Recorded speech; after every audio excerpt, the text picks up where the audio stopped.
Upon awakening from a deep slumber, I found myself inexplicably transformed into a newborn Saiyan, endowed with an initial battle power of 200, placing me on par with the esteemed warrior Raditz.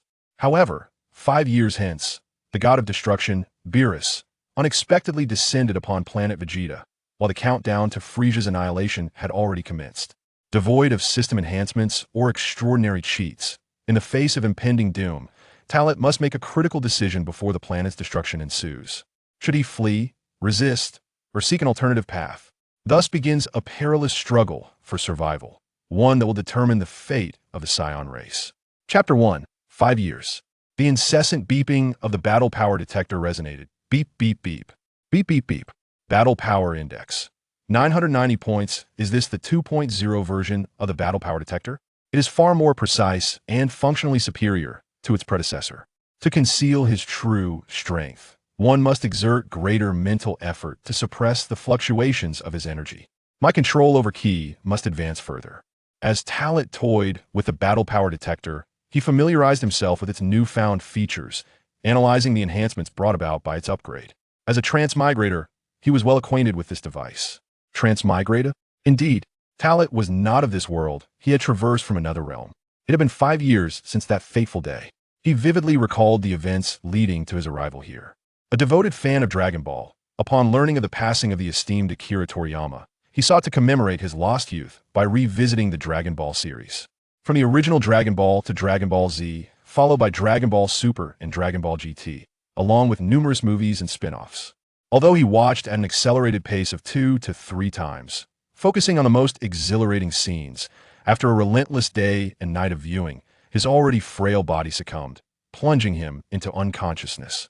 When he awoke, he found himself reborn in this world, a newborn Saiyan, transitioning from fear to excitement, then to anxiety, and finally to a sense of bewilderment. He gradually acclimated to his new identity over the passage of time. It could be said he was fortunate from birth. He possessed a battle power of 200, meeting the threshold for an upper-tier warrior. Thus, he was elevated above lower-tier warriors, sparing him the fate of being dispatched to inferior planets for conquest and survival.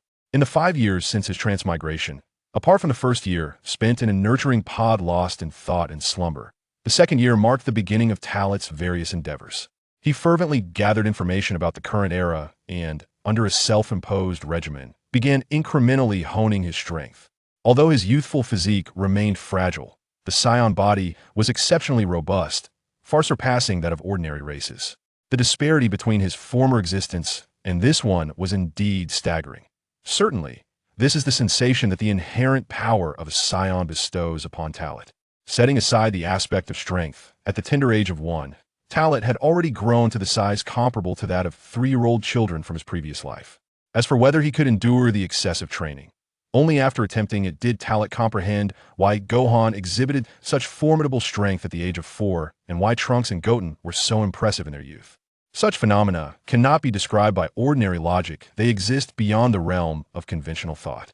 In summary, during these years on planet Vegeta, Talot has acclimated to the life of a Saiyan and, through his own training methods, has established a solid foundation.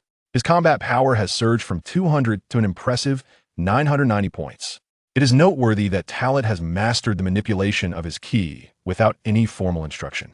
Although he is not particularly adept, he has managed to control his own power and perceive ki in a limited range, which is no small feat. It is precisely because he could control his ki from the outset that his rapid increase in combat power over the years went unnoticed. Had this been discovered by others, he would likely have found himself under the influence of those with ulterior motives. After expressing his thoughts, Talot allowed his ki to diminish until the reading on the scouter stabilized at 350 points, at which point he ceased suppressing his ki and stored away the device.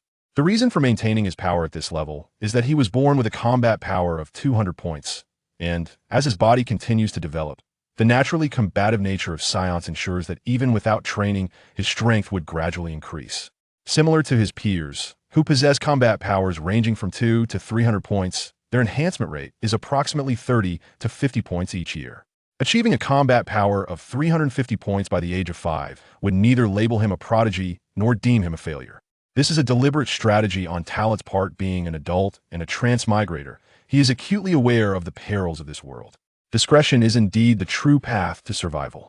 In contrast, his contemporary Raditz, who also began with a birth power of merely 200 points, has already reached a combat power of 500 points. Such a rate of growth is exceedingly rare within their race, demonstrating exceptional talent, which has earned him a place in the prince's entourage. While some may perceive this as luck or honor, in reality, it is akin to donning a collar. However, it must be acknowledged that Raditz is far from inept by the age of 5. He has already displayed the potential of an elite warrior. It is perplexing to consider that in the original narrative, he invaded Earth with only 1,500 points of combat power, a clear plot contrivance. Previously, Talat believed Raditz to be merely boastful, but upon his arrival in this world, he has come to realize that Raditz is indeed quite diligent, at least appearing to be more industrious than himself in the pursuit of strength. Regaining his senses, Talat stood atop the hill, gazing down at the sprawling panorama of the city. Although it was labeled a city, it was, in truth, merely a settlement of modest proportions. In the distance loomed a grand fortress, the royal city of the Saiyan clan, a stronghold erected in recent years through the prowess of extraterrestrial technology. As a warrior of higher rank, he possessed the qualifications to reside within the royal city. However, due to his parents being lower-ranking fighters who had long since passed, Talat, like the vast majority of lower-tier Saiyans, found himself dwelling beyond the city's walls. Only through the attainment of significant achievements could he hope to penetrate the elite circle of higher-ranking warriors. Yet, for Talat, such distinctions were of little concern. The classifications of lower and higher elites were, at their core, mere competitions of inherent advantages. While innate talent held its importance, the potential for growth through perseverance could not be overlooked. Those endowed with ample natural gifts who failed to cultivate and harness their abilities ultimately amounted to nothing more than insignificant insects. Take Vegeta from the original narrative. For example, despite spending over 2 decades in the cosmos, conquering planets and engaging in endless battles, his limited perspective shackled his growth, capping his strength at a mere 18,000 points. For Talat, residing outside the royal city was, paradoxically, a blessing affording him freedom and a lack of constraints. It has been 5 years, and my time is running short. Regrettably, my power level has yet to surpass the 1,000 point threshold, he mused quietly to himself as he descended the hill. In his earlier days, engrossed in animated series, comics, and novels, he had believed that upon reincarnating as a Saiyan and exerting sufficient effort, his power would soar effortlessly. Yet, the harsh reality of first-hand experience revealed the brutality of existence. The enhancement of strength was not solely a matter of diligence. One could not simply will their combat prowess to increase. Reflecting on those fanfictions depicting power levels soaring into the millions or billions, he dismissed them as mere fabrications. Chapter 2. The ascendance of power is not to be taken lightly. Combat prowess cannot be elevated merely by desire. Despite being a seasoned Dragon Ball aficionado, possessing an intimate understanding of the original storyline and foreseeing the future of this realm, even familiar with myriad methods of enhancement, the path of cultivation was another matter entirely. It must be said that Talat occasionally envied the protagonists of those novels. These individuals, upon their arrival in the Dragon Ball universe, often began their journeys as candidates for gods of destruction or trainee angels, with some even befriending the Omni King himself. Even those without such auspicious beginnings typically came equipped with systems mechanisms for daily sign-ins, or power levels that increased by 1 per second. They effortlessly soared in strength, rendering all opposition insignificant. In stark contrast, Talat found himself devoid of such advantages. Reality imparted a poignant lesson. Not all reincarnators began their journeys with the potential for meteoric rise. Individuals of his ilk were destined to navigate the arduous paths of hard work and steady development. To console himself, he acknowledged that at least he had been reborn as a Saiyan rather than another race. Otherwise, even though the narrative initially allows for various methods to surpass fellow warriors in the later stages, the realm remains dominantly that of the Saiyans. No matter how prodigious one's talent or elevated their realm, they cannot withstand the transformation of a Saiyan. Once a Saiyan transforms, there exists nothing in this world more radiant. Striving to calm himself, Talat refrained from dwelling on trivialities. For him, contentment was already achieved. He was not one to aspire beyond his means. 5 years, no. More accurately, it was less than 4 years. Indeed, compared to the astronomical battle powers that reach billions, his modest strength appears insignificant. Yet at the very least, he is not devoid of value. elevating his battle power from 200 to 990. This prowess could even rival a star's explosion, and the strength acquired through diligent cultivation instilled in Talit a profound sense of reality. Next, I must carefully contemplate how to depart from planet Vegeta. According to the news brought by Raditz a few days ago, Vegeta is soon to lead an elite team to conquer advanced planets. Deep in thought, Talit recalled the impending crisis. Unless unforeseen circumstances arise, within a maximum of 6 months to a year, planet Vegeta shall meet its destruction at the hands of Frieza. Consequently, the vast majority of Saiyans will be eradicated, leaving only a handful to serve as Frieza's playthings. Concerning this life-threatening crisis, Talit once pondered that if he were a low-ranking warrior, he would be dispatched as one of the weakest pawns to invade the most inferior planets. Had that been the case, he would not need to experience the anxiety he currently faces. However, every situation has its merits. Consider the countless low-ranking Saiyan infants sent out annually. How many manage to survive? Only the fortunate ones, like Kakarot, benefit from the halo of being the protagonist. Regardless of the circumstances, it has come to this, and now he must seek alternative solutions. Given his strength, it is impossible to confront Frieza, especially since he cannot even contend with the soldiers under Frieza's command. This is not mere hyperbole, but a reality he has witnessed firsthand. Ever since Frieza succeeded King Cold and rebranded the army as the Frieza Force, planet Vegeta has drawn significant attention, with Frieza deploying numerous elite soldiers to garrison the planet. This was ostensibly for emergency preparedness, to assist the Saiyans in managing planetary affairs. However, it was, in fact, a means of monitoring the Saiyans' every actiona form of intimidation. Among these warriors, even the weakest possess battle powers exceeding several hundred, while stronger ones surpass 1,000, and some even reach thousands. Thus, it is not merely he who faces insurmountable odds. Even fully grown Saiyans may not stand a chance.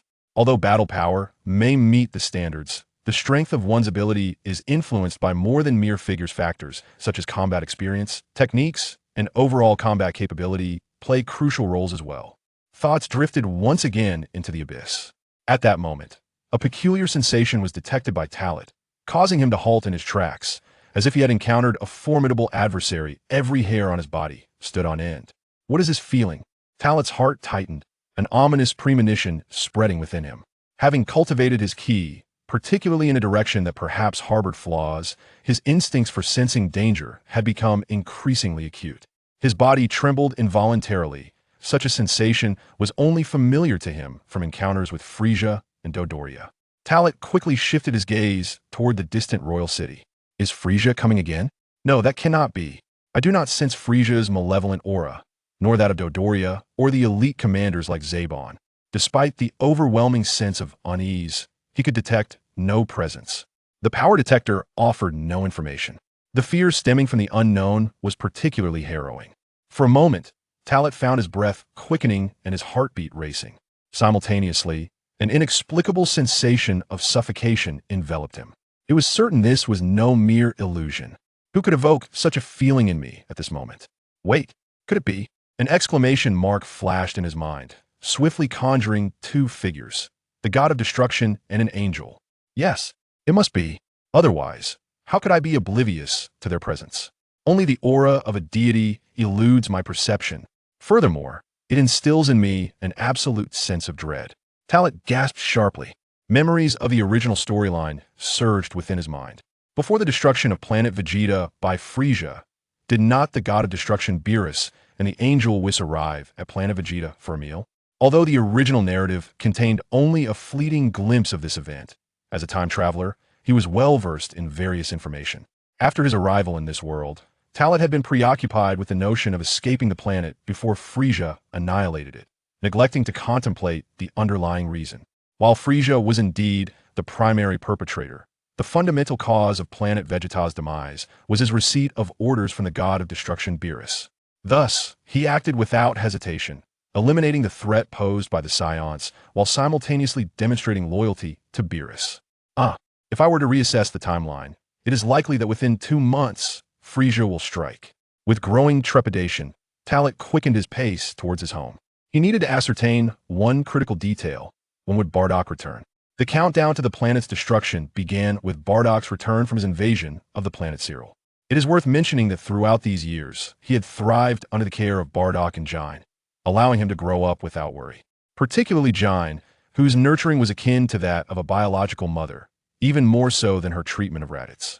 According to Bardock and Jine, he was considered a sibling to them, embodying the bond of family. Chapter 3. The God of Destruction and the Angel in the heart of the royal city. Within the palace sat a gaunt, hairless cat-like being with purple skin, leisurely occupying the throne that epitomized the highest authority of the Saiyans. This figure was none other than the God of Destruction, Beerus. To his left stood a man clad in distinctive attire, wielding a staff, exuding an air of composure. He was the angel, Whis. At this moment, a profoundly tragic scene unfolded. Beneath the throne, Beerus rested one foot upon the head of King Vegeta, mercilessly grinding it down. Faced with such humiliation, King Vegeta knelt on trembling knees, not daring to resist in the slightest, but instead submitting to Beerus's actions. The once commanding countenance of the king was now overshadowed by cold sweat and terror. He could never have fathomed that the legendary God of Destruction would descend upon planet Vegeta. Consumed by anxiety, he feared that a mere flicker of discontent from Beerus could lead to his utter annihilation. Fortunately, he refrained from making any rash moves from the onset, extending the highest honors of Saiyan etiquette to his deity. Otherwise, he could envision a far grimmer fate. Yet, even with such deference, he failed to appease the god, who, dissatisfied with the offerings, mockingly demanded the finest pillow in the universe. King Vegeta, too fearful to retort or oppose, instructed his subordinates to comply. Thus, the current predicament was born. King Vegeta, are you jesting with me? The finest pillow in the universe is certainly not this rubbish, Beerus sneered, his expression revealing a ruthless disdain for the insignificant. As he exerted a slight pressure with his foot, King Vegeta's head sank lower, nearly pressing against the ground. Please, spare me, Lord Beerus. I shall command my servants to procure the finest pillow in the universe. Vegeta's voice quivered. At this moment, his only desire was to survive. The dignity of the Saiyan king paled in comparison to the instinct for self-preservation. Without life, all else was rendered meaningless. Such cowardice, such disgrace. Should other Saiyans witness this scene, they would find it utterly inconceivable. Yet, at that moment, one individual bore witness to this spectacle, initially in disbelief, then overtaken by rage. He was none other than Vegeta, who had come to consult his father regarding an expedition to another planet. Stop this at once. In a fit of uncontrolled emotion, young Vegeta, despite being merely 5 years of age, exuded an overwhelming aura as he charged toward Beerus. His courage was commendable, but Beerus merely cast a casual glance in his direction, leaving the young prince dazed and stumbling forward, unable to maintain his footing. What were a few thousand power levels compared to the supreme god of destruction of Universe 7? The so-called king of the Saiyans was indeed a coward, lacking even the bravery of a mere child. With no inclination for frivolity, Beerus rose from his throne, his words dripping with disdain. As he spoke, with a mere step, Beerus crushed King Vegeta's head into the ground, embedding it within the earth. This terrifying force rendered the king unconscious in an instant. What a ludicrous notion. This so-called warrior race of Saiyans. The wretchedness of this planet compels me to leave at once. Beerus remains utterly indifferent to his actions. To him, sparing the destruction of the planet Vegeta is already a generous repayment for the lackluster hospitality extended by King Vegeta. As you command, Lord Beerus, Whis replies, his expression unchanged throughout. However, before departing, he casts a profound glance at the incapacitated Vegeta on the ground, as if glimpsing into the future, laden with meaning. Long after their departure, the fallen Vegeta gradually regains his composure. Confirming that the two have indeed left, he hastily rushes to his father, King Vegeta, to assess the situation. He remains unaware of their identities, only comprehending that their power is beyond his capacity to resist. The god of destruction, Beerus, has imparted upon the young Vegeta the first lesson of his life's journey, making it clear that although he is the prince of the Saiyan race, in reality, he is nothing. This memory, however, will soon be relegated to the deepest recesses of young Vegeta's consciousness, for in the ensuing 20 years, he will become nothing more than a plaything for Frieza's amusement. Outside the royal city, Towlet hastens back to the settlement. If he were to learn of the tumult at the palace, his heart would surely be heavy with foreboding. As anticipated, events unfold precisely as he had envisioned. Along the way, Towlet exchanges greetings with familiar faces on the street, ultimately arriving at the home of Bardock and Jine. Towlet's own abode lies adjacent, the two houses almost touching. Upon entering, Towlet finds Jine engrossed in the task of butchering a beast's leg. So focused is she that she does not notice his arrival. "I'm back, Aunt Jine," he calls out. Startled, Jine turns around, her surprise quickly replaced by a warm smile upon recognizing him. "Little Towlette, you're home so early today?" She jests, playfully pinching his cheek with practiced ease. As a female Saiyan, especially one who has recently given birth, Jine is not required to undertake missions like her male counterparts, largely due to Bardock's influence, allowing her to focus on logistical duties instead of combat. Towlette, though reluctant, cannot escape her playful teasing, a habit she has maintained since his childhood. He must endure until she has satisfied her whims. "Aunt Jine, I'm already 5 years old. You can't pinch my cheeks anymore," he protests, holding his reddened cheeks. "So, our little Towlette is growing up and starting to find Aunt Jine bothersome?" She feigns a sorrowful expression, her tone imbued with exaggerated grievance. To an outsider, this scene would undoubtedly seem like playful banter between mother and son. Yet, for Towlette, Jine is more than a mere maternal figure. She embodies the nurturing love he lacked in his previous life. After a bout of playful antics, Towlette and Genai turn their attention to serious matters. "And Genai, I recall you mentioning that Uncle Bardock would be returning soon. Do you know the exact day of his arrival?" Genai pondered for a moment, then replied, "Let me think. According to our last conversation, it seems he should be back in the next couple of days. If all goes well, Bardock should be home by tomorrow or the day after." Towlette was taken aback. Tomorrow or the day after? So soon? This revelation entirely caught him off guard. He had anticipated a bit more time to prepare himself, never expecting that the moment was already upon him. If this was indeed the prelude to the unfolding events, he knew he had to take action. Noticing Towlette's peculiar expression, Genai inquired, "Little Towlette, do you require Uncle Bardock's assistance with something?" Chapter 4. Kakarot. The timeline. Upon hearing Genai's question, Towlette suddenly realized he had overreacted. He quickly waved his hands, attempting to steady his emotions, and replied, "No, it's nothing of the sort. I'm merely surprised to hear that Uncle Bardock is returning so soon. I thought we still had several days left." "Is that so? I assumed your little mind was concocting something strange," Genai remarked, feigning indifference. Towlette was indeed unique, a fact Genai had recognized since childhood. Typically, Saiyans who met the required power levels, especially upper-class warriors, were always striving to ascend further. Take her eldest son, Raditz. For instance, he had always sought to distinguish himself, and now, as a prince's retainer, he scarcely returned home more than 2 or 3 times a month. Towlette, however, was more mature and possessed an intellect that his peers could not possibly match. This disparity was something Genai often noted when comparing Towlette to other children. Despite the genetic memory transfer technology that had been applied to them all, the differences were stark. While there were indeed some lower-class warriors like Towlette who were understated, none matched his level of intelligence. Moreover, Towlette was an upper-class warrior, a true embodiment of a combat-oriented Saiyan. "And Genai, please continue with your tasks." "I shall go check on Kakarot," Towlette said, eager to avoid any further conversation that might reveal his inner turmoil. Upon receiving Genai's nod, he swiftly retreated into the inner room. As Towlette disappeared from view, a flicker of confusion crossed Genai's eyes. For some reason, although Towlette had not exhibited any particularly strange behavior, she sensed something was off about him today. "Perhaps I'm being overly concerned, or maybe this child is truly growing up," she mused, before resuming her duties. Upon entering the inner room, Towlette's gaze was immediately drawn to the incubation chamber in the corner. The child within appeared to have grown considerably.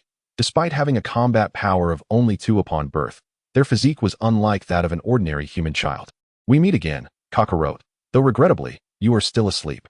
Murmuring softly to himself, Towlette stepped forward for a closer observation. Each visit evoked a sense of wonder. After all, how could one remain indifferent to such a remarkable individual, the very protagonist of the original tale, reborn into the world of Dragon Ball? It was unfathomable to think that a mere 6-month-old infant, the lowest-ranked warrior of his race, would not only revive the legend of the Super Saiyan, but also ascend to become one of the universe's most formidable fighters. Memories flooded back, particularly the unforgettable moment when Goku transformed into a Super Saiyan, causing all other anime to pale in comparison. While his previous life existed within the realm of animation, for Towlette, it had now become his reality. Reflecting on these sentiments, Towlette eventually retrieved his power detector. Though he was already aware of Goku's combat power, having previously measured it with an older model, he felt compelled to use the new device to ascertain Goku's combat level. Beep beep beep beep beep beep beep beep. Combat power index, 2 points. As anticipated, there was no change. It remained at a mere 2 points. What was different was that the detector also displayed danger levels and some basic information. Yet, in truth, These figures were inconsequential. In due time, you shall be sent to Earth, embarking on your own journey. Talent kept this thought to himself, silently contemplating Goku's fate. For he was already privy to the unfolding narrative. He knew that as long as he refrained from intervening, everything would remain unchanged. Goku's future was destined to be blissful, allowing him to grow up without worry, gradually making friends due to his uniqueness, and pursuing the Dragon Balls, continuously seeking mentors and growing stronger. Compared to Raditz, Vegeta, Nappa, and others who had survived under Frieza's tyranny, as well as Tarbell, Broly, and Paragus scattered across other planets, it was evident that Goku was living the most fulfilling life. At times, Talent found himself envious, even wishing to trade places. However, as days passed, he began to form his own thoughts. Speaking to the incubation pod that housed Goku, Talent disregarded whether the infant could hear or comprehend him. After expressing his thoughts, Talent turned away without a hint of reluctance and made his way outside. Whether it was his voice that stirred Goku or the sound of the door closing, the child's tightly shut eyes fluttered momentarily. Once outside, Talent did not depart immediately. Instead, he exchanged a few words with Kaiotsu before bidding farewell and returning home. His modest abode, adjacent to another, was not large, but it was adequately equipped. For Talent, it was just right. Living alone, he required little space, as long as he lacked for nothing. That instinctive feeling of dread had finally dissipated, indicating that the two presences must have departed from planet Vegeta. Talent exhaled in relief before refocusing his attention. At present, he is hardly in a position to contemplate the notions of gods of destruction or angels.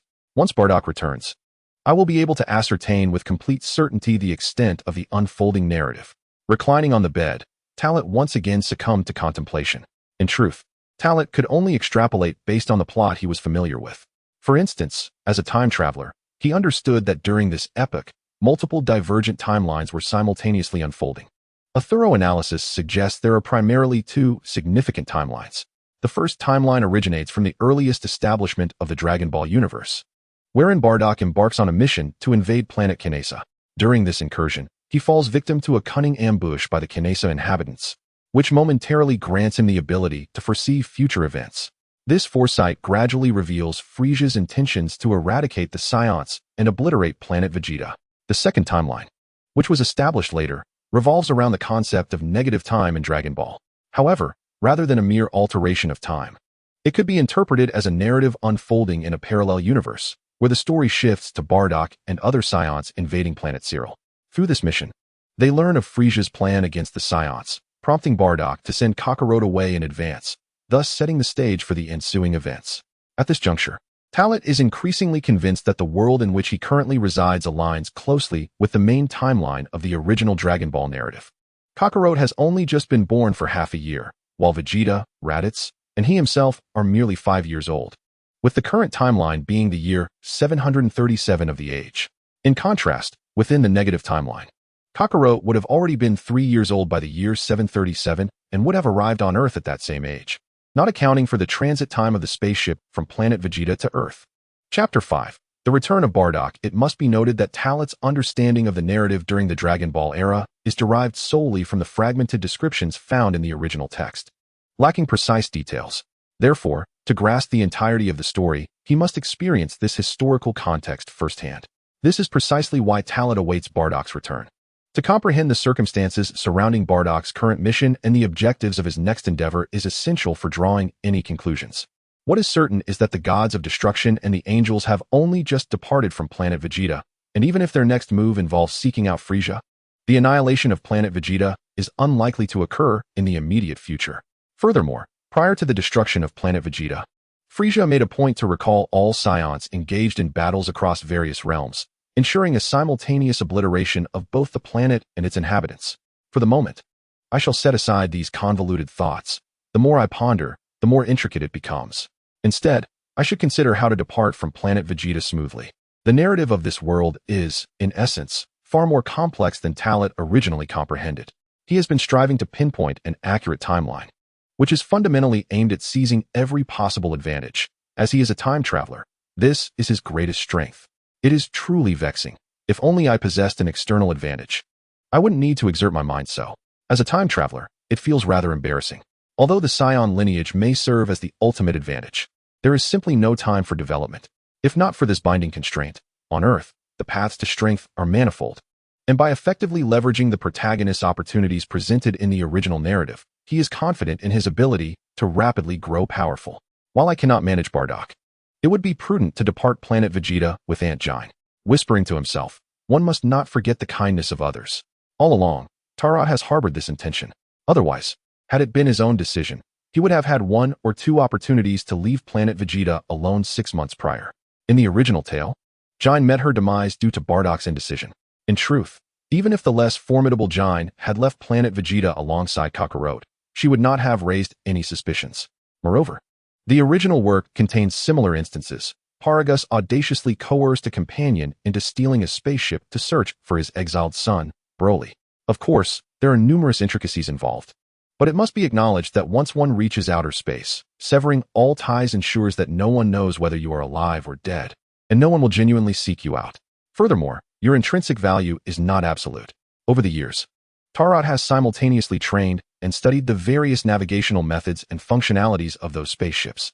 This was all to ensure that once he departed planet Vegeta, he could effectively sever any tracking. Time passed gradually. After contemplating several methods, Tarot continued his cultivation of energy as usual. It must be said that this round of training brought him tremendous enhancement.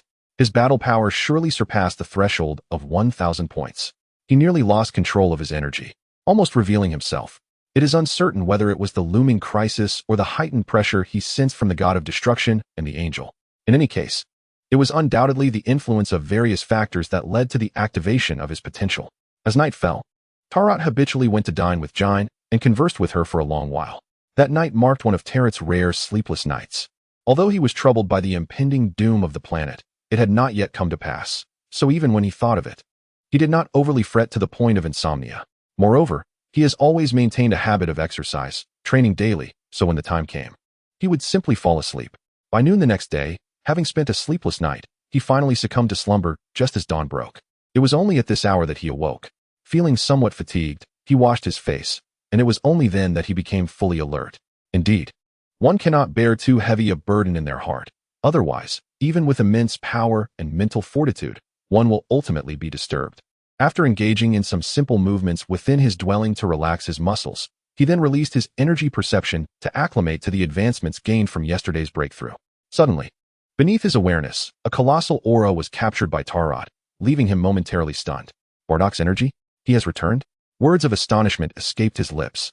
Though I had learned the specific time from Canon, awakening to suddenly sense the immense energy around me was still quite surprising. It appears I remain insufficiently perceptive and rather dull. Such a formidable aura manifested in my proximity, yet I only just became aware of it. With a sigh, Talent recognized that his strength was still far too feeble. At that moment, he felt an overwhelming sense of indulgence.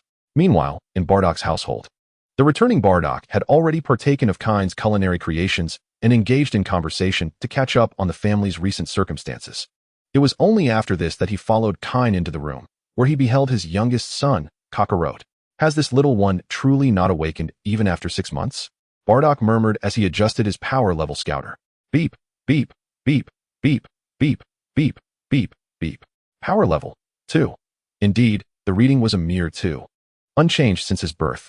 A hint of disappointment tinged Bardock's words. His eldest son, Raditz, was a high-ranking warrior, having barely crossed the threshold with a power level of at least 200. Yet this younger son possessed only 2 points, which was even below that of the most basic auxiliary Saiyan. As a lower-tier warrior, Bardock understood that a Saiyan's power level at birth did not necessarily dictate their future prowess. However, Kakarot failed to inspire any hope for the future. Bardock, although Kakarot's power level is undeniably low, he is still our son, and you must not harm him, Canon interjected, fearful that Bardock might act rashly. As a mother, she felt that regardless of her son's shortcomings, she cared not. In fact, it was Kakarot's frailty that intensified her protective instincts. Where are your thoughts wandering, Canon? I am not so heartless as to harm my own child, Bardock replied, casting a glance at his wife. Within, he quietly lamented. Following this mission, his anxieties had been mounting. Kakarot's weakness may not necessarily be a misfortune, at least he would not draw attention, and even if noticed, his power level of merely 2 would render him easily overlooked. In recent years, Bardock had felt increasing pressure, with numerous voices arising within their tribe. This culminated in his son Raditz being assigned by King Vegeta to serve beside the prince, a seemingly prestigious position that was, in truth, a maneuver to use his son as leverage. Chapter 6, Power Level 10, 500. As a low-tier warrior, even though Bardock's power had ascended to considerable heights, he could not defy the king's decree. Despite his dissent and personal sentiments, rebelling would equate to treason. Thus, even with King Vegeta's demand for Raditz to remain at the prince's side, Bardock had no choice but to acquiesce. Fortunately, his son showed promise. While still far from the elite warriors or exceptional high-ranking fighters, Raditz exhibited sufficient talent to avoid being looked down upon by those who fancied themselves superior. The Saiyan clan is a community that values strength above all else. If your power is sufficiently formidable, you wield significant influence. The hierarchy within the Saiyans categorizes them into upper, middle, and lower tiers.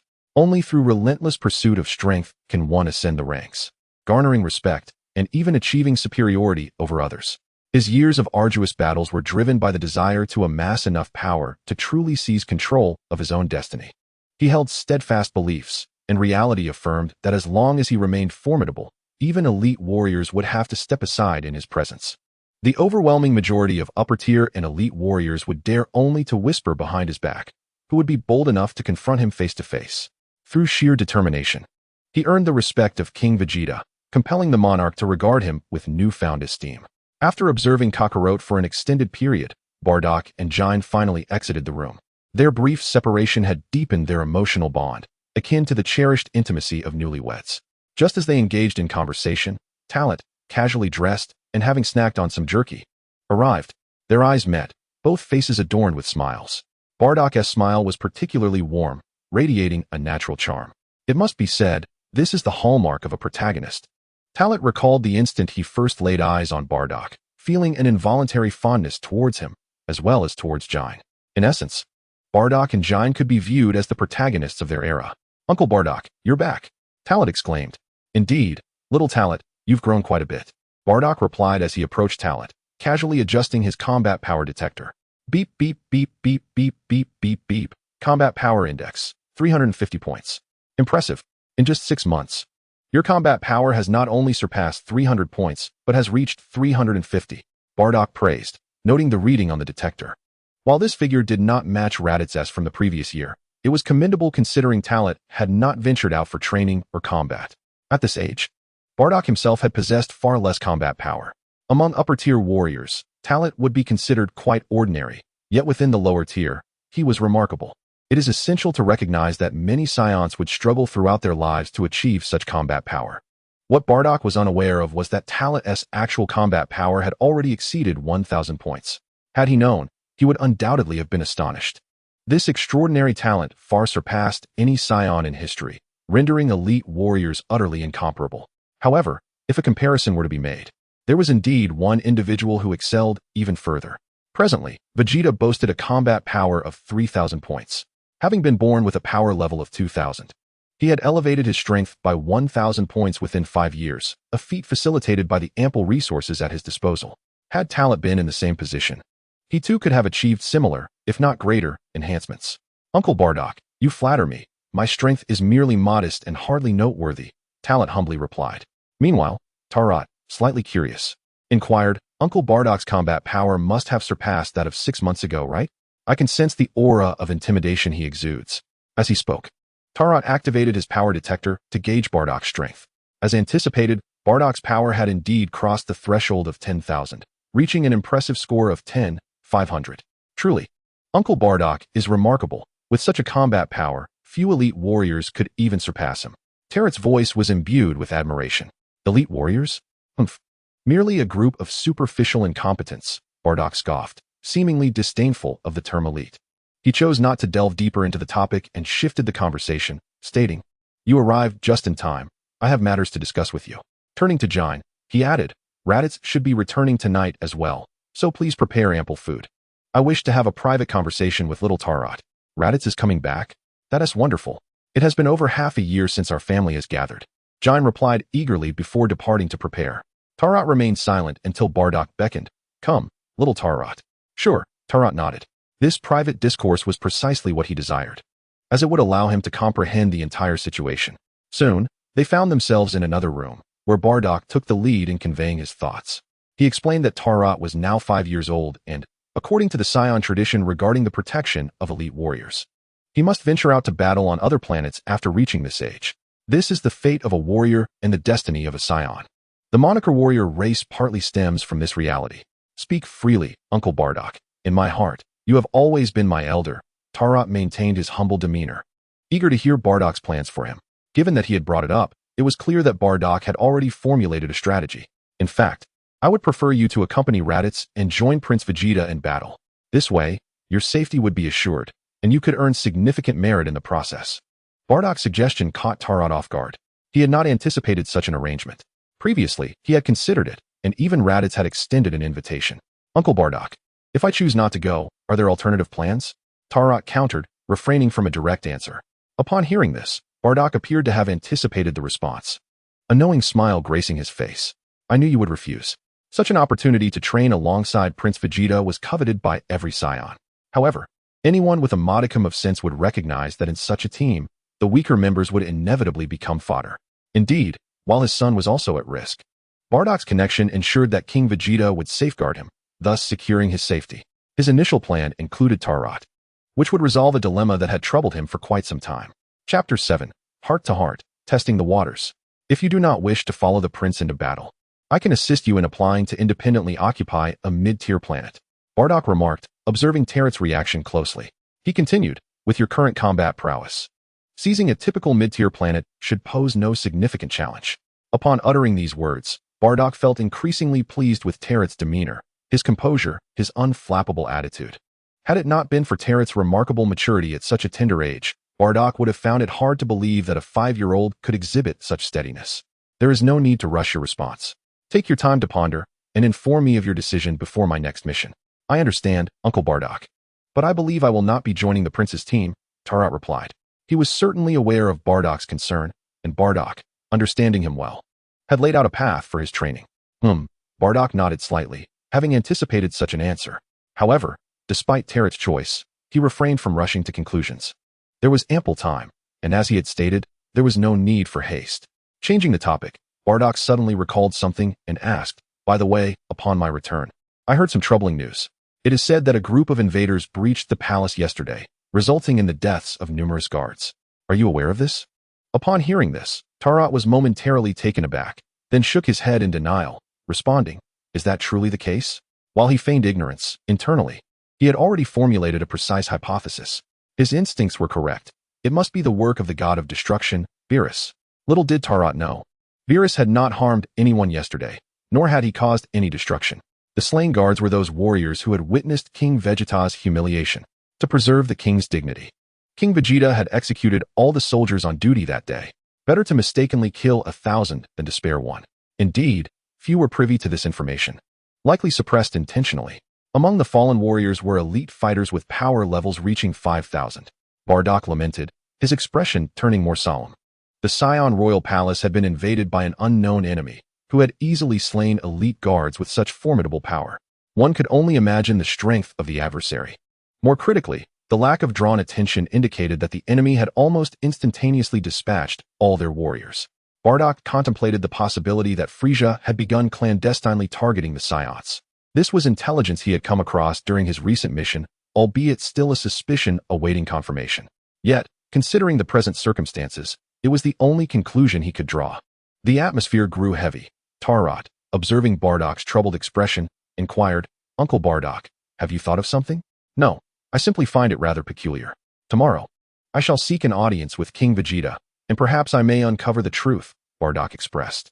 Immediately, in an apparent effort to alleviate Tarot's concerns, he smiled and shifted the conversation to other topics. Tarot, for his part, could not delve too deeply into the matter. Even if he had an inkling of the underlying issues, he could not openly discuss them. Seizing the opportunity, Tarot began to inquire about Bardock's recent mission and whether any intriguing events had transpired during that time. This had always been Tarot's inclination, prompting Bardock to naturally recount the details of his assignment. Initially, it had been a task of little difficulty, but certain minor incidents had occurred along the way. It was during this mission that Bardock experienced a breakthrough on planet Cyril, ultimately surpassing a battle power of 10,000. As Bardock recounted the events of the mission, he provided only a general overview, omitting unnecessary details. Nevertheless, Tarot gleaned the information he sought. Undoubtedly, the events Bardock described regarding planet Cyril astonished Tarot. The narrative from the Dragon Ball saga had manifested in reality. This revelation was utterly unexpected, as he had long accepted this timeline as definitive. Curiously, this would imply that Kakarot should be merely 3 years old, yet he was only 6 months old. When, then, would Uncle Bardock embark on another mission after his return? Tarot, striving to maintain his composure, posed another question. It was evident that Bardock was concealing certain truths, reluctant to disclose them or involve Tarot in such matters. True to his character, Bardock approached every situation with meticulous caution. Though sometimes indecisive, he would ultimately make a decision only after thoroughly understanding the circumstances. Are you perhaps worried that your time is running short, leading you to entertain such dubious thoughts? Bardock chuckled. At this, Tarot felt a twinge of embarrassment. Responding with a mix of amusement and exasperation, what dubious thoughts could there be?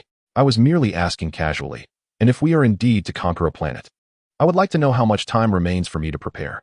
Bardock nodded, choosing not to withhold information. While I cannot share this with others, I can disclose it to you, but do not speak of it lightly. I returned swiftly upon receiving a royal summons from King Vegeta.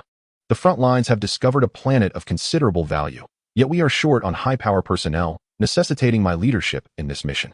The planet is called Kanasha, and its inhabitants possess formidable strength. Originally, I had intended to take you along, but for your safety, it would be more prudent for you to remain on a planet of lower tier.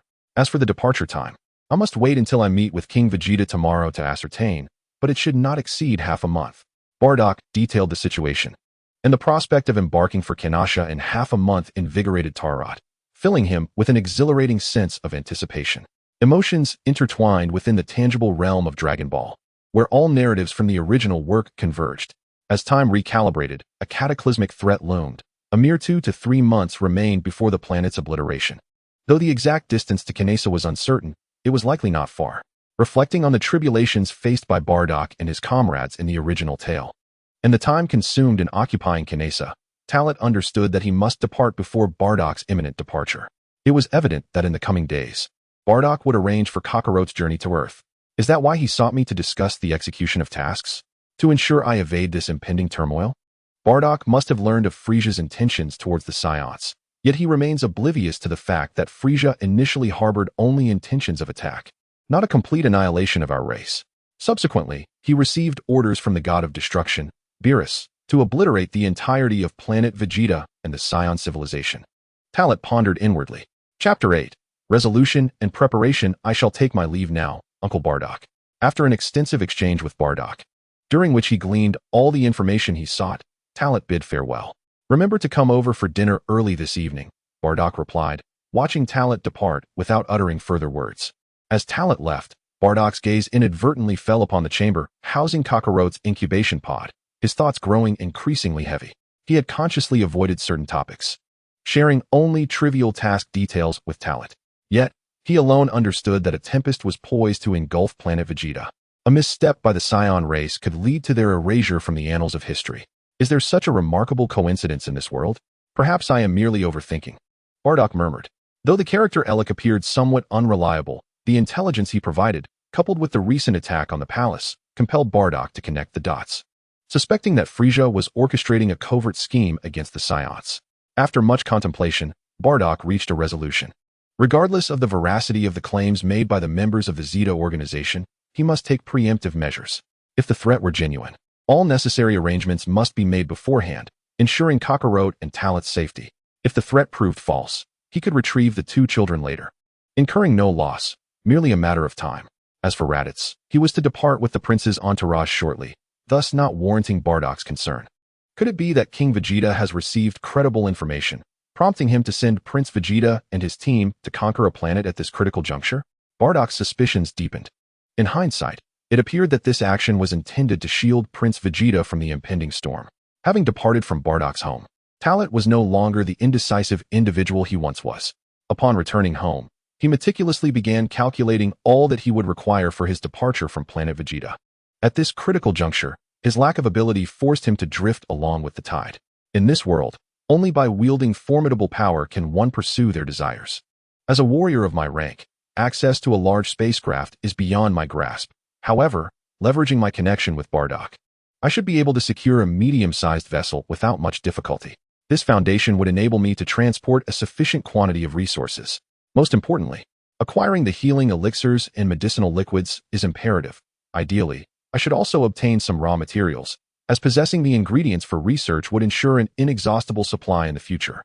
As Talit murmured to himself, his previously disordered thoughts coalesced into a coherent plan. Perhaps I could also procure some cultivation seeds. These possess a combat power of 1,200 points and are entirely obedient to their cultivator, making them the most loyal subordinates one could hope for. With a flicker of inspiration, Talit revisited some prior considerations. However, such seeds are not available to all upper-tier warriors. Only the elite among them possess the privilege to apply. Yet, his inability to obtain them does not imply that others are equally constrained. Bardock should have a means, and perhaps even Raditz could exploit his current status to acquire some. In the original narrative, Raditz indeed fell from grace, but the present Raditz enjoys considerable prestige.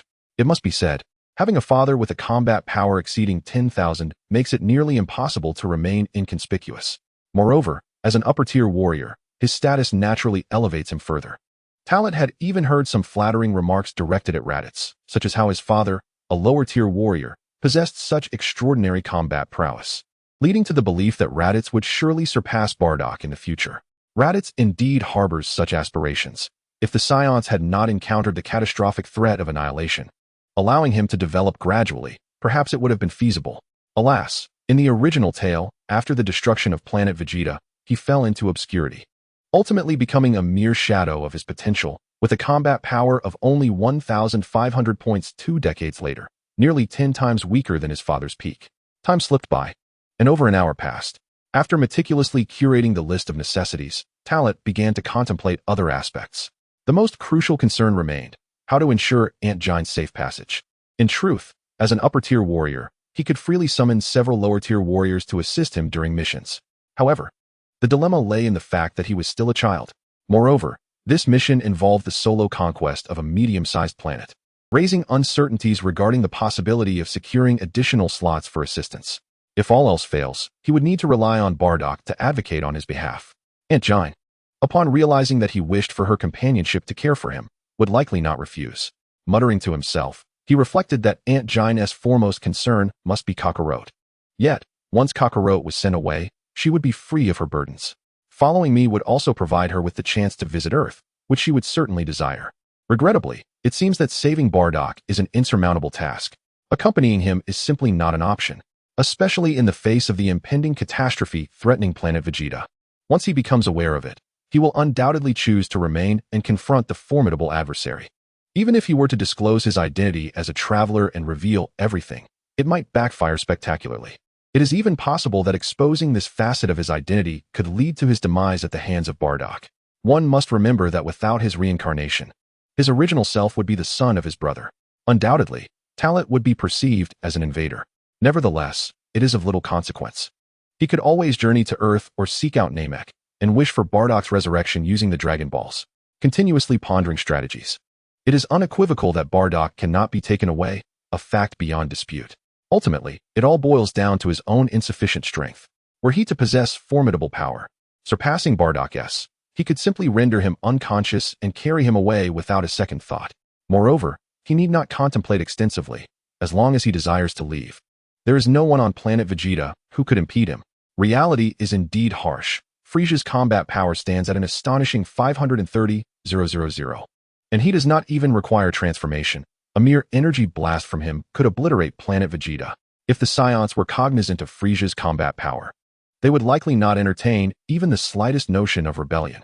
Regaining his composure, Talit took a deep breath and seated himself cross-legged upon the bed.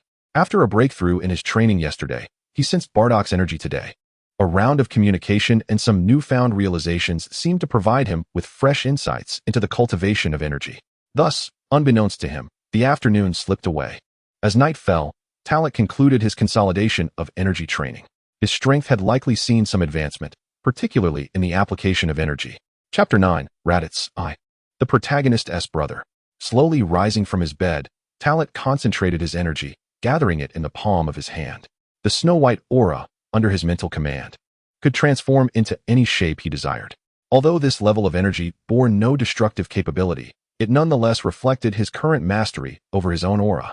It cannot be said that he has achieved complete control, but through his reflections over the past couple of days, his application of energy has significantly improved compared to before.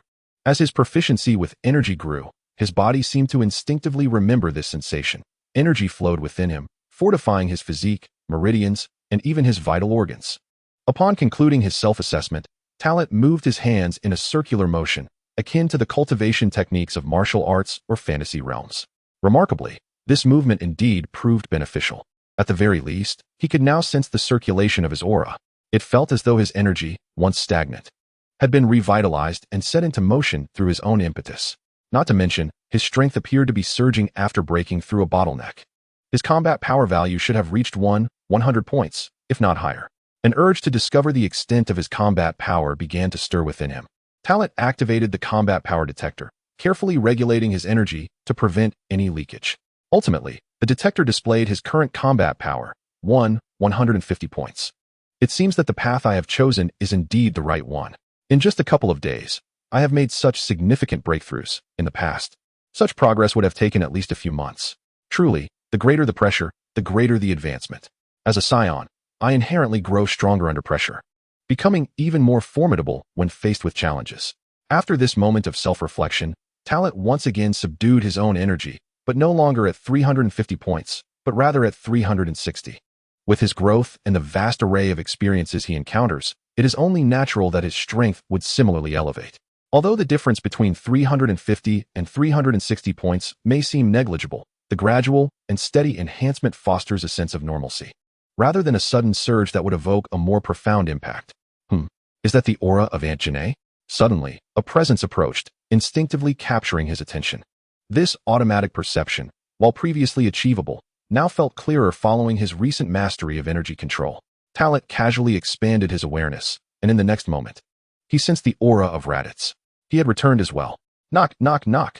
The sound of knocking echoed, accompanied by Janae's voice from outside. Little Talent, it's time to eat.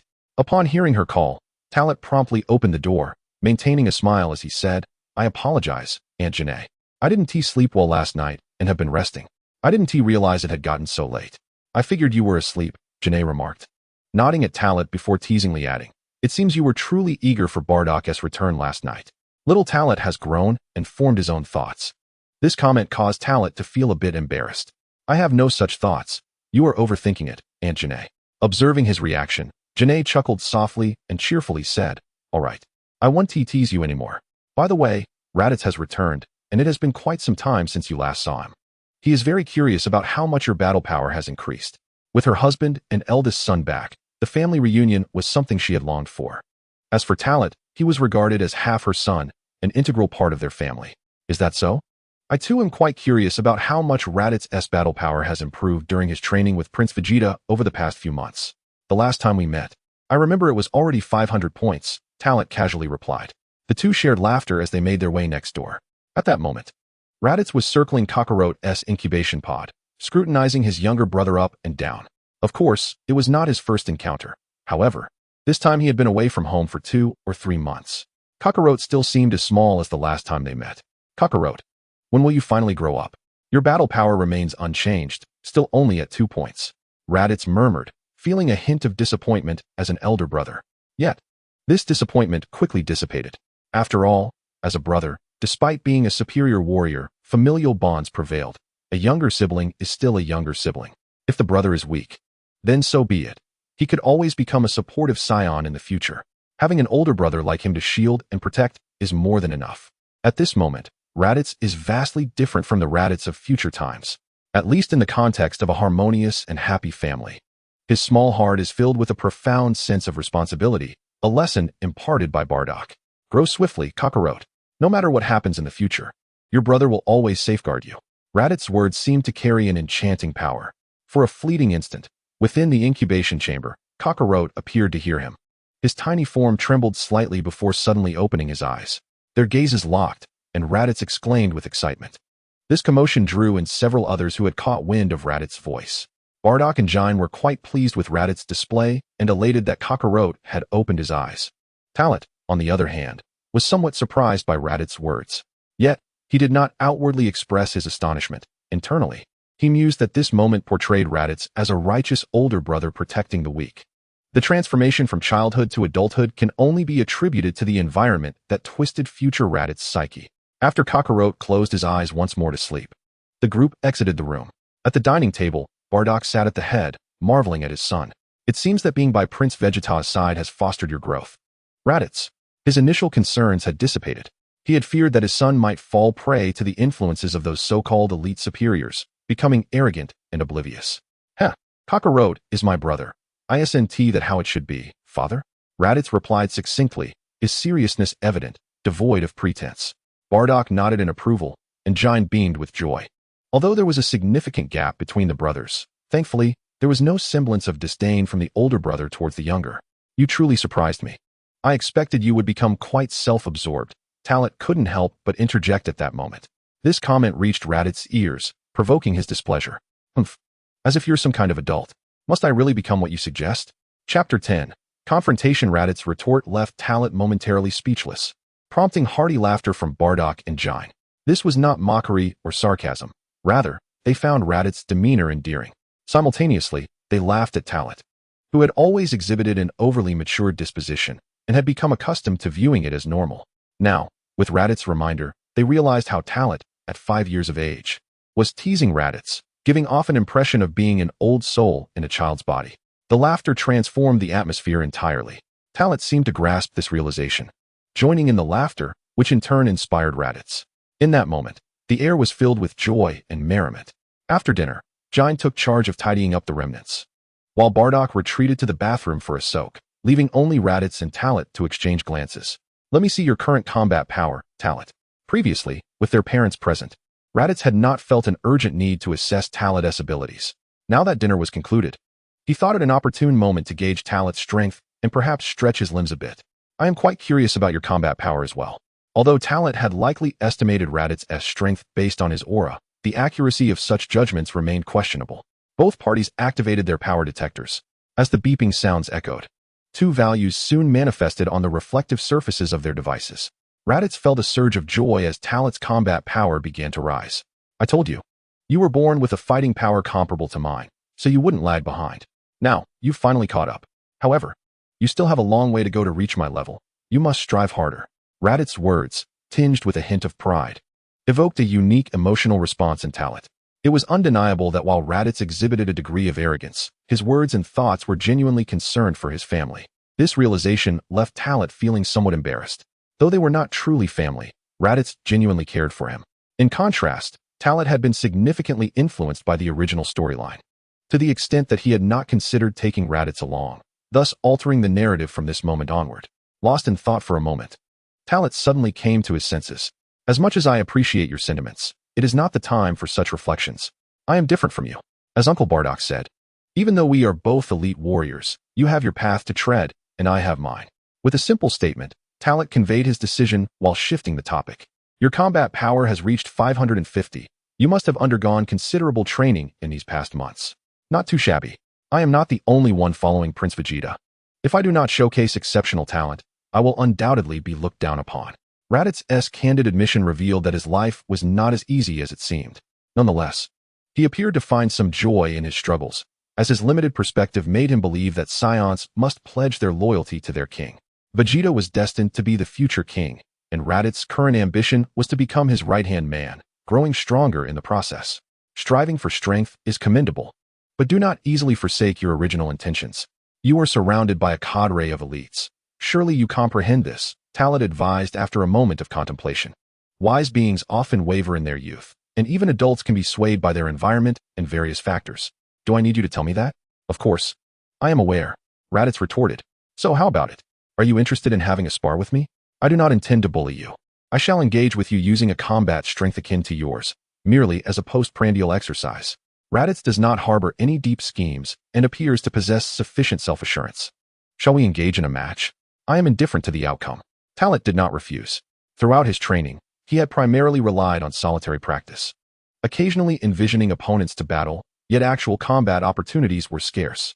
Regardless, he resided within the realm of lower-tier warriors who would not dare to strike at him casually.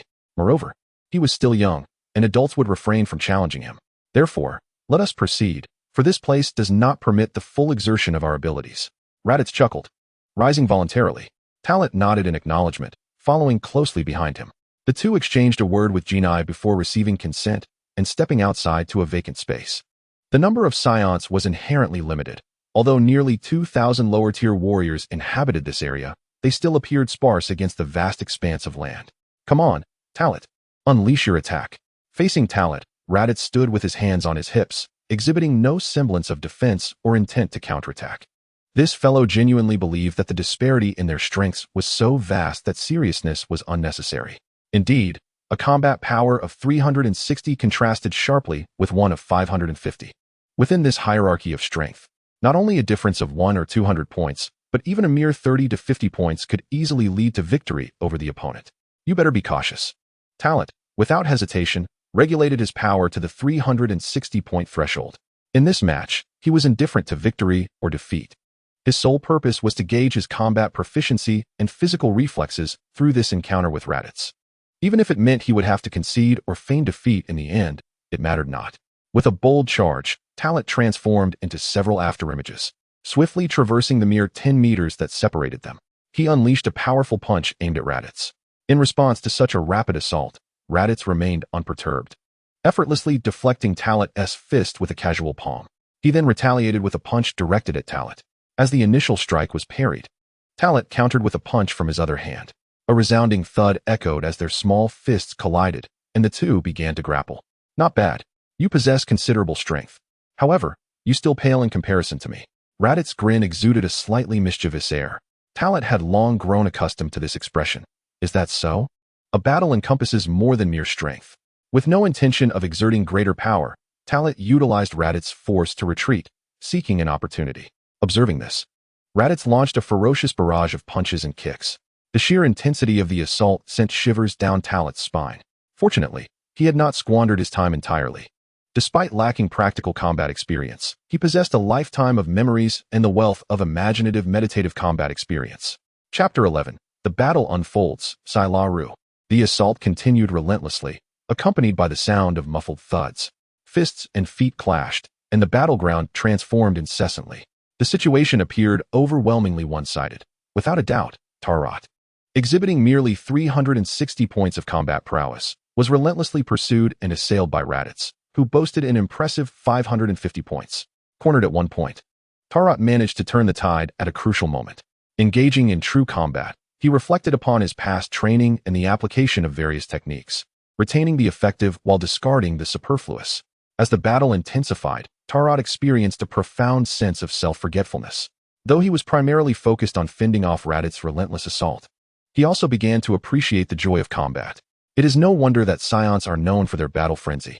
The act of fighting ignites a fervor in their blood, instilling a desire to grow stronger and to relish the exhilaration that comes from wielding greater power. "To think you could withstand my onslaught. You seem to be more than just a time waster. I presume you have been training as well?" Raditz remarked with a smirk, his voice laced with provocation.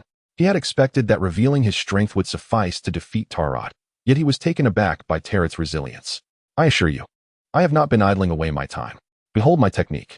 Tarot's lips curled into a sly grin, and in the next instant, his body transformed into an afterimage, swiftly multiplying into several spectral forms that surrounded Raditz. Phantom Fist. While not the original technique from the Turtle School, it bore a resemblance. Tarot, utilizing his understanding and refinement of the move, had cultivated it into a form akin to ultra-rapid shadow clones.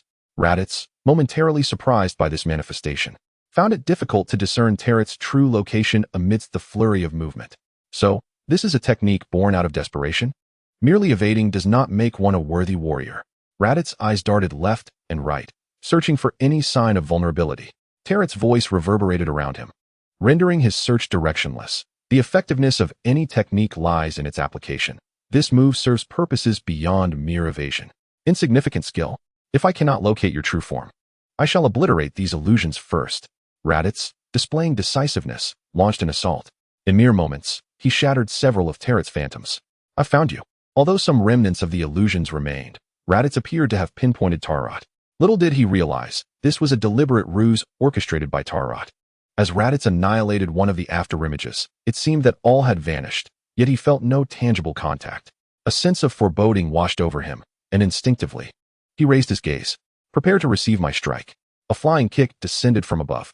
Raditz raised his hand to block. Yet the force sent him soaring backward for over 10 meters, only managing to regain his footing after executing several backward flips.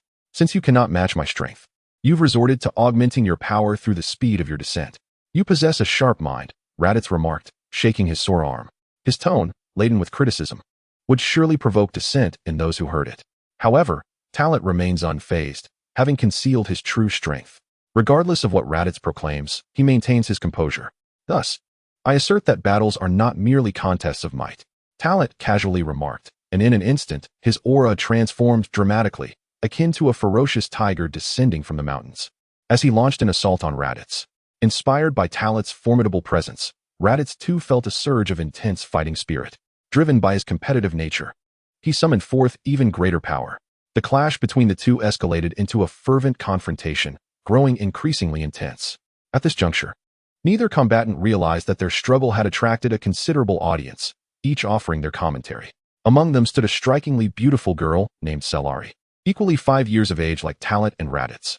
However, her battle prowess, limited to a mere 100 points, relegated her to the status of a lower-tier warrior.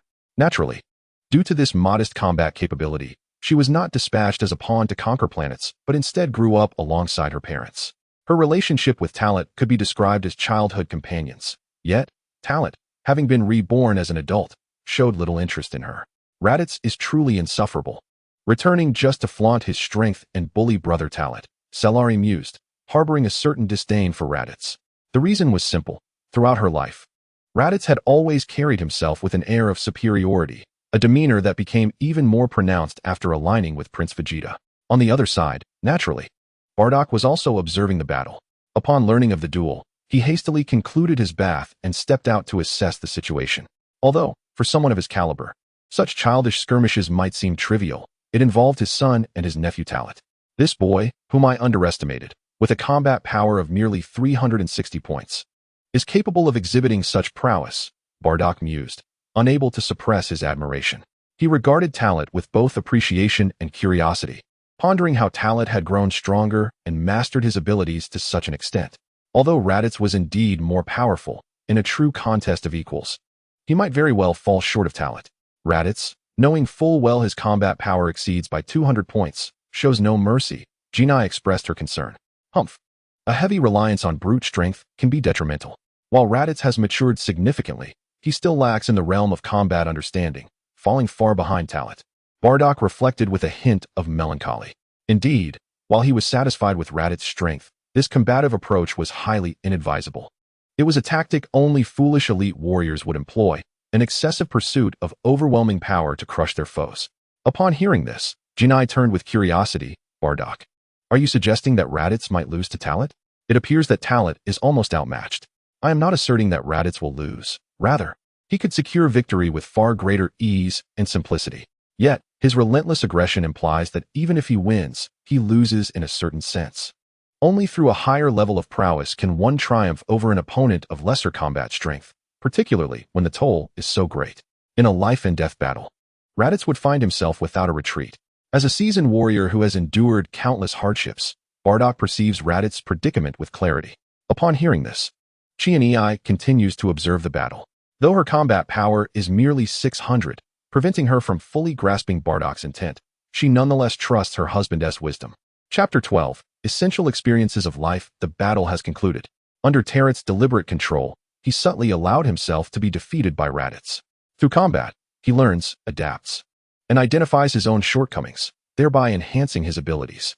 Having achieved his objective without revealing his true self, Tarot's loss was neither disgraceful nor indicative of weakness. After all, with a combat power of 360, he had managed to hold his ground against Raditz for an extended period. On the surface, it appeared that had he not exhausted his energy, his defeat would not have been so swift. Although Raditz emerged victorious, the triumph was not satisfying. He was genuinely taken aback by how long Tarot had managed to endure under his onslaught. While others may be oblivious, he is acutely aware that he had exerted 80% of his strength, equating to at least 450 points of combat power. Had Tarot continued to withstand his attacks, Raditz would have been compelled to unleash his full might. Next time, I shall not struggle so much. I must discover a swift method to vanquish you. Raditz resolved within himself. This line of thought reveals that Raditz possesses considerable intellect, unlike the foolish portrayal in the original narrative. Throughout the combat, he recognized his own flaws, understanding that the struggle was unnecessary, yet he was ensnared by Tarot's tactics, which prolonged the encounter. Unbeknownst to him, Tarot had been engaging in this battle merely for amusement, utilizing it to familiarize himself with his own powers and to gain practical experience. Had he unleashed his full strength, Tarot could have effortlessly dispatched Raditz with a single strike. As the contest concluded, the assembly of Saiyans erupted in praise. Although the majority were lower-tier warriors, there were also 2 elite fighters present. Regardless of whether it pertained to Raditz or Tarot's performances, all expressed admiration, even lauding them excessively. Naturally, Bardock's influence played a significant role in this admiration. After all, Bardock is Raditz's father and Tarot's uncle. This lower-tier warrior, whose combat power had surged to over 10,000 in just a few short years, has become a legend in the eyes of all lower-tier warriors. As the saying goes, dignity is earned through one's own efforts. Bardock has commanded respect from even the elite warriors through his strength. However, Bardock is not fond of such flattery. He is all too aware of the internal intrigues within the Saiyan ranks.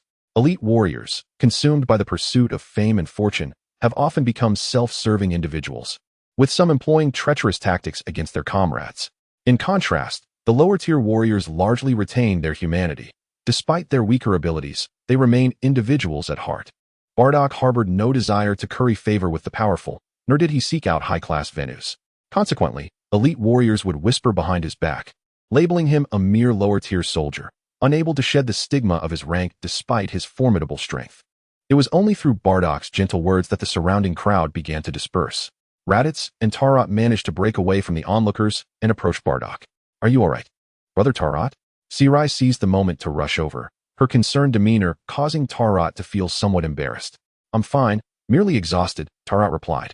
This young girl, typically haughty, rarely displayed such sincere concern. Yet, this genuine expression of worry was unmistakable. Saiyans truly cared for his well-being.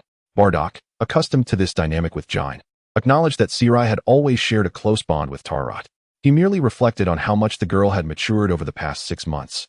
Now boasting a combat power of 180, Saiyans maintained a fundamental friendliness towards Bardock and Jine, but she directed a piercing gaze exclusively at Raditz, as if she were ready to devour him. This made Raditz somewhat displeased, and he retorted, "Hey, I didn't go all out. Is that truly necessary? This is merely post-meal exercise." "Humph, you're doing it on purpose. Who doesn't know you learned alongside Prince Vegeta, benefiting from countless elite mentors?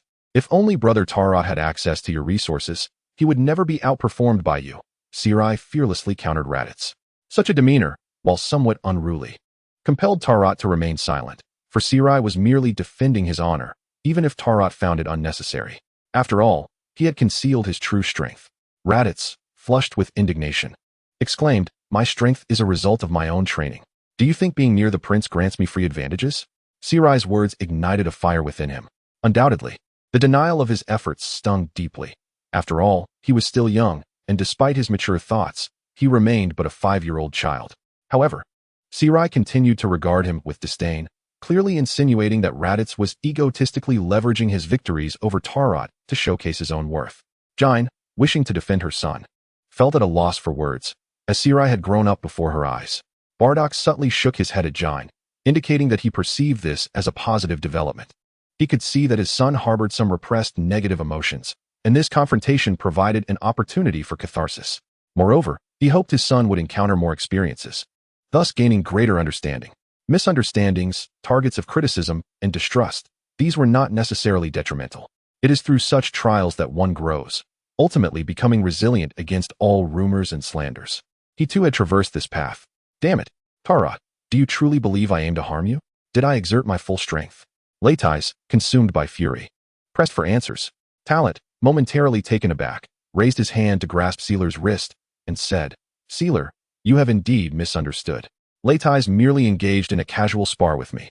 He did not exert his full strength. Otherwise, I would have lost the battle from the outset." Upon hearing Talent's words, Leitais felt a sense of relief. Sealer absorbed this information, yet her animosity towards Leitais persisted, rooted in a long-standing rivalry. Leitais yearned to express further, but Jine could no longer contain herself. However, She wisely refrained from defending Leitai and instead tugged at his ear, exclaiming, "Is it not your fault for always bullying Sealer in your arrogance during childhood? It is no wonder she harbors such dislike for you." "Ouch, mother, please let go. I fear my ear will be torn off," Leitai implored, on the verge of tears. As he begged for mercy, Bardock sighed and interjected, "Enough. It was merely a friendly contest." Leitai emerged victorious, but in a certain sense, Talat did not lose either. Therefore, "Sealer, there is no need to be so antagonistic towards Leitai. You are still young, and many matters will become clearer as you mature. In hindsight, you will realize that much of this is meaningless bickering. It is natural for children to engage in trivial disputes, but one must not dwell on them." Bardock's words resonated like the counsel of a wise elder, proving effective. Not only did they enlighten Talat, but they also softened Sealer's feelings towards Leitai. Naturally, animosity does not dissipate swiftly. Girls are often quite resentful. Talat felt helpless in this regard, for he understood Sealer well. Despite her tender age of 5, she possessed an unusually mature mindset. Chapter 13. The Ambitions of King Vegeta. In the dead of night, Talat returned home and lay in bed, contemplating the intricacies of life. Following his confrontation with Leitai, he had gleaned significant insights. Although minor incidents had occurred, they ultimately held little consequence. Reflecting on Bardock's words directed at him and Leitai, Talat grasped that even though he could engage in battles beyond his level, making it challenging for Leitai to contend with him, it was merely a clever tactic. Should they spar again, Leitai would undoubtedly exploit any weaknesses with swiftness. Unless Talat altered his strategy, Leitai would defeat him even more rapidly, employing less effort in the process. In summary, there remained a multitude of areas in which Talat needed to improve. His combat experience would require gradual accumulation through practice and personal breakthroughs. What Talat did not anticipate was Bardock's sudden willingness to instruct him and Leitai in combat techniques over the coming days. Such an occurrence would have been unimaginable in the past. Even when Leitai had previously sought Bardock's guidance, he had consistently been met with refusal. The abrupt initiative taken by Bardock led Talat to suspect that he was aware of an impending storm, prompting his decisive decision to equip them with enhanced self-defense skills. Even Sealer was included. Although they had grown up together, Bardock's directness was surprising. Did he truly believe Talat would take an interest in that little girl? While Saiyari is indeed beautiful, she possesses a certain assertiveness that does not align with my interests, particularly regarding younger girls. Talat finds himself in a state of despair. It is evident to any discerning observer that Saiyari harbors feelings for him. Frankly, Talat has pondered this matter on several occasions. Reluctant to become emotionally entangled or involve himself with too many individuals, he understands that his capacity to save others is limited. Over the past few days, he has considered the young girl, yet remains uncertain about the viability of his plans. Overthinking serves no purpose. With Bardock guiding their training during these days, he must now gradually implement his strategy. After uttering this thought, Talat continued to meditate for a while before drifting into a deep slumber. The following morning, Talat awoke revitalized and, after a brief wash, stepped outside to find Saiyari already waiting for him. It seemed that Bardock's promise to instruct them had filled her with excitement. After all, Bardock's esteemed position and prowess command great respect among all lower-ranking warriors. Saiyari possesses a fervent desire to grow stronger and is indeed a standout among her peers. As a woman, she could easily fulfill a supportive role as a logistical Saiyan, yet her fierce spirit rejects such limitations. This is one reason why Talat perceives her as quite domineering. Of course, this may also stem from the loss of her parents during a mission last year. Before long, Raditz emerged from his home, appearing somewhat disheveled, clearly just having risen. The three exchanged greetings, though it was evident that Raditz and Saiyari would not engage in lengthy conversation. Upon entering the house, they found Jain had prepared an abundance of food. Saiyans are known for their hearty appetites, requiring substantial nourishment at every meal. After breakfast, Bardock led the trio to a small hill outside the city. With only 2 hours before he and Raditz needed to visit the palace, Bardock informed them that he could only teach them some fundamental techniques for controlling their power and breathing methods. As Bardock began his unique teaching style, one must admit it was effective. However, the entirety of the 2-hour session was devoted to basic power control techniques and body movement, along with the accompanying breathing rhythms. For Raditz and Saiyari, this knowledge was invaluable. Yet for Talat, who has already cultivated his energy to a certain level, mastering these concepts took but a brief moment. This underscores why the original narrative places such emphasis on the mastery of energy. Reaching a certain level of proficiency accelerates the learning of all other skills.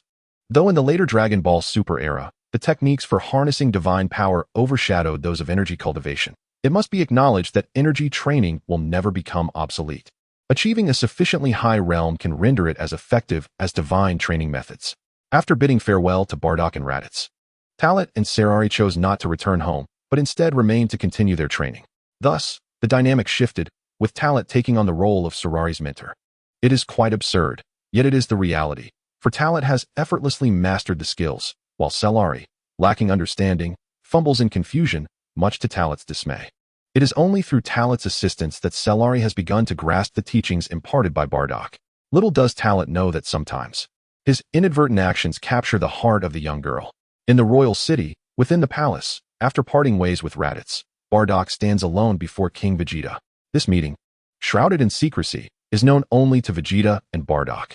Despite Bardock's status as a lower-tier warrior, King Vegeta bestows upon him the respect and dignity he deserves. After exchanging trivial pleasantries, their conversation shifts to the Frieza Force and Bardock's recent experiences on planet Cyril. Bardock, without reservation, reveals the details, demonstrating his sincerity. Upon hearing the particulars, King Vegeta is consumed by fury, yet feels powerless.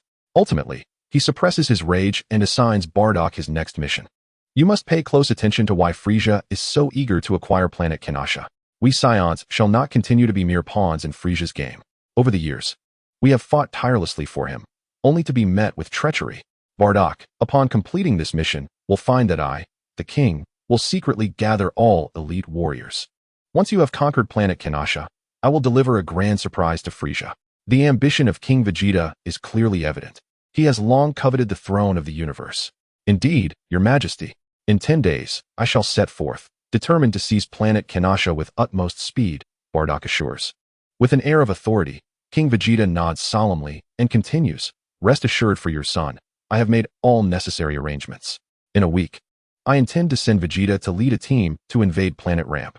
Your son will receive the best protection. Planet Ramp, understood, Bardock acknowledges, refraining from any objections. King Vegeta perceives Bardock's thoughts, but chooses not to dwell on trivial matters. If there is nothing further, you may take your leave. Use this time to spend with your children and wife. I have heard your youngest son possesses a mere power level of 2. Do not let it trouble you too much. With a mix of sternness and leniency, King Vegeta displays his cunning. Yes, Your Majesty, I take my leave, Bardock replies, bowing deeply before turning to exit the Grand Palace. Chapter 14. A heart-to-heart between father and son. Bardock's charge as Bardock departs, disappearing from view. King Vegeta's gaze grows increasingly ominous. Human nature is the most unpredictable of all. Bardock possesses a deep respect and loyalty towards King Vegeta. Yet the king perceives Bardock as a threat. In his eyes, Bardock, in a certain sense, jeopardizes his position. The mere reverence of lower-tier warriors for Bardock challenges his authority. Bardock, in truth, remained oblivious to the implications of his actions. He sought merely to excel, yet his achievements were perceived as surpassing those of his superiors. The crux of the matter lay in the fact that Bardock was merely a subordinate warrior. In the eyes of King Vegeta and all the elite warriors, subordinates were relegated to a lower status, often unworthy of even engaging in dialogue with them. To the lofty elite, lower-class warriors were akin to expendable insects, easily manipulated and dismissed. Once Frieza is vanquished and I ascend to the throne of the universe, the time for true reckoning will arrive. A glimmer of malice flickered in King Vegeta's gaze, quickly concealed beneath a veneer of composure. Were it not for Bardock's considerable strength and the utility he still offered, the king would never tolerate any semblance of insubordination from his subordinates. Upon exiting the palace, Bardock did not return immediately. Instead, he sought to track down Raditz within the palace grounds. The urgency of time pressed upon him. In 10 days, he was to depart, and in 7 days, Raditz would accompany Prince Vegeta into battle. Thus, in the days to come, Bardock would impart essential knowledge daily. Moreover, there were matters he needed to discuss with Raditz privately. Ideally without the knowledge of Chi-Chi. After a prolonged search, Bardock finally found Raditz in the outer training grounds of the palace, where he also encountered Vegeta. As a subordinate, even with a battle power exceeding 10,000, Bardock still addressed him with the utmost respect as Your Highness. The other warriors present were disregarded by Bardock. Firstly, he possessed the strength to disdain these elite fighters, and secondly, he held them in contempt, even though his son would soon be under their command. King Vegeta had assured him of Raditz's safety, a promise that these warriors would not dare to violate. Should they attempt to do so, they would undoubtedly face his wrath. Such was the authority bestowed by sheer strength. Leading Raditz away from the palace, Bardock spent the following days securing a leave of absence for his son from Vegeta. Otherwise, as the prince's personal guard, Raditz would be compelled to remain at Vegeta's side, save for rare moments of reprieve. Bardock's request would not be denied by Vegeta. Of course, Raditz's recent initiative to request a few days off did not particularly concern him. To Vegeta, Raditz's presence or absence bore little significance. Initially, he found it perplexing that his father had assigned a peer with a mere battle power of a few hundred as a companion. However, he gradually began to comprehend his father's intentions. Although Vegeta was only 5 years old, his intellect was far from ordinary. As a prince, he was acutely aware of many aspects beyond mere status, with the most crucial being the measure of one's battle prowess. A sense of superiority was inevitable. Yet he possessed the wisdom to recognize his own limitations. As Bardock and Raditz departed, a spark of extraordinary insight illuminated Vegeta's countenance, his expression grave for one so young. The sycophants surrounding him could no longer restrain themselves and began to incite. "Prince, you ought not to show any favor to that scoundrel Bardock. He has grown increasingly arrogant, relying on his superior combat prowess. Indeed, Prince Vegeta, just moments ago, he disregarded even you."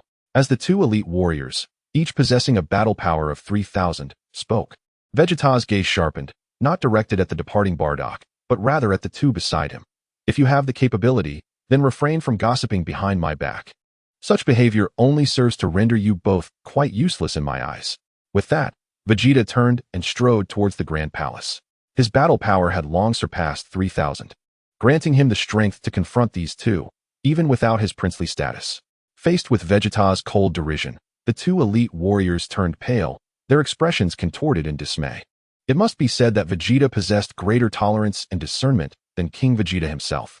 When comparing Bardock to the useless individuals at his side, he found himself favoring Bardock, for he was a lowly warrior who had become strong through sheer determination. Strictly speaking, among the Saiyan lower-class warriors, Bardock was the only one who had been etched into Vegeta's memory since childhood. Even in the later stages of the original saga, Vegeta would still reminisce about Bardock. As Bardock and Raditz walked through the bustling streets of the royal city, they admired the architecture and the myriad of extraterrestrial beings while engaged in conversation. According to King Vegeta, "In 7 days I shall accompany the prince to the planet Rampu," Raditz exclaimed with excitement after hearing Bardock's words. He had long anticipated this day. Little did he know that this expedition would mark the tragic beginning of his life. "In 7 days, you will embark with the prince's elite forces. After you depart, a few days later, I too shall undertake a new mission. Raditz, you are my son, and as my son, you will bear a burden far greater than that of the average Saiyan. In your time by the prince's side, I trust you have come to understand the brutality of our Saiyan race. In truth, this is the reality for every species, survival of the fittest." Bardock rarely took on a heartfelt tone. However, in this moment, he felt compelled to impart some fundamental truths to his son. Perhaps there was a sense of foreboding in the air, or perhaps Bardock had long wished to share these insights with Raditz. But until now, he had lacked the time or felt Raditz was too young to comprehend. "Dad, you seem different today," Raditz remarked, momentarily bewildered. Unable to articulate what was amiss with his father, Bardock smiled gently and ruffled Raditz's hair. "It is indeed peculiar, isn't it? There are certain truths that may not resonate with you now, but in time, you will come to understand. You will grow and tread your own path." Raditz nodded, still somewhat confused. Bardock continued to share many thoughts, a rare experience for them since Raditz's birth. It was the first time they had conversed so extensively. Until Bardock had finished all his words, he left Raditz with a poignant message. "If I am no longer here, then please take care of Mom, my little brother." And Tarot. Chapter 15. Together with Cellari, Raditz willingly assented to Bardock's final request. It must be said that having never endured a beating, faced setbacks, or confronted the harshest trials, the straightforward and self-assured Raditz remained blissfully unaware of the challenges that lay ahead. At that moment, he perceived himself as invincible, convinced that he would become the pillar of his family, readily shouldering the responsibilities that came with that belief. Bardock was pleased with his demeanor, but did not impose any expectations. As long as Raditz embodied the qualities he wished to see at that moment, the future could be entrusted to time itself. Having experienced countless ups and downs throughout his life, Bardock was acutely aware of the transformative nature of humanity. To be candid, had Bardock known the unfolding narrative of the future, he would have felt a profound sense of reflection, for everything transpired as he had envisioned. No, it was even more brutal than he could have imagined. Unbeknownst to them, afternoon slipped away quietly. Having procured a considerable amount of supplies within the royal city, they found themselves delayed. During this time, Bardock also encountered members of his team. Although they were unaware of when their next mission would commence or on which planet it would take place, they had grown accustomed to following Bardock's lead. Thus, after returning yesterday, they were already preparing the essential items for their next expedition today. Upon returning home, Bardock found that Tarot and Celery had also arrived. After explaining their training progress, Bardock was astonished by the talent exhibited by both Tarot and Celery. Simultaneously, it left Raditz, who had yet to formally commence his training, feeling somewhat disheartened, prompting him to retreat to his own practice. You are performing admirably, but the fundamentals I have taught you require time to solidify. Do not let the illusion of mastery lead you to arrogance. To prevent Tarot and Celery from developing an inflated sense of self-worth, Bardock offered a cautionary reminder.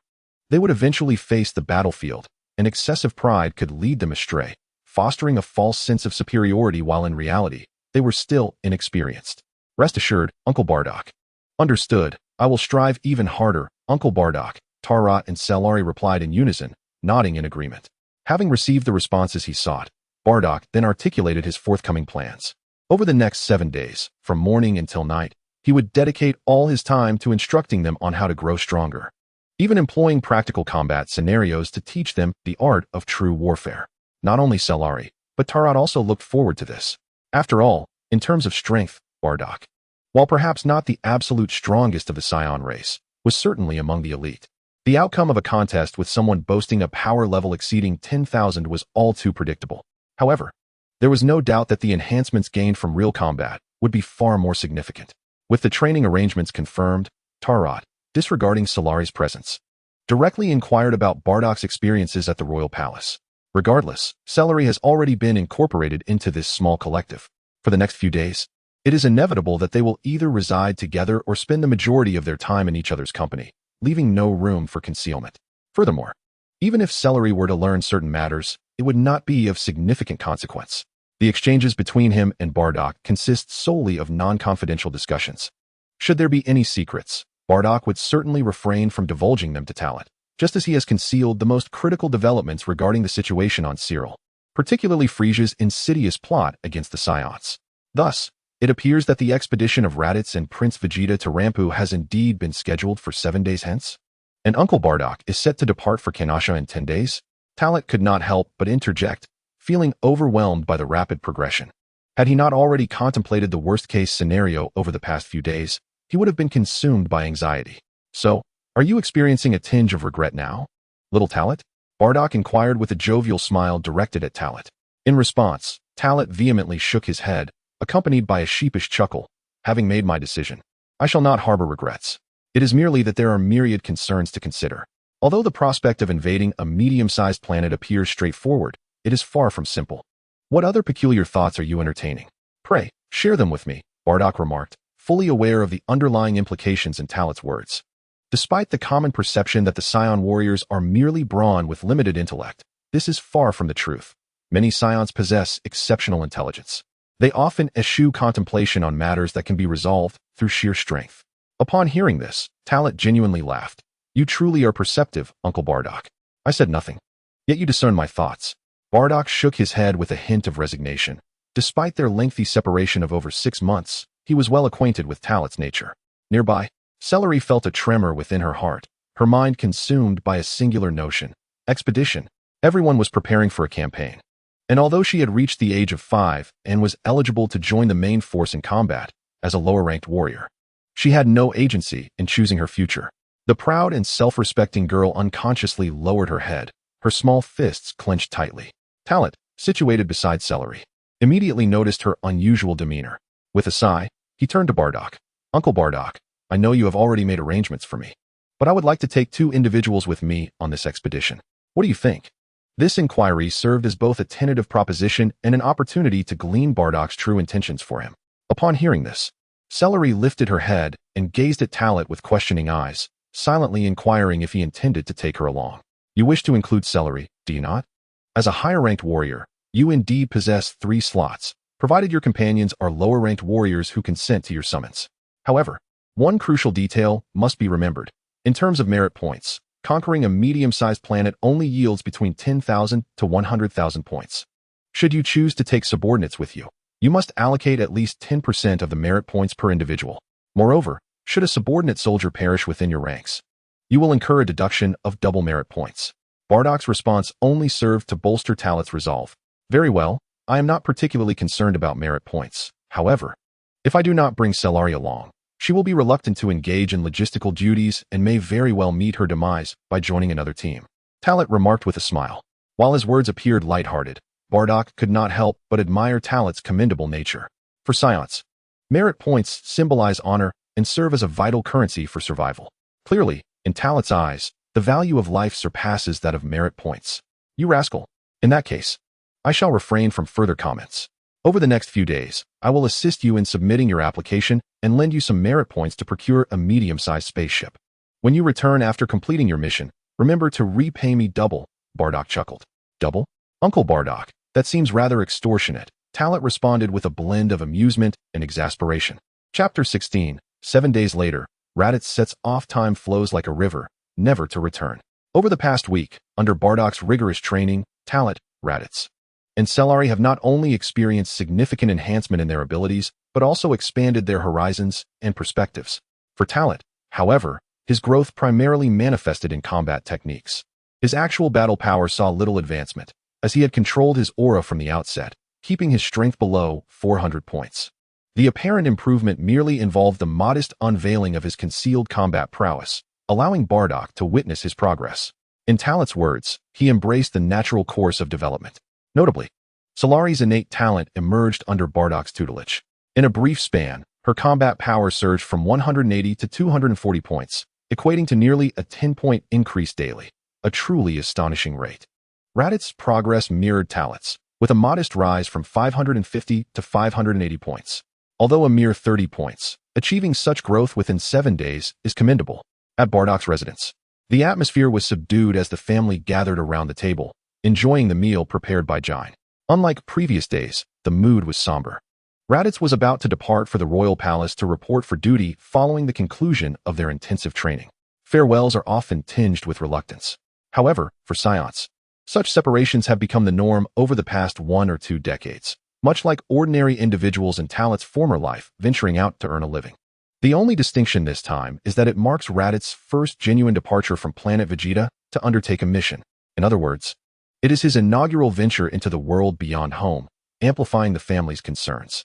When we meet again, you must become stronger, Talat. Upon my return, I will undoubtedly grow more powerful, and then we shall engage in a proper battle. Just before his departure, Raditz made sure to express his anticipation for the future to Talat. This experience deeply resonated within Talat. The crux of the matter lies in the fact that had the narrative unfolded as per the original text, without his crossing over, he would have either departed from planet Vegeta or met his demise on that soon-to-be conquered medium planet, rendering any possibility of reunion moot. Nevertheless, Tarat's arrival altered the course of events entirely, as he supplanted the original protagonist. Everything had transformed. Tarat remained steadfast in his belief that he would survive. Yet, he pondered the uncertainty of when their next encounter would transpire. Unless he took the initiative to reach out, he would have to await the unfolding of the original plot. Anticipating a meeting during Raditz's journey to Earth, this interval spanned a considerable 20 years. Very well. Upon their next meeting, they would engage in a true battle. Raditz. In response to Raditz, Tarat bestowed his wishes upon him. With a wave of farewell, Raditz bid adieu to both Jain and Cellari, the latter of whom remained indifferent toward him. Although their 7 days of interaction had softened some tensions, the barriers from their childhood were deeply entrenched, not easily surmountable within such a brief period. I hope you will evolve into a stronger version of yourself, unlike in the original narrative, Tarat silently added as he observed Raditz's retreating figure. Turning around, Tarat noticed Jain's reluctant expression, yet he refrained from offering words of comfort. Some matters necessitate a gradual acceptance and adaptation. Furthermore, it would not be long before he would take Jain away from planet Vegeta. And when the planet's impending destruction unleashed its emotional turmoil, the intensity would be unparalleled. Time passed, and after the silhouettes of Raditz and Bardock faded from view, the group returned home.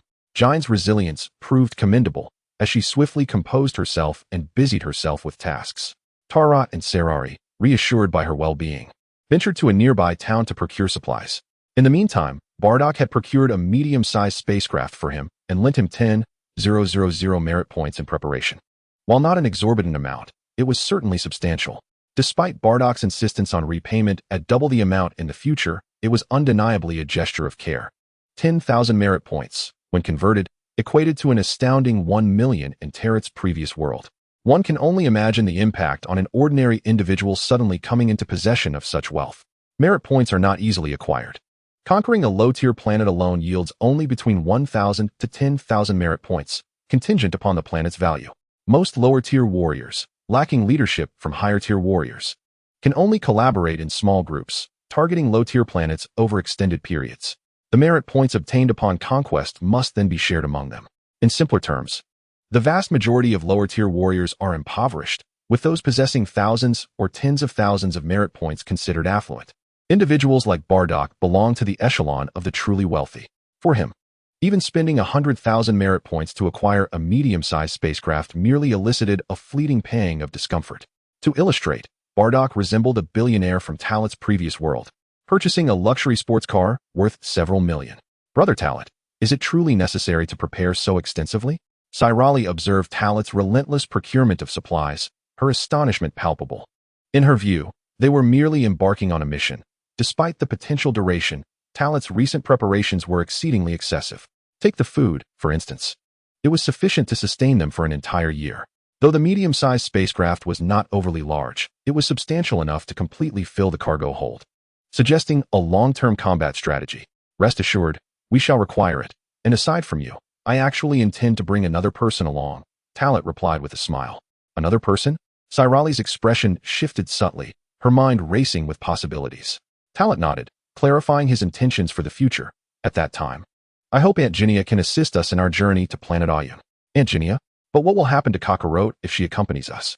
Sairali exclaimed, surprised at the mention of Aunt Ginia. Thus, it remains uncertain for now. Let us discuss it the day before we depart. Please refrain from informing Aunt Ginia in the meantime, Talat advised, opting not to delve deeper into the conversation to avoid unforeseen complications. Sairali felt somewhat bewildered by Talat's words. Yet she harbored no doubts, merely curiosity. The two continued to wander through the marketplace, purchasing anything Talat deemed necessary. To be honest, their expenditures over the past few days had been considerable, leaving them with only a few hundred merit points. However, for Talat, failing to spend it all before departing planet Vegeta would render it merely a string of worthless digits. In truth, had it not been for the need to acquire those 5 seeds for cultivation and the healing liquids, Talat would not have expended so much. Chapter 17, Nightfall. Sending off Kakarot the opportunity to purchase the cultivation seeds stemmed from an incident a few days prior. Bardock had taken him to the royal city to acquire a spacecraft and to register for their mission. During this time, they fortuitously encountered Bardock's fellow team members. Consequently, under the encouragement of those individuals, Bardock took Talat to a tavern for leisure. It was there that Talat inadvertently witnessed an elite warrior covertly exchanging cultivation seeds for merit points, seizing the opportunity to acquire those 5 seeds at the same price. From that moment, Talat became aware that Saiyans engaged in such clandestine transactions. The tavern appeared to serve as a hub for these dealings. This experience certainly imparted a lesson to Talat. Subsequently, he endured a reprimand from Bardock, who espoused the wisdom of keeping wealth concealed. Talat understood this principle. However, upon seeing something he desired within reach and having the means to obtain it, he did not ponder extensively. Ultimately, it boiled down to his youth and relative lack of strength. At this age, one can easily accumulate several thousand merit points, unreservedly revealing their identity. In the words of Bardock, if one were truly targeted by those with ulterior motives, their life could very well be in jeopardy. Fortunately, Bardock was present, which facilitated the smooth transaction involving Talat. As for the cultivation seed traded for Talat, Bardock did not delve too deeply into the matter. Perhaps for him, it was of little significance. In fact, at that moment, Talat contemplated that he could entirely forego spending those merit points for covert exchanges. Simply expressing his needs to Bardock would suffice to obtain what he desired. In retrospect, Talat could only attribute his recklessness to the confusion of those in authority, narrowly avoiding disaster. Beyond the cultivation seeds, there were also special medicines and healing liquids. However, these were easily obtainable, merely requiring the expenditure of merit points. Under Bardock's guidance, Talat made several transactions at reputable shops. Of course, he paid for everything himself. Bardock did not cover any of his expenses. It seemed Bardock was making a statement through his actions, indicating that he had already provided all the assistance he could, and Talat's future choices were solely his own. After wandering through the marketplace with Salari for quite some time, Talat momentarily parted ways with her. This young girl was rather clingy, and her presence hindered Talat's ability to accomplish many tasks. Once free from her persistent company, he swiftly returned home to assess the time. His initial plan was to seize the opportunity while Bardock was away in the afternoon to visit Aunt Ginia, testing her willingness to accompany him on a mission, thereby enticing her away from planet Vegeta. However, upon entering the house and discovering that Kakarot had emerged from the incubation pod, Talat had to temporarily set aside this notion. The timing was indeed inappropriate. With Kakarot present, it would be unreasonable to undertake a mission alongside him. Even if Talat agreed, he would likely not be permitted to register Kakarot for the task. Secretly taking both mother and child aboard a spaceship was a possibility, but if discovered, it could lead to serious consequences. Throughout the afternoon, Talat remained by Ginia's side, as well as Kakarot's. Perhaps because he knew Kakarot was destined for greatness. Talat felt a peculiar sense of inspiration in Kakarot's presence, even leading him to a rather unique thought. When he would eventually reunite with Kakarot, he could boast about their past encounters, casually remarking, "Kakarot, I once held you as a child, when you were but a fragile little one, prone to tears." As night fell, Bardock returned from the royal city quite late. Ideally, he should have returned to bid farewell to Raditz by evening. It was only upon seeing the small single-person spaceship that Bardock had brought back that Talat realized the plot had officially progressed. This scene, which transpired in the Dragon Ball saga, unfolded vividly before him, with him as an observer, granted permission by Bardock to witness the final farewell to Kakarot. Jine was utterly heartbroken, yet she found herself powerless, for this was Bardock's arrangement. Bardock would not deceive her nor fabricate tales. After bidding farewell to Kakarot, the trio did not return home immediately, but gazed blankly at the starry sky. After a considerable time, Bardock finally broke the silence. "Little Talat, there were many things I could not reveal to you before, but now the time has come for you to know." Upon hearing this, Talat's expression turned solemn. He no longer feigned ignorance. "Uncle Bardock, having overheard your conversation with Aunt Jine, I have a good idea of what is happening. It must be that Frieza intends to take action against us Saiyans, right? It's because of this that you returned so decisively, not only sending away Raditz and Kakarot, but also me." As these words fell, Talat locked eyes with Bardock. The wisdom reflected in Bardock's gaze left him even more astounded. "You are indeed clever. Now it is just you left. You should have no trouble preparing everything in 2 days. Before I depart, take your celery and leave planet Vegeta." Bardock's tone was grave, leaving no room for Talat to argue. Meanwhile, Jine felt Bardock's excessive worry was unwarranted, prompting her to speak up. "Must you truly be so cautious, Bardock? Even if what you say is true." Yet before she could finish, Bardock interrupted, "Trust me, Jine. Moreover, I have decided that you can leave planet Vegeta with Talat, avoiding this turmoil. If nothing happens, that would be splendid. However, should an unimaginable disaster occur, we shall be grateful for our preparations." Bardock's fervent words astonished both Jine and Talat. Jine was taken aback that Bardock would permit her to leave with Talat. A wave of inexplicable panic washed over her mind, causing her to breathe rapidly and even with difficulty. Talat was equally shocked. He had not even had the chance to speak up before Bardock made such a decision. "If Aunt Jine leaves with me, what about you, Uncle Bardock?" Talat inhaled deeply, contemplating if there was a way to alter the situation, perhaps ensuring Bardock would not return to planet Vegeta after completing the mission on Kinesa.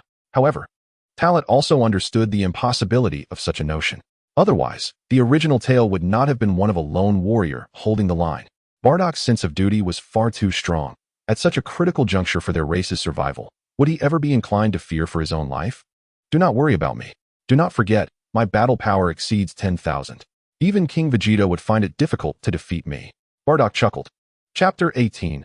Frieza, my battle power is 530,000. A battle power surpassing 10,000 indeed. It seemed, perhaps, that such was the case. However, the enemy was not King Vegeta, nor any other Saiyan. Talat found it challenging to articulate the turmoil within his heart. Perhaps Bardock truly believed in his formidable strength, possessing the ability to turn the tide. Reality is often harsh. It was at the moment when Frieza revealed that his battle power was already a staggering 530,000 before his transformation that the world truly comprehended the terror of this cosmic tyrant.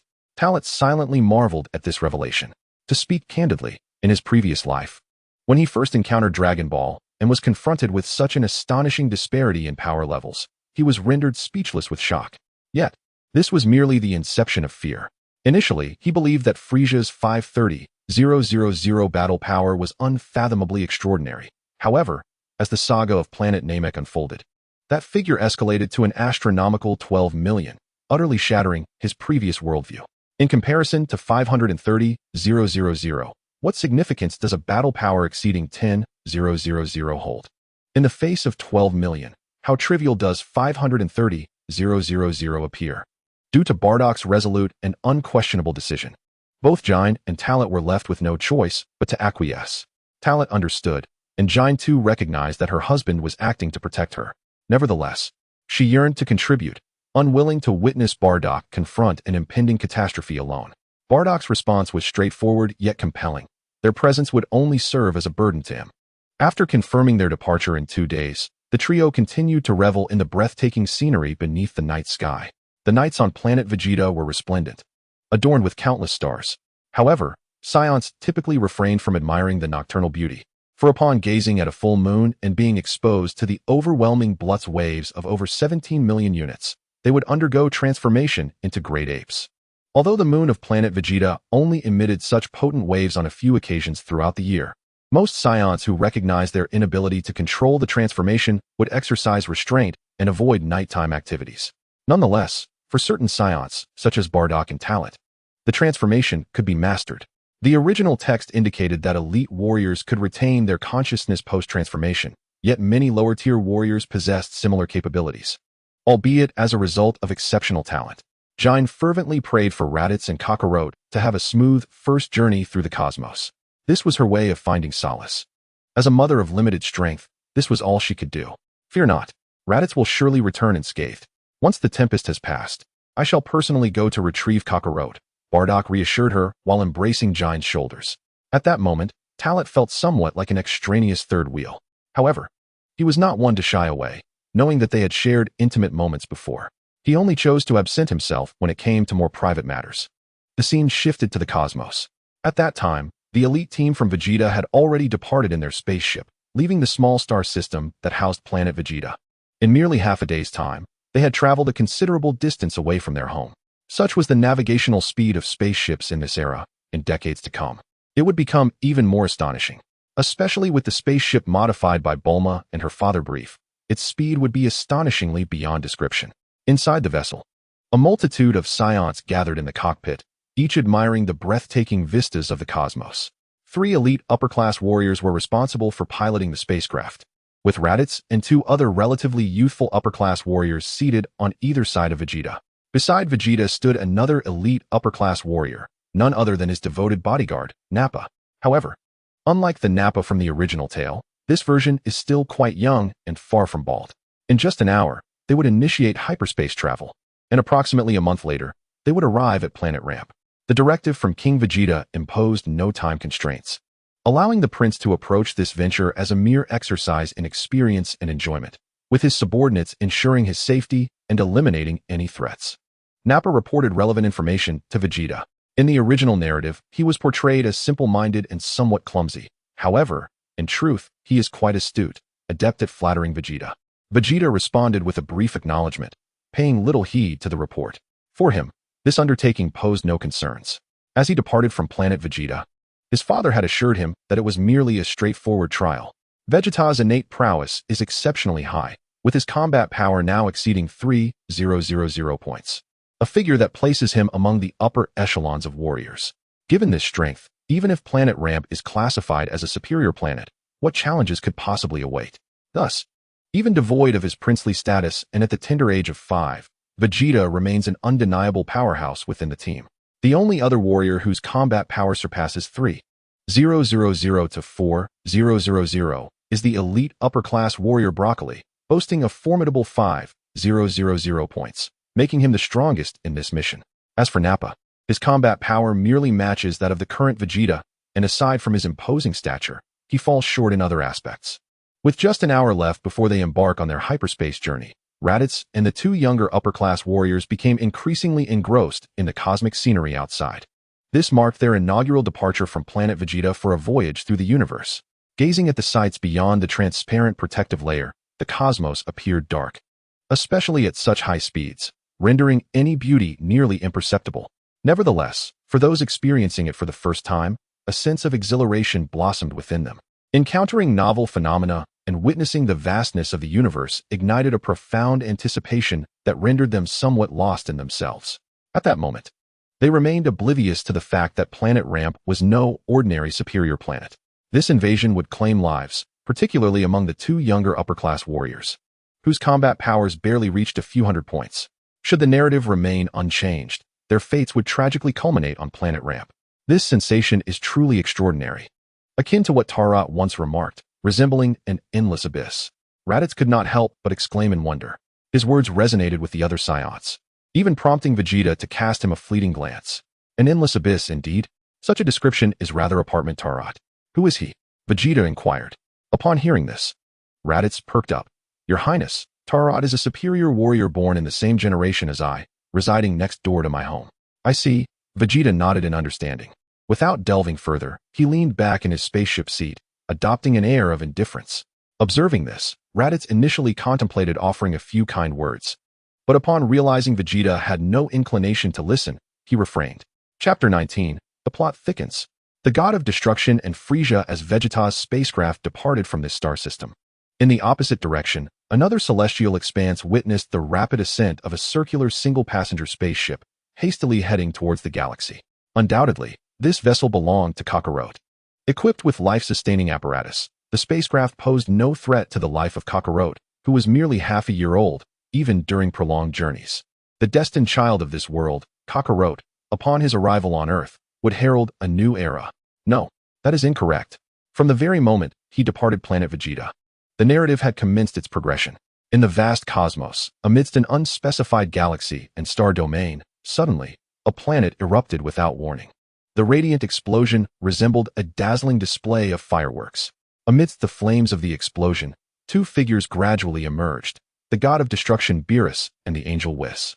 They traversed the cosmic void, entirely unaffected by the vacuum of space or its myriad adversities. This is the god of destruction. This is the angel. The planet that had just exploded was undoubtedly destroyed by Beerus. What a nauseating affair. How dare such refuse be deemed as cuisine? Infuriating. To think that before my slumber, I could not even satisfy the most basic of appetites. How bothersome. Beerus grumbled, wielding a slender steel toothpick, disdainfully critiquing while attending to his dental needs. This predicament is somewhat inevitable, for Lord Beerus has existed for an exceedingly long time. He has nearly sampled all the renowned delicacies the universe has to offer. Whis chuckled, then swiftly shifted the subject, suggesting that perhaps upon Lord Beerus's next awakening, numerous planets may develop new culinary delights. Although decades may seem brief, for a civilization that cherishes life, it can yield countless miracles. As Whis concluded his thoughts, Beerus remained unperturbed. He had heard such words from Whis more than a dozen times before, each time filled with anticipation, yet each time ending in disappointment. Forget it. I am too lethargic to seek out more delectable sustenance. Even if I were to continue, it would merely squander time, mused Beerus to himself. Then, shall we return to the realm of destruction, Lord Beerus? Whis maintained his cheerful demeanor, awaiting Beerus's response. No rush. Before we head back, I have a few matters to discuss with that Frieza fellow. Did you not mention he has been becoming increasingly erratic of late? Beerus yawned, speaking with an air of indifference. Upon hearing this, Whis discerned the underlying meaning in Beerus's words and chuckled. Ho ho ho. It appears that Lord Beerus not only finds Frieza's antics amusing, but believes he is quite suitable to become the true agent of destruction. What do you mean by that? Recognizing his thoughts had been laid bare, Beerus cast a sidelong glance at Whis, seemingly inquiring how he had perceived it. Whis smiled more directly. If Lord Beerus harbored no such thoughts, he would have remarked that Frieza's behavior is too uncontrollable and would have resolved to eliminate him before returning to slumber. With the question answered, Beerus's expression grew serious. You are partly correct. Visiting him is also about keeping him in check. After all, it was my words that elevated this insignificant creature to the status of the current emperor of the universe. An emperor of the universe, how audacious of this insect. His father, King Cold, merely referred to himself as the ruler of the galaxy. Beerus's words seemed to be a form of denial, reluctant to acknowledge that Whis had completely seen through his thoughts. Is Lord Beerus not concerned that Frieza, upon receiving your command, might become even more unruly? Whis inquired. That is of little consequence. At his level, creating chaos merely results in the destruction of a few planets. Worst-case scenario, I can obliterate him once I awaken. Beerus stretched lazily, showing no concern. Very well, as long as Lord Beerus has made his decision, Whis nodded. In truth, he was entirely indifferent. To them, Frieza was merely one individual, possessing only a modicum of strength. As Beerus had stated, what could possibly happen from his chaos? Then let us depart, Whis. Beerus placed his hand on Whis's shoulder. Yes, Lord Beerus. Whis, standing by, had already prepared to pinpoint Frieza's current location. With a surge of extraordinary and potent energy, a resplendent rainbow light enveloped them. In an instant, the two transformed into a multicolored beam, traversing space at unimaginable speed, vanishing from this expanse of the universe. Meanwhile, in a distant corner of the cosmos, a colossal spaceship belonging to the Frieza Force was navigating through space. This was the flagship of the Frieza Force, an exclusive vessel belonging to Frieza himself. Inside the ship, within the command room, the diminutive Frieza sat in his peculiar baby carriage, a wine glass in hand, swirling the crimson liquid as he moved his wrist. Flanking him on either side were two newly promoted elite fighters, their battle power exceeding 15,000, now second only to Zarbin and Dodoria. They had been instructed by Frieza to remain by his side until Zarbin and Dodoria returned from their mission. The work efficiency of those Saiyan monkeys is truly remarkable. Once again, they have aided me in conquering over 1,000 planets, and have reported numerous valuable celestial bodies. If it were not for that baseless legend, I might have genuinely hesitated to take action against them. Nevertheless, it is still premature to annihilate the Saiyan race. Once this mission concludes, I shall reward them handsomely on planet Vegeta. Ha! Frieza's sinister laughter was imbued with an unparalleled allure, instilling a shiver even in the hearts of his closest subordinates. To serve alongside him was akin to dancing with a tiger. His capriciousness and brutal nature rendered him a harbinger of death. If given the choice, they would rather execute missions than endure the constant dread of being in Frieza's presence. Of course, such thoughts could only fester in their minds, for uttering them would spell their doom. The atmosphere within the cockpit was suffocatingly silent, as none dared to engage Frieza in conversation, a situation he found particularly distasteful. Indeed, after the departure of Zarbin and Dodoria, he found himself devoid of companions with whom to share his triumphs. Frieza lamented aloud, causing his already trembling subordinates to break into a cold sweat. This intangible intimidation was utterly lethal. Before they could respond, two figures suddenly emerged without warning or any indication of their presence. Not a soul, not even Frieza himself, perceived their arrival. The god of destruction, Beerus, along with the angel Whis, had silently materialized behind him. Chapter 20, Beerus' Command. The annihilation of the Saiyan race. It has been a while. It appears you have been living quite comfortably, Frieza. Upon entering Frieza's spaceship and observing the latter's activities, Beerus casually dug into his ear. His demeanor languid, and his tone laced with mockery. As that familiar voice echoed, Frieza's smile abruptly vanished, and simultaneously, every individual in the cockpit turned to face the intruders. Fear was inevitable. Who were these visitors? How had they arrived? The audacity with which they spoke was tantamount to courting death, potentially implicating those around them. As Frieza laid eyes upon Beerus and Whis, his pupils dilated in shock, and an involuntary shiver coursed through him as the long-buried fear surged forth. In an instant, he performed an act that would utterly confound all present, irreversibly altering their worldview. He leapt from his seat, knelt upon the ground, and prostrated himself before Beerus. For anyone, even in dreams, such a spectacle would be unfathomable. This was the fearsome cosmic emperor, Frieza. Lord Destroyer, I beseech your forgiveness for my inadequate welcome, Frieza uttered. His head bowed low, his voice trembling with trepidation, as beads of cold sweat cascaded down his brow. He was utterly perplexed by how they had infiltrated his spacecraft without a trace of warning. Yet, the dread of the god of destruction had been firmly etched in his mind since their first encounter, a memory he would never forget. Such formidable power can be annihilating with merely a glance. Beerus remained silent, his hands clasped behind his back as he strolled within the confines of the spacecraft. This palpable tension only served to heighten Frieza's unease. He was left in the dark regarding Beerus's intentions for this visit. In an effort to alleviate the discomfort, Frieza cast his gaze towards his subordinates, who were still in a daze. Words were unnecessary, for all were rendered breathless by the sheer force of Frieza's stare. Two elite warriors quickly grasped Frieza's unspoken command and, demonstrating their astuteness, knelt before Beerus. All hail the god of destruction. It must be noted that reaching the esteemed rank of elite warrior, while simultaneously earning Frieza's favor to remain by his side, is indicative of more than mere brute strength. It speaks volumes of their cunning and intelligence. This display prompted the remaining personnel to follow suit. You have indeed gathered a couple of commendable subordinates, Frieza, Beerus remarked.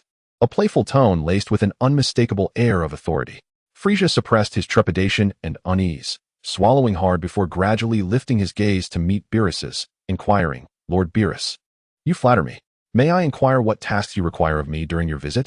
Please, instruct me. Recognizing Frieza's perceptiveness, Beerus approached him directly, while Whis retained his position. Observing silently, I have heard that you have grown rather arrogant in recent years, even daring to proclaim yourself the Emperor of the Universe. TSK, you are quite clever. Leveraging my name for your own gain. While I find your presumption irritating, I must concede that you possess the qualities befitting a temporary representative of my authority. The purpose of my visit is twofold. First, my period of slumber is imminent, and I require a suitable proxy for the ensuing decades. Second, there are numerous planets in the universe that necessitate destruction, and I trust you comprehend what is expected of you. Upon hearing Beerus's words, Frieza was momentarily taken aback.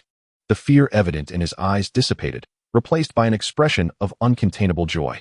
To ascend to the throne of the Universe Emperor, his intelligence was undoubtedly formidable. Initially, he had feared Beerus would come to chastise him for exploiting the God of Destruction's name for personal gain. However, it now appeared that beneath the guise of admonishment lay an opportunity for empowerment.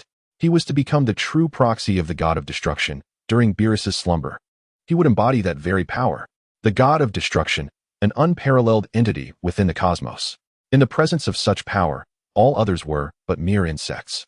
As a representative, he would stride through the universe unchallenged, wielding the authority to enact destruction at will. In other words, sanctioned annihilation. How glorious it is for one of such humble stature to earn your favor, Lord Beerus. Rest assured, during your slumber, I shall not disappoint you. Frieza's tone shifted, filled with urgency and fervor. Excellent. Since you possess this level of understanding, I shall observe your performance. However, I must caution you. Do not abuse your newfound authority. Should I awaken to find you have overstepped your bounds, I shall not hesitate to obliterate you. With a narrowed gaze, Beerus wielded both authority and menace, conveying to Frieza that even as a proxy, he must not act recklessly. Understanding Beerus's intent, Frieza promptly assured him, I understand, my Lord Beerus. Please rest assured. Upon your awakening, I shall create a universe that will surely meet your satisfaction. At this moment, it was merely an expression of heartfelt loyalty. For him, this was an opportunity to dominate the cosmos. Beerus did not delve further nor concern himself with Frieza's plans. As long as the celestial bodies were not annihilated during his slumber, all was well. By the way, I have heard that you have been investigating the legend of the Saiyans, particularly that so-called Super Saiyan, correct? Are you contemplating an action against their race? Suddenly, Beerus shifted the conversation. This abrupt change startled Frieza, igniting a sense of foreboding within him. Very few were aware of his dealings with the Saiyans. Yet it seemed the God of Destruction was privy to this knowledge. In an instant, Frieza felt a chill run down his spine. Is Beerus issuing a warning? This was a true reflection of Frieza's inner turmoil.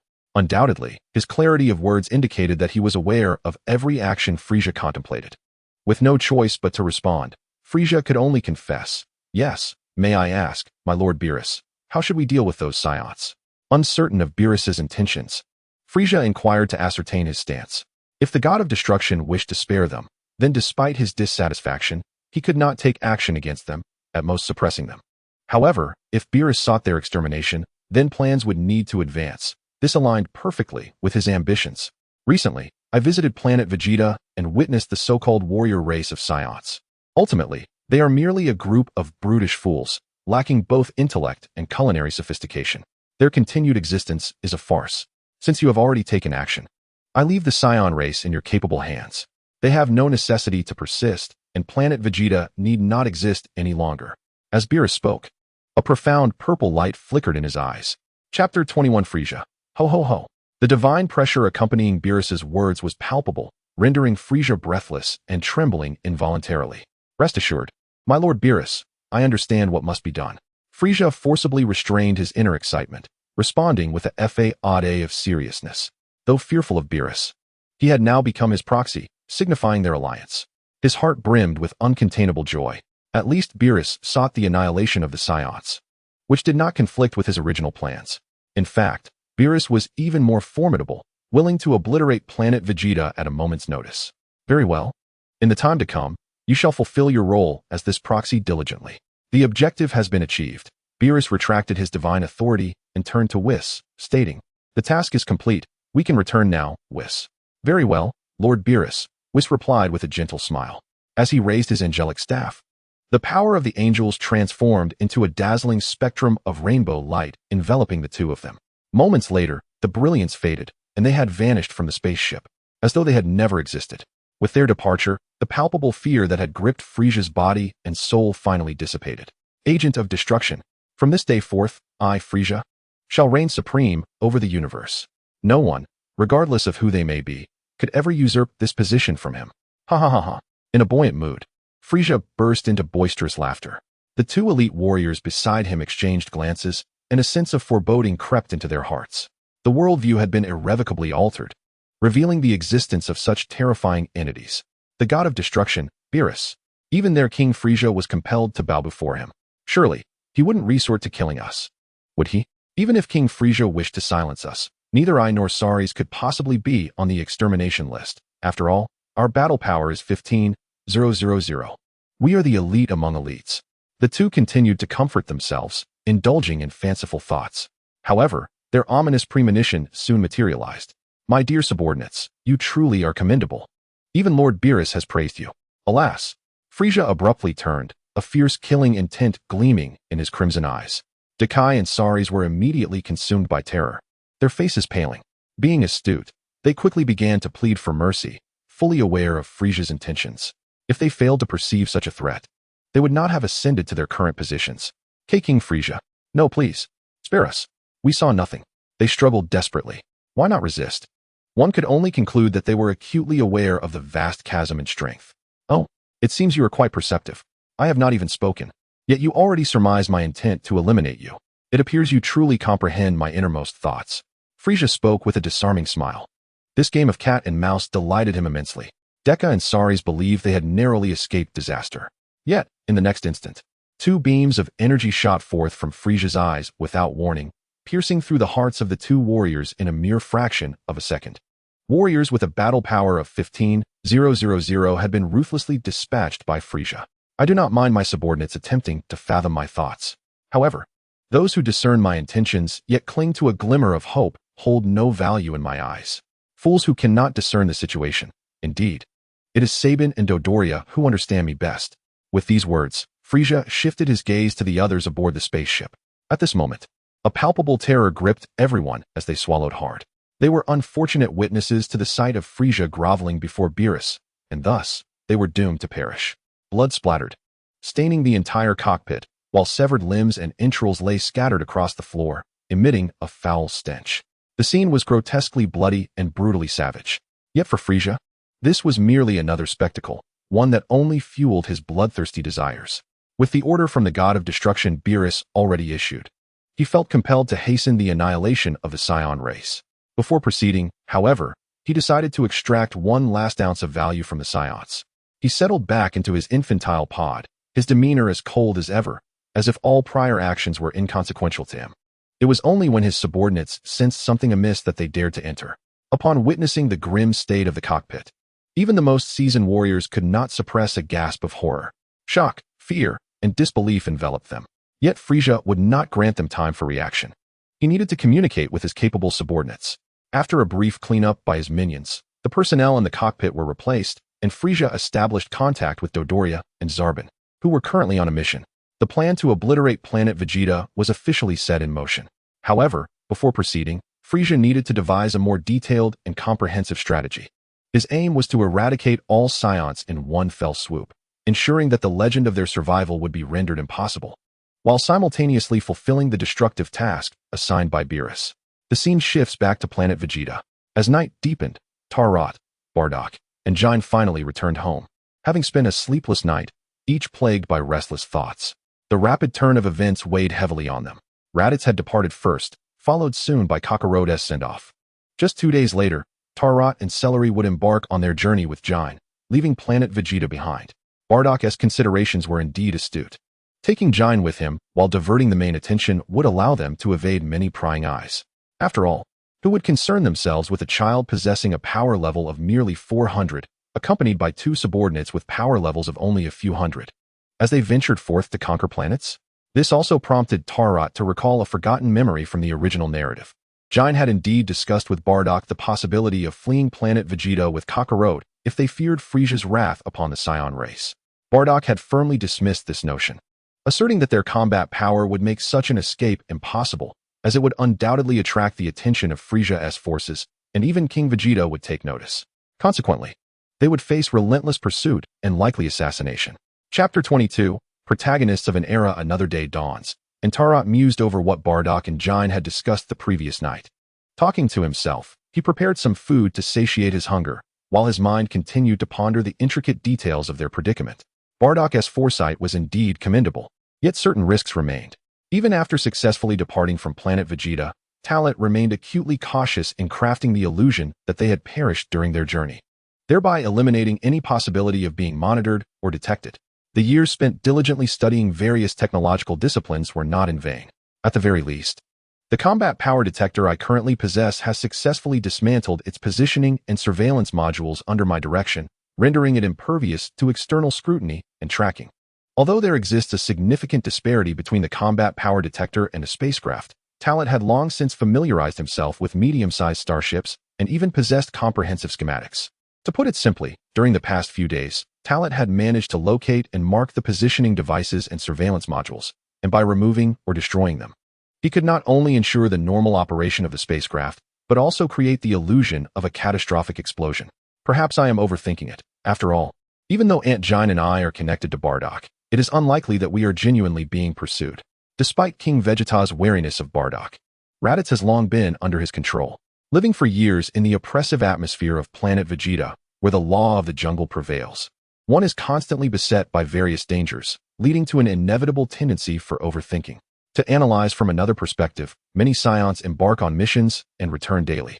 And with 2 5-year-old children and a subordinate warrior, their combined surface power barely exceeds 1,000 points. Who would take such a small force seriously? One must understand that a capable adult lower-tier warrior, particularly one inclined towards combat, possesses a power level of at least several hundred, if not thousands. Among them, there exist numerous exceptional lower-tier warriors with power levels ranging from 1 to 2,000, akin to those in Bardock's team, each boasting impressive combat capabilities. Speaking of this, one cannot help but recall that Raditz, upon his introduction in the original narrative, was labeled as incompetent and a failure, reflecting on the original characterization. The early depictions by Toriyama portrayed Raditz in a rather unflattering light, categorizing him among the weakest warriors. Arriving on planet Vegeta, Talent came to understand that a power level of 1,500 could only be regarded as somewhat exceptional among lower-tier warriors. Indeed, had it not been for the later, more comprehensive character development provided by Toriyama, who would have suspected that Raditz was effectively rendered inept. The notion that being in the company of Vegeta and Nappa prevented him from experiencing true bloodshed and thus stunted his growth is particularly poignant. Even when opportunities for combat arose, they often devolved into slaughter of the weak by the strong, leaving Raditz little chance to showcase his abilities. No longer entangled in these musings, Talent composed himself, donned his attire, and stepped outside. Having completed all necessary preparations days prior, Talent now needed to inspect the spacecraft docking area to ascertain what might be lacking. Additionally, he aimed to gain familiarity with the vessel. Upon exiting, Talent spotted Sealer waiting for him outside. Over the past few days, their shared training had led her to arrive early each day, and even after training concluded, she had grown accustomed to seeking him out. Coincidentally, Talent took this opportunity to inform her about their impending departure in 2 days. In response, Cellari was exceptionally excited. With her innocent disposition, she could only think about finally embarking on a cosmic journey and discovering new worlds. Talent, not wishing to burden her with excessive psychological pressure, refrained from divulging too many details. Together, they arrived at the docking area of the spacecraft, underwent identity verification, and entered the vessel. While inventorying supplies, they familiarized themselves with the ship's interior once more. After a considerable passage of time, a sudden commotion erupted from outside the spacecraft, heralding the arrival of Bardock and Jine. Bardock had taken the initiative to prepare gifts for Jine, sparing them the hassle on the day of departure. Although Jine had not undertaken a mission in quite some time, she was not entirely unfamiliar with the process, having once invaded other planets. However, as she matured, her combat prowess diminished, and at Bardock's insistence, she ultimately remained on planet Vegeta to handle logistical duties. This decision was also influenced by her earlier pregnancies, first with Raditz, and later with Kakarot. After a brief yet enjoyable exploration of the spacecraft, the group exited, laughter and conversation accompanying them. At this juncture, Talent realized that Bardock had already contemplated Jine accompanying him when he procured the medium-sized spacecraft. No wonder everything has proceeded so smoothly. It seems you have anticipated more than I imagined. Moreover, I suspect you have been observing my recent actions without comment, Talent mused internally. Bardock's wisdom was evident, showcasing an extraordinary intellect that justified his recognition as a protagonist of his era. In a parallel universe, he had fortuitously traversed through time amidst the explosion of Planet Vegeta, arriving at Planet Plant, which had yet to be renamed by the Saiyans. Not only did he fulfill the legendary transformation into a Super Saiyan, but he also vanquished an ancestor of Frieza, the cosmic pirate Chilled. Reflecting on this, Talent found himself shaking his head involuntarily. If such events truly transpired, it was likely that even the Dragon Balls wouldn't be able to summon him back. Although the notion of time travel seemed fantastical, he, as an individual from another realm, had reincarnated in this world as a Saiyan. What else could be deemed impossible? Sensing Talent's shift in demeanor, Bardock glanced up. Their eyes met, and Talent shivered unexpectedly. Snapping back to reality. Is something amiss, young Talent? Bardock inquired playfully, unaware of Talent's thoughts. No, I was simply momentarily overwhelmed with emotions, pondering what the future may hold. Talent replied, somewhat evasively. His words rendered Jine contemplative as well. Each of the three harbored their own thoughts, yet none possessed the ability to discern the inner workings of the other's minds, resorting only to speculation. There is no need to overthink. The future can only be understood through the genuine experience of each step taken, Bardock advised. Following his statement, the previously serene atmosphere shifted once more. Taro nodded, refraining from further conversation. Jine had no choice but to place her trust more firmly in Bardock. Although Cellari was indeed young, and despite her maturity in certain aspects, she still struggled to perceive the subtleties of her surroundings. Chapter 23. Departure from Ayun Planet. The era that belongs to me time swiftly passed. In the blink of an eye, 2 days had elapsed.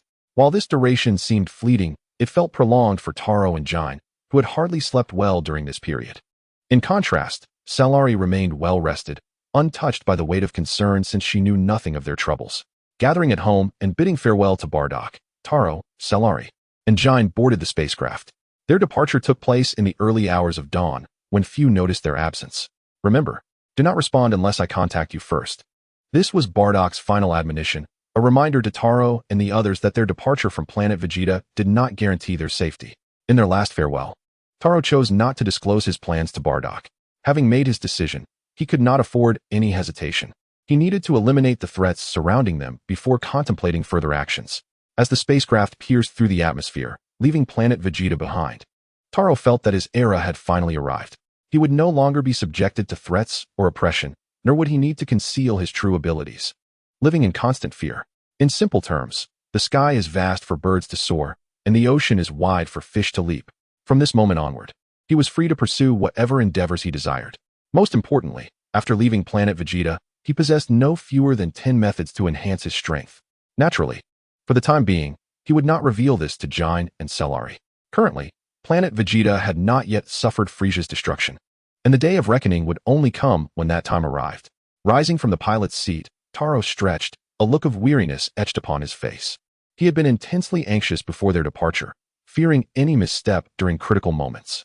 Now that they had safely escaped, the tension that had gripped him for days began to ease. Of course, it was still too early to declare true safety, so he could not afford to rest just yet. Gazing back at the immense planet Vegeta from the cosmos, the scene was incomparable to watching animated series or reading comics in his past life. Even the imagery of science fiction films paled in comparison. It had been 7 or 8 years since he last set foot on planet Vegeta, and it remained as beautiful as ever. Years without witnessing such sights, years away from the cosmos, stirred a sudden unease within Jine, who had been relatively calm until now. When she finally uttered the word beautiful, a slight tremor betrayed her emotional turmoil. Perhaps it has been far too long since Jine embarked on a cosmic voyage, and having grown accustomed to a life of tranquility and ease, the sudden prospect of drifting through the vastness of space has rendered her bereft of that grounded sensation. In truth, no one comprehends this sentiment, save for Jine herself. It is not solely this reason that leaves her heart feeling desolate. Instead, an inexplicable feeling has taken root within her, one that leads her to believe that her recent farewell to Bardock may very well mark their final encounter. Aunt Jine could very well regard this mission as a cosmic journey.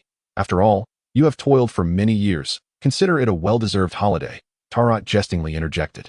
Since his arrival in this realm, he has observed that, while Jine appears to be engaged solely in logistical duties, seemingly simple tasks, she has, in fact, remained ceaselessly occupied. Each day, she bears the burden of responsibilities while simultaneously tending to their needs. To encapsulate it in a single phrase, her life is devoid of respite. While this may be the norm for Saiyans, such an existence can impose significant psychological strain on beings of intellect.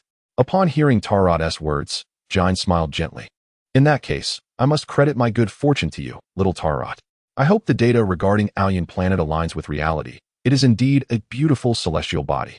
The more exquisite the planet, the more susceptible it is to external aggression. Tarot could not refrain from proclaiming.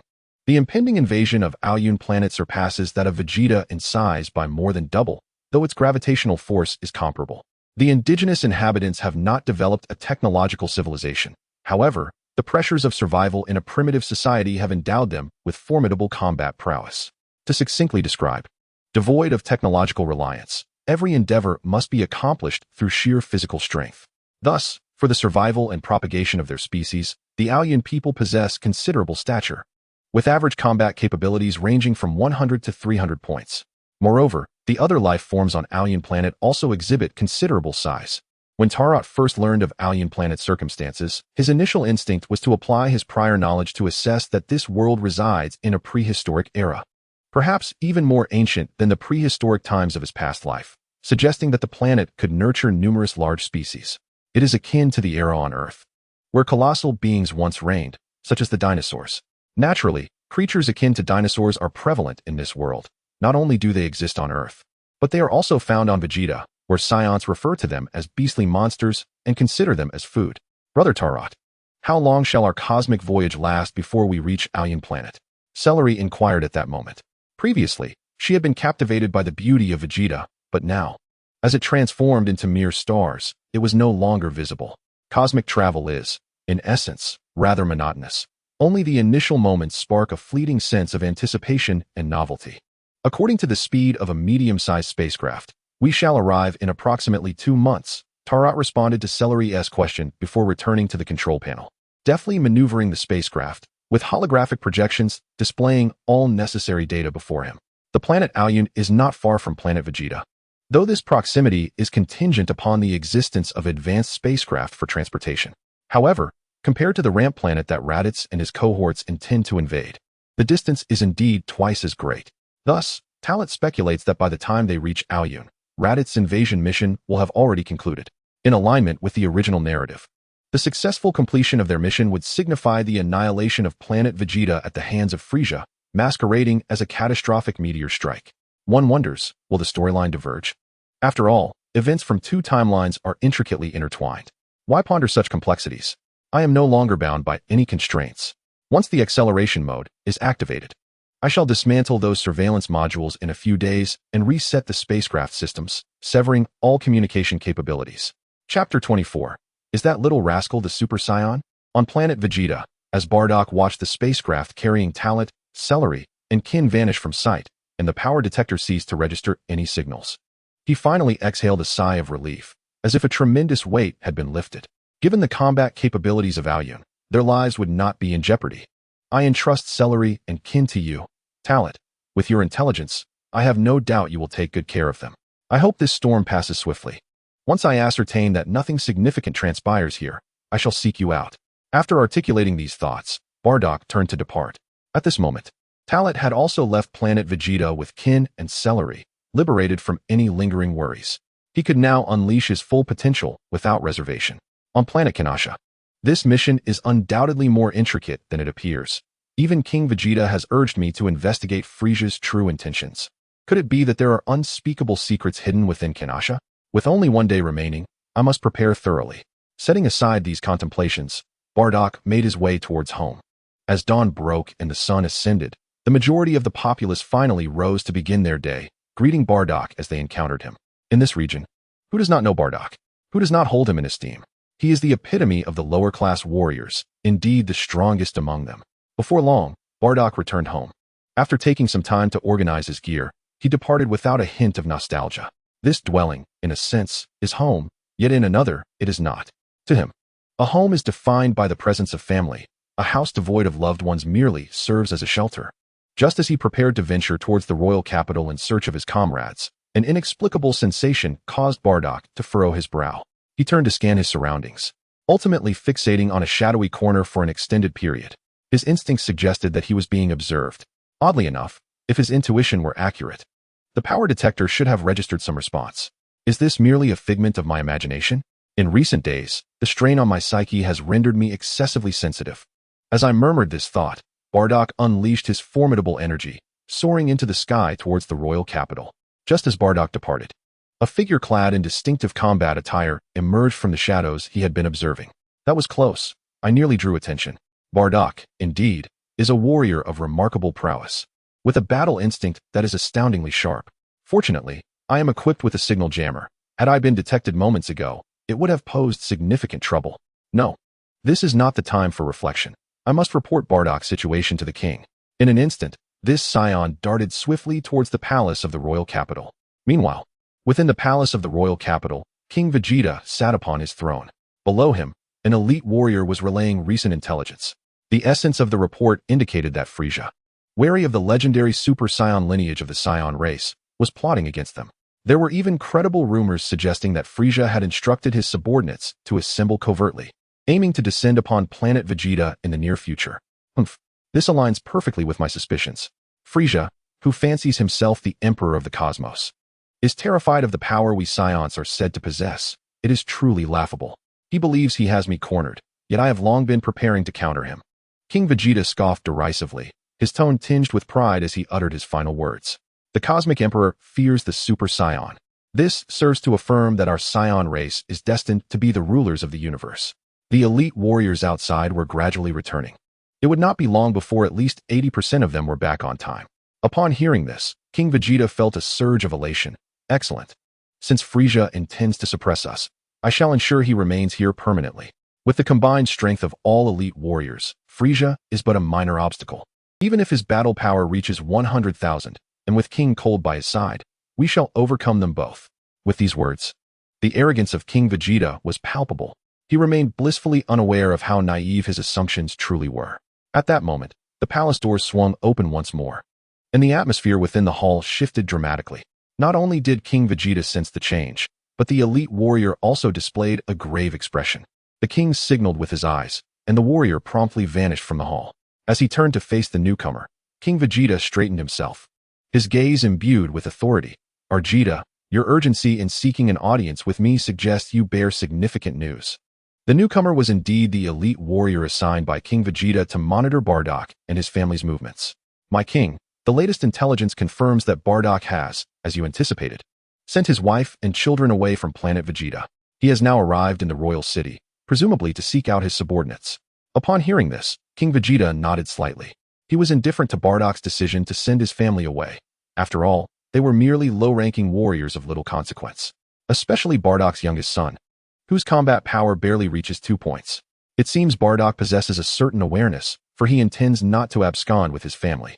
He has come to the royal city to seek out his subordinates, presumably preparing to launch an invasion of planet Kanasa. After a brief analysis, King Vegeta took a deep breath, leaned against his throne, and declared, "There is no need to monitor him further. You may take your leave." "As you command, my king." Upon hearing King Vegeta's order, the senior warrior felt as if he had been granted a reprieve and swiftly exited the grand hall. This task was indeed a treacherous one. He was unaware of King Vegeta's true intentions. Once Arita departed, King Vegeta turned his gaze to another figure emerging from the shadows. He inquired whether there had been any reports concerning Bardock's wife and children, followed by a question about the latest developments regarding a certain matter. Afterward, he dismissed this individual and fell into contemplation. In the now desolate hall, only King Vegeta remained, enveloped in solitude. Could the legendary Super Saiyan be that young boy? The king's emotions were tumultuous. Recently, the rumors surrounding the legend had proliferated, prompting him to engage in profound reflection. He recalled the time when his son Vegeta was born, boasting a combat power of 2,000 points, shattering and setting the record for the highest birth power ever recorded among the Saiyans.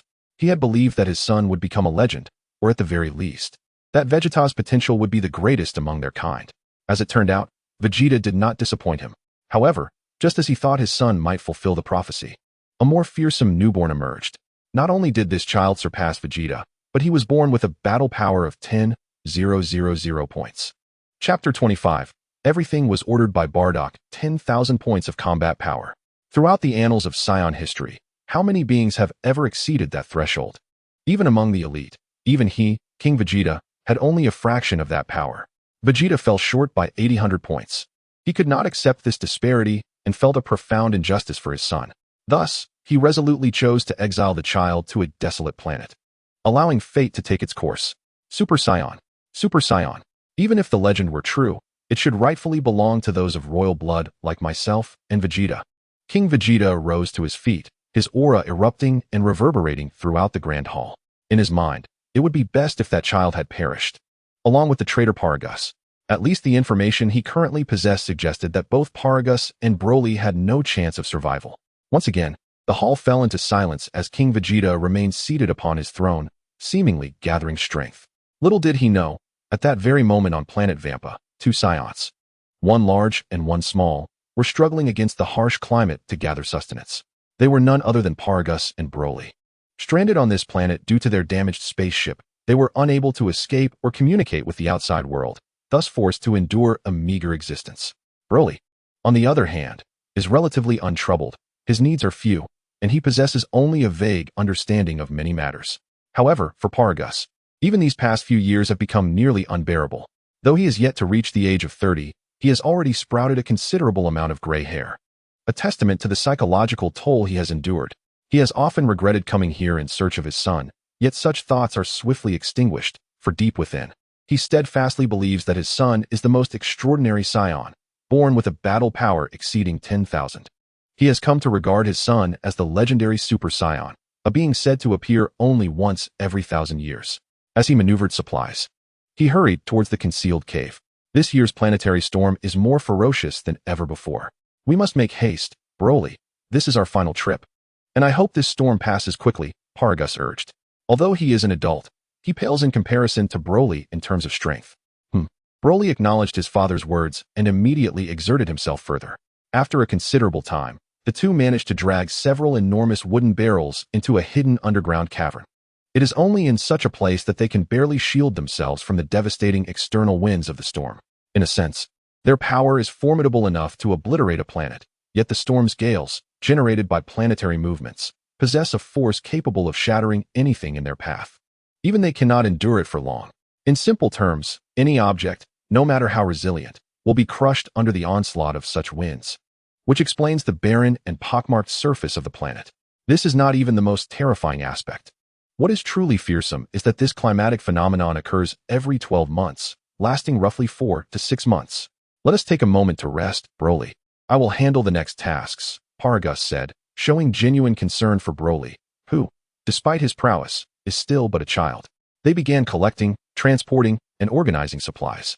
In truth, without the storm's wrath, the task is quite manageable for Paragus, who boasts a battle power exceeding 3,000.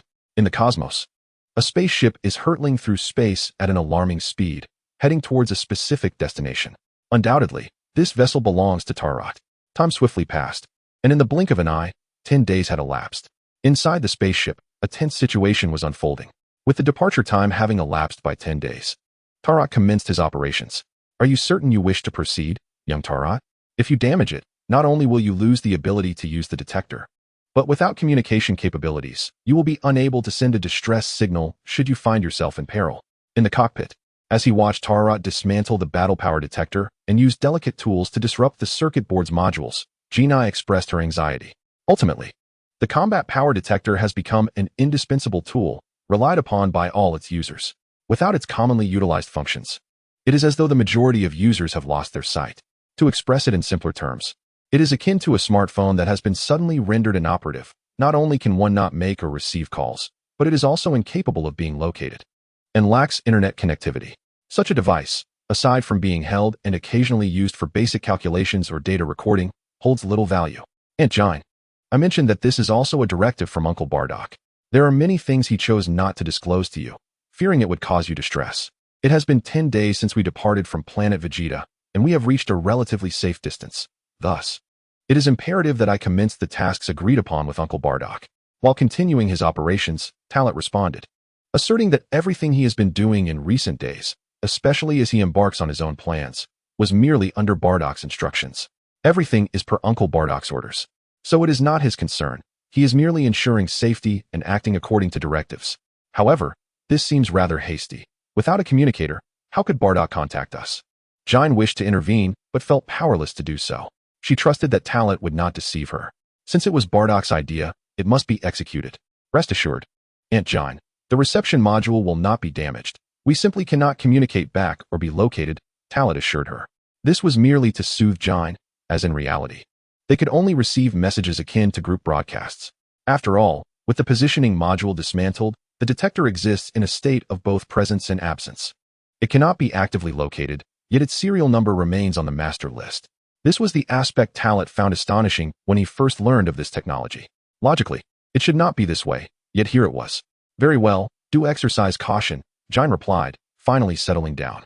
In less than half an hour, Talent completed the modifications on Jine's combat power detector. Jine felt a sense of relief only after confirming that the other functions were unaffected. Chapter 26. Power Level 1200. Opening one's heart in truth. Aunt Jine, you need not be so anxious. Even if it were to malfunction, it would not matter. Once I complete all the modifications, I shall teach you and Celery a method to control your own energy and strength. After learning it, not only can you become stronger, but you will also be able to sense energy signatures to pinpoint targets, discerning their strength and whether they pose a threat to you. As Talent continued to modify Celery's combat power detector, his words astonished Jine once more. Little Talent, where did you acquire these skills? Not only can you modify detectors, but you also possess such abilities. Bardock himself cannot do this, Jine inquired. Talent nodded, realizing there was no need for concealment any longer. He also demonstrated his ability to control energy. In truth, I have long concealed my true strength. Now, I shall unveil my full capabilities. Aunt Jine can utilize the detector to ascertain my current battle power. Following Talent's words, combined with the sudden shift in his aura, Jine was taken aback and promptly activated the battle power detector. Beep, beep, beep, beep, beep, beep, beep, beep. Battle power index, 1,200 points. As the detector revealed Talent's battle power, Jine's astonishment rendered her speechless. 1,200 points of battle power? Is this what you meant by controlling one's aura and strength? You managed to deceive even the battle power detector? Does Bardock know? Jine queried incessantly. For a Saiyan, who is fundamentally unacquainted with such matters, this ability was nothing short of astonishing. Even if one could manipulate their strength, the battle power detector would still reveal their true values, applicable to all beings. Yet, Talent had achieved complete concealment. Uncle Bardock does not know. I must apologize to you all, for I have been deceiving you in this regard. Furthermore, I was aware long ago that Frieza intended to target our Saiyan race, and I even knew that King Vegeta was monitoring us. Thus, I have continuously hidden my training and strength. At this juncture, Talent dared not meet Jine's gaze, appearing to focus on dismantling the battle power detector, though his heart was in turmoil. This had been a burden he had harbored within for so long.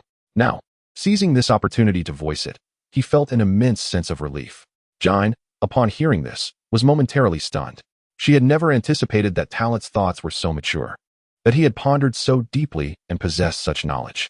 Compared to her own ignorance, the 5-year-old Talent resembled an adult, bearing the weight of everything just as Bardock did.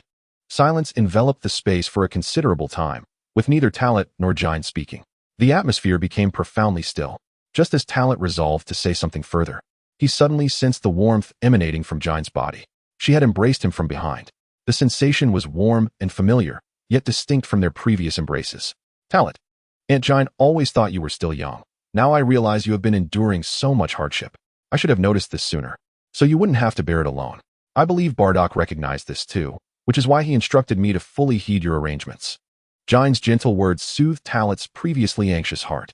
Bardock had discerned so many intricate details and had communicated to Jine to follow his lead. Indeed, during our farewell, Uncle Bardock's gaze toward me was peculiar. I should have anticipated this. Talent inhaled deeply. Jine held Talent for a long while, saying, You need not carry such burdens alone. Any pressure you feel can be shared with Aunt Jine. In my eyes, you are just like Raditz and Kakarot, all my sons. Her heartfelt words caused Talent's body to tremble slightly. In this life and the next, Jine had truly bestowed upon him an abundance of maternal love. I understand. And now I shall convey certain matters to Aunt Janae. Once I have completed the modifications to the combat power detector, I intend to enhance some equipment aboard the spaceship. Only then shall we truly be secure. With the knots of anxiety untied, Talit felt a sense of relief. Aunt Janae remained by Talit's side, her face radiating love and barely concealing her delight. It seemed as though Talit had genuinely opened his heart to her, allowing their relationship to progress to a new level. Less than 2 hours passed, and through adept maneuvers, Talit successfully modified all of Solari's combat power detectors, confirming their functionality through meticulous experimentation. Just then, Solari emerged from the resting quarters, yawning and rubbing her eyes. Brother Talit, Aunt Janae, have you not rested? The novelty of space travel had waned, leaving only the monotony behind. Aside from eating and sleeping, the limited space of the spaceship offered little more than basic training. Entertainment was nearly non-existent, though Talit had crafted a few simple games from his past life memories, such as cards and board games. You've been increasingly lethargic lately, Solari. You've slept for nearly 20 hours. Talit teased, unable to contain his mirth. Upon realizing the duration of her slumber and being teased for her laziness, a blush crept across Solari's cheeks.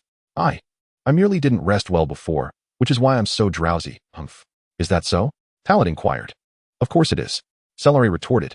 All right, Solari is a girl. Talit, you ought to yield, Janae interjected, alleviating Solari's embarrassment.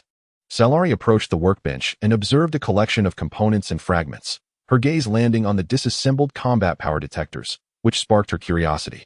Brother Talit, have you taken apart all the combat power detectors? In response, Talit nodded and briefly explained the situation to Solari, mentioning the need for safety and to avoid being monitored.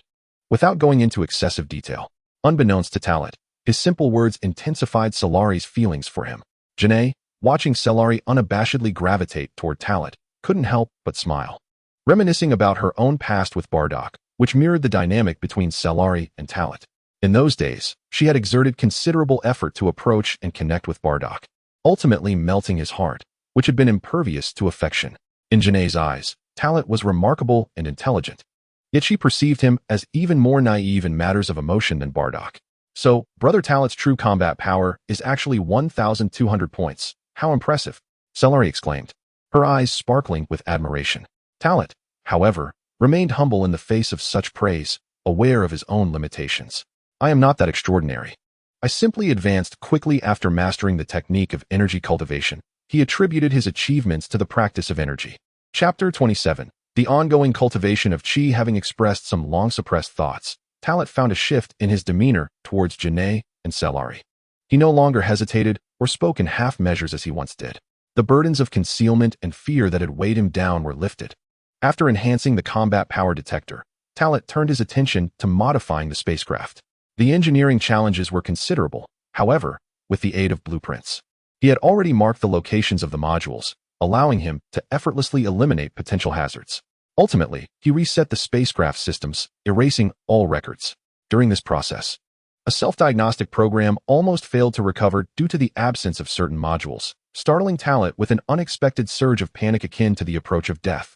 Yet, he was not truly familiar with the sensation of mortality. In that fleeting moment, his mind went blank and cold sweat poured down, making him feel as if he were on the brink of demise. Upon completing these tasks, Talit genuinely felt a sense of freedom. Subsequently, he began to formally explain some meticulous details to Janae and Solari, naturally leading to the subject of chi cultivation. After all, he had already resolved to impart this knowledge to them. Had it not been for the fear of attracting undue attention and danger by revealing such extraordinary abilities, Talit would have taught Bardock long ago. His years of discretion had made him averse to any risk, but now, liberated from the shackles of constraint, he felt unrestrained. In teaching the methods of chi cultivation, Talit employed the technique that Gohan used to instruct Videl and Goten during the later stages of the original narrative, particularly in the Majin Buu saga. His own successful mastery of chi was also achieved through this very method. One cannot deny Gohan's brilliance in devising such an approach, possibly influenced by Piccolo's teachings. Reflecting on the early chapters of the original tale, it becomes apparent that true mastery of chi began with Goku's ascent to the Heavenly Temple. Prior to that, Earth's martial artists had indeed undergone significant experiences and gained insights, even capable of unleashing chi-based attacks, yet these were merely effective utilizations of their inherent strength. Thus commenced the cultivation journey for Janae and Cellari. They remained unaware that this very practice would prove transformative for their futures. As both observer and participant, Talat also embarked on his own path of cultivation. Over the past 10 days, he had consistently practiced Chi. Otherwise, his combat power would not have risen from 1170 to 1200. Indeed, under Bardock's intensive training, Talat's prowess had significantly increased, though his actual combat power index had only risen by 20 points. The additional 30 points gained over the past 10 days may seem modest, yet it was sufficient to fill Talat with joy. For in embarking on the path of cultivation, even the smallest progress signifies a step forward. As Talat's strength ascended, he came to a profound realization. If he neglected his training and failed to consolidate his power, even if his combat prowess reached a certain threshold, a lack of exercise would inevitably lead to a decline in that power. Numbers are mutable. Moreover, after experiencing several significant breakthroughs in his combat strength, Talat understood that unless one achieved a transformative epiphany, an instant of enlightenment, any advancement, even if it emerged from a loosening of one's realm, would not yield substantial growth. As for other forms of cultivation, Talat found himself constrained to nurturing his energy, as he had no means to engage in alternative practices. The confines of the medium-sized spaceship left little room for even one person to undertake vigorous exercise, let alone three. Talat had contemplated installing gravity devices within the spacecraft, which would facilitate basic gravity training. Under increased gravity, even simple exercises like push-ups and sit-ups could significantly enhance physical conditioning. Regrettably, despite his aspirations, such implementations remained unfeasible. In this era, while individuals aspired to enhance their capabilities and maintain their optimum condition, the majority relied on the innate power bestowed by their genetic makeup. Even if scientists could devise gravity devices, they failed to envision their application in training. In summary, times have changed, and so have perceptions. Talat now sought to instill the concept of rigorous training and strength enhancement in Jain and Cellari, ensuring they could grow more formidable. Despite their formidable prowess rendering them nearly invincible on Earth, it remained insufficient. At the very least, they needed the strength for self-preservation. Beyond that, Talat did not wish to impose further demands. Time passed steadily. During their protracted cosmic journey, having a goal and engaging in novel activities alleviated the monotony for Jain and Cellari. In truth, they could have entered a state of hibernation. However, Talat refrained from such an option, for if they were to sleep, he would be left alone. Typically, most Saiyans traveled in single-person spacecraft, spending the duration of their cosmic voyages in slumber. A mere blink of the eye could span what felt like an eternity in dreamless sleep. As their training and energy cultivation progressed, on the third day, Jain was the first to sense the presence of energy, successfully guiding it within a defined range. Cellari, however, lagged behind, perhaps due to age or differences in strength. Jain possessed a combat power of 600 points, while Cellari made more noticeable errors, treating the experience as a forceful exertion and fixating on techniques rather than understanding. It was only on the fifth day, under Talat's meticulous guidance, that she finally sensed the tangible existence of energy and achieved basic control. Was it a slow process? Not at all. In fact, it was remarkably extraordinary. One cannot indeed equate the present era with that of future generations. The swift attunement and ability of Jain and Cellari to exert simple controls stem from their pure intentions, coupled with the innate strength of the Saiyans, which allows them to harness their powers with remarkable efficiency. Following their mastery of Ki, their abilities have evidently enhanced, enabling them to accomplish feats far beyond their previous capabilities. In combat, they are naturally more formidable. However, the confined space restricts their ability to engage in battle. Nevertheless, they can now effortlessly regulate their combat power levels. With mere guidance, Jain and Cellari can easily reduce their combat power to below 100 points. Chapter 28. Arrival at Ayun Planet. A planet fraught with peril. Time flies, and in the blink of an eye, 2 months have elapsed since their departure from planet Vegeta. The Dasa star system houses Ayun Planet, the sixth massive celestial body orbiting a scorching star. Besides Ayun, this modest star system comprises 11 other planets revolving around the same sun. Yet, aside from Ayun, which harbors life, the other planets, despite possessing atmospheres, are barren wastelands. In the cosmos, a piercing beam of light surged forth from the distant galaxy, shattering the tranquility. As it reached the outer atmosphere of Ayun, it halted, revealing the silhouette of a spacecraft. Moments later, it penetrated the atmosphere and landed upon this colossal primordial planet. Undoubtedly, this vessel was the medium-sized spaceship carrying Talat, Cellari, and Jain. After 2 months, They had finally arrived safely at their destination. The spaceship chose to land on a flat-topped mountain. As the hatch slowly opened, Talent, Jine, and Cellari emerged sequentially. The sensation of solid ground beneath their feet was exhilarating. They were finally liberated from the confines of that cramped space. Upon exiting, Cellari stretched her limbs, reveling in the release from the pent-up discomfort of being confined within the spacecraft. The fresh air and warm climate were invigorating. This planet was even more primitive than she had anticipated, or perhaps their landing site was perfectly situated within an ancient forest. Having previously invaded numerous planets alongside her companions, Jine immediately began to assess various factors. According to the data, Iyun planet predominantly exhibited this kind of environment, devoid of technological advancement and environmental pollution. Iyun's lush vegetation and the size of its species were indeed astonishing.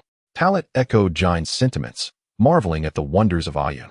It must be noted that even with prior knowledge of the intelligence reports, witnessing it firsthand was profoundly impactful. With the naked eye, no animals were visible. However, the towering trees and the extraordinarily dense underbrush created an environment where an ordinary person could easily become lost.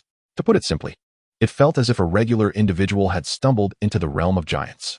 The essence of perception unfurled, rendering the surrounding expanse of several hundred miles under Talent's awareness utterly transparent. Countless life forces flooded into his consciousness, each singular and previously unfelt. It appeared that the planet Iyun was far more perilous than I had anticipated. The intelligence provided may be erroneous. The combat prowess of the most dangerous species undoubtedly exceeded 400 to 500 points. Among the myriad of energies I currently sensed, several exhibited combat capabilities reaching 500 points. With a particularly formidable presence located 300 miles to the northwest, likely surpassing 600 to 700 points in strength.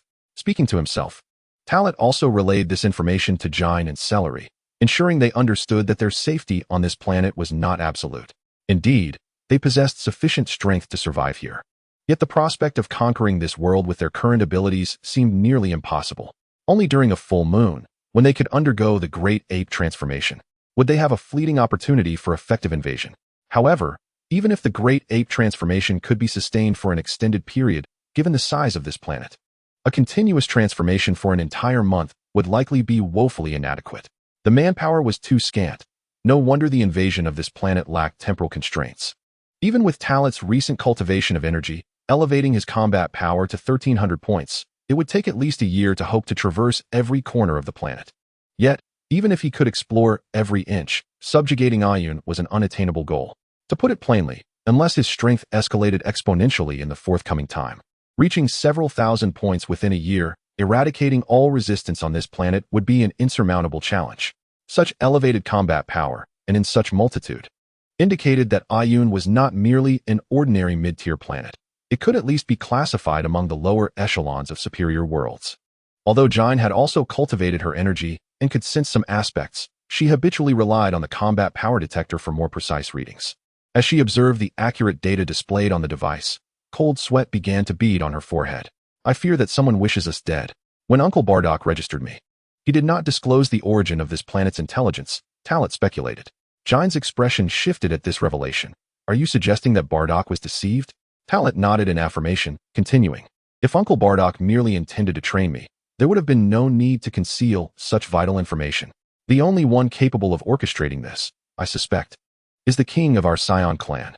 Talent, are you implying that King Vegeta covertly altered the intelligence concerning this planet and then conveyed it to Bardock through another's hand, intending for us to perish here? But why? As lower-tier warriors, we have always remained loyal to King Vegeta, Jine countered, perplexed. Power and authority. Uncle Bardock is truly formidable. His combat power has surpassed 10,000 points. Furthermore, over the years, Uncle Bardock's prestige has risen significantly, which must have made King Vegeta feel threatened by his position, much like how Frieza perceives a threat from us Saiyans and seeks to take action against us. Talent articulated. King Vegeta possesses no tolerance for rivals. Anyone perceived as a threat shall be eradicated, regardless of their identity. Talent even recalled from a previous life the manga fan fiction he had read, in which King Vegeta had a son named Reg, born with a combat power of 50,000. Out of fear of being overshadowed, King Vegeta had exiled him to another planet early on. Of course, this is merely a tale from fan fiction, and whether it transpired in this reality remains unknown to Talent, yet it underscores King Vegeta's narrow-mindedness. Talent, do you think it's possible that you are overthinking this? Raditz, who is still accompanying Prince Vegeta in his campaigns, and Bardock, who has never defied King Vegeta's commands, are not to be underestimated. Johnny is quite astute. Indeed, Talot had contemplated this notion himself. He even wished he were simply overthinking it.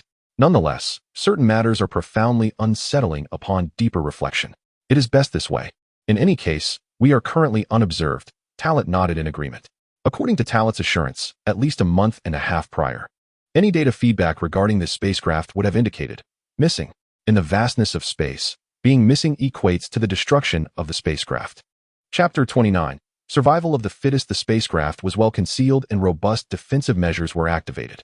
Unless beset by an overwhelmingly powerful external force, the spacecraft would not be easily damaged. It is worth noting that Talot had often lamented that despite the advanced extraterrestrial technology and the might of the Frieza Force, they could not even produce a simple space capsule.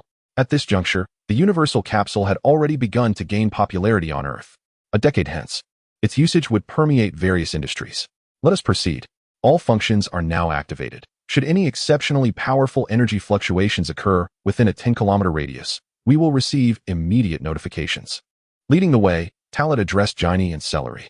Having departed from planet Vegeta and arrived on this new world under the auspices of absolute freedom, regardless of the peril level of this planet, they must actively explore it.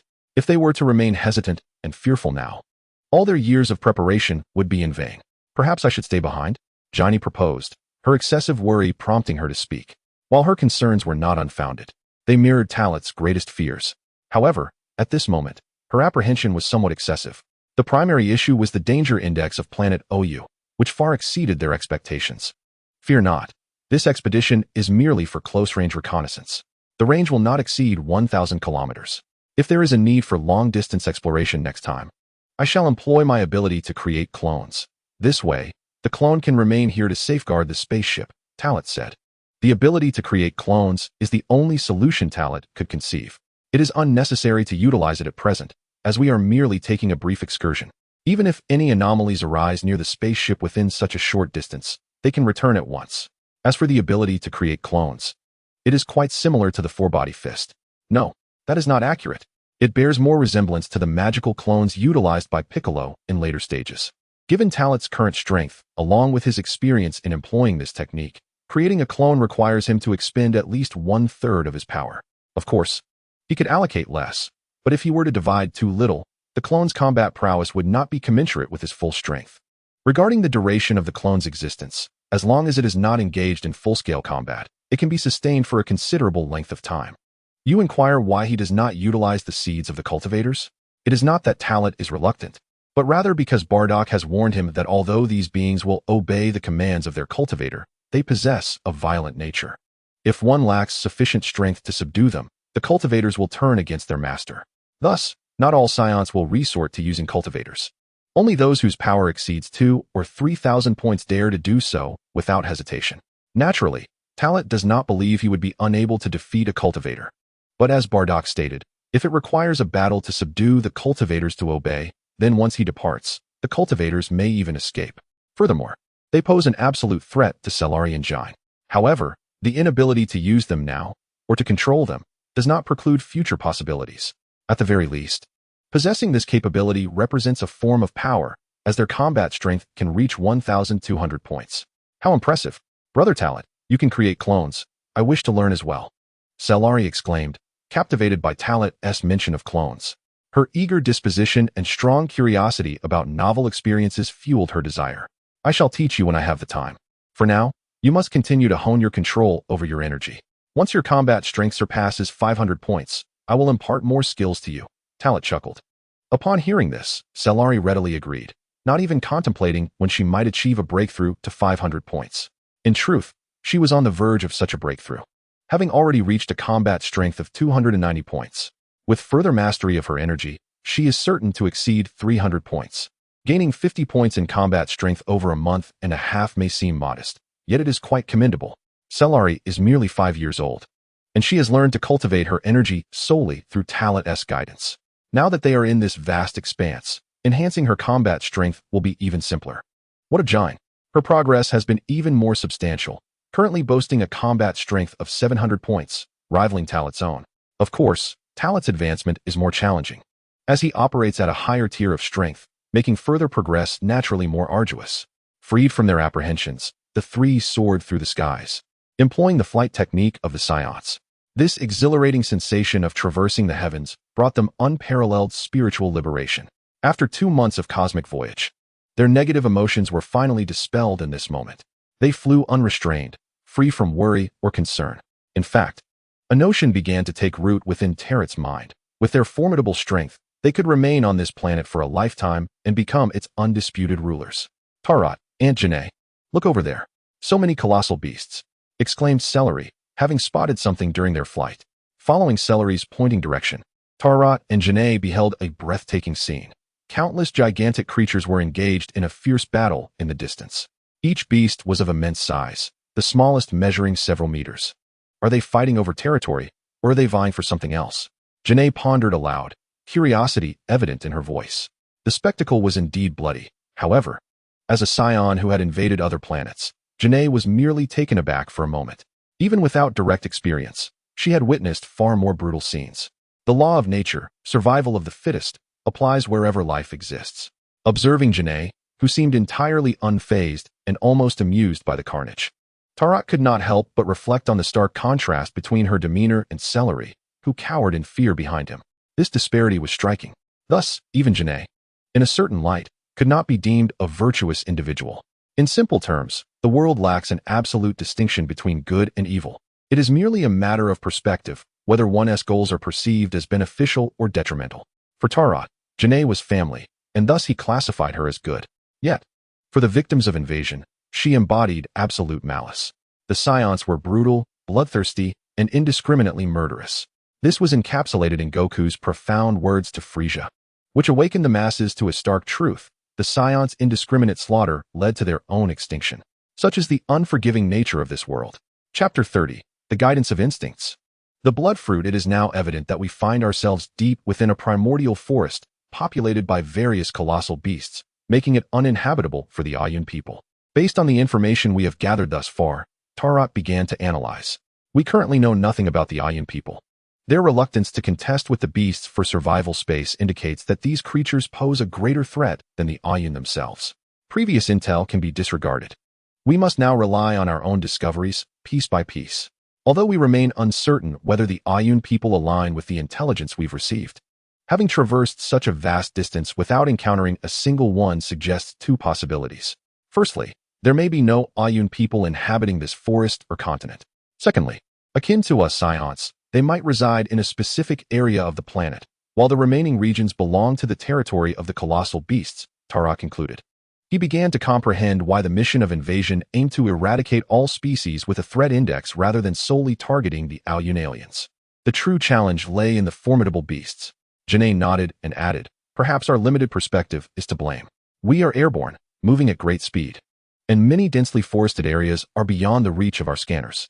It is also possible that venturing further could lead us to the forest's edge, where the outside world starkly contrasts with this one. Upon hearing Janae's words, Talat expressed his agreement. After all, any form of intelligent life is fundamentally distinct from beasts. Setting aside the issue of the Ayun aliens, he found himself intrigued by the situation at hand. And Janae, you and Celery should exercise caution while I investigate, Talat declared. The senseless slaughter among these colossal creatures must have a reason behind it. In such a primitive world, conflict typically arises from territorial disputes or power struggles between factions. However, given the variety of beasts involved and the absence of a leading creature, it is plausible, as Janae had speculated, that they might be fighting over something valuable.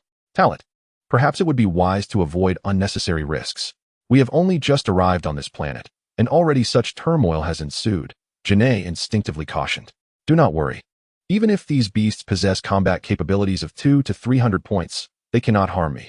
Besides, Aunt Janae, do not forget that my own combat power is an impressive 1,300 points. Despite their size, these beasts are not formidable adversaries to me. As he spoke, Talat prepared to take action, when suddenly Celery, standing nearby, seemed to notice something. Brother Talat, Aunt Janae, look over there. That giant snake and the terrifying creature beside it. There's a peculiar tree. Celery's observation prompted Talat and Janae to shift their gaze to the other side. In their preoccupation with the ongoing battle, they had overlooked the area strewn with corpses. Among the grotesque pile of mangled bodies lay a 100-meter-long white serpent and a massive, terrifying beast, mercilessly dispatching two approaching giants. Not far from them stood a modest fruit tree, untouched amidst the chaos of the bloody battlefield, where the forest lay in ruin. Could it be that those two beasts are protecting this tree? The fruit tree bore peculiar blood-red fruits that glimmered under the sunlight, radiating an alluring aura. Are these treasures of nature? In an instant, myriad thoughts raced through Talat's mind. In a world so vast, wonders abound. The fruits that incite such fierce contention among the beasts could not possibly be ordinary. It was likely the allure of these fruits that sparked the violent conflict. In the very next moment, Talat shot forth. Janae had no time to utter a word, while Cellari hurriedly pressed close to her side, managing only to say, "Be careful, Brother Talat." As he descended from the sky, the ground drew ever nearer, and Talat's thoughts multiplied. Despite being well-versed in the intricate plot of the Dragon Ball universe, he remained profoundly ignorant of its broader realities. Much like the entirety of this planet, he was oblivious to its deeper truths, even regarding Earth and planet Vegeta. Although he believed he possessed knowledge, he was, in fact, unaware of anything beyond the original storyline. Ultimately, his understanding of this world was merely superficial. The fruit before him was undeniably peculiar, irresistibly drawing him closer, as an instinctive urge to consume it surged within his being. Astonished, Talat soon found himself hovering above the fruit tree. The crimson fruit, visibly absorbing the surrounding essence of blood, nourished itself, becoming increasingly plump. Were it not for the absence of any detectable life force and the lack of alerts from his combat power detector, Talat might have suspected that the tree was sentient. Is it siphoning life energy? Are you orchestrating these colossal beasts to fight, supplying yourself with sustenance? Or is it your allure that compels these creatures to battle for your favor? He pondered, curiosity piqued as he continued to draw closer. At that moment, a hazy memory flickered in his mind, the Tree of Might. While this tree paled in comparison to its namesake, it bore striking similarities.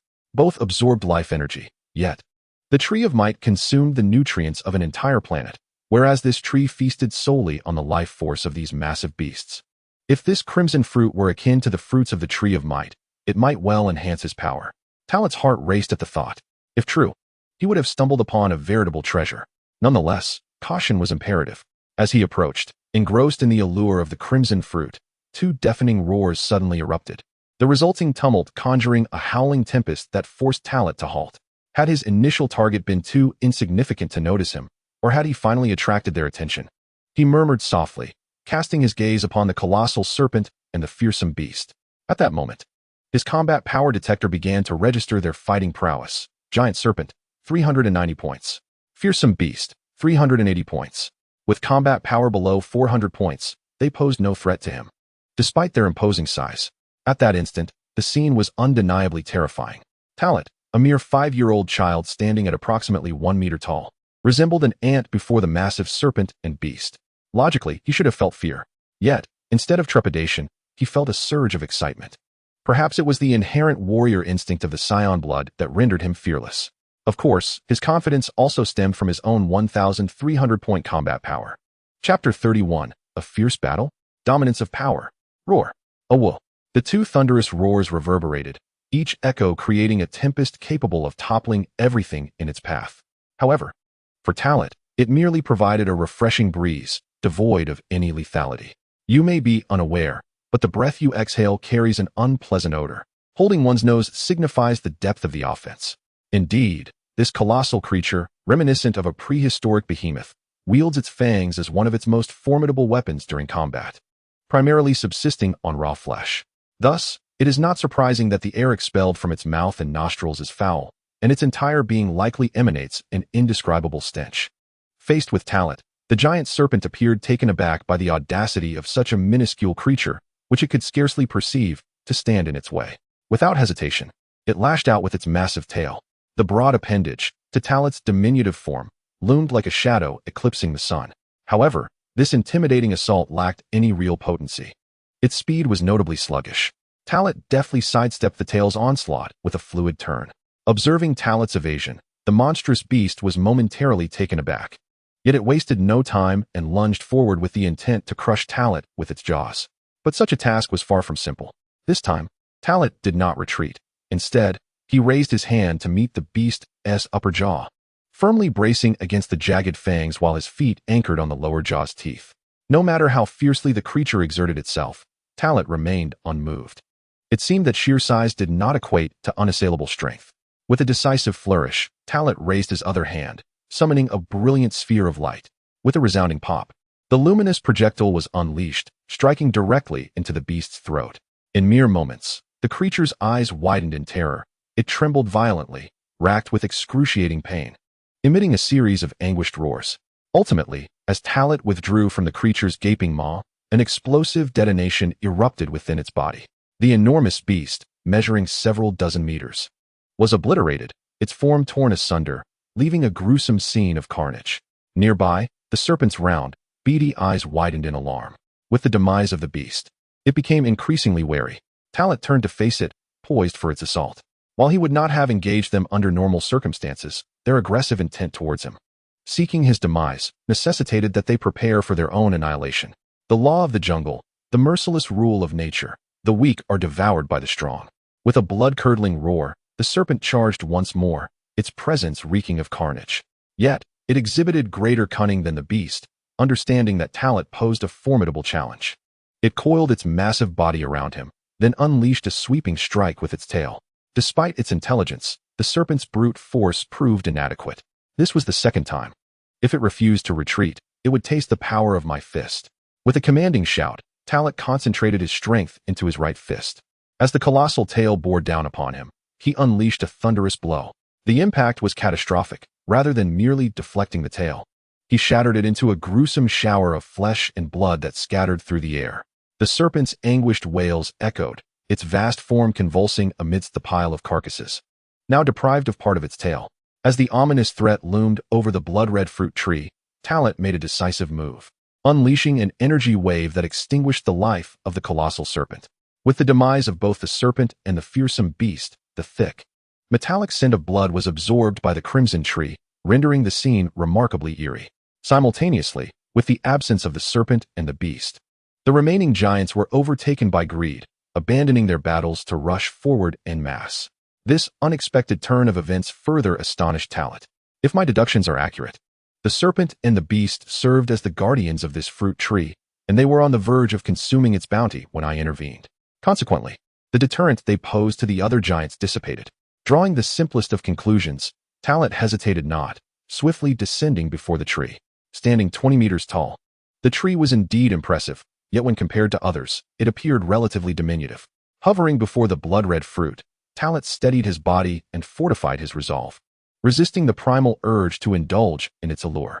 Even if it promised to enhance his strength, he would not partake of such an enigmatic entity without comprehending the potential risks involved. Should it prove toxic or possess the capacity to manipulate one's mind, he could easily become a mere shell of his former self. Thus, he resolved to procure the fruit for examination using the diagnostic instruments aboard his spaceship, seeking to ascertain whether the ship's archives contained any records of such a fruit, or alternatively, to experiment with biological samples. The Frieza Force, the successor to the Kurdish army, had dominated the galaxy for countless years, amassing extensive data on the flora and fauna of various planets. While they might lack comprehensive intelligence on the alien star system, many celestial bodies in the universe, despite their differing species, share certain similarities. However, the question loomed: how could he transport such a substantial fruit back with him? One hand resting on his chin and the other crossed over his chest, Talit pondered. It would be impractical to uproot the entire tree. Before long, the sounds of roaring and ground tremors reached his ears. The giants were drawing near. Yet, this time, there was no need for him to intervene. Jine and Cellari had arrived, having dispatched the three grotesque giants that approached, thanks to Talit's earlier actions against the serpent and the beast. I told you not to descend. It's far too perilous. Aunt Jine, Cellari, Talit admonished. The danger posed by the giants in this vicinity remained significant, though his formidable strength rendered him largely unthreatened. While Jine possessed considerable power, capable of overwhelming beasts with battle prowess of 200 to 300, Cellari was not as fortunate. Her abilities were still insufficient to easily contend with these giants. Should she be besieged or suffer consecutive assaults, her life would be at stake. It's not that I'm worried for your safety, Jine replied. I'm all right. Brother Talit, I am quite strong too. At the very least, I can defend myself and won't be a burden to you or Aunt Jine, Cellari said, clearly understanding Talit's concerns. With her newfound confidence and absence of initial fear, Talit set aside his instinct to overly protect. The Saiyans possess an extraordinary capacity for adaptation. Often, a single experience can lead to significant growth. Perhaps it was witnessing his effortless annihilation of the colossal serpent and the fearsome beast, remaining unfazed by the gruesome spectacle, that inadvertently spurred Celery's curiosity. "Ah, so this is the fruit in question. No wonder it seems familiar," she mused. Upon closer inspection, Jine suddenly uttered a remark that took Talit by surprise. "Jine Annie, do you recognize this fruit?" Talit inquired, astonished. Jine's expression bore a hint of excitement, indicating that this crimson fruit held considerable value. "Although I cannot recall its exact name, I am certain it is the same fruit that Bardock and I once consumed, Talit. It appears we have stumbled upon something remarkable," Jine declared, her voice brimming with enthusiasm. Upon hearing that Jine and Bardock had previously indulged in the fruit, Talit's lingering doubts and apprehensions dissipated entirely. After all, it was unlikely to be toxic, and consuming it would not jeopardize one's mental state. Nor was there any risk of parasitic control. Otherwise, Jine would not have made such assertions or exhibited such eagerness. Talit refrained from interrupting Jine's reminiscence, while Celery, emboldened by Jine's words, boldly stepped forward. "Since Annie Jine and Uncle Bardock have eaten it, does that mean this fruit is truly safe? Can I have some, Talit brother?" "Let us allow Annie Jine to finish her story first. There's no need to rush." Talit gently grasped Celery's hand, recognizing her impulsive nature. "Very well," Celery conceded, lowering her hand reluctantly. Her instincts urged her to savor the alluring crimson fruit, promising immense benefits. "Fear not, Talit, this fruit is indeed edible. And consuming it not only heals wounds, but also enhances one's combat prowess," Jine explained. Reflecting on it, this memory dates back quite some time. Many years ago, Bardock and I embarked on an extraterrestrial mission and fortuitously discovered this fruit. In our youthful exuberance, we instinctively consumed it, only to find ourselves invigorated and devoid of hunger. Regrettably, we only found a single fruit tree on that planet, yielding but a handful of fruits. After learning of the fruit's effects, Bardock and I even contemplated cultivating the tree on planet Vegeta, but our efforts were in vain. The reason being, the fruit contained no seeds, and once harvested, the tree withered rapidly, Jine recounted, sharing the information she possessed. She then expressed her astonishment at the discovery of such a fruit tree on Alien Planet. This revelation led Talit to conclude that the crimson fruit indeed bore a resemblance to the legendary spirit tree's fruit. Nature is truly wondrous and enigmatic. I wonder if, apart from this singular tree, others might exist on Alien Planet, Talit pondered. There is at least one more, perhaps even two. Unless, of course, this fruit tree germinated from seeds left behind by an alien race that happened upon this planet during a supply expedition, Jine speculated. Talit remained unaware that he was but a hair's breadth from the truth. His thoughts, constrained, led him to conceive only this singular possibility. In reality, the fruit trees were not mere trifles. They were not the kind of flora that could naturally sprout on any ordinary planet. Much like the fruit of the spirit tree, these fruits were delicacies reserved solely for the divine, classified as forbidden treasures. The presence of such fruit trees on various planets was indeed a matter of chance. Just as the tree before Talit had come into existence, hundreds of years prior, when the destroyer god Beerus happened upon this planet and carelessly discarded a half-eaten fruit, thus giving rise to the current tree.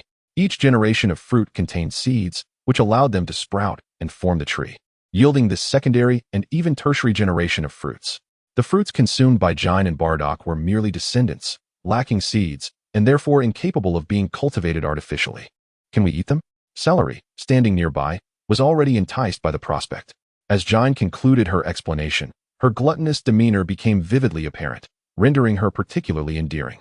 Since they were now aware of the fruit's properties, it was naturally permissible to consume them. However, with at least 20 or 30 fruits present, it was implausible to devour them all at once. Even if they could consume them, it would be a disservice to waste the fruit's effects. Talit interjected. "While eating is certainly an option, the paramount concern now is how to transport them all. Those fruits, each the size of a basketball, would be a challenge to carry.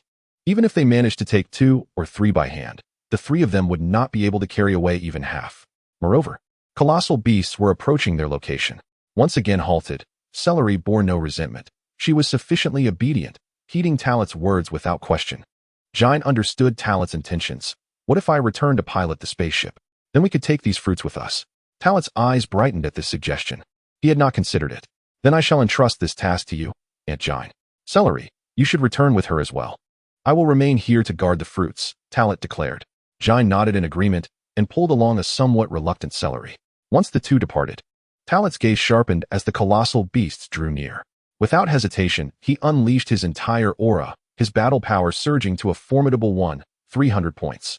In that instant, a tremendous force erupted, casting an overwhelming intimidation over the area.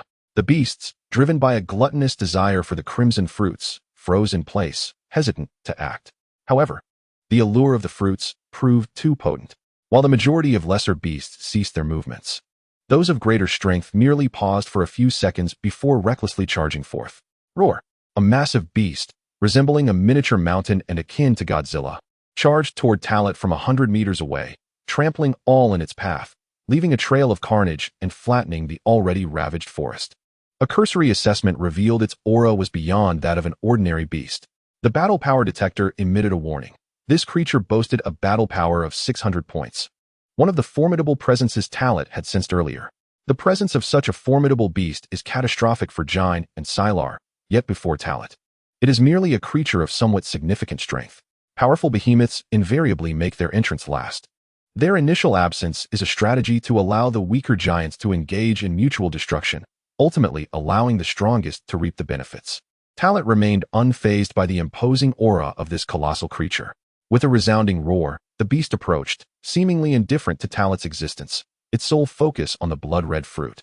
Would it attempt to devour not just the fruit, but the entire tree? Such folly! A glint of murderous intent flashed in Talit's eyes. As energy surged, he concentrated his power into his hand. With a swift motion, he unleashed a golden energy wave that struck the beast with tremendous force. The impact was explosive, shaking the very earth and sending flames soaring into the sky. The once fearsome creature was obliterated, reduced to mere fragments, and the air filled with a mist of blood. Chapter 33. Combat Power of 1500. The initial display of Raditz's might. The apex predator was annihilated, and Talit realized the tremendous strength of the energy wave he had unleashed at near full capacity. This spectacle thoroughly intimidated those beasts still foolish enough to seek the blood-red fruit. Several beasts that had been charging forward suddenly faltered in response to the terrifying explosion. One creature, resembling a lion-tiger hybrid, managed to halt its advance, only to be knocked down by another beast barreling from behind, tumbling to the ground not far from Talit. Fear permeated the lion-tiger's heart, causing it to retreat hastily, reminiscent of a child desperately trying to conceal its misdeeds. Simultaneously, trepidation spread among the beasts. When temptation is sufficiently alluring, it can indeed conquer fear. Yet, when fear looms large enough, any allure loses its appeal. The effect of intimidation had taken hold. Talit stood with his arms crossed, exuding an aura of invincibility. From his diminutive stature emanated an overwhelming pressure. Whoever dared to approach would meet their demise. Talit was never one to show mercy. Even if he were inclined to be lenient, it would depend on the individual. Those who encroach upon his interests find themselves at odds with him. In this world, the law of the jungle prevails. Time passed, second by second. Before long, Jine piloted the spacecraft back to Talit's side. Following their predetermined plan, they harvested all the blood-red fruits from the tree, placing each one carefully into the spacecraft. The vessel, already compact, was now filled to capacity with 24 enormous fruits, leaving little room for anything else. However, this was inconsequential. The value of the fruits far outweighed the cramped conditions. Moreover, being on this planet allowed for immediate activity, unlike the confines of space travel where one is immobilized for extended periods. As all the fruits were collected, Talit observed the tree with his own eyes. Witnessing its rapid decline, just as Jine had previously foretold, the existence of fruit trees serves the purpose of nurturing fruits, acting as a conduit for both the absorption and provision of nutrients. However, this is merely the surface. From Talit's perspective, it is the fruits that bestow meaning upon the existence of the trees. Essentially, as long as the fruits persist, the trees can endure. Once the fruits are harvested, the trees lose their necessity, akin to a person stripped of their value, no longer in demand. With a poignant reflection, Talit, accompanied by Selari and Janae, once again boarded the spacecraft. The colossal beasts lay prostrate, watching helplessly as Talit and his companions departed. This brutal slaughter had, for them, reached its conclusion. Otherwise, the struggle over the crimson fruits would have continued unabated. Within the spacecraft, Talit deftly navigated, maintaining a steady and stable course until he discovered a more suitable landing site. This locale was a serene valley, resplendent with the melodies of birds and the fragrance of flowers, adorned with flowing streams and a modest waterfall. It was difficult to fathom that such a paradise could exist amidst the primordial forest.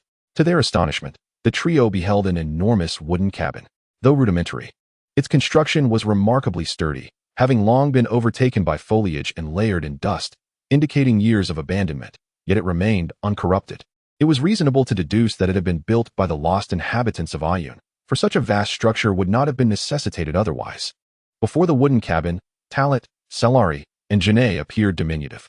Having assessed their surroundings and confirmed the absence of danger, Talat suggested, "Let us temporarily settle here, for we must rest for a few days and also absorb the blood fruit." Janae offered no objections, and Celery was in complete accord. From the outset of their journey to the present, Talat had subtly instilled in them the notion that invasion was not their intent on this planet. This gradual shift in perspective led both Janae and Celery to feel that their purpose was not one of conquest.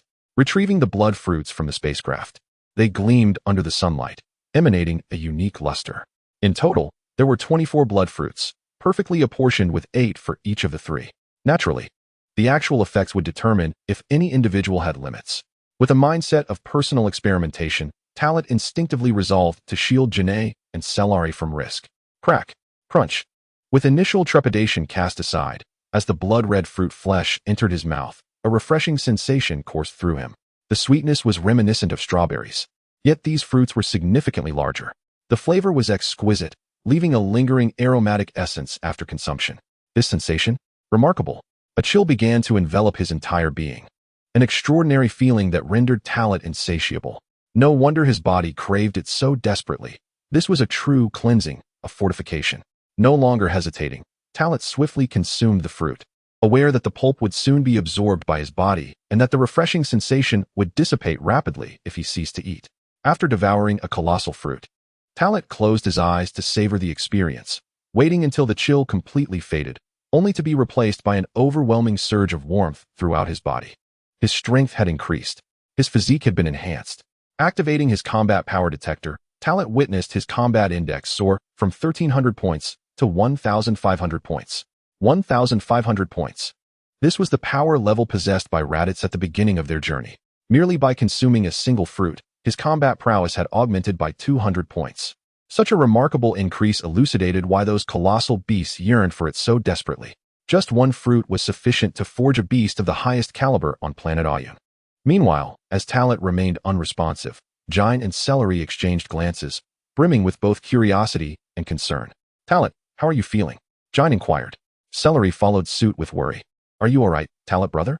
Talat shook his head, then smiled brightly. "This blood fruit indeed enhances strength and fortifies the body. My combat power has now reached 1,500 points." At this revelation, both Jine and Celery were taken aback. "Is it truly that much? I recall that when Bardock and I consumed the fruit, our power only increased by around 100 points, Jine pondered, seemingly questioning her own memory. "Perhaps the blood fruit we found contains more life nutrients, resulting in a greater enhancement." Talat offered a casual explanation. Furthermore, it remained to be seen how much Jine and Celery could elevate their own power after consumption. If their results differed, it would imply that the effects of the blood fruit varied among individuals. "Jine, Celery, you should each try one as well and see how much your strength can increase," Talat declared, retrieving 2 more blood fruits from the spaceship, one for Jine and one for Celery. Chapter 34. A significant increase in power as Jine and Celery consumed the fruits. Their exclamations of delight echoed around them. In a short span of time, both were invigorated by the unique energies contained within the fruit, enhancing their strength. Just by sensing their auras, Talat discerned that both had experienced substantial boosts in power. While their increases may not have matched his own, it was undeniable that each had surpassed an elevation of 100 points. The combat power detector quickly provided precise readings. Jine had achieved a combat power of 830 points, an increase of 130 points, while Celery's combat power reached 440 points, a rise of 150 points. "How impressive! This is the strength I now possess. Talat brother, my combat power has reached 440 points, and my sensitivity to energy feels increasingly clearer," Celery exclaimed, her excitement evident. In her mind, she was a lower-tier warrior, not comparable to higher-tier fighters. Yet, with her newfound power, she realized that even if she fell short of the exceptionally gifted higher-tier warriors, She stood among her peers with a combat power that rendered her undoubtedly a higher-tier warrior. In simpler terms, the value in the realm of lower-tier warriors is nearly unfathomable, especially considering that Cellari is merely 5 years old. It is truly astonishing that my combat power has surged so dramatically. Jine, reflecting on her past, noted that her combat strength had been a mere 600 points for many years, and now, within just 2 months, it has risen consecutively to 840 points.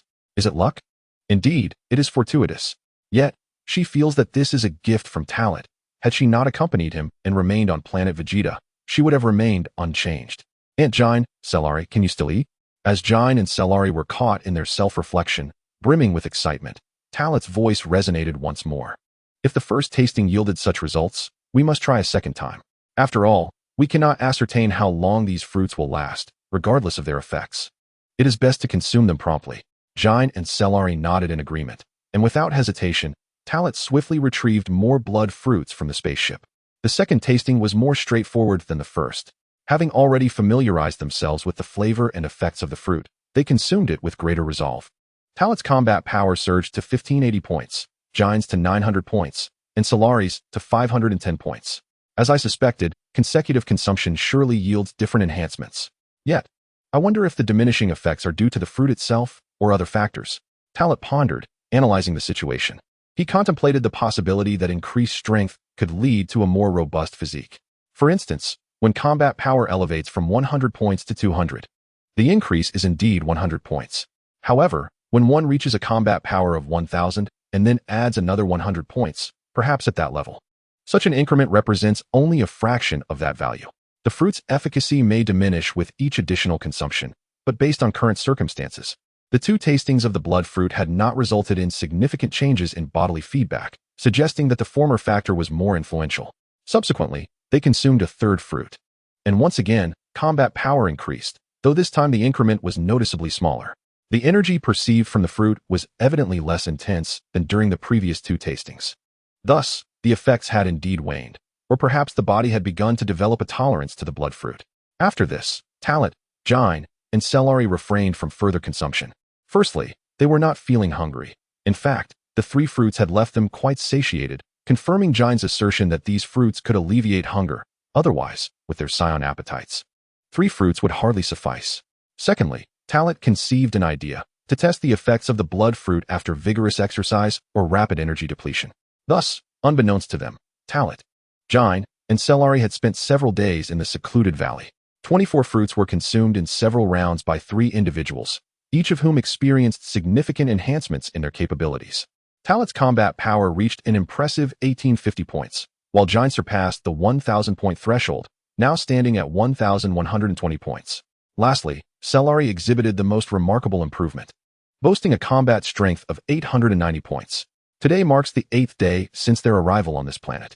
Within the depths of the valley, Talent is engaged in combat training with Jine and Cellari. Each individual has witnessed substantial growth in a short span, with increases exceeding 500 points. Such rapid advancement necessitates foundational training and combat practice.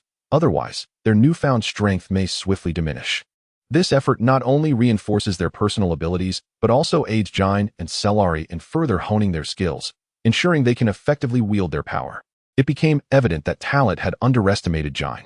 He had long perceived her as merely a logistical support, forgetting her combat prowess. To his surprise, her fighting abilities were quite formidable, and in instances of equal strength, Talent found himself on the receiving end of her dominance. This discrepancy could be attributed to their physical differences. Jine, being an adult, had the advantage, while Talent, despite his robust development, stood at a mere height of 1.30 m. Cellari also demonstrated exceptional performance. In summary, Talent concluded that he was the weakest among them. Although their strength did not match his, he recognized that at the time he first attained this level of power, he was indeed inferior to them. With this realization, Talent committed himself to more rigorous training. His focus encompassed the mastery of energy manipulation, physical conditioning, technique refinement, and combat drills. Following their sparring session, the trio took a moment to refresh themselves at a nearby stream. Truly, Aunt Jine, you are growing more formidable. Were it not for my superior combat power, I would scarcely be your match, Talent praised. Do not flatter me so, Talent. I know you are merely assisting Cellari and me in enhancing our skills. Yet, I must admit, I never anticipated our abilities would elevate to this level, Jain replied. Nearby, Cellari, hearing Talat's commendation of Jain, felt a pang of jealousy and began to act playfully. It is worth noting that Cellari had become increasingly expressive in recent times, with her affectionate gestures toward Talat often leaving him feeling somewhat disconcerted. Perhaps this illustrates the inherent differences between genders. When a man shows physical affection toward a woman, it may be deemed inappropriate, whereas a woman's affectionate actions toward a man might be considered charming unless he finds them unwelcome. Unbeknownst to Talat, his initial perception of Cellari as a nuisance had gradually transformed into acceptance, and he no longer resisted her presence. Chapter 35. A mere way station. Bardock's blood-soaked battle with an abundance of praise, Talat successfully elevated Cellari's spirits. For the young girl, the number of individuals she cared about was quite limited, with Talat being the sole person she truly cherished and recognized as her closest companion. To speak more directly, Talat has already regarded Cellari as his other half. After an extensive exchange, Talat and Cellari assisted Jain in preparing a meal. Following a hearty feast, Talat began to discuss the exploration of the Ayun planet. Although the three of them had been roaming the vicinity, they spent the majority of their time in the valley, primarily searching for any additional bloodfruit trees. Regrettably, aside from the one they found, no others were discovered. Perhaps there is only this single tree, or perhaps others exist on different continents. They have become intimately familiar with the surrounding area spanning several hundred miles, so it is time to venture beyond this primeval forest. Even if their intention is not one of aggression, having arrived at this place, they cannot remain confined to this region. They must experience the world beyond and meet the Ayun inhabitants. Frankly, Talat is aware that their stay on this planet will not be prolonged. The Ayun planet was merely a waypoint. After completing their exploration of Ayun, Talat plans to head directly to Earth. The turning point came with the news of the explosion of Vegeta planet. After some deliberation, with the consent of Jain and Cellari, Talat left a clone to guard the spacecraft, and then the three departed from the valley to embark on a broader journey. Meanwhile, while the exploration of the Ayun planet continued, Talat and his companions were unaware of the significant upheaval occurring on Vegeta. The King of Vegeta summoned nearly all elite warriors, preparing for a desperate battle against the impending Frieza. In the shadows, Frieza was also amassing an army, recalling the Saiyans scattered across various planets for the purpose of annihilating the Saiyan race. Among them, the more formidable warriors were assigned to trusted confidants for execution, including those combat prodigies considered the backbone of the Saiyan lineage. In the cosmos, on a planet named MIT, devastation reigned. The landscape lay in ruins, utterly ravaged by immense power. As far as the eye could see, there were endless remnants and smoke. Beneath a heap of debris, a figure was trapped, emitting silent, powerless cries. It was none other than Bardock. Moments ago, he had engaged in a fierce battle with high-ranking soldiers of Frieza's army. Though he managed to eliminate those foes, he was ultimately overpowered by Dodoria, who arrived with overwhelming strength. Buried beneath the rubble, he narrowly escaped death, yet this became his greatest torment. Struggling in agony, his consciousness ebbed and flowed dramatically, until it grew increasingly hazy, as if he had entered a surreal illusion. Before him, he beheld Talat arriving at planet Ayun alongside Cellari and Jain, embarking on an exploration that unfolded seamlessly. The scene transitioned, revealing his son Raditz fiercely battling alongside Prince Vegeta's elite forces. Ultimately, he glimpsed Kakarot, aboard a spacecraft, sailing towards the vast expanse of the cosmos, until a magnificent blue planet materialized before his eyes. This ability to foresee the future, granting him fleeting glimpses of what was to come, was a power bestowed upon Bardock after the successful conquest of planet Kanesa, only to be assaulted by the Kanesa inhabitants wielding their magical fists. They foretold of the impending doom awaiting the Saiyan race, destined to meet a fate akin to their own, devoid of any means of resistance. Talat, Kakarot, Raditz, and Jain. At this juncture, Bardock's consciousness was abruptly jolted, awakening him from the illusion. An unknown force surged through his severely injured body, enabling him to extricate himself from the rubble. Nearby lay the lifeless forms of his comrades, Toma, Celebi, Dodoria, and Pazinbu, his once steadfast allies cruelly slaughtered by Frieza's minions, leaving him as the sole survivor. Damn Frieza, we, the Saiyans, fought for you, yet you treat us as mere ants to be toyed with. Consumed by anger over his fallen comrades, Bardock, despite his grievous wounds, pressed onward, his blood-stained visage reflecting deep sorrow and fury. He had initially thought the Kanesa people were merely deluded, yet now he found himself grappling with the possibility that their prophecies were indeed true.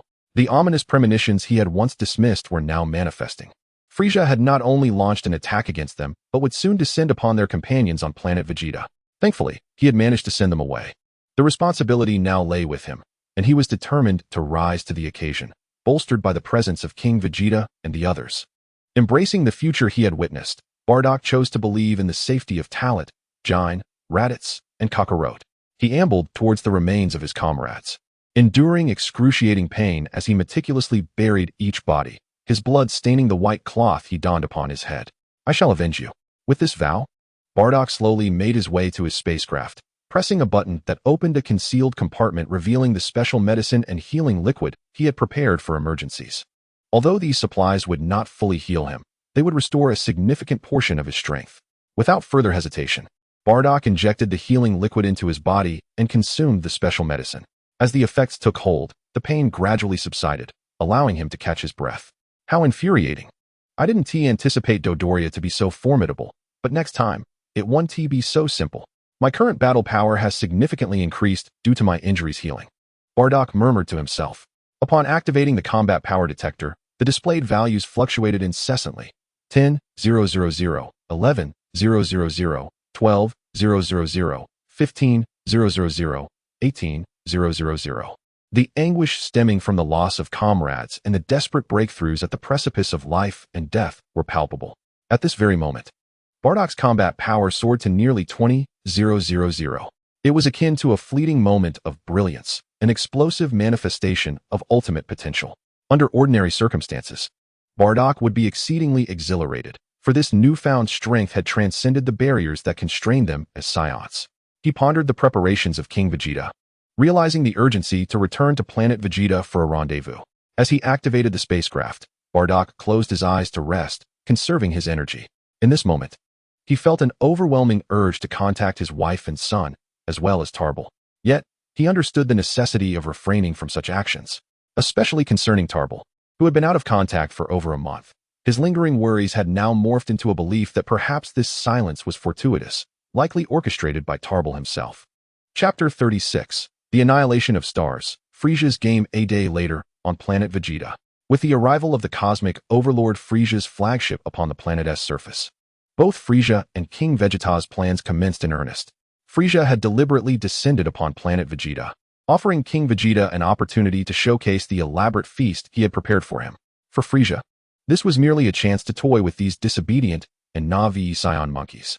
Unbeknownst to King Vegeta, Frieza had not only come to subjugate them, but harbored intentions of annihilating the Saiyans and obliterating planet Vegeta. Having prepared meticulously, King Vegeta believed he had seized this opportunity to ultimately overthrow Frieza and Cooler's reign. His confidence, bordering on arrogance, blossomed as the overall strength of his forces reached a considerable peak, fostering an unfounded sense of entitlement. King Vegeta's assurance stemmed from the elite warriors he had gathered, with the highest combat power nearing 10,000 and the lowest at a respectable 5,000. Though their numbers totaled only a few dozen, these elite Saiyans, united in action, could infiltrate Frieza's flagship, thereby seizing absolute control and delivering a devastating blow to Frieza. Even if Frieza's combat power truly exceeded 100,000, they could collectively transform into great apes. The power of one individual is insignificant, yet when dozens transform, each warrior's strength could escalate to tens of thousands, particularly his own. As he was confident in his ability to contend with Frieza's 100,000 power level, King Vegeta's movements were swift and decisive. In fact, the soldiers of Frieza's army stationed on planet Vegeta remained oblivious to his advance. Along the way, any Frieza soldiers who attempted to obstruct them were swiftly dispatched by King Vegeta. Shortly thereafter, under his leadership, they arrived at the main control room of Frieza's flagship.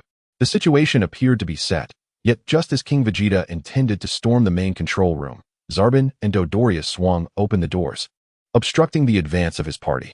How slow you are, King Vegeta, and you foolish Saiyan monkeys, Dodoria sneered, his face twisted with disdain, completely disregarding the presence of the king and his loyal followers. After we have removed all elite warriors, it still took you so long to breach this place. With such meager strength, you dare defy Lord Frieza? Ignorance breeds audacity. Beside him, Zarbon maintained his composure, his gaze sweeping over King Vegeta and his cadre of warriors. Upon hearing this, King Vegeta laughed in defiance. Are you still trying to save face at this point? Dodoria, Zarbin, I am aware of your formidable power.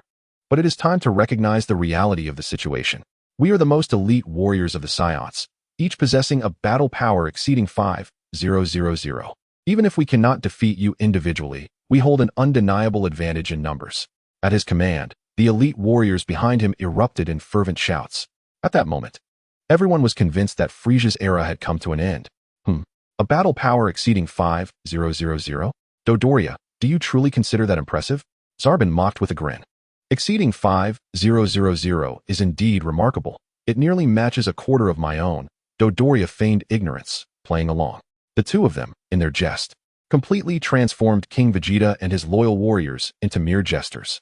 Fury surged within King Vegeta and his companions upon witnessing this ridicule. Just as they were poised to strike down Dodoria and Zarbin, a chilling presence approached from behind, sending shivers down the spines of all present. Frieza sat nonchalantly in his hover pod, exuding an aura of cold menace. Zarbin, Dodoria, allow King Vegeta and his entourage to enter. I must witness this grand spectacle with my own eyes. Frieza's voice dripped with sarcasm, a cruel and malevolent smile spreading across his treacherous face.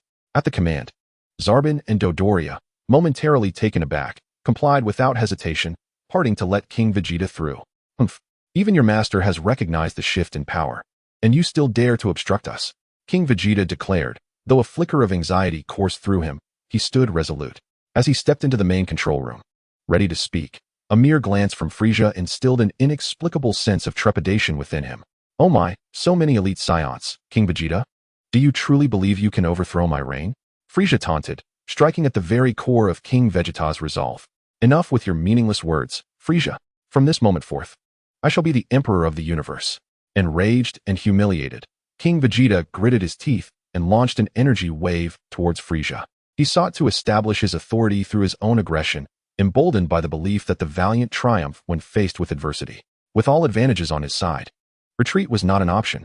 However, a mere flicker of energy, representing a paltry combat power, was effortlessly dissipated by Frieza with a mere glance, disintegrating into particles of energy that drifted aimlessly in the void. What? Witnessing this scene, King Vegeta's pupils constricted sharply, his heart trembling with dread. Like him, the Saiyan warriors behind King Vegeta stood frozen, their faces etched with terror.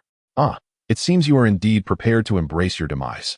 Therefore, I deem it unnecessary to continue this charade with you. Frieza's smile morphed into a sinister grimace as he casually raised his hand. In an instant, two beams of lethal energy erupted from his fingertip, piercing through King Vegeta's knees in succession. Consider this my gift to you. With his knees shattered, King Vegeta let out a pained wail, collapsing uncontrollably before Frieza. The sight left everyone present gasping in horror, their throats involuntarily swallowing air and saliva. The disparity was insurmountable. Dodoria and Zarbin observed with cold indifference, silently watching Frieza's display. Now this is more like it. You Saiyan monkeys are destined to kneel before me for all eternity. I am curious, what courage drives you? Is it the legend of the so-called Super Saiyan? You are indeed foolish beyond redemption, King Vegeta, to be swayed by such a trivial tale. Frieza descended slowly from his hovering throne, his diminutive figure radiating an overwhelming malevolence as he looked down upon King Vegeta. Chapter 37. The Despair of King Vegeta. How infuriating. Frieza, your targeting of our Saiyan race stems from your fear of the Super Saiyan's emergence, which may ultimately lead to your demise. Even if I were to fail, your future shall surely fall to the hands of a Super Saiyan. King Vegeta, seemingly aware of his fate, broke into a twisted grin, revealing the spirit of a king. Upon hearing this, Frieza's eyes flared with murderous intent. Indeed, you have piqued my interest, daring to argue with me even in your final moments. A chilling laughter echoed within the control room, suffocating all present. At that moment, the temperature in the main control room plummeted, a profound chill sweeping over everyone. Frieza's loyal subordinates, Zarbin and Dodoria, were intimidated by this aura, let alone the so-called elite Saiyan warriors, who in that instant regretted their rebellion alongside King Vegeta against Frieza. You claim that I fear your race's Super Saiyans, but that is merely a farcical delusion of your own making. Before you meet your end, allow me to share a secret with you. My combat power is 530,000. How do you suppose the legendary Super Saiyan measures up in terms of strength? Frieza's voice, akin to an incantation, enveloped King Vegeta. At that moment, King Vegeta's pupils constricted, his mind rendered blank. At that moment, Every Scion's heart stopped for 3 seconds. The previously speculated battle power index was merely 100,000. Yet it turned out to be 530,000. All the elite Saiyan warriors began to harbor feelings of hatred towards King Vegeta. They felt he had led them to their doom. 530,000. It was inconceivable. Absolutely impossible. King Vegeta struggled to maintain his composure, yet deep down, his mind had already accepted this grim reality. Fear was inevitable. Even a Super Saiyan, surely, could not possess such a battle power, could they? Such an outrageous figure was beyond their wildest imaginations. Still unwilling to believe. Very well, in light of your impending demise, I shall reveal a secret. On top of the 530,000 battle power, I can transform. Frieza's sinister grin seemed to drag one into the depths of despair. Transform. King Vegeta found it hard to breathe. 530,000 was already unfathomable. If there were to be transformations, could it mean reaching 1,000,000? Witnessing King Vegeta lose his final grip, Frieza struck at his heart. This transformation of mine can occur 3 times. 3 times. Everyone was left speechless, including Dodoria and Zarbin. Particularly Dodoria, who had come to fully comprehend Frieza's secret. Zarbin was so horrified he could hardly speak. Although he knew Frieza could transform, and that his power was undoubtedly above 1,000,000, he had no inkling of the 3 transformations. It was not only in Zarbin and Dodoria's minds that this thought had emerged, it resided in the consciousness of all present. Had they completely abandoned any notion of resistance? How utterly dull. Frieza casually raised his right hand, a death beam coalescing at the tip of his index finger, accentuating his disdainful visage, rendering him even more terrifying. King Vegeta had lost all ability to resist. His spirit was extinguished. With a swift whoosh, the death ray shot forth, piercing through King Vegeta's heart, resulting in his immediate demise. The loyal followers of King Vegeta were paralyzed by fear, their thoughts of rebellion extinguished. Upon witnessing their king's fall, all knelt before Frieza, pleading for mercy, professing loyalty, and even attempting to shift the blame onto King Vegeta, claiming it was he who had led them to revolt. Oh ho ho ho. Your king is but a feeble, incompetent wild monkey, and you, his subordinates, are hardly any better. With Frieza's words echoing, there was no need for further commands. Dodoria and Zarbin understood the implication. Without hesitation, they struck simultaneously, orchestrating a brutal slaughter in mere seconds. All elite warriors were mercilessly dispatched by their hands. Blood stained the entirety of the control room, and the air was thick with the stench of carnage. Truly, they were the king's chosen guards. Now, clean this place up, for we are approaching the final phase. With Frieza's declaration, Dodoria and Zarbin trembled slightly, knowing that despite their newfound awareness of Frieza's secret, their lives were not in danger. They swiftly set to work. With his subordinates already arranged, the ground was swiftly cleared of the bloodied corpses. The spaceship took flight, quickly reaching the outer atmosphere of the planet Vegeta. It had been a long time since he had witnessed the beautiful spectacle of fireworks. A sense of nostalgia washed over him. Frieza, hands clasped behind his back, gazed upon the visually pleasing planet Vegeta. In truth, had it not been for the command of the god of destruction, Beerus, he would have been somewhat reluctant to annihilate this planet. After all, few planets could serve as his private garden like Vegeta. A sinister smile crept across his face, which made his loyal subordinates, Zarbin and Dodoria, instantly comprehend his intention to destroy Vegeta at this very moment. Lord Frieza, many of our subordinates remain on planet Vegeta. Shall I order their evacuation? Zarbin inquired. Zarbin, excessive mercy only burdens oneself. The ones stationed on planet Vegeta are but inconsequential and useless beings. Let them perish alongside the planet. Only thus can the truth of Vegeta's destruction by my hand be concealed. After all, it is necessary to leave a few foolish Saiyan monkeys, such as our delightful little Prince Vegeta, who would be quite amusing for me to toy with. Ha ha ha. Frieza chuckled coldly as he spoke. The god of destruction, Beerus, had commanded him to eradicate planet Vegeta and the Saiyan race, yet he was inclined to preserve a few, particularly his appreciation for the young Prince Vegeta. It would be an entertaining game of nurturing, allowing Vegeta to serve his father's murderer, his clan's annihilator, and the destroyer of his planet, under the pretense that Vegeta's home had merely been obliterated by a meteor. Gradually revealing the truth would lead him to despair and ultimate submission. Such arrogance led Frieza to believe that everything was within his grasp. These words instilled a deep sense of dread in Dodoria and Zarbin. They were no strangers to the destruction of planets. They had obliterated their fair share as well. However, witnessing Lord Frieza personally execute such destruction deepened their terror. Most alarming was that this time, their Lord Frieza was willing to annihilate all his stationed subordinates on planet Vegeta as well. Chapter 38. A surge of power. One man stands against all. Meanwhile, an unassuming single-pod spaceship streaked across the sky, landing at the designated point on planet Vegeta. The hatch opened, and Bardock emerged, bloodied and battered. The proximity of planet meat to Vegeta meant that the round trip took less than 2 days, with a one-way journey lasting no more than a day. At last, he had returned.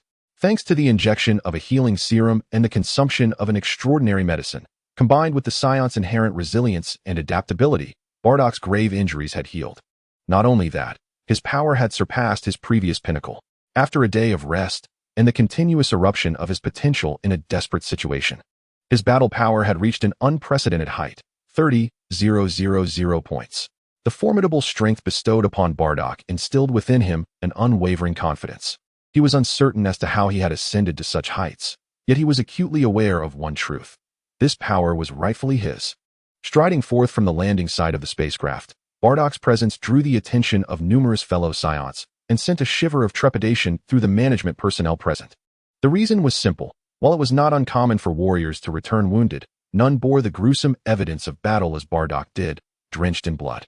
Choosing to disregard the inquiries of the staff, Bardock understood that their intentions were far from benevolent. His foremost priority was to locate King Vegeta and ascertain the current situation.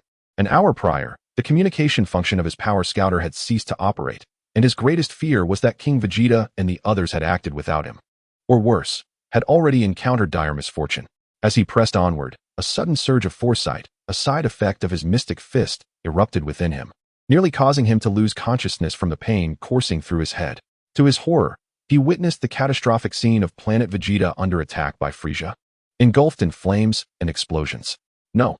Snapping back to reality, Bardock was drenched in cold sweat. The haunting voice of the Canasian echoed in his ears, compelling him to gasp for breath. Experience the helplessness of your Saiyan race in the face of annihilation. The future cannot be this way. I shall alter the course of destiny. The fates of not only myself but also of Kakarot, Tarbell, and my kin shall not culminate in destruction. With clenched teeth, Bardock resolved to change everything. Continuing his journey, Bardock soon arrived at the royal palace, where his bloodied appearance astonished all present. Upon confirming that King Vegeta was not within the palace and that several elite warriors were unreachable, a wave of dread washed over Bardock as he faced the grim reality. The prophecy had come to fruition. Frieza was indeed lurking beyond planet Vegeta. Bardock inhaled sharply, realizing the imminent peril they faced. In a fit of determination, he dashed towards the capital's most vibrant district, seeking the largest entertainment venue, a favored haunt for many Saiyans. Regardless of rank, those who frequented this establishment were of considerable standing, for in the Saiyan world, the worth of an individual often aligned with their prowess. Upon entering, Bardock encountered familiar faces and recounted his harrowing experiences, alongside the dire news of Frieza's intentions against their race. However, the response was one of disbelief. Not only did no one accept his words, but many found amusement in his plight, mocking him mercilessly. A group of irredeemable fools. May you all descend into the depths of hell. With that, Bardock turned his back on the scene, relinquishing any lingering hope in them. As he departed, the gathered Saiyans continued to exchange sardonic remarks. At the pinnacle of the royal city, Bardock had finally managed to maintain his composure after a strenuous journey. In the brief span of 10 minutes from the entertainment district to this lofty height, he had narrowly avoided fainting several times. To him, those 10 minutes felt like an eternity. Vivid glimpses of the future flashed before his eyes, as if he were living in a time yet to come. He beheld a vision of the distant years ahead, witnessing the grown talent and his own son Kakarot, standing opposite none other than Frieza. Bardock clenched his fists tightly. He yearned to reach out and grasp their shoulders, urging them to turn and see him, but in an instant, everything vanished. He gasped for breath, striving to stabilize himself. He shook his head vigorously, attempting to cast aside all distracting thoughts. The fate of the Saiyan race should not be this. Bardock unleashed a fervent cry. Such a future was unacceptable. Though Talent and Kakarot stood before Frieza, he remained resolute in his convictions. With all his might unleashed, his aura blazed like a roaring flame, enveloping him in a protective barrier. He would thwart all that was to come and eliminate Frieza. With a thunderous roar, Bardock soared into the heavens, a brilliant star that none could hinder. Beyond planet Vegeta, Frieza luxuriated in the final moments of the planet's existence aboard his spacecraft. Through the transparent glass of a special material, he gazed down upon planet Vegeta, everything within his grasp. This is it. I have grown weary of this planet, he declared, reclining once more in his infantile throne, his demeanor betraying no hint of sentimentality. This was Frieza, the merciless emperor of the universe. Behind him, Dodoria and Zarbon exchanged glances, preparing for what lay ahead. Just as they were about to depart the main control room, an alarm from the soldier operating the spacecraft pierced the air, capturing the attention of the three.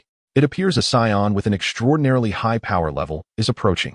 Is that the Saiyan from planet Meta, the one I just eliminated? Dodoria exclaimed, incredulous as he recognized the visage on the virtual screen. He should have been dead. How could he possibly still be alive? You were careless, Dodoria, Zarbon remarked, his tone laced with subtle warning. As the weight of realization settled upon Dodoria, beads of sweat began to form on his brow. The surprise faded, replaced by a rigid expression that conveyed his terror of Frieza, fearing that this failure would cost him his life.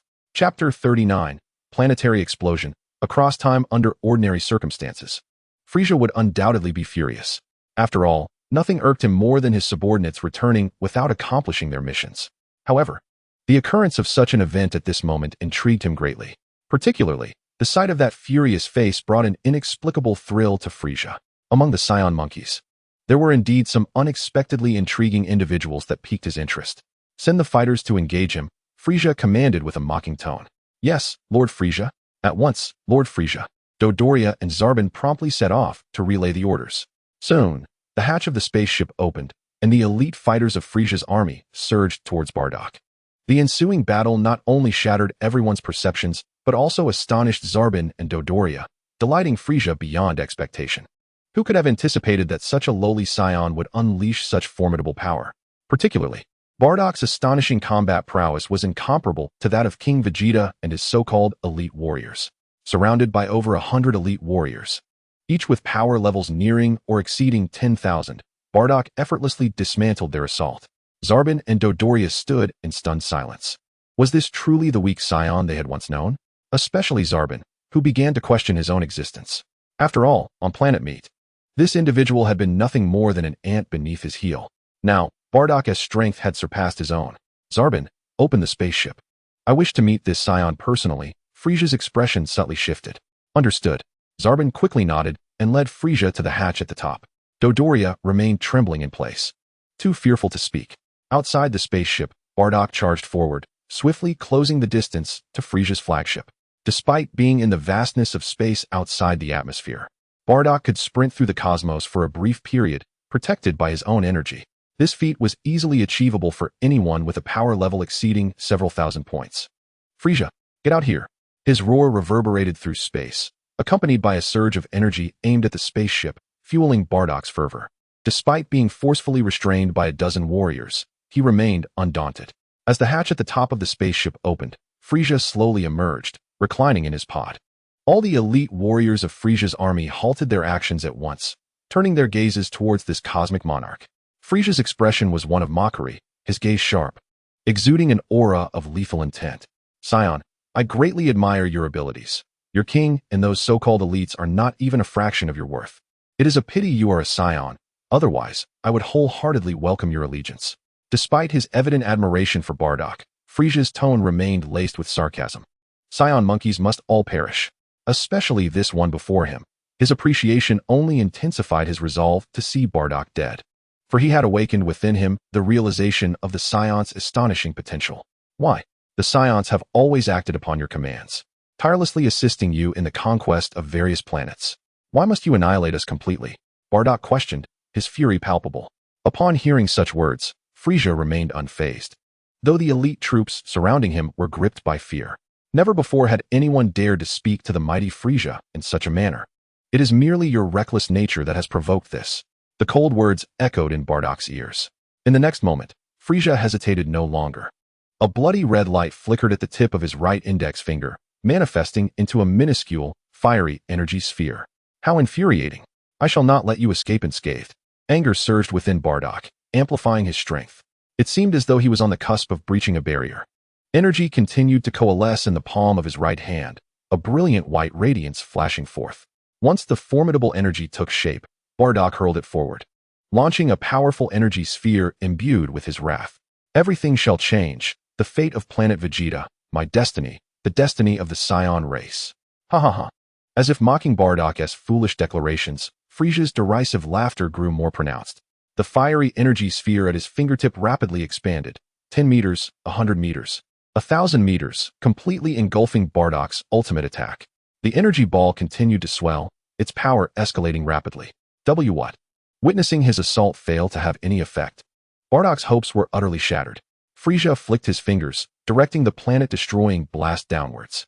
It swept through, mercilessly obliterating countless elite warriors of Frieza's army who could not escape in time. Before him loomed a colossal energy sphere capable of annihilating everything. While behind him lay planet Vegeta. With no retreat left, Bardock had no choice but to confront it. A sapphire wave of energy erupted from his hands, surging towards the impending energy blast. Yet, no matter how fervently he fought, the disparity was insurmountable. Exhausted, Bardock was engulfed by the planet-destroying blast. The terrifying energy ravaged his body, imparting the sensation of impending death. Visions of the future once again flooded his mind. He should have lost consciousness, yet at that moment, his clarity was profound. The future rests in your hands, Kakarot, Tarble. His desperate cries were audible only to himself. Boom! The planet-destroying blast pierced through the atmosphere of planet Vegeta, causing all beings on the planet to look up in alarm. The Saiyans, who had been indulging in leisure, finally comprehended the arrival of their doom. However, even if they resisted now, it would be futile. Observing from the cosmos, the planet-destroying blast plunged into the core of planet Vegeta in mere seconds. Under its horrific destructive power, the entire planet erupted with innumerable fissures, each crack a chasm from which molten lava surged forth. The planet twisted and shattered, culminating in an earth-shattering explosion. The planet Vegeta erupted in a magnificent explosion, transforming into a dazzling display of cosmic fireworks. Ah, what a splendid sight this is! Zabo Dodoria. Such exquisite fireworks are indeed a rare marvel to behold. Frieza emitted a ghastly laugh, and in that moment, his brutal nature was laid bare. Within the confines of the spacecraft, Zabo and Dodoria felt a chill run down their spines, yet they dared not show a hint of discomfort. While they had witnessed many planetary explosions, the devastation wrought by Frieza was utterly shocking. Thus, the planet Vegeta was obliterated, ceasing to exist. Everything continued along the predetermined path. Unbeknownst to all, at the very moment of the explosion, an invisible force carried Bardock, who was on the verge of being completely engulfed by energy. Across the fabric of time. Chapter 40. Vegeta's decision. Raditz's suspicion the planet Vegeta had been reduced to cosmic dust, despite the final explosion's blinding brilliance. It was but a fleeting moment. With the destruction of Vegeta, Frieza and his subordinates piloted their spacecraft away from the debris-laden expanse, seemingly unfazed. A day later, amidst the ruins of Planet Ramp, the acrid scent of smoke mingled with the stench of blood, creating an overwhelmingly nauseating odor. As far as the eye could see, crumbling walls and scattered corpses lay in disarray. Undoubtedly, this was the work of the Vegeta squad. Led by Vegeta, along with Nappa, Raditz, and a host of warriors. They had spent an entire month ruthlessly slaughtering their way through Ramp, conquering the planet completely. Now, the Vegeta squad rested in a relatively clean area among the ruins. The group sat around a campfire, consuming the flesh of peculiar creatures to satiate their hunger. Just then, their power detectors simultaneously received messages transmitted by Frieza's army. Nappa was the first to decipher the contents, his pupils dilating in disbelief as he shouted in shock. The two warriors beside him exhibited similar reactions, equally startled. Prince Vegeta, we have received word from Frieza's forces that our planet Vegeta was destroyed a day ago due to a massive meteor strike. The vast majority of Saiyans perished in the explosion, and the survivors, aside from us, are few and far between. Nappa approached Vegeta to report the grim news. In the course of a month, Vegeta's strength had surged dramatically, his potential unleashed through relentless combat. His battle power had surpassed 4,000 points, even nearing 5,000. Upon hearing Nappa's words, Vegeta coldly took a bite of the roasted meat in his hand, remaining unfazed, his demeanor as frigid as ever. What can be done now that it has been destroyed? As long as we are still alive, the Saiyans shall never be extinguished. Vegeta's response left Nappa and the other two Saiyans in stunned disbelief. Vegeta's merciless nature redefined their understanding of resilience. Recently, the demise of three companions was perceived by Vegeta as a lament for the weak. Even now, the explosion of the planet did not sway his heart. Terrifying. This thought echoed in their minds. Even the elite warrior Broccoli gasped in disbelief. He was an elite, a royal guard. Vegeta's ruthless demeanor mirrored that of King Vegeta. To put it plainly, He was indeed a chip off the old block. Due to Vegeta's indifference, no one dared to approach him with warmth. The group engaged in hushed discussions, attempting to determine their next course of action. With the destruction of planet Vegeta, they had lost their home, rendering them homeless. And what of Vegeta? He completely disregarded the conversations of his subordinates, lost in his own world. The absurdity of a meteor collision leading to the planet's explosion. If such coincidences existed in this world, there would be no reason for them to remain undiscovered. Moreover, even if a planet were to collide, they could simply obliterate it. Vegeta was unaware of the truth, yet he understood one thing. The messages relayed by Frieza's army were untrustworthy. Without planet Vegeta, devoid of resources and support. After a prolonged internal struggle, Vegeta resolved to make a bold and significant decision, even if Frieza would be his adversary. And even if the destruction of the Saiyan race was inextricably linked to him, he had no choice but to submit and slowly regain strength. Meanwhile, Raditz was engulfed in profound despair. How could this happen? How could planet Vegeta suddenly explode? Father, mother, Tarbell, Celery, and Kakarot. Raditz was unwilling to accept this grim reality. Yet, he had no choice but to confront it, for upon receiving the news, he immediately attempted to reach out via communicator, only to be met with a busy signal. His family had perished alongside the planet's cataclysm. The abruptness of it all left him utterly unprepared. Wait, 2 months ago, Mother mentioned that Kakarot had been sent to a planet called Earth. Could it be that Father and Mother had foreseen this? This was not an accident. It was a conspiracy. And Tarbell, he must have left planet Vegeta long ago. Raditz's thoughts sharpened with clarity. He was uncertain whether this awareness stemmed from his own insight or from the influence Tarbell had imparted over the years, fostering his growth. Glancing at Vegeta, then at Nappa, Broccoli, and Darcy's, he hesitated, ultimately swallowing his words. Some things could be spoken, others could not. He was not foolish. He understood that the current situation was precarious. And without allies, he needed to remain inconspicuous. Otherwise, he would meet the same fate as the other 2 contemporaneous elite warriors, discarded like mere pawns. In the blink of an eye, another day had passed. On planet Ayun, Tarbell, accompanied by Genai and Celery, had been conducting a comprehensive exploration of Ayun over the past few days.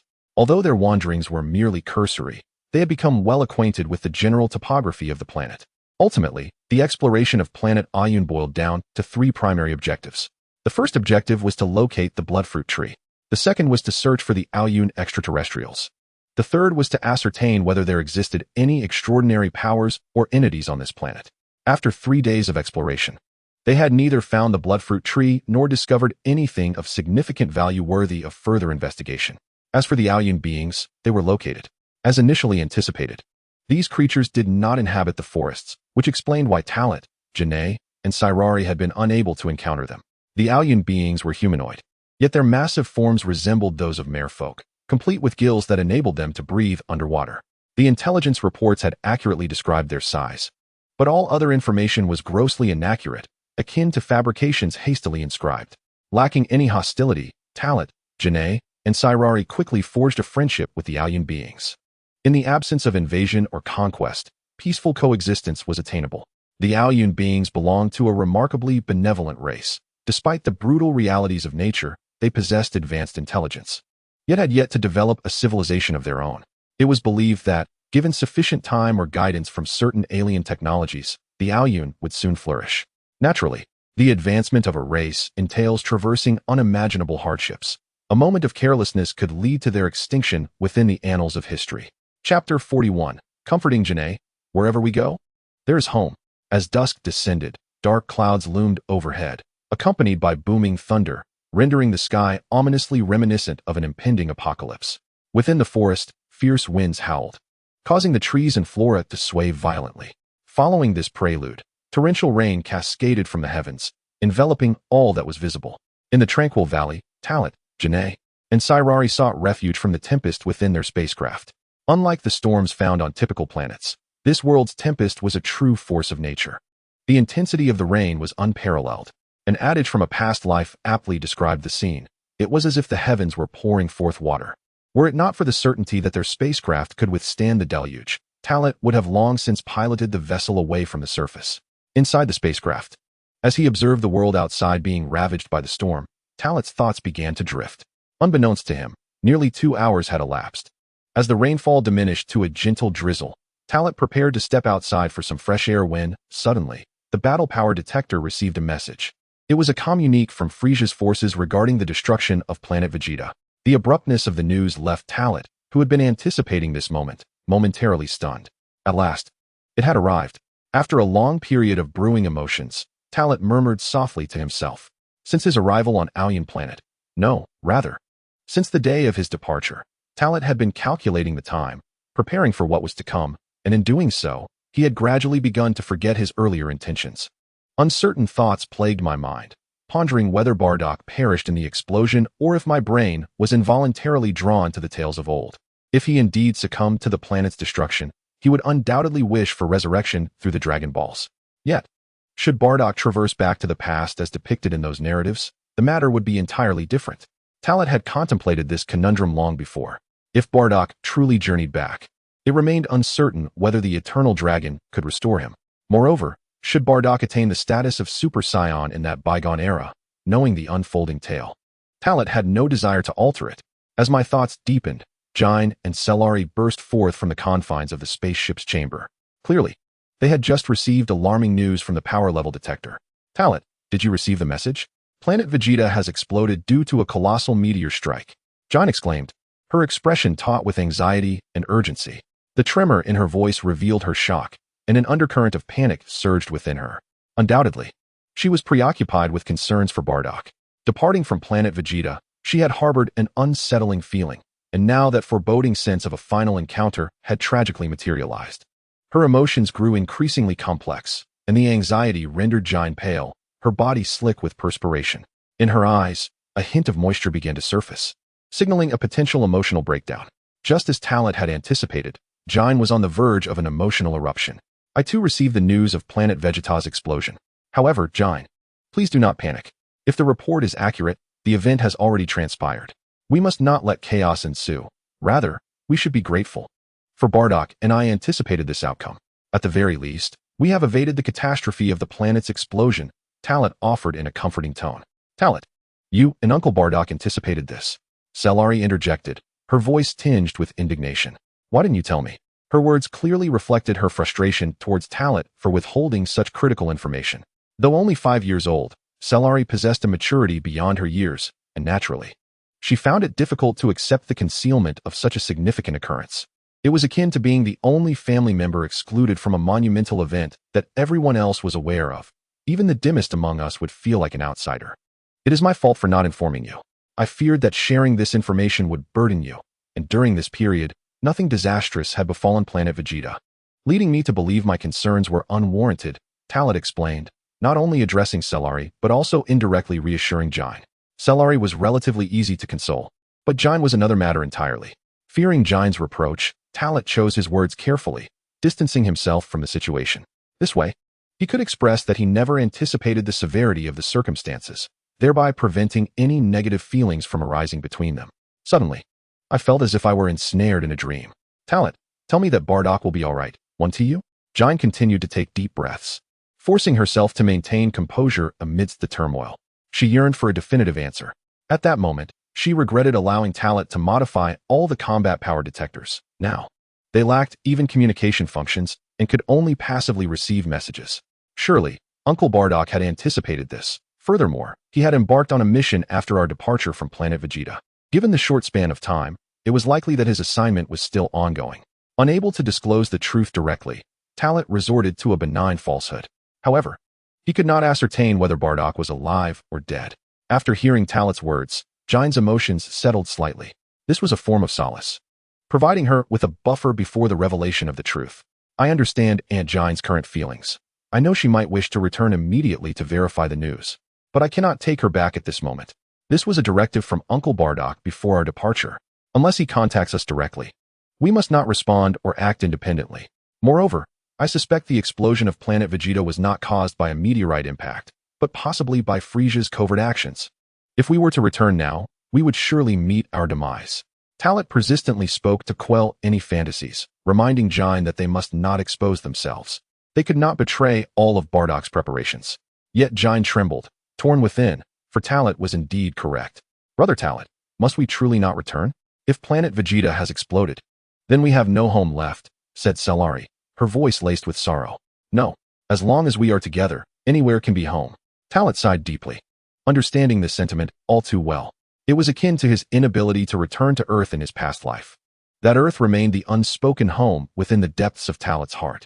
This was a truth that could not be altered, even after 5 years spent on planet Vegeta. Chapter 42. To Earth. Find Kakarot. Over half a month had passed since the explosion of planet Vegeta. Calculating the precise duration, it had been a full 3 months since Talat left planet Vegeta with Jain and Cellari. After learning of the planet's destruction, Talat had made it his daily endeavor to comfort both Jain and Cellari, guiding them to find peace amidst their grief. Women are often sentimental, especially when the ones they care for remain unaccounted for. Were it not for Talat's persistent efforts to restrain them, leveraging Bardock's words from before their departure as a barrier, Jain might have ceased to heed his counsel long ago. Talat found it necessary to quash Jain's desire to return to planet Vegeta and seek answers. It was not out of callousness nor fear. After all, more than half a month had elapsed. Even if they returned to the coordinates of planet Vegeta, it was unlikely they would encounter any danger. However, returning would serve no purpose and would merely squander their time. In summary, Talat instilled in Jain the understanding that they must not act recklessly at present. They must consider not only their own well-being, but also that of Bardock and Raditz. While it is possible that everyone is safe for now, their premature actions could render them targets and consequently jeopardize their families. Whenever this topic arose, Jain would regain her composure. Over the years, she had been engaged in logistical support, making her particularly attuned to such circumstances. It was precisely to avoid encumbering Bardock that she had taken on logistical duties on the planet. However, Jain was not devoid of her own thoughts and was not simply a puppet to Talat's decisions. She possessed a high intelligence and her own opinions. Thus, Talat ultimately conveyed to her that if 6 months to a year passed without any news of Bardock and Raditz, they could consider taking proactive measures. As for the details at that time, they could be addressed then. Today, Talat's combat power finally surpassed the 2,000-point threshold, and he intended to embark on a second interstellar journey, not for any trivial reason, but for his future to become even more formidable. For time is indeed of the essence. To attain the strength and status akin to the original Kakarot and Vegeta, he must take steps ahead of others. Perhaps several steps ahead. In the clearing in front of the wooden cabin, while savoring the roasted meat prepared by Jain, Talat suddenly broached the topic of leaving planet Ayun. There were certain matters he could not alter, yet there were actions he could take now that would disrupt the original agreement with Jain, and such actions were ones she could not refuse. What? Leave planet Ayun for Earth? Now, Talat, are you jesting? We have not only refrained from invading planet Ayun, but now we intend to abandon this mission for Earth? What if unforeseen circumstances arise? With their exclamations, Jain and Cellari's attention was entirely drawn to him. After Talat's explanation, Jain's agitation subsided, and Cellari gradually calmed down. Talat, are we truly going to Earth to find Kakarot? But what if Bardock and Raditz come to planet Ayun looking for us? If we are not here, might we miss them? Jain's resolve wavered, yet she found it difficult to decide. She longed to see her younger son, for Kakarot's combat power was a mere 2 points, rendering him utterly defenseless. However, the current situation did not seem like the opportune moment to venture to Earth. Previously, they had agreed to wait on planet Ayun for Bardock's arrival to take them, and to see if Raditz might come looking for them. Upon hearing Jain's concerns, Talat anticipated her reaction and promptly expressed the thoughts he had been contemplating for several days. Aunt Jain, I have deliberated on the matter of going to Earth for several days now. I once shared your sentiments, but I have come to a resolution in recent days. Our Saiyan clan is undoubtedly facing an impending catastrophe. I believe Uncle Bardock and Raditz are still alive. However, they may not be the first to seek us out. Thus, under the premise of not exposing ourselves proactively, it would be more prudent to seek out Kakarot on Earth. Calculating the time. The journey from planet Vegeta to Earth spans merely over 6 months. Although we may not catch up to Kakarot's spaceship, we can reach Earth in less than half a year. Aunt Jain, you are aware that Kakarot possesses a power level of only 2. Even though Earth is deemed a low-tier planet, it likely harbors numerous dangers. Currently, the number of surviving Saiyans is dwindling, and should Kakarot encounter misfortune. At this point, Talat refrained from continuing. Weighing the pros and cons, Jain would undoubtedly concur. As for Cellari, her current state is such that wherever Talat goes, she shall follow. In Talat's absence, she would accompany Jain wherever she went. Aunt Jain, I believe Talat is correct. Perhaps Uncle Bardock and Raditz will precede us to Earth in search of Kakarot. Cellari offered a timely assist. This remark caused Jain to tremble slightly. Regardless of Bardock or Raditz, neither could rival her concern for Kakarot. After all, the disparity in power levels was glaring. In Jain's eyes, Kakarot was merely an ordinary individual among the ordinary. She could not fathom how she and Bardock could produce a child with a power level of only 2. Apart from inheriting Bardock's appearance, it seemed he had not inherited any other merits. After much internal conflict, Jine remained silent. Seizing the opportunity, Talat continued. The reason I wish to find Kakarot is due to the fear that this crisis may be a scheme by Frieza. It is possible that Kakarot could be pursued. After all, his spaceship remains unmodified and easily trackable. Of course, this is merely my conjecture. Given Kakarot's power level of 2, he poses no threat whatsoever. Even if Frieza sought to annihilate our Saiyan race, he would not waste effort pursuing such a child. As Talat spoke, he aimed to touch Jine's heart with an undeniable sense of urgency, compelling her to make a decision. All right, we shall go to Earth. Jine took a deep breath, nodding gravely. Talat's reasoning was sound, and Jine recognized that he was not one to act recklessly. Despite his youth, his intellect likely surpassed her own. There were many aspects she had not considered, yet Talat had thought of them all. The insight Jine gleaned from Talat's words was that while Bardock and Raditz were uncertain in their safety, if she were to know Kakarot's whereabouts and not make an effort to rescue him, it would be her dereliction of duty. Of course, Jine remained oblivious to the fact that this was merely Talat's pretext for wanting to visit Earth. Once there, he would not assist in the search for Kakarot. On the contrary, he would do everything in his power to prevent Jine and Celery from interfering with the development of Earth and Kakarot's life. Otherwise, the protagonist of the original story would not be Son Goku, but rather Kakarot. Chapter 43. 6 months later. Earth. Time flies, and, in the blink of an eye, 6 months have passed. In a nondescript galaxy within the Northern Galaxy, the solar system resides in a distant corner of this galaxy. A disc-shaped spacecraft glides gracefully through the celestial sea, akin to a fleeting glimpse of light. After an indeterminate passage of time, this vessel sailed past the sun of the solar system, finally halting its journey as it docked just beyond the atmosphere of a cerulean planet. This azure orb is none other than Earth. The spacecraft also serves as the vehicle for Talat, Jine, and Celery. Inside the vessel, the trio gazes through the protective glass at the modestly sized blue planet before them. We have finally arrived. Earth, Talat exclaims, a smile illuminating his face. After half a year of interstellar travel, one might say he was nearly growing fur. Had it not been for the 2-month voyage and their unwavering purpose, surviving in the confined space for 6 months would have been quite the challenge. Ultimately, they were reluctant to squander even a moment of time, foregoing sleep in the process. Otherwise, it would have been but the blink of an eye. Over the past 6 months, Talat's abilities have surged remarkably. Before departing from the planet Ayun, his combat power exceeded 2,000 points. Now, it has escalated to 2,500 points. This is a testament to the enhancements derived from relentless training in Ki. Similarly, both Jine and Celery have experienced commendable growth in their prowess. Though their respective increases in combat power are modest, their mastery and application of Ki have advanced significantly. Jine boasts a combat power of 1,250 points, while Celery stands at 980 points. In comparison, Talat's advancements are notably more pronounced. However, Talat remains humble, recognizing that such progress is still insignificant in the grand scheme of things. On Earth, he would be virtually invincible, and even on most planets of this era, he would be considered a formidable presence, particularly given that he is merely 6 years old. Is this Earth? The planet may not be vast, yet it is undeniably beautiful. Celery remarks, captivated by Earth's splendor. After all, planets with such ecological environments are scarce in the universe. Even Ayun, a planet with a well-developed ecosystem, pales slightly in comparison to Earth's land-to-ocean ratio. Indeed, it is beautiful, Talat murmurs softly. The sight of Earth awakens long-buried memories in Talat's mind. Although this Earth is not the same as the one from his past life, as the heart of the Dragon Ball world and the origin of all, it imparts a sense of belonging to Talat. Regardless, he has tacitly accepted the notion of settling on Earth in the future. On the surface, Earth appears quite appealing. As a lower-tier planet, its apparent value is sufficient to place it among the upper-middle tier. Jine expresses this sentiment rather candidly. Evaluating Earth based on its worth is indeed fitting. I wonder where Kakarot has landed on Earth. With this inquiry from Jine, Talat raises an eyebrow. It is evident that upon arriving on Earth, Jine's first curiosity pertains to this very question. Previously, I had attempted to use the spacecraft to pinpoint Kakarot's exact location, but no accurate information has been received. I suspect that the spacecraft is either damaged or that the landing site chosen by Kakarot is exceptionally unique, resulting in a complete signal blackout, Talat remarked dismissively. Hearing this, Jine felt a twinge of impatience.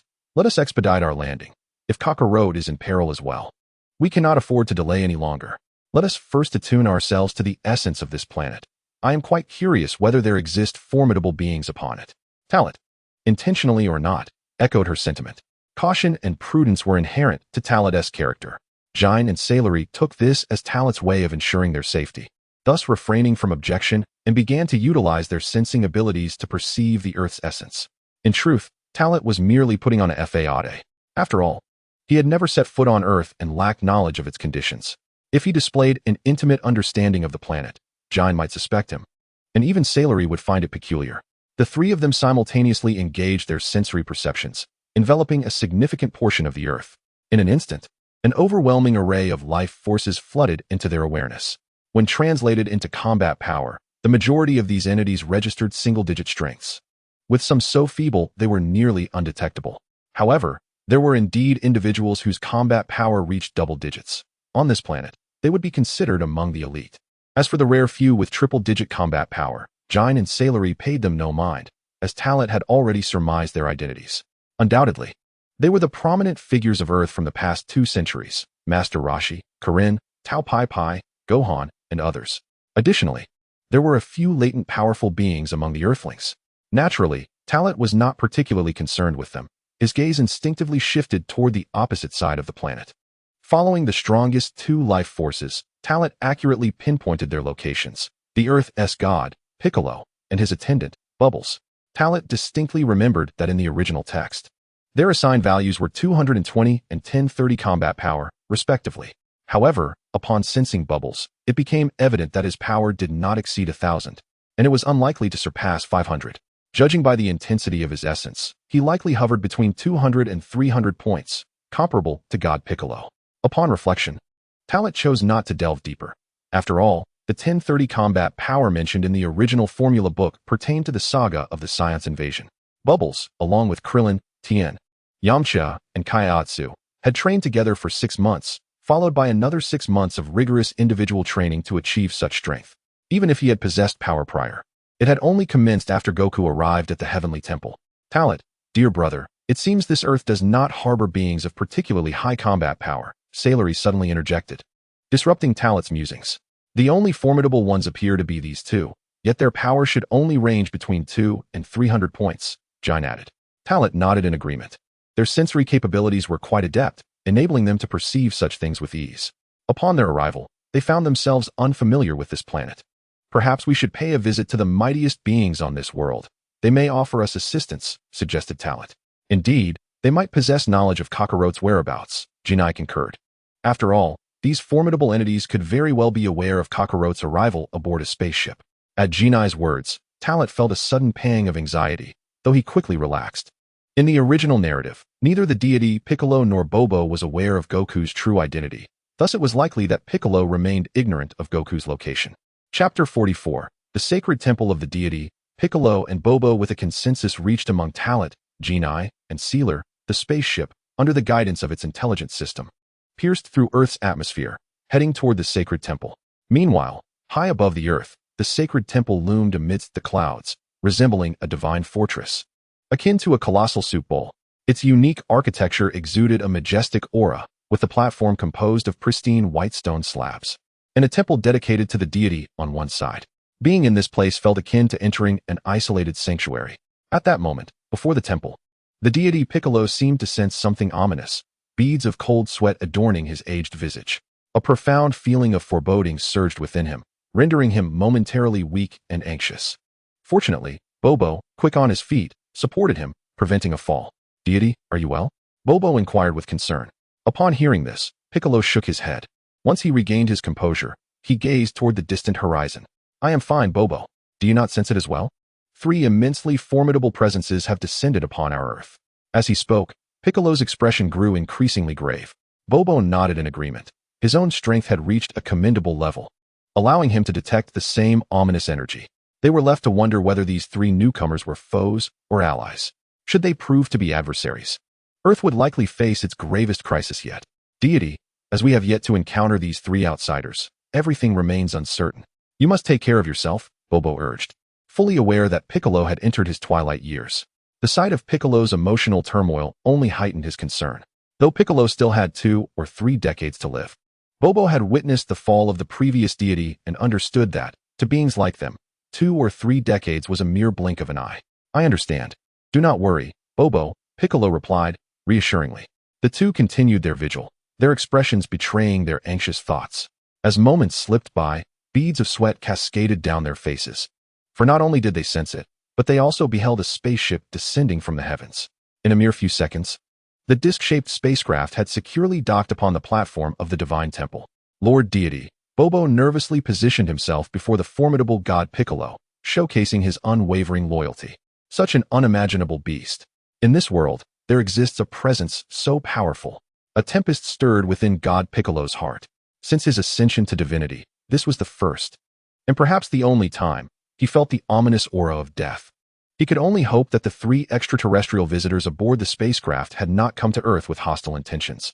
With a click, the spacecraft's hatch opened, bridging the internal space with the outside world.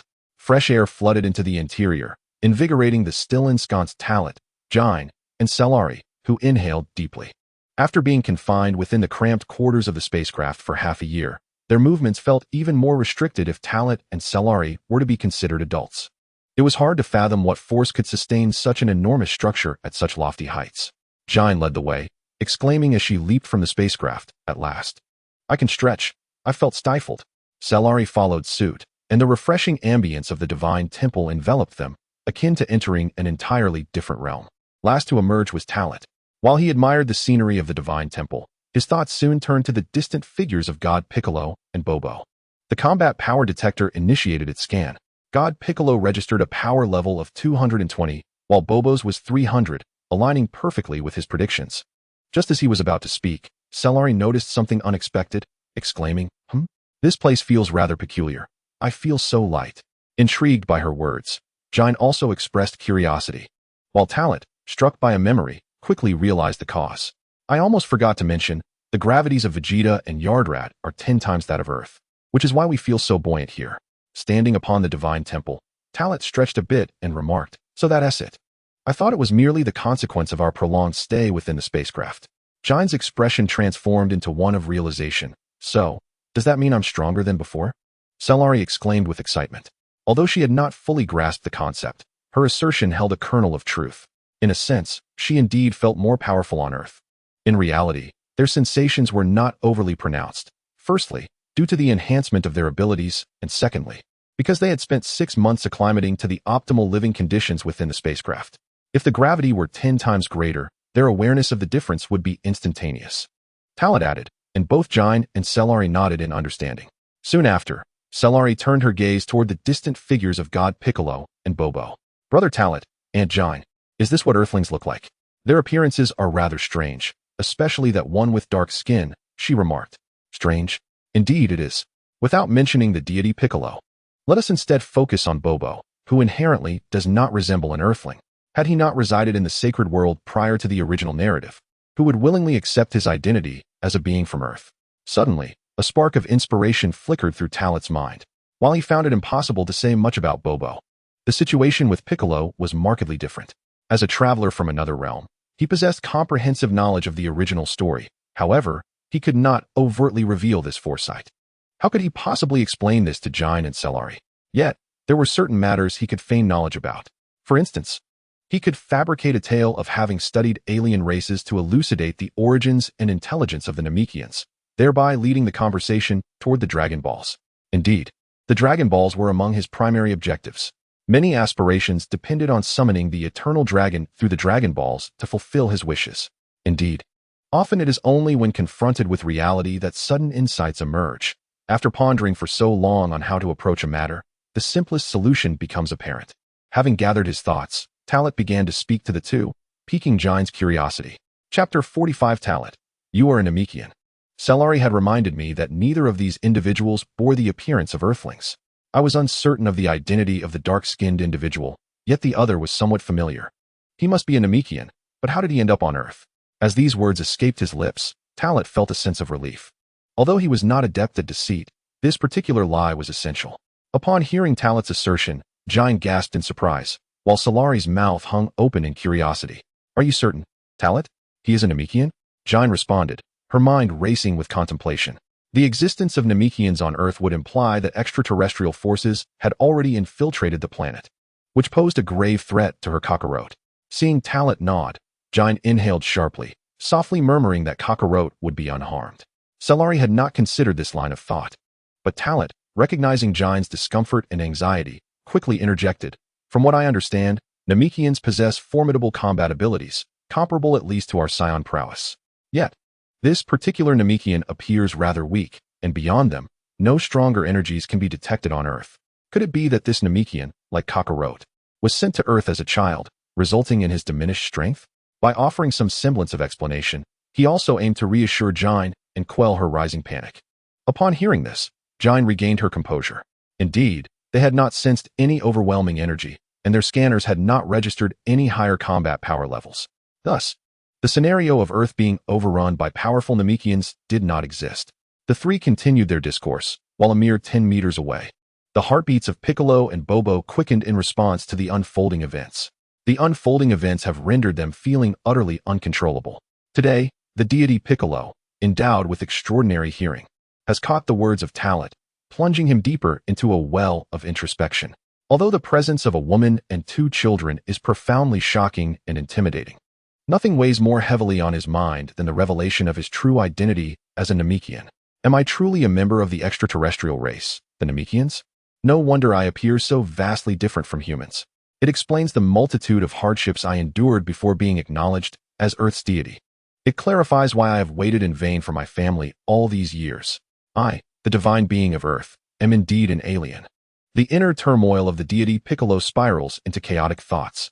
Unbeknownst to him, his attendant Bobo is oblivious to the fact that his master has overheard the conversation taking place before him, lost in his own contemplative realm. At that moment, Bobo is drenched in sweat, paralyzed by the weight of the situation. Strictly speaking, he is merely a servant. Without his master speaking, he feels unqualified to act. The atmosphere grows increasingly oppressive. It is Piccolo who, regaining his composure, strives to present an unruffled demeanor as he strides forward, concealing his inner turmoil beneath a facade of calm. Welcome, esteemed guests, to Earth. I am the deity of this realm, and this is the Hall of Deities, Piccolo announces. Upon hearing these words, Cellari, standing with Talot, is astounded. A god? Brother Talot, did he just claim to be a god? Isn't he a Namekian? How can he be a god as well? Cellari inquires, casting a sideways glance at Talot. In truth, the greatest astonishment lies in the notion that a god could be so weak. Jine, too, gazes intently at Talot. Since departing from planet Vegeta, Talot's word has been law. Despite her being an adult woman, Jine has relinquished authority and decision-making to him. The vastness of the universe is indeed filled with wonders. As a Namekian has ascended to the status of Earth's deity, Talot feigns ignorance, displaying a facade of shock. Upon hearing these words, Piccolo's heart sinks. Yet he is now fully assured of his identity.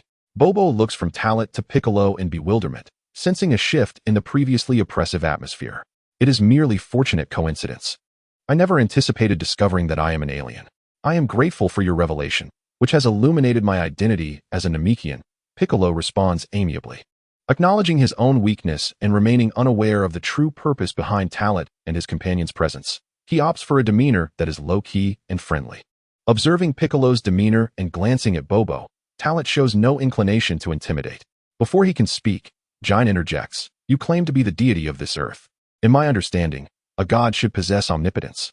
If you assert yourself as a god, surely you possess an intimate knowledge of Earth? While not entirely omniscient, Piccolo acknowledges. I do indeed possess a fundamental understanding of Earth's circumstances. How may I assist you, visitors from beyond? Without directly inquiring about the purpose on Earth, the divine being Piccolo suppressed his restless heart and indirectly asked. Upon hearing this, Jine did not hesitate any longer and candidly stated, I need your assistance in locating someone. He is my son, who should have arrived on Earth a few months ago. As she spoke, Jine felt the urge to elaborate further, yet found herself at a loss for words, caught in an awkward silence. Observing her distress, Talot gently took Jine's hand, urging her not to rush, and then continued. Allow me to speak on your behalf, Aunt Jine. With Jine's nod of agreement, Talot met Piccolo's gaze once more. He could sense the unease within the divine being. There is no need for apprehension. We come to Earth with no ill intentions. First, let me introduce ourselves. We are Saiyans from planet Vegeta.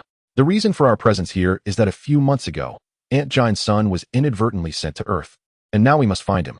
Therefore, we humbly ask if you, dear Piccolo, could assist us in our search." As Talent conveyed the specifics, Piccolo grasped the situation's context. At the very least, understanding their purpose and origin alleviated some of his tension. Even though Talent and his companions possessed formidable power, they were not here to wreak havoc, but rather as allies. The tension in Piccolo's demeanor relaxed, while he could not entirely abandon his vigilance towards the trio. There was no longer a pressing need for concern. To Piccolo's astonishment, he had not anticipated that the spokesperson among the three would be this child rather than Giant. "So, can you help us find him?" Talent inquired once more, his heart secretly wishing that Piccolo would be unable to locate the boy. Ideally, it would be best if he did not find him in the short term, allowing Kakarot to receive a blow to the head first, which would ensure Kakarot would evolve into the original character he was meant to be. Chapter 46. The Divine Being's Scheme. Although I am indeed the guardian of Earth and possess the ability to survey the globe, the information you have provided is rather vast in scope, Piccolo responded delicately. Even if I can locate him, it is not something that can be accomplished in a brief period. Upon hearing this, Giant became anxious. Clearly, they had arrived on Earth, yet she felt utterly helpless in her quest to find her son. She perceived her inadequacy, yet there was nothing she could do. If Kakarot had the capacity for self-sufficiency and some strength, they could sweep across the Earth with determination and undoubtedly locate him swiftly. Moreover, Kakarot would likely come seeking them upon learning of their presence. Unfortunately, he was still young, even though he was over a year old. His capabilities were only slightly superior to those of an average Earth child. The atmosphere grew heavy with tension, as Piccolo seemed apprehensive about unforeseen calamities and spoke again. "Perhaps you could grant me some time? If I can find him, that would be ideal. However, if it proves impossible, I can collaborate with you on alternative methods of searching." Such earnest words would be accepted by anyone. Time is not a concern. After all, we will be staying on Earth for a while. However, the sooner we find him, the better, Talent replied, somewhat reluctantly. If he were to remain silent at this moment, Giant's emotions would undoubtedly influence the entire atmosphere, potentially leading to an overwhelming outburst of her repressed feelings. Since the destruction of planet Vegeta until now, the pressure accumulating within Giant has been immense. Without the sustaining hope, she would have likely succumbed long ago. Some matters, it seems, must be healed gradually over time, and the present duration is still too brief. With his words, the god of destruction, Piccolo, let out a sigh of relief. Giant turned her gaze towards Tarot, who could only acquiesce. Although she was unaware of why Tarot placed his trust in the Namekian deity, she recognized him as a meticulous individual who would not believe without substantial reason. Were she to grasp Tarot's true thoughts at that moment, it might shatter her composure. Thus, Tarot proceeded with utmost caution in all his actions. "Since you will be residing on Earth for the time being, and I shall assist you in locating the child named Kakarot, you may temporarily stay in the sacred land of the gods, facilitating our communication," Piccolo suddenly proposed, suggesting that Tarot and his companions remain in the sacred land. Giant and Salari did not overthink the situation. They naturally accepted that residing there would be convenient. Only Tarot understood that Piccolo was exercising control over them. Keeping them in the sacred land was undoubtedly a measure to prevent any disorder on Earth and an opportunity for him to learn more about them, thereby gathering more intelligence. Nonetheless, even if Piccolo harbored ulterior motives, Tarot remained unconcerned. As a time traveler, he was quite familiar with Piccolo's nature. The old man would not easily place his trust based solely on a few words. Ultimately, he was merely attempting to avert any unforeseen incidents to the best of his abilities. For the time being, residing here was acceptable, as they lacked a clear objective and were unfamiliar with Earth. Could we at least have some rooms prepared and perhaps freshen up? It has been quite uncomfortable after half a year of interstellar travel, Tarot remarked with a hint of sarcasm. Hearing this, Piccolo turned to Bubbles with a smile. "This is a trivial matter. Bubbles, please prepare that right away as a gesture of hospitality for our guests." "Yes, Lord God, I shall attend to it immediately," Bubbles replied respectfully before hastily departing. Time flew by, and in the blink of an eye, over an hour had passed. After refreshing themselves, Tarot, Giant, and Salari truly felt liberated. Now savoring the delicacies prepared by Bubbles, they found the food to be so exquisite it was almost tantalizing. Giant and Salari were pleasantly surprised, having never tasted such delightful cuisine before. Tarot, on the other hand, felt tears welling up. This was the kind of food meant for humans. Unbeknownst to him, memories of the diverse dishes from his past life flooded back. After 6 years in this world, he was only now experiencing a similar taste again. Once they had eaten their fill, The trio languished for quite some time before finally rising to engage in some light activity. Light exercise? Indeed. However, what they considered light exercise appeared utterly terrifying to Piccolo and Bubbles. The speed was so astonishing that they could barely perceive it, particularly the kicking and punching. Had they been the ones to endure such attacks, a single blow could have claimed their lives. The existence of the Saiyans completely shattered the worldview of the divine beings Piccolo and Bobo. Terrifying. This was the sentiment shared by Piccolo and Bobo. As time passed and their exertions subsided, Talot and his companions finally exhaled in relief. The warmth radiating throughout their bodies could only be described with a single phrase: sheer comfort. Talot, you have yet to explain why you chose to trust this Namekian deity.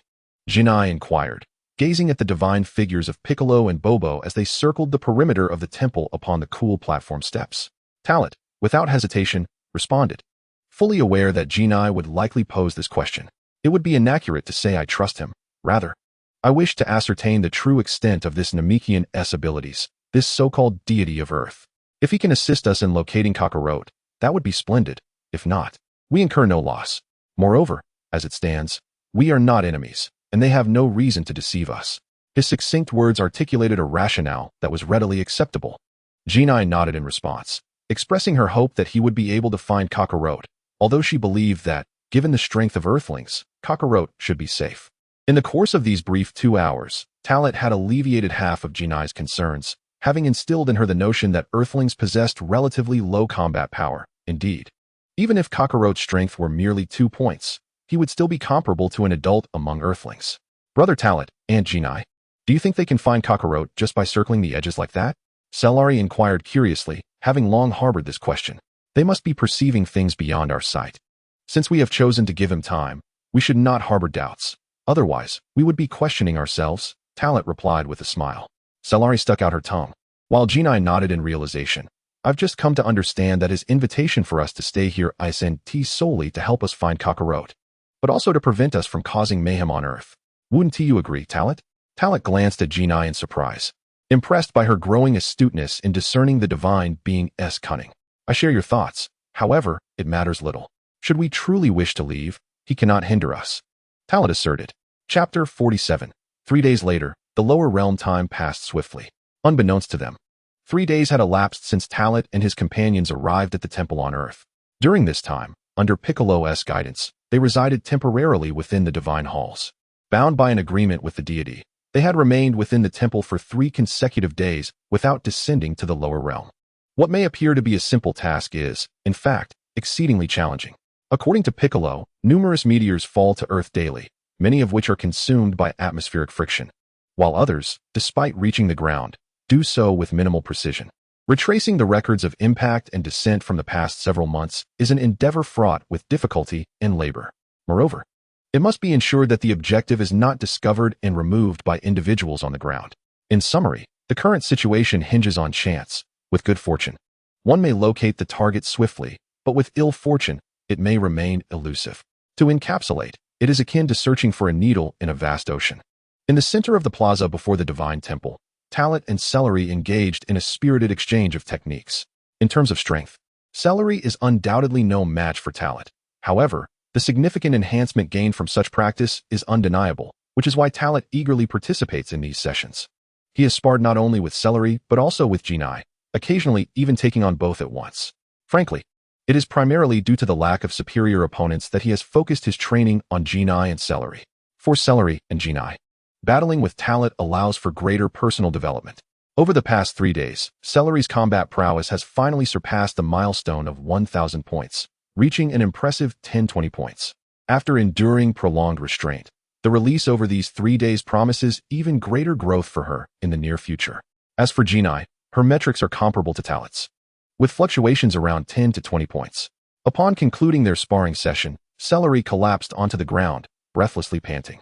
Such bold and unabashed behavior is characteristic of Cellari. Had it been another girl, she would likely have exhibited more restraint and avoided such recklessness. However, this candid and straightforward demeanor endears Cellari to Talot even more, allowing their interactions to remain free from any barriers or the constraints of gender relations. Talot, you are truly becoming more formidable, she exclaimed, giggling. Despite her exhaustion, Cellari could not help but praise Talot. Being merely 6 years old, One can only imagine that as she matures, she may one day proclaim him as the worthy man she admires. You two are becoming increasingly impressive. Not only has your control over power improved, but your understanding of energy has also advanced significantly over these past 3 days, Talat replied with a smile. Upon hearing Talat's commendation, Celery's already rosy cheeks flushed deeper, and a swell of pride arose within her. Unbeknownst to Talat, her admiration for him had deepened to the point where any praise from him ignited her imagination. After a prolonged rest, Celery finally regained her composure, joining Talat on the adjacent steps. Their gaze fell upon Jinai, who stood at the edge of the divine temple. Although the past 3 days had instilled a sense of calm in Jinai, her concern for Kakarot had only intensified. This worry differed from her previous anxieties regarding Bardock and Raditz, as she now found herself powerless on the same planet as her son. Talat, do you think Aunt Jinai will fall ill if this continues? It's been 3 days. That Namekian deity wouldn't be toying with us, would he? We have yet to hear any news from Kakarot. What should we do next? Celery inquired, her concern for Jinai evident. At her words, Talat's heart stirred with empathy. After years of companionship, witnessing Jinai's current state stirred a sense of urgency within him, compelling him to divulge Kakarot's whereabouts. Although Talat was confident that if he took the initiative to guide Kakarot, it would at least prevent Kakarot from becoming an evil Saiyan, he remained burdened by the realization that mere guidance was insufficient to transform Kakarot into the original Goku. What would become of the world without the original Goku? Perhaps I should wait a little longer. I must apologize to you, Aunt Jinai. With a firm resolution in his heart, he understood that the birth of the original Goku was paramount. As for the future, any changes that might ensue were of little consequence. Since there had been no news of Kakarot, he suggested to Celery, let us wander on Earth. Perhaps we might uncover some clues. The prospect of exploring Earth ignited a spark in Celery's eyes. How wonderful. Talat, you cannot fathom how stifled I've felt here. Though this place is pleasant, it is devoid of anything substantial. Prolonged isolation drives one to madness. Celery was the type of woman who could not remain still. Amused by her enthusiasm, Talat smiled. And together they approached Jinai. After a heartfelt exchange, Jinai was swayed. Rather than waiting idly, it seemed more prudent for them to embark on their search. At the very least, it offered a glimmer of hope. Supreme Kai Piccolo could not impede their descent. After all, they were merely seeking family. To obstruct them would likely have the opposite effect. Nonetheless, he felt a sense of reassurance regarding Talat and the others. After 3 days of interaction, he had discerned their strength, which was formidable yet not inherently malevolent, establishing a foundational trust. However, trust is a delicate matter. One must remain vigilant. Supreme Kai Piccolo had his reservations. For instance, he already had a target in mind, but chose not to disclose it, preferring to observe the true nature of Talat and his companions more closely. A brief encounter could easily be misleading, and their descent provided an opportune moment for him to discern their true selves. Supreme Kai, now that they have descended, should I accompany them? Bobo inquired. Despite being aware of the Supreme Kai's intentions, Bobo remained concerned and wished to alleviate his burdens. Let them act freely for now. We shall assess the situation as it unfolds. You have worked hard these past days. Go and rest, Supreme Kai Piccolo replied. Very well, Supreme Kai, Bobo nodded. Yet he did not depart. Supreme Kai Piccolo paid him no mind, focusing his gaze upon the realm below.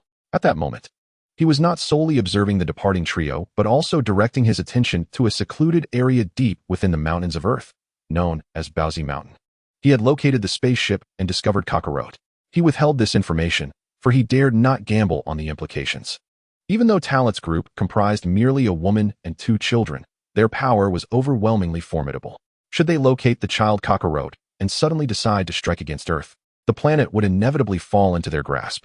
Chapter 48. Memories resurface, Shidu. In the expanse above, Talat, Jine, and Celery soared freely. Upon arriving on Earth, it marked their first departure from the heavenly temple, and a true liberation of spirit, allowing them to fly unrestrained. Through their keen sense of aura and the guidance of their power detectors, the trio swiftly pinpointed the nearest human city. It must be noted that while the architecture of Earth differed somewhat from that of Talat's previous world, it still bore certain similarities.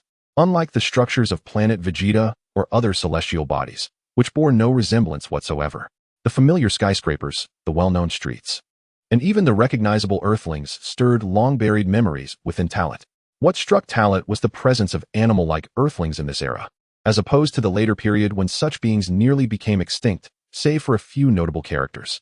Furthermore, through his understanding of this city, Talat grasped that the technological advancement of Earth in the Dragon Ball universe was comparable to that of his former life. Indeed, it was as he had anticipated. The technological level of Earth in the Dragon Ball world only surged after the onset of the storyline. One observation was evident. The vehicles in this city were not the ubiquitous hovercrafts seen later in the original narrative. This was hardly surprising, as while the Capsule Corporation was primarily known for its versatile capsules, it undoubtedly had vast implications across various industries. It could be said that the Capsule Corporation propelled Earth's technological progress. Otherwise, how could capsules be utilized in so many fields? In simpler terms, it was Bulma's assumption of control over the Capsule Corporation in her adulthood that truly catalyzed the advancement of Earth's technology. As they meandered through the streets, Talat became so engrossed that he overlooked a crucial issue. Their peculiar attire drew curious glances from passers-by, who whispered amongst themselves. It was only as the number of inquisitive stares grew that Talat instinctively realized the situation. Simultaneously, Jine and Sailory felt increasingly uncomfortable, discontent brewing within them.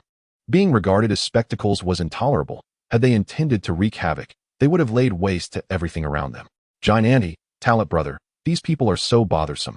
Sailory expressed, her frustration evident. Jine nodded in agreement, casting a glance at Talat, who was about to speak. It is our attire that makes us conspicuous.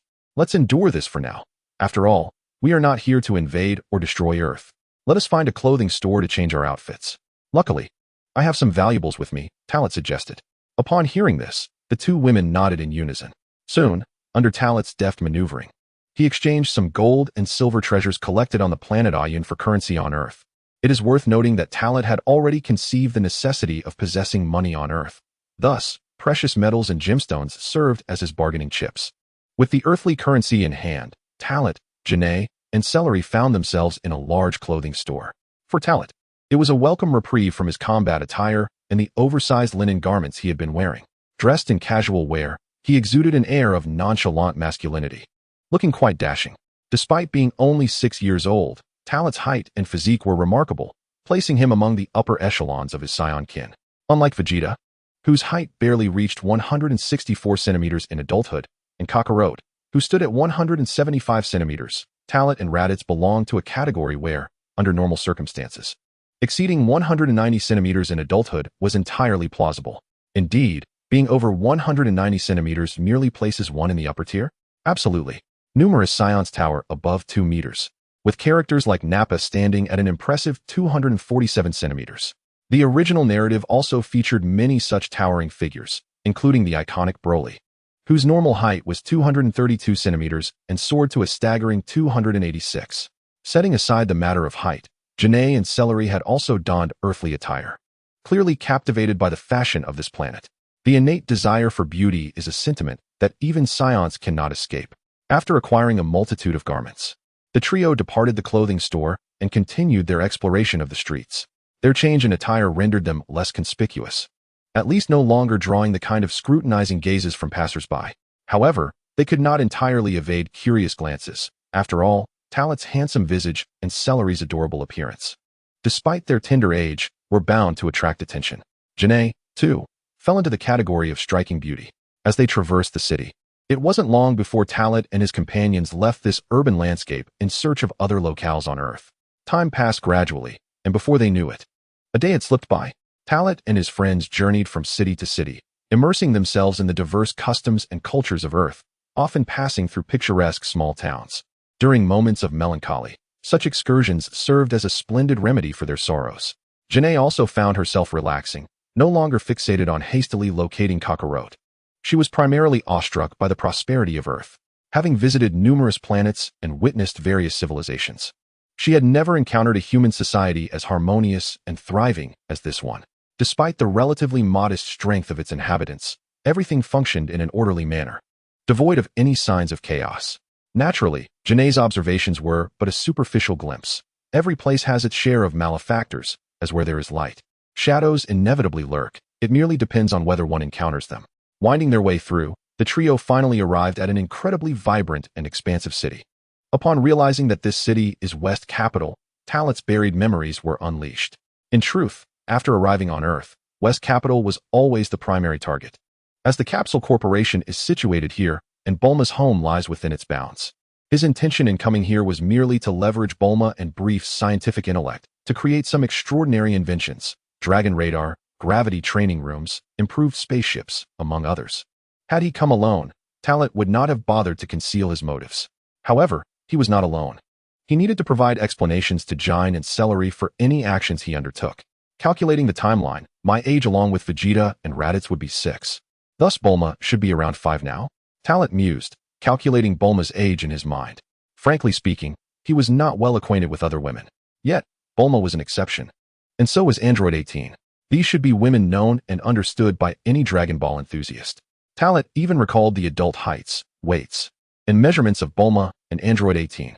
Of course, whether reality would align with his knowledge remained to be seen. Chapter 49, Bulma and Tai's Bulma. A nearly flawless woman in the original narrative, beautiful, well-proportioned, affluent, and highly intelligent, without a single flaw to be found. Aside from her youthful infatuation and bold narcissism, she truly had nothing to criticize. One could argue that her rebellious nature in her youth was merely a phase that everyone undergoes, and Bulma was no exception. Talent, you've been staring intently at this place. Is there something special about it? Celery inquired, having noticed Talent's unusual behavior. While the expansive round structures were peculiar compared to the other buildings, there seemed to be no particular significance. Upon hearing her call, Jine curiously turned to Talent as well. Talent, turning naturally to face them, had already formulated his response in his mind, saying, while walking on the street, I overheard many discussions regarding Capsule Corporation and how brilliant Dr. Brief is for inventing such things. I wonder if this Dr. Brief possesses the capability to create what I desire? His words candidly expressed his thoughts and indirectly conveyed his intentions to Jine and Celery. Upon hearing this, Jine's eyes flickered with surprise as she queried, Talent, do you need something crafted by Earth scientists? Although Earth's technology appears quite impressive, they currently lack the ability to venture beyond their planet for interstellar travel. Jine made a valid point. Had Talent not been aware of Brief's talents, he too might have doubted their capabilities. Just as Talent was about to respond to Jine's question, the large door ahead suddenly swung open. 2 girls, one large and one small, hurriedly ran out, coming into their view. The smaller girl, with blue hair tied in pigtails, inadvertently collided with Talent due to a lack of timely reaction. Instinctively, Talent caught the little girl, preventing her from being thrown back and falling to the ground. Talent immediately recognized the identities of the 2 girls, particularly Taze, the eldest daughter of Brief. With her flowing golden locks and vibrant demeanor, she was undeniably captivating. Recalling the original narrative, Taze had once revealed her age. She was 16 when Bulma was merely 5. The thought that Taze was still on Earth suggested that her storyline had yet to unfold. This led Talent to involuntarily contemplate the events of the original spin-off. The fact that Taze remained on Earth implied that Galactic Patrolman Gak had not yet arrived.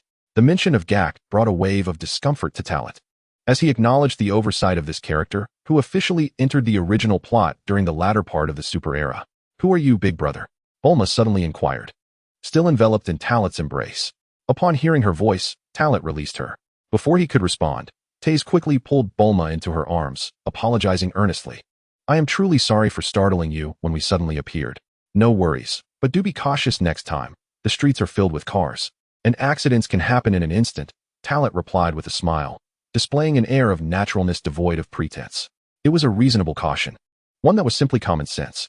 Taze nodded in gratitude, and then inquired, I wonder if you have come here for a specific purpose? Having reached the cusp of adulthood, Taze was astute enough to discern that Talent and his companions had a matter to discuss. With her question, Talent naturally introduced himself and also presented Genai and Celery. He subsequently broached the subject of requesting Brief to create something. Upon learning their identities and intentions, Taze graciously stated, Since you are here to see my father, please come in. He is at home right now. Then, I shall not impose, Talent replied, pleasantly surprised by the smoothness of the encounter. Invited by Taze, Talent, Genai, and Celery entered the reception area of the grand circular house. Taze instructed the servants to prepare tea, sweets, and fruits to entertain them, before escorting Bulma to an upstairs room, and then proceeded to notify her father, Brief. Seizing the moment, Talent and his companions took the opportunity to admire the interior decor of the house. Genai and Celery were filled with curiosity, as they were still unfamiliar with many aspects of life on Earth. Naturally, they were also intrigued by what Talent intended to create, though they refrained from probing further. The wait for Brief felt interminable until Bulma suddenly dashed down the stairs, once again capturing the attention of the 3. especially due to the object she held in her hands. It was the Dragon Ball. "Little sister, may I borrow the orb you are holding?" Talat inquired with a smile. Hesitating for a moment, Bulma glanced at the Dragon Ball and then at Talat. Liking him enough, she generously raised the orb, saying, "This is my toy. If you want it, big brother, I can share it with you, but you must play with me." Bulma's voice was remarkably youthful and melodious. Talat took the Dragon Ball she handed him, scrutinizing it with great care. Upon closer inspection, the two stars within the Dragon Ball were clearly visible. No matter the angle from which one viewed it, the stars resembled pentagrams, precisely as depicted in the original narrative, exuding an extraordinary charm.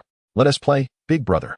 The 5-year-old Bulma was direct and earnest, immediately attempting to grasp Talat's hand and lead him away. Talat, however, felt no apprehension. After all, this was Bulma, and establishing a friendly rapport with her would surely benefit him in the future. Yet, to his surprise, Celery abruptly interrupted Bulma, forcefully pulling her hand away from Talat's grasp. "Talat won't play with you alone." Her words were laced with palpable hostility. Celery herself was unaware of her heightened vigilance, as if fearing that her Talat brother would be taken from her. "The big brother hasn't refused. So how can you claim he doesn't want to play with me?" Bulma retorted defiantly. Her assertive demeanor was already reminiscent of a strong-willed woman. "I said no, and that is final." Celery was equally unyielding, and thus began their first altercation. Sensing the tension, Talat quickly intervened, grasping Celery's hand to prevent her from acting impulsively. Compared to Celery, Bulma was merely an ordinary little girl, and if she provoked Celery further, she might indeed face serious consequences. Bulma was evidently frustrated. Her cheeks puffed up in disappointment, as though she had been denied something she ardently desired. "Little sister, I apologize on Celery's behalf. She did not mean to target you. And here, take back your Dragon Ball," Talat said soothingly, returning the Dragon Ball to Bulma. While Celery was clearly displeased, Talat's reassuring glance calmed her. Chapter 50, Dragon Balls. Wishes. Dragon Balls. "Talat, do you know what this is?" Jine inquired, having detected the shift in Talat's terminology regarding the spheres. This was also her deliberate attempt to divert the topic and ease the tension between the two little ones. Clearly, both Celery and Bulma had calmed down, the latter blinking her curious eyes as she asked, "So this sphere is called a Dragon Ball, big brother?" Bulma spoke first, with Celery following suit. "Talat brother, what is a Dragon Ball?" You seem quite intrigued and surprised. The curiosity they exhibited was precisely the outcome Talat desired. Although he mentioned the Dragon Ball seemingly in passing, it was an intentional act on his part. Discussing the Dragon Balls inevitably led back to the Namekians. From what I had gathered, the Namekians not only possessed formidable combat prowess, but also wielded the ability to create Dragon Balls. Had I not witnessed this particular Dragon Ball, I would have deemed such notions absurd, as objects capable of granting wishes ought not to exist in this world. Now that I have witnessed it firsthand, I can confidently assert that this is indeed the Dragon Ball, presumably crafted by the Namekian deity residing in the Temple of the Gods. As he spoke, Talat paused momentarily. "Are you suggesting, Talat, that this small orb known as the Dragon Ball can grant a person's wishes?" Jinai exclaimed in astonishment. Similarly, Celery gazed incredulously at the Dragon Ball in Bulma's hands. This startled Bulma, who, fearing that Celery might snatch it away, quickly clutched the Dragon Ball to her chest, muttering, "No one can take my toy." As the second daughter of the Capsule Corporation, Bulma had everything she desired from birth, making her fiercely protective of her possessions. Celery rolled her eyes in exasperation, while Talat found himself both amused and perplexed. "To my knowledge, there are a total of 7 Dragon Balls, each containing a varying number of stars within. Collecting all 7 allows one to summon the Eternal Dragon, who can fulfill human wishes. The orb held by our young Bulma should be the 2-star Dragon Ball." With that, Talat fell into deep contemplation. The emergence of the Dragon Balls seemed almost fated, as all sources of information pointed towards the obliterated planet Vegeta. "Is this true? Talat, where did you acquire such knowledge?" Jinai inquired once more, her surprise palpable. Talat's understanding of the Namekians and the Dragon Balls was remarkable. No, it was beyond that. There was more beyond this.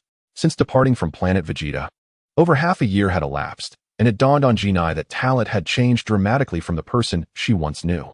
He remained the same Talat, yet his knowledge far surpassed hers, despite her having experienced much more and journeyed to numerous planets. Yet she found herself in ignorance. In that instant, Jinai began to perceive Talat through a different lens. A peculiar curiosity arose within her, compelling her to wonder just how much more Talat knew, or how many secrets he had yet to reveal. "I only stumbled upon information regarding the Namekians out of mere curiosity and conducted some research," Talat explained, deflecting Jinai's inquisitiveness. Upon hearing this, Jinai refrained from further comment, though her mind remained restless. Talent understood that this was inevitable. Rather than elaborate excessively, he preferred to sidestep the matter. Reflecting on the narrative surrounding the Dragon Balls, Talent recalled that the Namekians had long been known to the Saiyans. In fact, Bardock had even encountered the Dragon Balls of planet Cyril and made a wish for his son's healthy growth. As for whether this storyline transpired in this world, Talent was uncertain. Yet, upon learning of this plotline in the past, he had pondered if it was this very wish that allowed Kakarot and Raditz to grow up unscathed. It wasn't until Raditz arrived on Earth that the wish made by the Eternal Dragon clashed with unforeseen circumstances, ultimately leading to their mutual destruction. Of course, the truth of the matter remained shrouded in mystery. As long as 7 Dragon Balls are gathered, can any wish be granted? Bulma suddenly spoke, shifting the atmosphere. Clearly still youthful, despite her high intelligence, she was instantly captivated not by the other information mentioned by Tarot, but solely by the allure of the Dragon Balls. Tarot was quite pleased with her reaction, as his intention was to make her aware of the wish-granting potential of the Dragon Balls in advance. Given Bulma's nature, she would undoubtedly devise a way to locate the other Dragon Balls soon. After all, the temptation of wishing was too great, not only for Bulma, but also for Jine and Sealer. If the Dragon Balls could indeed summon Shenron to grant wishes, could we wish for the restoration of planet Vegeta? Suddenly, Sealer's question caused both Tarot and Jine to pause in surprise. They turned to Sealer, noticing a hint of melancholy in her expression. It was evident to them that for Sealer, planet Vegeta was home, a sanctuary. Even after 6 months, the emotional bond remained difficult to forget. Although such a wish could be granted, it seemed implausible to Jine. Tarot responded, "Perhaps it is worth a try, even though I too believe it may be impossible. However, I have an idea. With the Dragon Balls, perhaps even if Uncle Bardock and Raditz are in peril, we could summon Shenron to wish for their salvation." This was the initial plan, and whether the Earth's Shenron could fulfill such a request would have to be determined through experimentation. After attempting all wishes, regardless of their feasibility, they could pursue their own agenda. Upon hearing Tarot's words, both Jine and Sealer's expressions shifted simultaneously. Jine, in particular, became somewhat animated. This presented a new glimmer of hope. She understood Tarot's implication, that the Dragon Balls could potentially revive even the deceased. Thus, their worries diminished. However, finding the Dragon Balls would not be a simple task given the vastness of Earth. If there were some device capable of detecting the location of the Dragon Balls, it would be akin to guidance. Jine and Sealer comprehended this, as it bore similarity to a power-level detector which identifies the presence and strength of living beings. Bulma, her brow furrowed in contemplation, wrestled with her thoughts for a while before abruptly clutching a Dragon Ball and dashing upstairs. Presumably, she intended to study it further in her room. Chapter 51. The Gravity Training Room. Tarot, Jine, and Sealer fell into silence. The existence of the Dragon Balls and the wish-granting power of Shenron ignited their ambitions. Yet, despite understanding the unique and precious nature of the Dragon Balls, there was no inclination to seize them. The profound influence of Tarot upon them had transformed Jine and Sealer into individuals who would not easily engage in disputes or covet the possessions of others. Time passed, and just then, a voice broke the quiet, once again capturing the attention of the three. Without a doubt, the visitor was none other than Brief. Talent recognized him immediately. Despite appearing considerably younger than during the original storyline, his appearance and attire were almost identical. "Are you the guests my daughter mentioned? I hear you require my assistance in crafting something extraordinary." Brief entered, followed closely by Ties. Both of them scrutinized Talent and the others. And thanks to his daughter's hint, Brief understood that the young boy was the one seeking his help. "Greetings, Dr. Brief.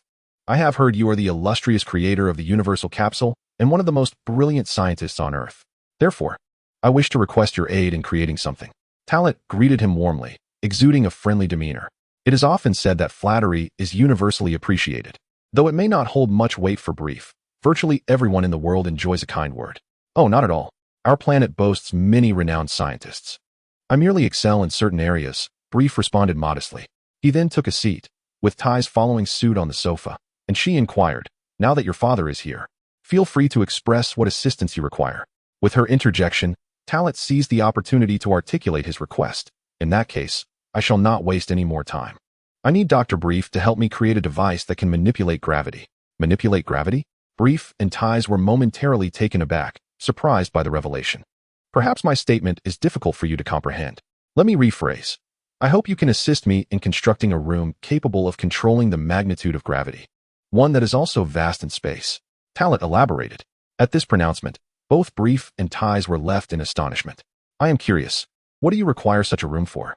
Brief instinctively lit a cigarette, perhaps a habit he indulged during moments of contemplation. Simultaneously, Jine and Celery also piqued their curiosity, uncertain of Talit's intentions. In response to their inquiries, Talit did not hesitate. For training. Training? So you are a martial artist? Ties exclaimed in surprise. Talit understood the implication and, despite the presence of Jine and Celery, he did not falter in his reply. You could say that, ultimately, I require gravity to facilitate my training, to become stronger. Ties was even more astonished by this revelation. Although she was not particularly knowledgeable in this area, she understood that relying on gravity for training was quite audacious, especially considering that Talit appeared significantly younger than herself. While I am impressed by your intellect, I must caution you, manipulating gravity is no trivial matter. You appear to be no older than 11 or 12, at such a young age. Subjecting yourself to gravitational forces several times that of Earth could pose a grave risk to your life, Brief warned. His admonition was intended for the average individual. Rest assured, my capabilities far exceed your imagination. For instance, Talit stepped aside, effortlessly grasping the seemingly heavy giant tea table and lifting it effortlessly above his head. This display of strength astonished Brive and Tai Si. Without pausing, Talit lowered the substantial table and remarked, if I did not possess sufficient confidence, I would not act recklessly. Furthermore, we have survived in environments with gravitational forces exceeding 10 times that of Earth, so enduring pressures several times greater than Earth's gravity is well within our means. Therefore, as one of Earth's leading scientists, surely you can create such an environment? Upon hearing Talit's words, Brive, though astonished, pondered for a moment before extinguishing his cigarette. Creating such an environment is feasible, but it cannot be controlled indefinitely. Even if such a room could be constructed, the range of control would be limited. Additionally, the costs involved are not insignificant. Money is of no concern. For now, a gravitational level of 100 times that of Earth will suffice, Talit replied nonchalantly. I am not referring to finances.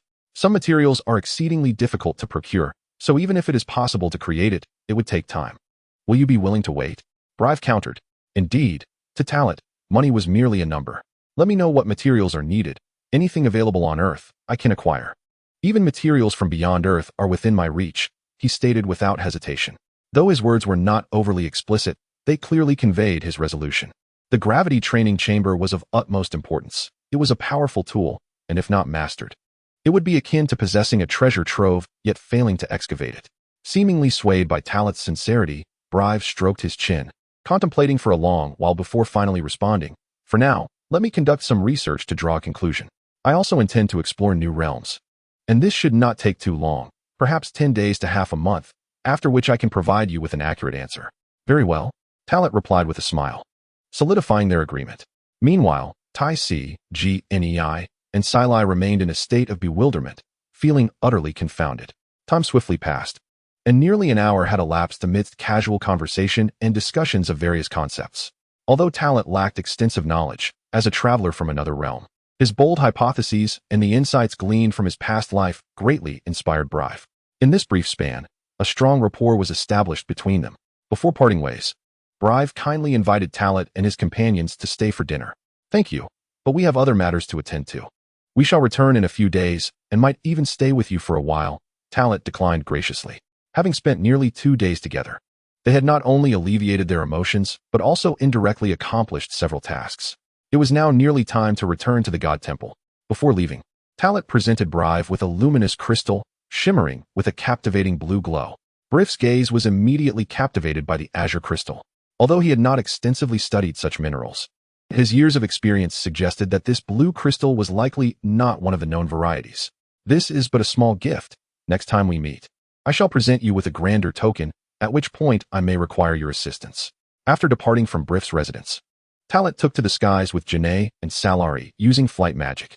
Brif and Tai Si were left astonished at the sight of the trio soaring through the air. Chapter 52. Kalinta, the cat immortal. Shortly after Talit's departure, Bulma descended from her small room. Upon learning that the trio had left, her temper nearly flared once more. Fortunately, Tai Si was there to soothe the young girl. Had Talit been present, he would have been astonished to discover that 5-year-old Bulma had already conceived an idea for a Dragon Ball radar. Her urgency stemmed from a desire to inform Talit, her older brother figure, that she could devise a device to locate the Dragon Balls. Once constructed, she hoped to accompany him in the search for them. As they soared through the skies, Talat conversed with Janae and Salari. Undoubtedly, Janae found Talat somewhat enigmatic at this moment. Salari, however, remained blissfully untroubled, as her 6 years of life had not yet burdened her with complexity of thought. Talat, given the significance of the Dragon Balls, shouldn't we simply take them? Janae inquired. In the past, such treasures would certainly have been claimed for oneself. Aunt Janae, even if we were to take that Dragon Ball now, it would bear little significance. It is better left in the hands of that young sister Bulma. She would likely find the Dragon Balls intriguing and, perhaps with her father Briff, could develop something akin to the Dragon Ball radar. Talat continued, moreover, we might consult the Heavenly God to see if he can assist us in locating the other 6 Dragon Balls. If he can do so directly, we need not embark on a search. Talat had anticipated Janae's question and thus articulated his plan. Although he was uncertain whether the Heavenly God possessed the ability to pinpoint the Dragon Ball's locations, he speculated that it might be feasible. In any case, it was essential to inform the Heavenly God of their awareness of the Dragon Ball's existence, as they would soon require them to summon Shenron for wishes. That old fellow seems polite, yet I suspect he harbors ulterior motives. Can we truly trust him to help us find Kakarot? Will he assist us in locating the Dragon Balls? Salari's sudden remark left both Janae and Talat momentarily taken aback. It must be said that Salari occasionally articulated remarkably astute observations. Even Talat found himself pondering whether the Heavenly God had already discovered Kakarot, but chose not to disclose this information. Surely, if one could not locate a person, they could at least identify the landing site of a spaceship. If there was a genuine intention to seek, it was implausible that they would overlook such a detail. Janae took a deep breath, striving to suppress her emotions.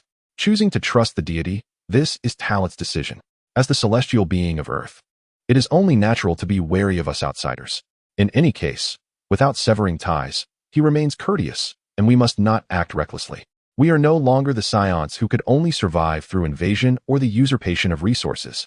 The bygone era ended with the explosion of planet Vegeta.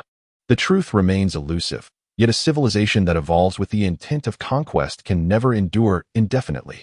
Regardless of whether this Namekian deity sincerely assists us in locating Kakarot or aids us in our quest for the Dragon Balls, as long as he does not obstruct our path, he is not our adversary. After all, we are on Earth, which is their domain. Talat spoke. He cannot speak on behalf of the deity Piccolo, but he also cannot allow Jain and Sealer to act violently against him. In summary, he can somewhat comprehend the deity's perspective.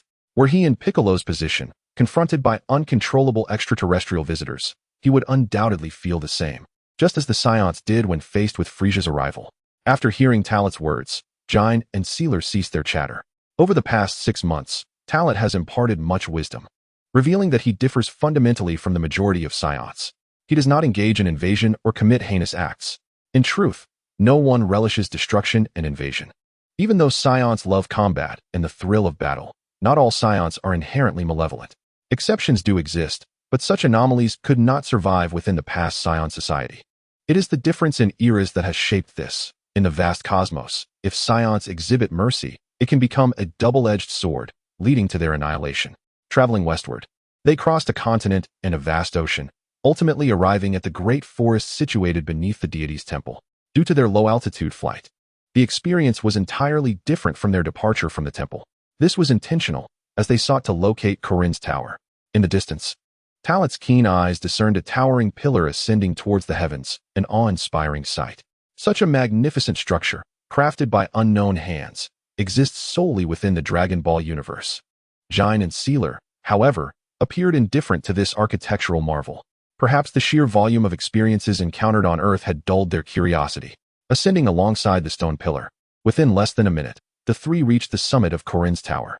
It was indeed high, but merely so for ordinary individuals and Earth's martial artists. For Talat and his companions, even ascending to the deity's temple would take less than a minute. Upon reaching the pinnacle, Talat paused first, with Jain and Sealer naturally following suit. Talat, brother, there is a remarkably large white cat. A startled exclamation prompted Talat and Jain to glance toward the interior side of the stone pillar at the tower's peak. Was that not the cat sage? At this moment, the cat sage found himself in a state of fright and bewilderment. Though the surface may not reveal it, he was indeed in a state of panic. Heaven knows how these 3 terrifying extraterrestrial beings had come to seek him out. Welcome to the Tower of Corinne, esteemed guests from beyond the stars. I am the master of this tower, You may call me Corinne Sage, or simply the Cat Sage. The Cat Sage, with one paw grooming his fur and the other resting upon his staff, stepped forward to greet Talent and his companions. Cat Sage? A glimmer of starlight sparkled in Celerui's eyes, clearly enchanted by the fluffy feline sage. This gaze rendered the Cat Sage uncomfortable, yet he felt powerless to change the perception. How could a venerable sage be referred to as merely a cat? Fearing to offend his guests, he swallowed his pride. Earth is truly peculiar, harboring both deities and sages. But isn't a sage akin to a god? Janae remarked casually. This comment only deepened the Cat Sage's embarrassment, compelling him to clarify. There is a distinction between me and the esteemed deities. Oh, what is that difference?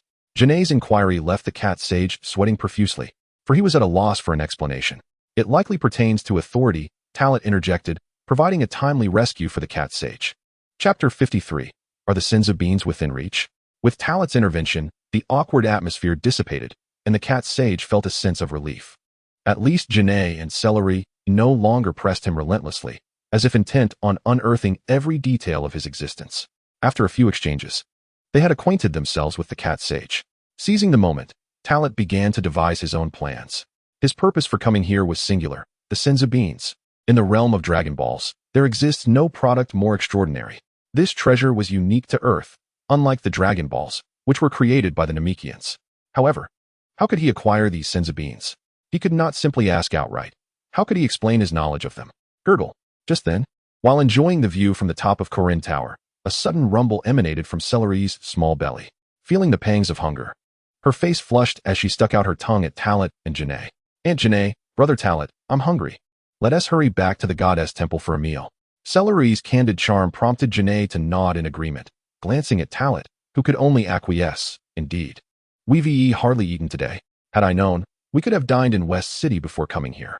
Having spoken, Talent turned to the Cat Sage, prepared to voice his request, when the Cat Sage unexpectedly interjected, I don't have much to offer as hospitality, but if you're hungry, I do possess a type of food that can quell your hunger.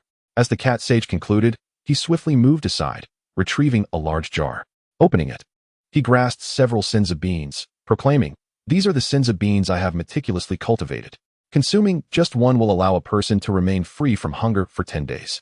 Upon the completion of his words, a sudden jolt surged through Talent's heart. Could it be that he had grasped it within his reach?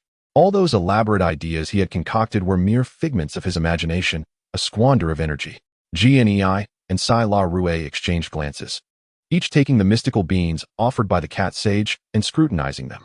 These diminutive beans could stave off hunger for 10 days? Such marvel. Sai La Rue expressed his disbelief. Are you truly serious? Gnei had never encountered such extraordinary beings before. Yet, she held no doubts, having experienced countless bizarre occurrences since her arrival on Earth. With the appearance of wish-granting Dragon Balls, the existence of beings that could satiate hunger seemed hardly surprising. Moreover, they Saiyans possessed a unique cultivation seed. Though not for consumption, it was still a small bean, albeit with an entirely different function. One would only know upon consumption. The Cat Sage, adorned with an air of pride, spoke. Hearing this, Talent eagerly consumed the bean. After all, he was well aware of its efficacy and had no fear of it being toxic. Observing this, Sai La Rue and Gnei followed suit, consuming the beans as well. As the beans entered their bellies, Sai La Rue, who had previously felt hunger, was suddenly overwhelmed by a profound sense of satiety. Talent and Gnei, too, felt invigorated, their fatigue dissipating entirely. Talent, Sai La Rue, how do you feel? Gnei inquired, glancing between them. Aunt Gnei, not only am I no longer hungry, but I also feel an abundance of energy coursing through me. These beans are remarkable, Sai La Rue exclaimed, thrilled by the first-hand experience of the beans' effects. Talent nodded in agreement, feigning a sense of awe. Indeed, these beans are extraordinary. They not only alleviate hunger, but also restore vitality. It's no wonder that such powerful beings as yourselves could discern this after consuming just one. The Cat Sage proudly elaborated on the beans' additional benefits. Indeed, not only do they provide satiety, but even if one is gravely injured, consuming a single bean can lead to immediate recovery. The Cat Sage, brimming with pride, revealed more about the bean's miraculous properties. Initially, he had not intended to disclose all of this. However, since the truth had been uncovered, he felt it was only right to share. Presenting the beans was his way of showing hospitality, as he was the host in this realm. It can heal injuries? Gnei's expression turned to one of astonishment. This small planet was becoming increasingly wondrous. She wondered if there were even more astonishing things yet to be revealed. It appears I have underestimated these beings. To cultivate such miraculous seeds, you, dear sage, are indeed worthy of respect. I wonder, might you be willing to share some of these beans with us? If you have any requests, do not hesitate to let me know. I would be willing to offer something in exchange. Talat addressed the cat sage, seeking to foster goodwill. This was precisely the cat sage's intention. He had been monitoring the movements of Talat and his companions over the past few days. Had he not confirmed that they were not malevolent beings, he would never have presented the beans. It's no trouble to share some with you. While these beans are indeed difficult to cultivate, I have amassed quite a collection over the centuries. The cat sage, while speaking, led Talat and the other two down to the lower level of the Corin Tower. Here lay a considerable store of the magical beans cultivated by the cat sage, numbering at least a dozen jars. Upon opening a jar, it was immediately evident that it was filled to the brim, with no need for counting. Each jar contained hundreds to thousands of beans. Such an abundance of magical beans. In that instant, Talat felt a surge of anger towards a certain meat-clad Yasso. Knowing that these beans were of such precious value, it was infuriating to see them treated as mere snacks and consumed. Though his heart brimmed with frustration, Talat refrained from displaying it. Now that he had arrived in this world, especially in this era, he was determined to prevent such occurrences in the future. When he returned to that time, he must remain vigilant of that rascally Yachilobi. The small jars before them were all filled with magical beans, each containing approximately 500 beans. Feel free to take one jar, the cat sage offered. If you require more in the future, you are welcome to return. However, it would be best if you could bring me some fish upon your next visit. As you know, my tower lacks fresh resources.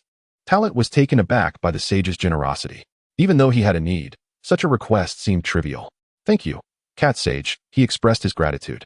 Compared to a certain Namekian deity, the sage's generosity was far greater. No need for thanks, the cat sage replied, waving his hand dismissively. Suddenly, his expression shifted dramatically, as if he had seen something dreadful. He hurriedly called out, but it was too late. Talat and Janae turned to see that Celery, curious about the large jar, had opened its lid.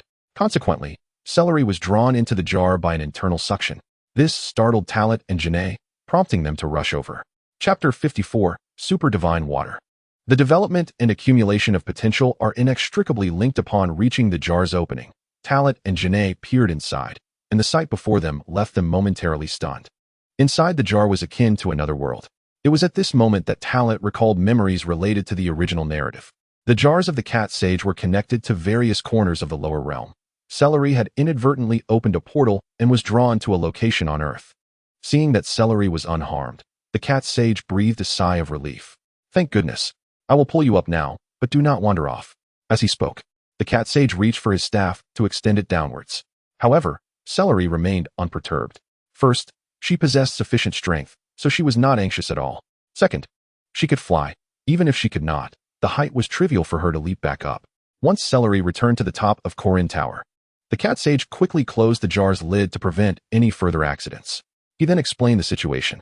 Janae and Celery were filled with curiosity, eager to understand how such a phenomenon occurred.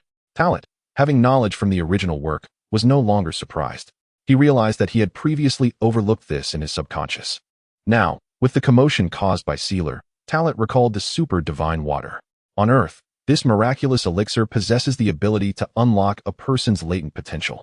Although the process is undeniably excruciating, those who can endure it will experience a tremendous surge in power.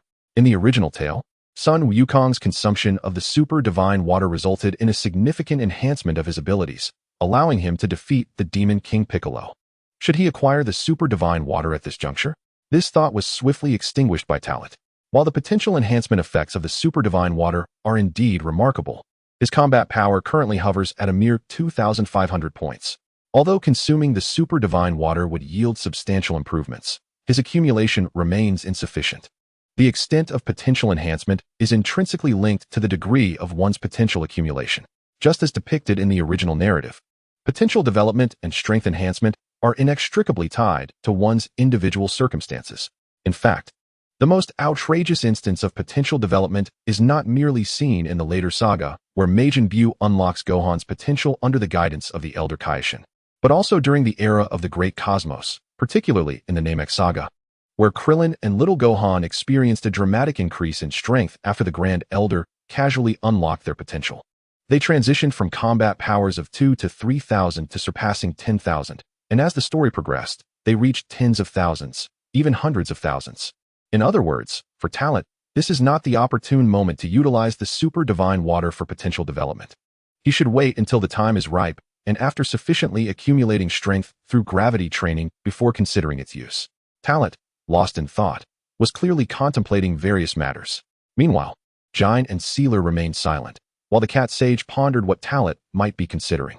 It was not until Talent regained his composure and exchanged a few more words with the cat sage that the matter was finally set aside. As they prepared to part, Talent, Giant, and Sealer expressed their gratitude to the cat sage once more. Subsequently, the trio soared into the sky, heading directly toward the sacred temple. After bidding farewell to Talent and his companions, the cat sage's expression turned solemn as he murmured something with significant meaning before finally exhaling a sigh of relief. What he uttered remained known only to himself. At the sacred temple, as the three figures descended gracefully onto the plaza, the Supreme Kai, Piccolo, and Bu had been waiting for some time. Ordinarily, such a wait would not be necessary. However, it was unforeseen that Talent and his companions would linger at the summit of Korin Tower. Upon noticing the jar of senzu beans in Talent's hands, the Supreme Kai surmised that it was a gift from the cat sage. "Welcome back. How was your time on Earth these past few days?" The Supreme Kai, not overly fixated on the senzu beans, smiled and inquired about other matters, as dwelling on it now was pointless. Since the departure of Talent and his companions from the sacred temple to the lower realms, he had been closely monitoring their activities. His inquiry was somewhat rhetorical, as he was already aware but felt compelled to maintain appearances. It was quite enjoyable. The developments on Earth are impressive, and there are many intriguing phenomena. Most importantly, I encountered something that reminded me of another ability possessed by your Namekian kin, the creation of Dragon Balls. Talent casually remarked, ultimately revealing the matter of the Dragon Balls. Upon the mention of the Dragon Balls, the expression of the heavenly god Piccolo shifted slightly. The very concern he dreaded had come to fruition. The ability of the Dragon Balls to grant wishes was an undeniable temptation for anyone. When he initially created the Dragon Balls, he had not pondered their implications deeply. However, as the years progressed, he began to recognize that their existence contravened the natural order. In the past, he remained unperturbed, for gathering all 7 Dragon Balls was a feat more arduous than ascending to the heavens. Thus, for centuries, the Dragon Balls had remained unassembled. Now, with their existence being acknowledged and attributed to the Namekian's prowess, the heavenly god Piccolo was both astonished and relieved, thinking that fortunately, the Dragon Balls were scattered across Earth. "Ah, so it is not merely my ability, but rather the innate strength of my Namekian kin? I am grateful to you for revealing this newfound knowledge," he articulated subtly, as if expressing gratitude while simultaneously diverting the topic. Tarot, unaffected by his words, candidly stated, "We require the Dragon Balls to fulfill certain wishes.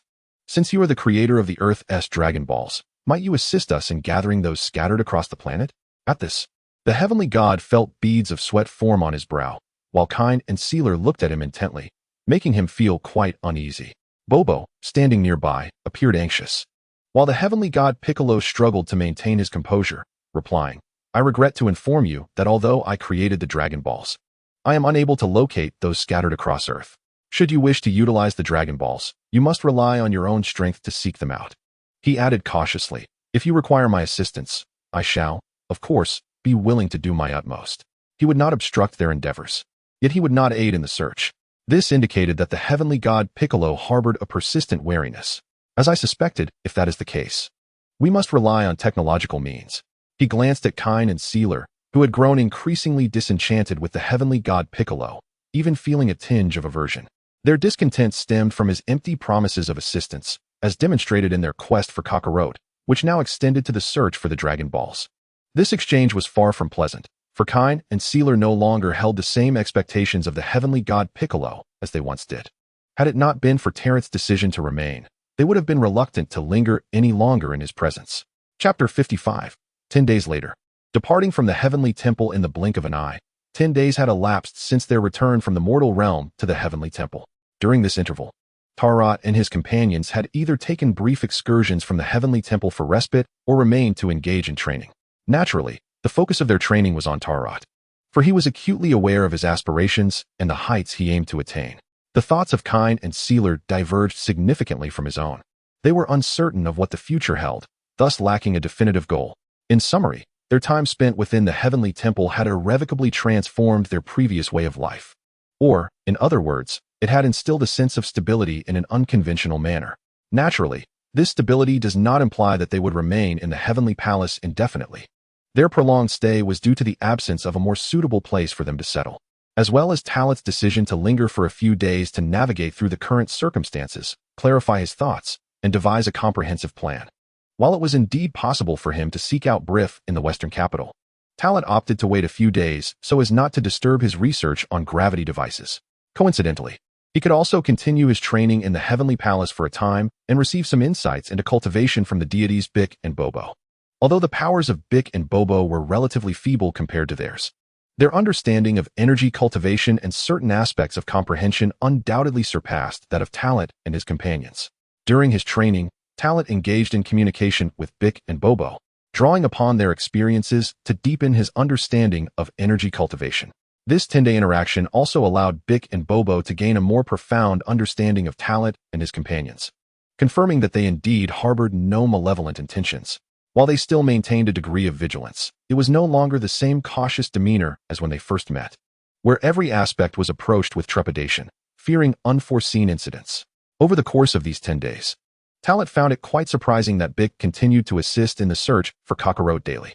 In truth, even if he were unable to find Kakarot, Talat, Jine, and Cellari would not impose any repercussions on him, nor would they insist on his assistance. After all, he bore no obligation to help them locate Kakarot. This overt effort led Talat to suspect that Bik had already found Kakarot, but was merely pretending to search, putting on an act before them. Talat could not discern Bik's true thoughts, nor could he fathom his intentions. Nonetheless, this situation aligned perfectly with Talat's desires. As long as Jine remained unaware of Kakarot's whereabouts, she would not interfere with Kakarot's recent developments. Talat had contemplated whether to take a moment to feign a visit to the Bun Mountain on Earth to check on Kakarot's current status. It was impossible that he had not sensed him. Upon arriving on Earth, Talat had gradually expanded his energy perception across the globe, ultimately locating Kakarot's energy signature. The confirmation stemmed from the fact that Kakarot's energy was strikingly similar to Bardock's, and there was also a formidable energy presence nearby, likely that of Gohan. In truth, the energy signatures of Saiyans differ somewhat from those of Earthlings. As for Jine and Cellari's inability to sense it, the truth is not that they lacked the capability, but rather that they did not approach perception with the same meticulousness as Talat. Today marks the 16th day since their arrival on Earth. Talat and Jine packed their belongings in preparation for departure. The previous day, Talat had already conferred with Jine and Cellari, as well as bid farewell to Bik and Bobo in advance. As they prepared to leave, Bik and Bobo extended a warm and friendly invitation for the trio to visit again, even explicitly stating, if a suitable abode cannot be found on Earth, one could always return to the Heavenly Palace for continued residence. This sentiment reflects genuine concern. Whether the desire for the trio to settle is born from a means to alleviate their solitude or from the heavenly being Piccolo's desire to maintain control over their movements, remains known only to him. Gazing into the distance as Talat and his companions departed in their spaceship from the Heavenly Palace, Piccolo and Bobo wore solemn expressions, finally releasing a sigh of relief after a prolonged silence. For the moment, Earth appeared to be safe, after numerous days of probing. No other extraterrestrial beings had arrived apart from them. Piccolo remarked, "It seems that we are currently unscathed." Bobo, offering consolation, responded, "My Lord Piccolo, after spending these days together, I believe they will not cause chaos on Earth. It is likely that they are merely in search of a child named Kakarot. If we were to disclose his exact whereabouts, they might leave Earth directly upon finding him." Upon hearing Bobo's words, Piccolo's gaze deepened, and he sighed once more. "Alas, initially, I was overly apprehensive. However, my concerns have only intensified. Firstly, they have now encountered aspects of Earth, particularly the existence of the Senza beings. Secondly, they have obtained information regarding the Dragon Balls. I fear they will not depart so easily, and will surely endeavor to acquire more. At the very least, seeking the Dragon Balls for wishes seems inevitable. I can only hope they cannot pinpoint their location." As these thoughts escaped his lips, Piccolo looked up at the sky. The azure heavens were vast and beautiful, capable of dispelling all sorrow. Bobo remained silent, sensing that Piccolo's worries might be unwarranted. Indeed, this excessive concern was largely attributed to Piccolo entering his later years. As one ages, various internal struggles emerge, causing one to reflect deeply on matters previously disregarded. Eventually, time reveals all, leading to the realization that such worries were mere figments of one's imagination. Having departed from the Heavenly Palace, Talat set the destination and leaned back in the pilot's seat, placing his hands behind his head. Finally leaving that old coot's place. I was suffocating in there, he quipped. After spending these days there, he felt he had had enough. Beside him, Jine covered her mouth, stifling a laugh. You still don't understand Talat's good intentions. It was precisely because of our 10 days of training at the Heavenly Palace that our strength has noticeably improved. I am curious, Talat. How did you know that Namekian deity and Bobo possessed such unique methods of energy control and were able to correct our errors in certain aspects? Calmly, Talat replied. From sensing that they could manipulate their energy to fluctuate in strength, I deduced that their training methods were quite unique, akin to my own thoughts on energy cultivation. Indeed, I have significantly benefited from their guidance. My combat power has now reached 2,800 points. My own power has reached 1,380 points, and Sairali has attained 1,170 points. It's amusing to think that when I was Sairali's age, my power was merely 200. Chapter 56. The creation of a new type spaceship. The prototype of the Dragon Ball radar. West City. In the serene backyard of the Universal Capsule private residence, as Talat piloted the spacecraft to its destination, Briv eagerly commenced his cognitive research on the vessel. Not long ago, he had the opportunity to interact with another spacecraft, engaging in extraordinary studies and experiments, ultimately assisting its owner in restoring the ship. Through tentative exchanges, Talat discovered that the Galactic Patrolman, GAC, had already arrived on Earth, and that particular narrative had unfolded. The previous encounter with Ties occurred solely because she had chosen not to depart Earth alongside GAC, instead opting to wait for him to report back to the Galactic Patrol headquarters before returning for her. Just 3 days prior, when GAC finally arrived to escort Ties, she left behind a letter and set forth on her cosmic exploration. Her letter expressed her aspiration to become an exceptional science fiction writer, even if it meant relinquishing her current privileged lifestyle. Talat had inadvertently missed this chapter of events, completely unaware of GAC's arrival. Alas, what is missed cannot be reclaimed. There are no alternatives now. Ties has left, and her absence does not significantly impact him, for Briv remains, as does Bulma. It is indeed poignant that after having met Ties, their next encounter may not occur for several decades. At least, according to his understanding of the original plot. Ties has not returned to Earth since. How astonishing it is. No wonder you mentioned last time that even the resources of the cosmos could be procured. This spacecraft is truly advanced. After gaining a general understanding of the spacecraft structure, Briv remarked with awe. Talat, beaming with delight, responded, in my perspective, this spacecraft is not yet perfect. Since we have brought it here, I hope you can assist us in constructing a larger and more refined spacecraft. I wonder if you are capable of such a feat. Upon hearing this, Briv was not taken aback. Rather, he felt a surge of excitement. He was the kind of person who relished challenges. Meanwhile, Jine and Celery exchanged glances filled with concern. Talat, you surely do not intend to dismantle the spacecraft for research, do you? If it were to be damaged, we would have no means of leaving Earth, Jine interjected anxiously. Previously, she had not truly opposed Talat's modifications on the combat power detector and the spacecraft, but given the potential risk of harming the spacecraft, she felt compelled to voice her apprehension. Celery, initially unaware of the gravity of the situation, now shared her worries. Reluctant to believe that Earth's technology could indeed fabricate a superior spacecraft. After all, humanity has yet to achieve significant advancements in this field. Fear not. Even should this spacecraft require study, I trust that Dr. Briv would not need to dismantle our ship, Talat reassured them.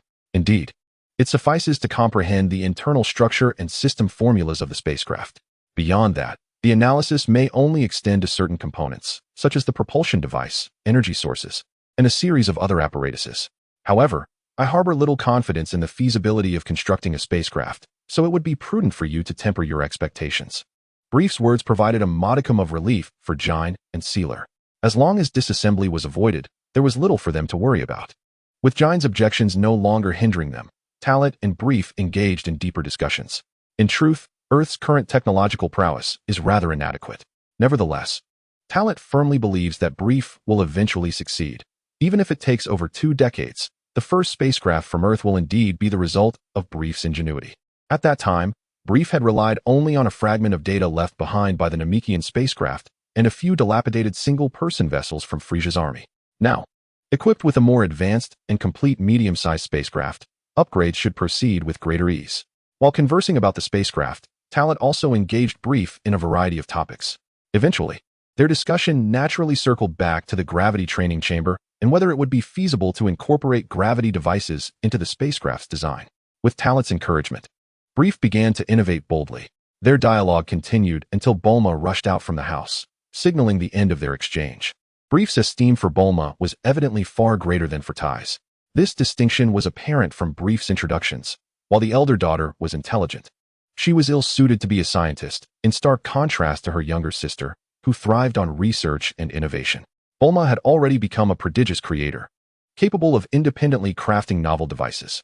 At times, even Brief felt overshadowed by her accomplishments. Talat understood Brief's pride. After all, with a combined age of over 30 years across his past and present lives, he could certainly appreciate the pride that comes from having exceptional children. Even though Talat had not experienced parenthood in his previous life, having never even had a girlfriend, he could relate to that sentiment. The arrival of Talat and his companions brought immense joy to young Bulma, particularly regarding her affection for Talat, which surpassed that for most others. Perhaps it was due to Talat's striking appearance and the reassuring aura of an older brother that he exuded. Fortunately, Sealer did not confront Bulma as she had during their initial meeting. Thanks to Jine's influence, Sealer had matured, realizing that her brother Talat would not easily be usurped by other girls. However, their animosity remained, as they exchanged few words. This was inevitable. A foundation of emotional connection must be built over time, and cohabitation would naturally foster improvement in their relationship. So, this is the signal receiver you created, Bulma? Talat asked, astonished at the rough mainboard and small screen in his hands. Yes, big brother. Just press the button on the top, and it will directly receive the special signals emitted by the Dragon Balls and display them on the screen, Bulma replied with a cheerful smile. As she spoke, she simultaneously conducted an experiment. Placing the Dragon Ball on the table, she pressed the search button, and soon the screen displayed a signal feedback. It was merely the prototype of the Dragon Radar. Bulma, being the genius she is, had rapidly created such an extraordinary device, leaving both Jine and Celery in a state of astonishment. Their perception of Bulma underwent a complete transformation. Initially, they had regarded the tales recounted by Brief as mere exaggerations, but now they truly understood. What could be the detection range of such a radar? Talat posed the most crucial question. The young girl pondered for a moment before responding. Approximately the size of 100 houses. The size of 100 houses? Talat was momentarily taken aback, followed by a sense of bemusement. Indeed, it was rather limited. Even with a range of 100 houses, it only encompassed a small area. Thus, the equipment necessitated further modifications and development until it could detect the entirety of the Earth. Chapter 57. Power surpassing 3,500 points. The successful manufacture of gravity equipment. In the heart of the West City Plain, an endless expanse of desolation stretched forth, devoid of any vegetation for 200 miles. Aside from a few unique animals capable of surviving in such barren conditions, human footprints were virtually absent. Naturally, ordinary folk would not inhabit such a place. However, there were outlaws and even some robbers who thrived by ambushing travelers in these forsaken lands. Two roads intersected, stretching endlessly in all directions, connecting to towns hundreds of miles away. Deep within the wasteland, the winds howled and sand swirled. With a resounding shout that reverberated through the earth, a tremendous explosion erupted. A towering rock formation, standing 100 meters tall, was obliterated by a formidable force, and amidst the flying debris, a figure darted through the chaos, honing reflexes and agility. It was none other than Talat. Upon arriving in West City, Talat and his companions had settled into Brief's home for the long term. He engaged in rigorous training daily, no longer needing to conceal or restrain himself as he had in the past. Time swiftly passed. Nearly half a month had gone by. Half a month, neither too long nor too short. Counting the days since their arrival on Earth, it had been a full month. It must be said that life on Earth had indeed granted them much more freedom, although they initially encountered numerous troubles upon their arrival. Even worrying about Jine and Celery during certain activities, as life on Earth gradually stabilized, everything began to progress positively. In summary, both Talat and his companions, Jine and Celery, had naturally evolved over time. This transformation was chiefly due to the emergence of new objectives. Jine and Celery had come to Earth with Talat, initially motivated by the desire to locate Kakarot, or rather, to hope that Bardock and Raditz would arrive on Earth in search of Kakarot, thus reuniting everyone. Upon reaching Earth, a series of events transpired. Firstly, they could not locate Kakarot, and secondly, there was still no news of Bardock and Raditz. Consequently, their hopes were redirected towards the Dragon Balls, which are capable of granting wishes. Although the other 6 Dragon Balls remained elusive, Bulma had successfully created a radar capable of detecting Dragon Balls within a 100-kilometer radius. With continuous improvements, this radar would undoubtedly be able to scan the entirety of Earth, making the search for the Dragon Balls a trivial endeavor. Summoning Shenron with the Dragon Balls, they could wish for Bardock and Raditz to be transported to Earth. As all the fragments of rock fell to the ground, Talat's figure finally stabilized in the air. Below him, dust swirled chaotically, yet it evoked no particular emotion within Talat. Given his current power, such feats were effortlessly achievable. Activating his power level detector, a series of beeping sounds echoed until a final string of numbers appeared on the screen. Power level, 3,500. Talat exhaled deeply, suppressing his energy. In just half a month, he had increased his power by 700 points, averaging an impressive 50 points per day. This remarkable progress was largely thanks to the Elder Kai, who had assisted him in crafting weighted clothing. By training under the burden, he could impose greater pressure on himself, stabilizing his foundation while advancing steadily. It could be said that Saiyans thrive under pressure, enabling them to progress more swiftly. Talat's improvements extended beyond mere power levels. His mastery was also advancing. Over the course of 2 weeks, he had been consistently accumulating strength, preparing himself for future challenges. With my current strength, I should be nearing Vegeta's level, right? He mused, contemplating a comparison between his own capabilities and those of Vegeta. He was unaware of Vegeta's current power level, but he was certain it must exceed 4,000 points. It had been over 10 months since he left planet Vegeta, and at that time, Raditz had informed him that Vegeta's power surpassed 3,000 points. If Vegeta had indeed started at 3,000 points, given his early exhibited talents, he would have surely increased by at least 1 to 2,000 points by now. Even if I cannot surpass him, I should certainly outmatch the other surviving Saiyans. Of course, that legendary anomaly is an entirely different matter. Without dwelling excessively on these thoughts, Talat relaxed completely when suddenly, the power level detector emitted a communication signal. Although the original communication function had been damaged, thanks to Brief's modifications and the addition of new modules, the existing power level detector was at least capable of establishing contact. Upon connecting, Brief's voice resonated in Talat's ears. For the sake of Brief's research, Talat had given him the surplus power level detectors, hoping he could develop a more advanced version. What? The gravity device is already complete? Wasn't it supposed to take much longer? Talat exclaimed in surprise, an overwhelming sense of joy washing over him. He truly did not anticipate that the gravity training chamber would be constructed by Brief so swiftly. Scientific research often unfolds in such a manner, one moment fraught with despair, the next bursting forth with a stroke of inspiration leading to success. Nonetheless, we must extend our gratitude to the gravitational modulation apparatus aboard your spacecraft. Of course, do not rejoice too soon. The exact multiplicity of this first-generation gravity device in comparison to Earth remains to be tested. Therefore, hasten your return, Brief urged.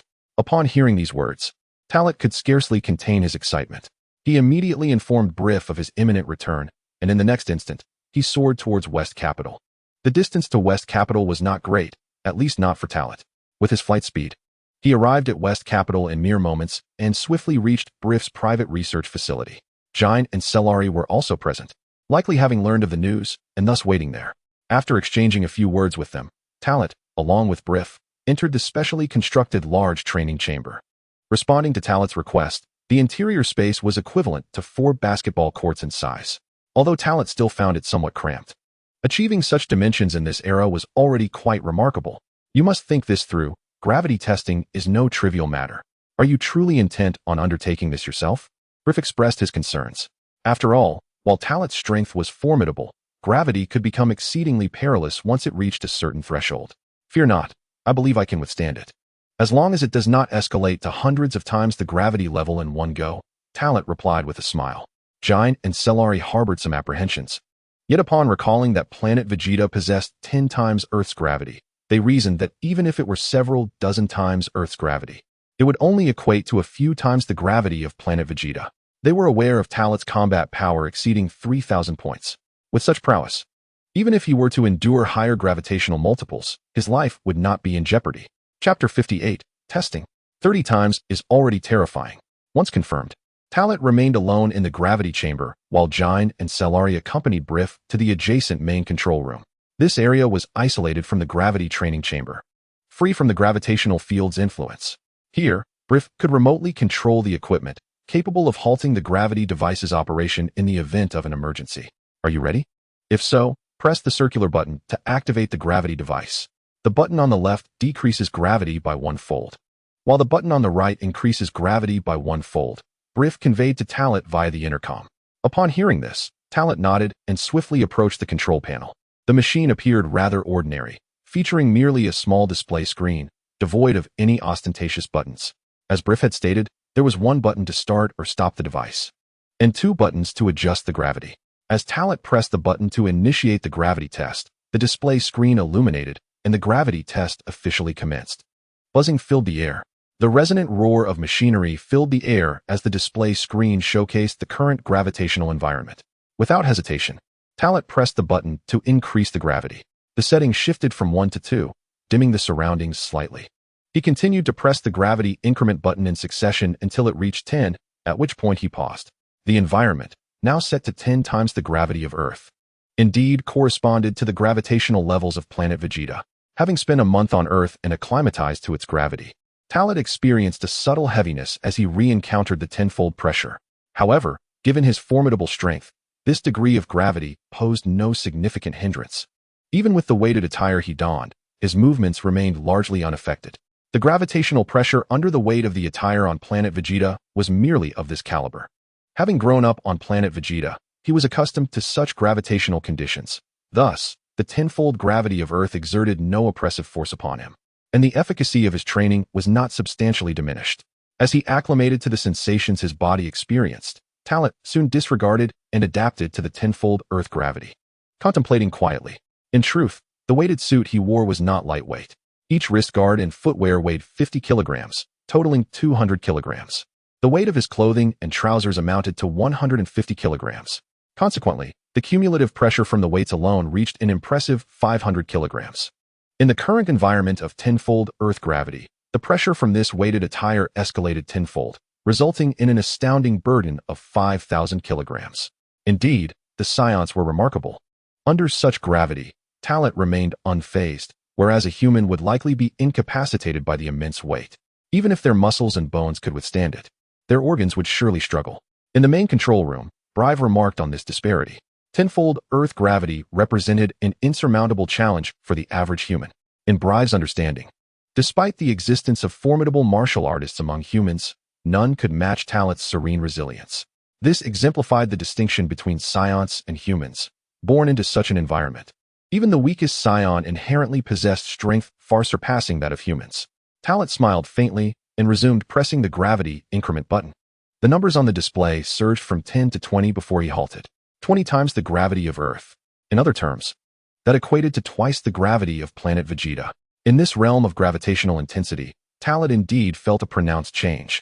The pressure enveloping him introduced a peculiar resistance, making movement feel considerably restricted, especially as the weighted suit imposed an even greater burden. It was akin to his body enduring a constant strain exceeding 10,000 kilograms. This is indeed beyond my expectations. I did not foresee that 20 times the gravity would evoke such sensations. Considering my strength should be ample, he mused inwardly, particularly reflecting on the narrative of the original work, which left him taken aback. In the next moment, he held his breath and commenced his actions. With swift punches and kicks, he moved rapidly, executing a backflip, a forward roll, and a series of intricate maneuvers. By the time he returned to the control panel, beads of sweat had begun to form on Talit's brow. This intense exertion lasted merely 2 to 3 minutes, yet his body had already begun to react. On the other side, Genai and Cellari observed Talit's performance without surprise, for they were well aware of his capabilities. Even under a gravitational force 20 times that of Earth, equivalent to twice the gravity of planet Vegeta, they remained unfazed. However, Beerus was utterly astonished, at a loss for words. After all, 10 times was the limit he could fathom. 20 times seemed an impossible feat for any individual to endure. His worldview had been expanded, leading him to realize how conservative his previous thoughts had been. Perhaps Talit could withstand the extreme of 50 times Earth's gravity. Buzzing. As Talit increased the gravitational force once more, the gravity training room transformed. It was no longer merely dimly lit. The ambient light gradually turned a deep crimson, evoking a stifling atmosphere. The numbers on the display screen surged relentlessly, and the pressure Talit felt intensified. Unbeknownst to him, he had already reached 30 times the gravity of Earth, causing his breath to quicken and his body to feel heavier. Under the 30-fold gravity, Talat's movements became noticeably slower, with his legs trembling slightly. After a prolonged period of adaptation, he managed to stabilize himself, though sweat had begun to trickle down his forehead. This is the environment of 30 times gravity, merely 3 times the gravity of planet Vegeta, though the difference may not seem significant. Each increment from the baseline of planet Vegeta's gravity is terrifyingly profound. Talat gritted his teeth and made his deductions. Indeed, he had not anticipated that 30 times the gravitational force would prove so taxing. Reflecting upon the early stages of gravity training, he recalled the experiences of Kakarot in the original narrative aboard the spaceship. There was no basis for comparison, as Kakarot, after recovering from severe injuries, had embarked towards Namek with a battle power of at least 10,000, perhaps even 20,000. At that time, Vegeta's strength had soared to 24,000 points, making it unreasonable for Kakarot to remain at merely a few thousand points. This explains why he adapted to 100-fold gravity within a few days, resulting in an explosive increase in battle power to 90,000 points. Ultimately, 30 times Earth's gravity was not beyond Talat's capacity to accept. It was merely the burden of carrying an additional 500 kilograms that rendered it arduous. Chapter 59, The Path to Strength. Fraught with challenges, it appears that 30 times gravity is your limit. I shall now deactivate the gravitational apparatus. Observing Talat's condition within the gravity chamber, Beerus mistakenly believed that Talat was struggling to the point of immobility, and as he spoke, he prepared to press the button to turn off the gravity. However, before he could do so, Talat's voice rang out. It is not over yet. In an environment of 30 times the gravitational force, I can still endure. Such a statement left Brive momentarily astonished. He truly did not anticipate that Talat's willpower could be so formidable. However, given the current circumstances, he believed it was unwise to proceed recklessly. Regardless of the Saiyans' strength or Talat's prowess, he remained but a child. Should they continue this course of action? Forcing himself to endure might result in irreparable harm. Brive spoke, respecting Talat's decision, yet felt compelled to elucidate the pros and cons. It's nothing. Even if I sustain a fatal injury, the Senzu beans will heal me, Talat replied. The Senzu beans were his unrestrained assurance. In just half a month, he had increased his power by 700 points, with the Senzu beans playing a pivotal role in this enhancement. Without waiting for Brive to voice further concerns, he resumed his actions. If he could not withstand this level of gravity, it would be a disgrace. After all, his combat power had already reached 3,500 points. He promptly removed all his weighted gear, as the heavy equipment thudded against the ground. Talat felt an immediate sense of relief, the pressure alleviating significantly, granting him a liberating sensation. Naturally, training while wearing the weighted gear would yield better results. But at this moment, Talat sought to test the limits of his capabilities. Under the 30-fold gravitational environment, he executed a rapid sequence of movements, halting only after 2 or 3 minutes, much like before. This spectacle astonished Brive and left Jine and Celery wide-eyed. They were unaware that Talat had been clad in such heavy attire, particularly Brive, who was acutely aware that any weighted clothing reaching 100 pounds would be quite terrifying in such a gravitational environment. He could scarcely fathom that Talat's weighted gear collectively weighed 1,000 pounds. As the gravity increased further, Brive, Jine, and Celery collectively inhaled deeply. With the numbers on the display fluctuating, the pressure of 40 times Earth's gravity escalated to a new level. Talat's forehead bore the strain of visible veins as he straightened his back, bolstered by sheer willpower and energy. This degree of pressure was daunting, and Talat dared not make any immediate movements, allowing his body to gradually adjust and acclimatize. Any careless action could lead to muscle tears, broken bones, or even internal injuries and bleeding. Is the pressure in a 40-fold gravitational environment truly this intense? I can finally imagine the excruciating training Kakarot endured in the original story, constantly recovering from severe injuries under such conditions, which enabled him to transcend to that level. Talat reflected inwardly, offering a visceral assessment. The disparity between 30 and 40 times gravity was immense. It was akin to a watershed moment. Previously, he could move freely and without constraints, but now he could only proceed at a sluggish pace. To illustrate simply, at 30 times gravity, it was as if an ordinary person could jog while carrying 2 buckets of water. At 40 times the gravity, it feels akin to carrying 2 buckets of water while bearing the weight of 100 pounds on one's back. One must tread carefully, for even running becomes an arduous task. Reflecting upon the original narrative, one recalls Vegeta's audacious challenge to train under 300 times the gravity upon his return from Namek. Despite Vegeta's battle power reaching millions at that time, The burden he faced was undeniably immense, a notion that Talat could readily comprehend. This realization instilled in Talat the understanding that without effort, one cannot expect to reap rewards. The relentless ascension of Kakarot and Vegeta is attributed to their unwavering determination to forge ahead, undaunted by challenges, continually shattering their limits and manifesting new possibilities. The path to strength is fraught with obstacles. Should it be devoid of even a single stone to trip upon, such enhancement would be exceedingly fragile. In this lifetime as a Saiyan, Talat has resolutely decided not to yield easily to anyone. The overwhelming pressure ignited his fighting spirit, clarifying his objectives and illuminating the direction in which he must advance. Bracing against the weight of his burdensome form, Talat slowly harnessed the energy within, stabilizing his breath at a certain altitude before embarking on the next phase of his endeavor. Onward. 40 times the gravity is not the limit. He yearns to experience even greater gravitational oppression. Without hesitation, Talat adjusted the gravity to 50 times. This scene caused Brief, Jine, and Sealer to clench their fists in the main control room, acutely aware of Talat's strenuous condition at 40 times. Now at 50, it seemed utterly reckless. Time ticked by. Second by second, Talat endured the absolute pressure of 50 times the gravity. Although movement under such strain was exceedingly laborious, he grasped the stark contrast between 40 and 50 times the gravity. Yet again, a pivotal threshold, given his current state.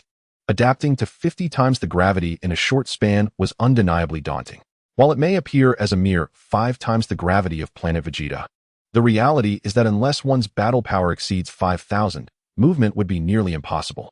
It is likely that only those with a battle power surpassing 10,000, akin to Bardock, could swiftly acclimate to such an environment. After a considerable duration, Talat finally deactivated the gravity device. Should there be a higher setting of 60 or 70 times, he would be eager to test it. However, 50 times was his current limit. Nonetheless, 50 times suffices. In the short term, it would enhance his strength, stabilize his foundation, and accumulate potential, ample enough for his needs. As the gravity device powered down, the environment within the gravity training chamber reverted to its normal state. With all pressure dissipated, Talat exhaled a long sigh of relief. The door to the main control room swung open, and Jine and Sealer hurriedly approached to inquire about Talat's condition. Observing Talat consuming a Senza bean for recovery, Jine, with a serious demeanor, admonished, "You mustn't be so reckless next time, Talat. If something were to happen to you, what would Sealer and I do?" Such words clearly indicated that Talat was regarded as the linchpin. "Rest assured, Aunt Jine, I am fully aware of my limits." Talat smiled as he spoke, casting a glance at Sealer. "Well, look at me. I'm perfectly fine, aren't I? The testing of the gravity device will indeed aid our future training and strengthen our abilities. Our current strength is insufficient. We must accelerate our growth. Only with adequate power can we face any threat without fear." Chapter 60, Gathering Cosmic Ore. Janae and Sealer joined the training. To be honest, today's events surpassed my wildest imagination. It is astonishing that there are individuals in this world capable of enduring 50 times the force of gravity. Thanks to your testing, I have acquired invaluable data. If you grant me just a day or two more, I can refine this gravity device. However, if you desire the apparatus to achieve an even greater gravitational multiplier, it would be challenging to accomplish in a short period. As the gravity tests concluded, Brive expressed his thoughts. Upon hearing his words, Talat did not harbor unrealistic expectations. For the time being, 50 times the gravity sufficed for his needs. 50 times the gravity is adequate for now, but once the spaceship is developed, I hope you will continue to explore enhancing the gravitational multiplier. While I do not expect it to reach the thousands, I would like it to exceed 100 at the very least, Talat remarked. Brive's capabilities were already quite extraordinary. After all, how much time had passed? Especially in this era. Listening to Talat, and having undergone this gravity test, Brive began to accept the possibility of raising the gravity threshold. Nodding in agreement, he then recalled something and spoke up. "Before we manufacture the spaceship, I need you to assist me with a task. While researching your Saiyan spacecraft, I discovered that the materials used in its internal structure are remarkably unique. There are no similar substances on Earth. However, I have found some cosmic ores that bear a striking resemblance, and I require you to retrieve them from space." Without hesitation, Talat agreed. "No problem. As long as we can create a more advanced spaceship, I can certainly find a way to procure the necessary materials." "That may not be necessary. In fact, I believe using the materials I select might yield better results," Brive replied. The group then exited the gravity training room, continuing their conversation. At this moment, Janae and Sealer had altered their perceptions of Brive. They followed silently, merely listening to Brive and Talet's exchange. Previously, they had worried that Brive might prove unreliable like the Supreme Kai Piccolo, but now, in such a short span, he had successfully completed the gravity device. Although the spaceship would be more complex, Janae and Sealer began to place their trust in him. Thus, 2 more days passed. Following Brive's request, Talet piloted the spaceship alone into the cosmos in search of the rare ores needed. Janae and Sealer intended to accompany him, but Talet declined, insisting they remain on Earth. It was a minor task, and navigating the cosmos would be cumbersome with them in tow. Of course, he felt at ease leaving them on Earth. Having spent half a month together and being certain that Janae and Sealer would not act recklessly over trivial matters. It must be said that after arriving on Earth, particularly in the Western capital, Jine and Celery inevitably experienced moments of irritation in their daily lives. Initially, it was Talet who guided them, suppressing their outbursts. Gradually, as they acclimated to the human way of life, they began to embrace their current existence. At the very least, the appearance of Earthlings bore no distinction from that of Saiyans, and the comfortable lifestyle on Earth, devoid of the brutal survival of the fittest mentality characteristic of Saiyan society, dulled their once fierce competitive spirits. Not to mention Jine and Celery, Brive once again shattered Talet's preconceived notions about him. He was indeed a prodigious genius. While the original work excessively highlighted Bulma's extraordinary intellect, it was Brive who truly embodied the essence of genius. Given a specific concept, he could exponentially amplify it. Even in this era, reflecting on the original narrative, it was evident that many of Bulma's scientific advancements were made under Brive's guidance. Take, for instance, the portable universal capsule, a concept that might not even exist in later generations. To ensure that Talet could collect a sufficient amount of cosmic minerals, Brive meticulously developed this device, which belonged to space storage technology akin to spatial rings, albeit with the medium transformed into a universal capsule. By applying it to an object, the capsule, possessing ample space, could accommodate the item within. Thanks to such a device, the collection process for Talet became significantly simpler. Within 2 days, he exceeded the required amount set by Brive. Upon returning to Earth and delivering the necessary materials to Brive, he discovered that Brive had completed the final stability tests for the gravity training chamber. The previous gravity apparatus was ready for use, although it had its share of risks, particularly its inability to operate for extended periods.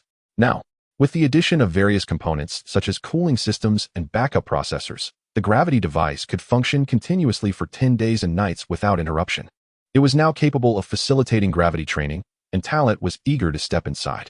Jine and Celery, influenced by Talet's relentless pursuit of strength, had also developed a desire to grow stronger. As Talet articulated, only through sufficient personal strength could one truly grasp their destiny. He welcomed Jine and Celery's participation without hesitation. Although, in some respects, their involvement might slow his training progress, they could also provide him with the rigorous challenges necessary for growth. After all, self-training to enhance one's power is merely one method. Having companions to assist and apply greater pressure would undoubtedly accelerate his advancement. Starting with 10 times the gravity, they would first acclimate to the gravitational force of planet Vegeta. Aunt Jine, Celery, are you both prepared? After receiving their nods in response, Talet promptly activated the gravity device. As the numbers displayed on the screen transformed to 10, the gravity within the room escalated to the levels characteristic of planet Vegeta. The tenfold Earth gravity environment evoked a sense of nostalgia for both Jine and Celery, reminiscent of their home planet. For them, despite having acclimatized to the gravity of Earth, the gravitational force of planet Vegeta was ingrained in their very bones. Coupled with their continuously enhancing strength, even if they initially struggled, it would not significantly affect them. Indeed, the gravity of planet Vegeta instilled in me a sense of grounding, while Earth's gravity always left me feeling somewhat weightless. G&I remarked with a hint of nostalgia. Celery, however, held a differing perspective, as she found herself quite fond of the lightness that accompanied Earth's gravity. After a period of adjustment, Talet commenced the gradual increase of gravitational intensity. When the gravity reached a formidable 20 times that of Earth, G&I and Celery's expressions subtly shifted. They could distinctly feel the weight bearing down on them, though 20 times the gravity remained within their capacity to endure. If they were unable to manage this, it would indeed reflect poorly on their strength, as this was the minimum threshold established by Talet. Should the gravity fall below 20 times, even with an additional burden of 500 kilograms, the benefits would be minimal. Chapter 61, An Exponential Rise. Day by day, training had officially begun under the conditions of 20 times Earth's gravity. This environment proved to be just right for both Genei and Saiyans, as well as for Talat, who was encumbered by a weighted suit. In truth, it was Talat who had underestimated Genei and Saiyans' adaptability. He anticipated that even with just double the gravity of planet Vegeta, they might require some time to adjust. To his surprise, they acclimated in merely half a day, moving with remarkable ease and grace. While Talat, despite his added weight, could also manage this, the disparity in their strengths was evident. Though astonishment prevailed, it ultimately heralded good news for Talat, as the 20-fold gravity was merely the commencement of their training, intended to propel Genei and Saiyans forward. If they could endure even greater gravitational forces, the challenges of their training would naturally elevate to a new tier. Of course, Talat was not in a hurry.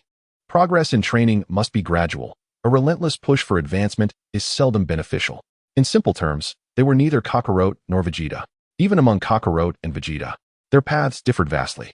The same training regimen yields results for anyone, yet the magnitude of those results varies from person to person. For the next 5 consecutive days, Talat refrained from any drastic measures, choosing instead to diligently practice under the 20-fold gravity. His training consisted primarily of foundational exercises, encompassing various difficulties of push-ups, sit-ups, endurance drills, and explosive strength training, interspersed with sparring sessions against Genei and Saiyans to hone their skills. Talat's power escalated rapidly, within just a few days. His battle power approached the formidable threshold of 4,000 points. Although he had yet to break through, the imminent breakthrough was merely a day or two away, equating to nearly 100 points of battle power gained each day. Had Genei and Saiyans not witnessed it with their own eyes and experienced it firsthand, they would have found it hard to believe. For Jain and Saiyans, they have always been confined within the framework of lower-class and upper-class warriors. With the expansion of their understanding, they have now begun to entertain the notion of becoming stronger.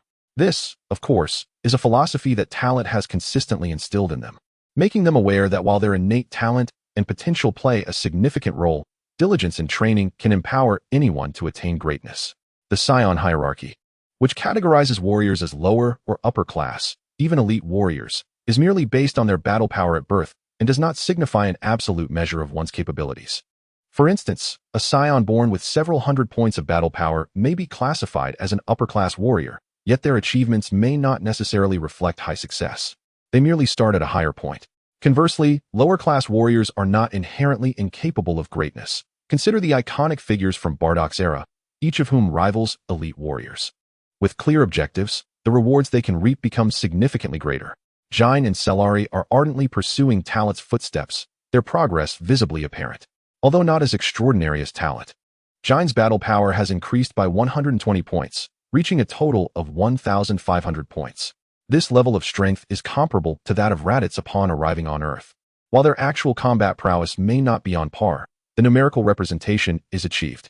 Saiyans, with a battle power of 1,350, has improved by 180 points, demonstrating an even greater level of diligence and perseverance, unwilling to let the gap between her and Talat widen excessively. Truth be told, the disparity is indeed increasing. However, with her current talent and strength, had she remained on planet Vegeta, she would have been regarded as a highly promising individual worthy of cultivation. Yet, the rigid Saiyan system dictates that, regardless of her excellence, Saiyans cannot alter her status as a lower-class warrior. Much like Bardock, no matter how outstanding she may be, she would ultimately struggle to integrate into that elite circle. The training continues unabated, undeterred by minor successes. While Jain may have contemplated taking a respite, Talat never afforded her the opportunity to voice such thoughts. The path to strength is not so simple. To pause after merely achieving a breakthrough would only lead to rapid decline in one's abilities. Nevertheless, the time Talat dedicates to their training is not extensive, averaging 7 to 8 hours a day, after which he scarcely monitors what Jain and Saiyans engage in. After all, the 30-fold gravity training presents a formidable challenge for them, and Talat does not wish for them to bear excessive pressure as he does. As for himself, after 10 hours of gravity training each day, he focuses on energy cultivation to solidify his own strength. Having received subtle guidance from the Supreme Kai, Piccolo, and Bobo, Talat has made significant strides in his energy training. Recently, when he sought a weighted training suit from the Supreme Kai, he specifically took the opportunity to inquire further. By harnessing all his strengths and compensating for his weaknesses, he simultaneously eradicated past misconceptions. Thus, nearly 2 months have swiftly passed. Counting the days, today marks the 1-year anniversary since departing planet Vegeta. On this day last year, they departed from the planet Vegeta. Now, everything is transformed. The three of them concluded their training early, and Tarot, unusually, refrained from continuing his exercises, choosing instead to remain by Giant's side. At every significant juncture, a wave of nostalgia washes over them. In truth, Giant no longer requires Tarot's deliberate attempts at reassurance. She has matured into a woman who has gradually come to terms with many matters on her own. Due to their cessation of training, the trio sought out Brief and Bulma. Fortunately, not only has Brief made substantial advancements in his spacecraft research, but Bulma's Dragon Ball radar has also achieved significant breakthroughs. Particularly impressive is the Dragon Ball radar, which, while it cannot yet scan the entire globe, has reached a remarkable scanning diameter of 1,000 kilometers. This range is indeed commendable. Only the final steps remain before the radar can be operational.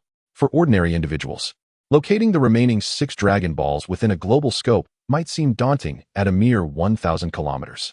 However, with Tarot's abilities, traversing the world using his flight technique, it is conceivable that he could discover them within a single day, if not in mere minutes. With this newfound hope, both Tarot and Giant are overwhelmed with joy. This has long been her aspiration. As they awaited further developments in their training, 2 days passed. During this time, Giant and Cellari did not participate, for the Dragon Ball radar was nearing completion, and they spent much of their time in Bulma's vicinity. In the gravity training chamber, the display screen read a value of 50, 4,497, 4,498, 4,499, 5,000. With the final suppressed exclamation escaping his lips, Tarot executed a swift roll and lay on the cold ground, gasping for breath. It must be noted that even with a battle power of 8,000, the strenuous training under 50 times Earth's gravity left him utterly exhausted. Without the support of the Sins of Beings, maintaining such exertion for extended periods would have been impossible. Chapter 62, the first generation Dragon Ball radar. Searching for the Dragon Balls.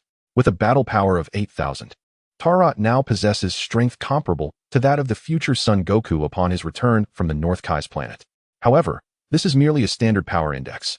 After all, during that period, Son Goku had access to the Kaioken technique, and in his fierce battle with Vegeta, his battle power reached an astonishing peak of 32,000. It must be said that these past 2 months have represented a monumental leap. Training under 50 times Earth's gravity has led to remarkable daily progress. Though it may not be as extraordinary as Son Goku's 6-day adaptation to 100 times gravity, it is nonetheless impressive. 2 factors contribute to this. First, age. Tarot is merely over 6 years old and cannot be compared to Son Goku at that time. Second, the disparity in their powers is significant. Furthermore, their training methods differ. Son Goku was forced to transcend his limits under immense pressure, often recovering from severe injuries, whereas Tarot's approach is gradual and steady, solidifying his progress step by step. In truth, Talot believes that he can achieve even greater breakthroughs. All it would take is a severe injury followed by the consumption of a healing bean to restore his strength, potentially elevating his combat power beyond 10,000. However, rather than resorting to such measures at this moment, he prefers to adhere to his principles. He intends to wait until the opportune moment arrives when he is of sufficient age and his body has developed adequately, at which point he will experience a genuine transformation. Brother Talot, Bulma has completed the Dragon Ball radar.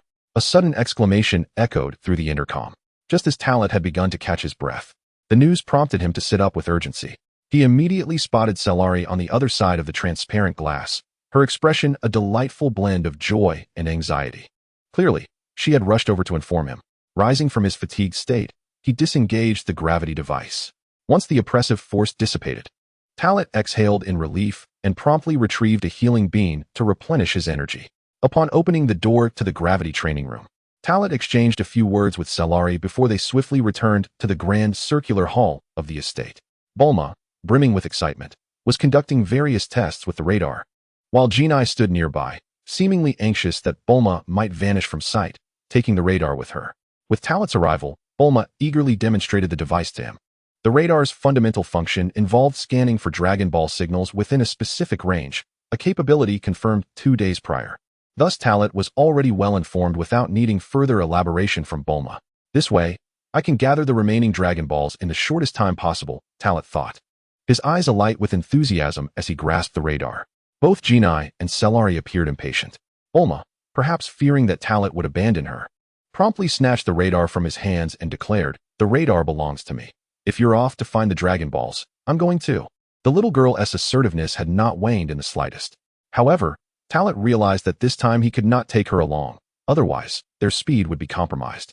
Moreover, he had already contemplated that neither G9 nor Cellari could accompany him.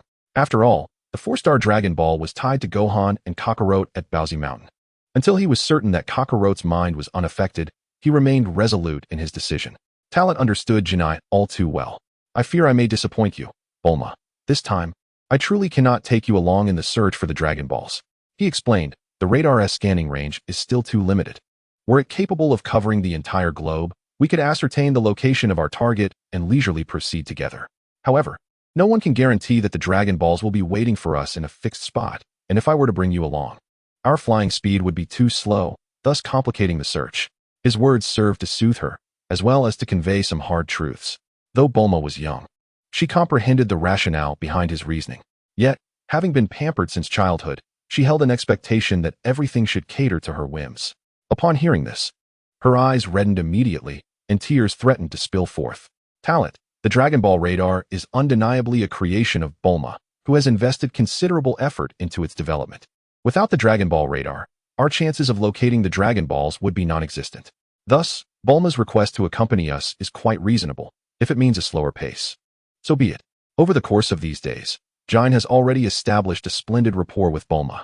To her, Bulma is endearing and possesses an admirable intellect. Although she hails from Earth, it does not impede her affection for Bulma, treating her as family. Yet, it is still Jine who feels a pang of sympathy for me. Bulma embraced Jine, seemingly lamenting her troubles. At the same time, Sai could not help but roll her eyes in exasperation. Talent then addressed Jine directly. It's not that I am unwilling to take you along. Rather, I can find the Dragon Balls more swiftly on my own. I should be able to traverse the earth and gather them all within a day. Alone? Talent, you intend to search by yourself? Sai exclaimed in surprise, feeling somewhat sidelined. Jine appeared to grasp Talent's intent. According to what you say, it is indeed faster for you to search alone, given your current strength. Encircling the earth would not take too long. Talent nodded in agreement. I understand, Bulma, you merely wish for an adventure. If the opportunity arises in the future, may I take you along then? Alternatively, Jine and Sai could accompany you to explore other parts of Earth. Talent's words struck a chord with little Bulma. The present Bulma is certainly different from the one at 16 in later years. In the original narrative, her desire for the Dragon Balls stemmed from her yearning for the legend and the truth behind it, as well as a wish for a perfect Prince Charming. At her current age, her pursuits are merely driven by curiosity about the unknown. Very well, Bulma pondered for a moment before returning the Dragon Ball radar to Talent. It won't take too long. I will return promptly after locating the Dragon Balls, Talent assured her. Jine nodded, acknowledging that Bulma had accepted this arrangement. Sai, feeling somewhat shy, ventured, why don't you take me along, Talent?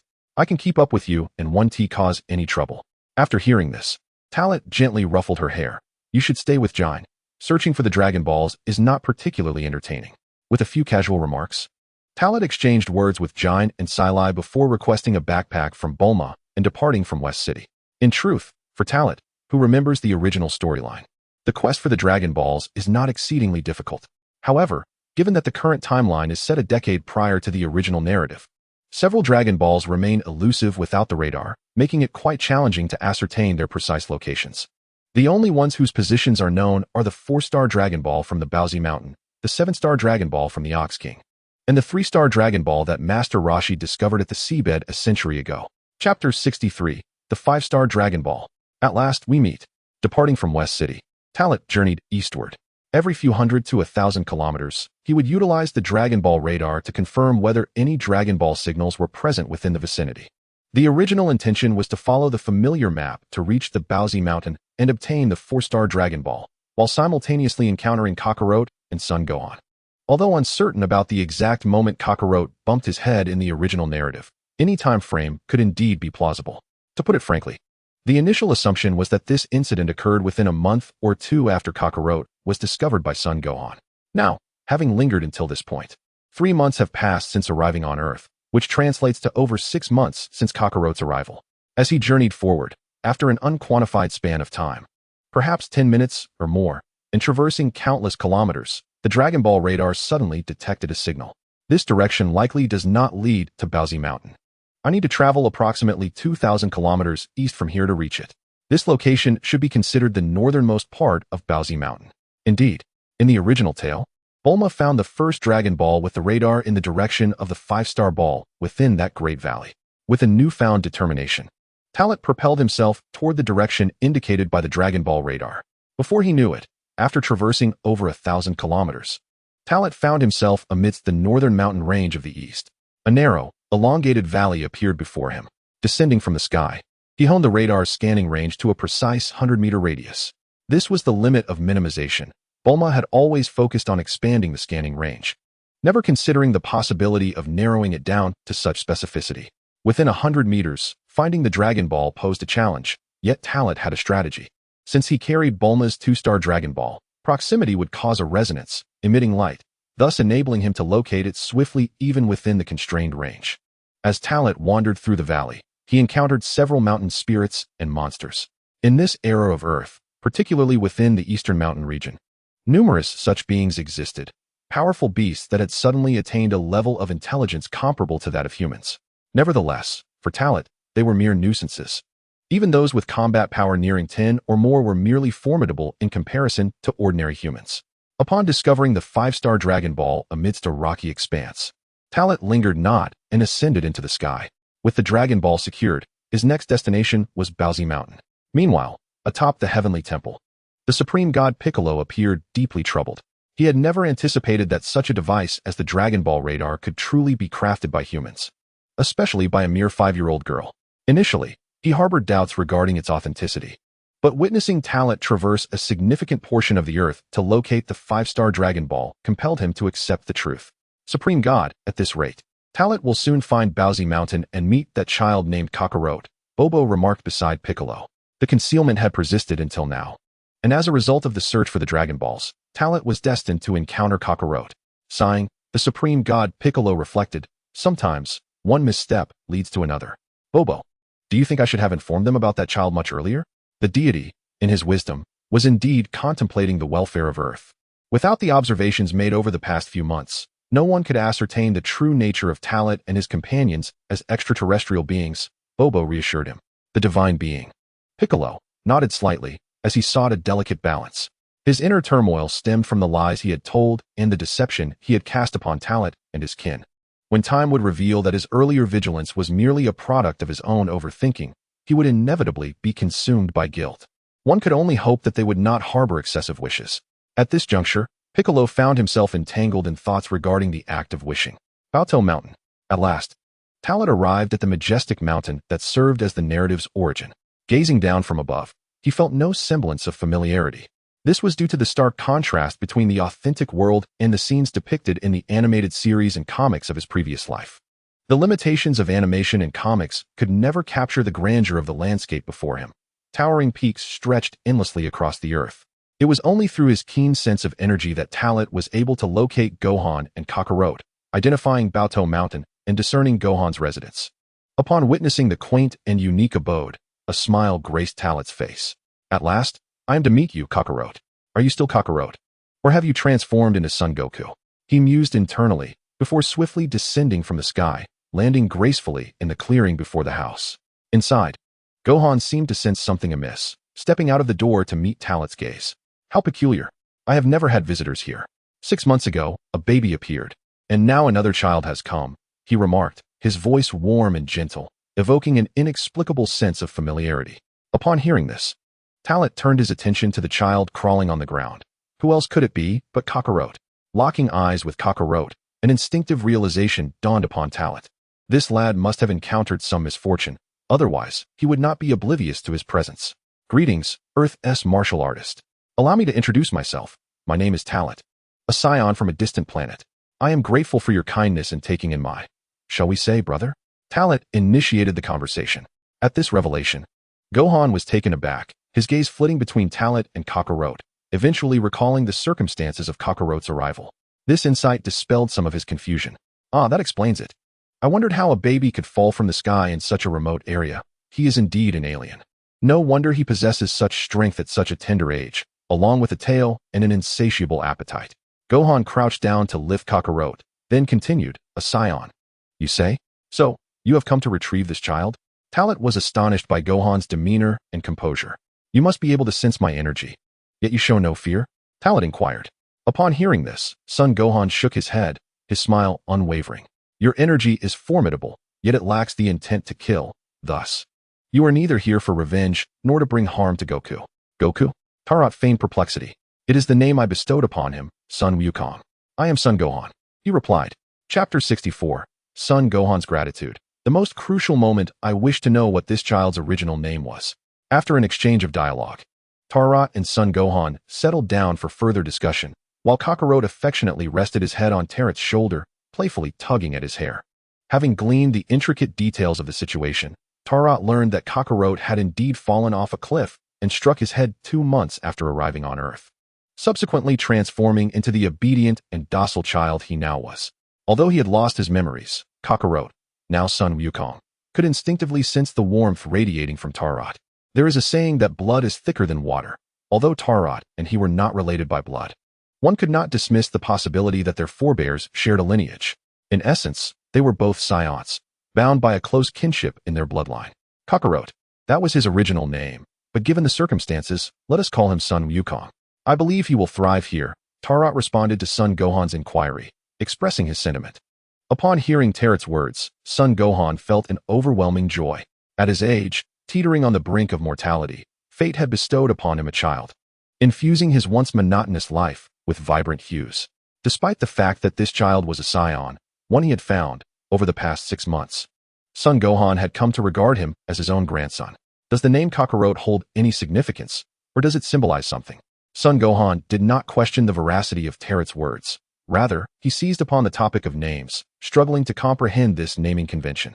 Tarot, somewhat at a loss for words, explained that Saiyan names were derived from homophones of vegetables in English. However, this explanation stemmed from the original author's design in a previous life, which did not apply in this world. You may consider our naming conventions rather casual. There is no profound meaning behind the name, Tarot elucidated. Son Gohan nodded, accepting without skepticism, and subsequently shifted the conversation towards matters of strength.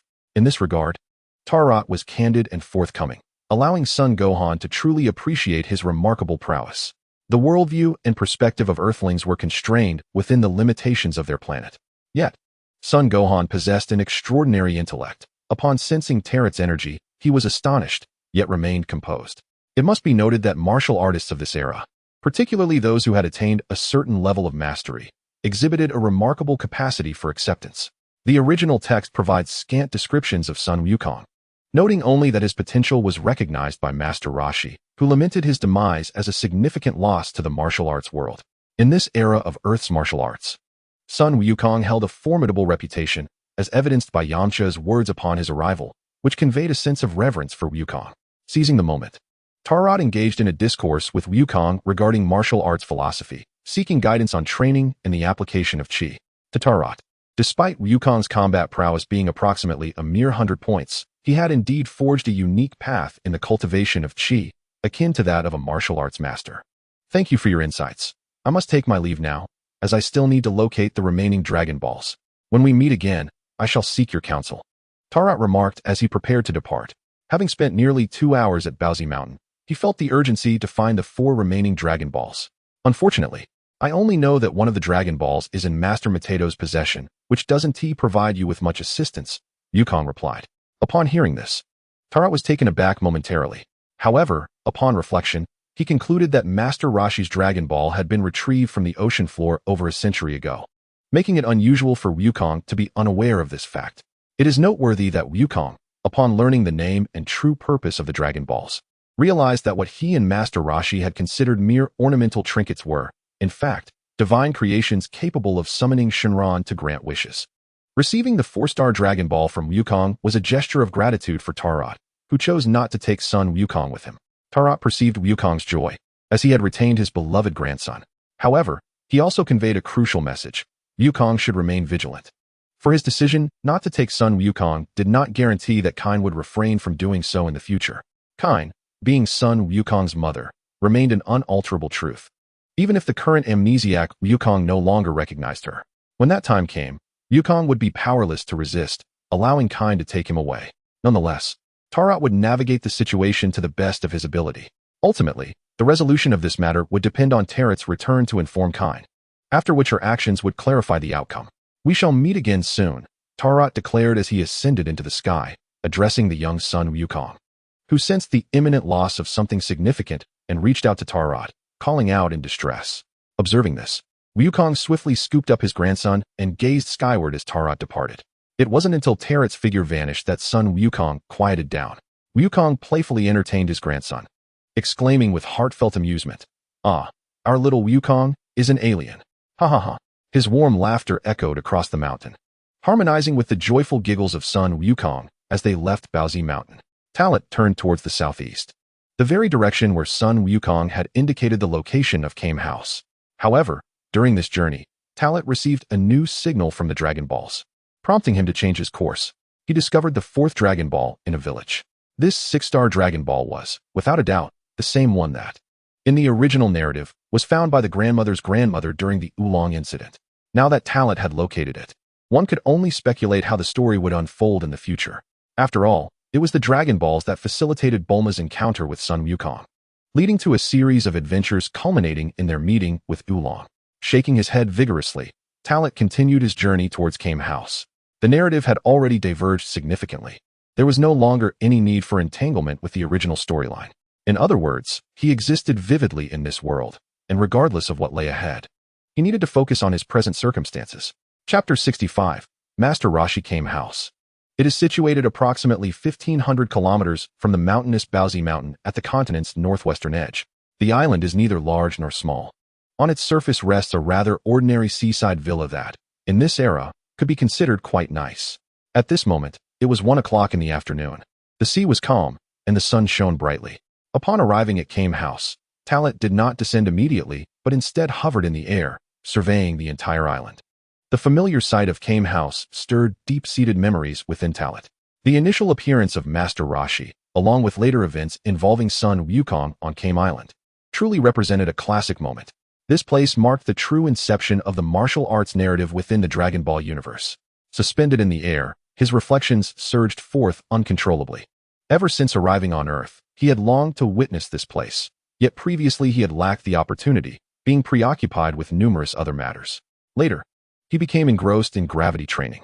Ultimately, it was a reluctance to engage too soon and a fear that Jine and Sailor would disrupt his focus.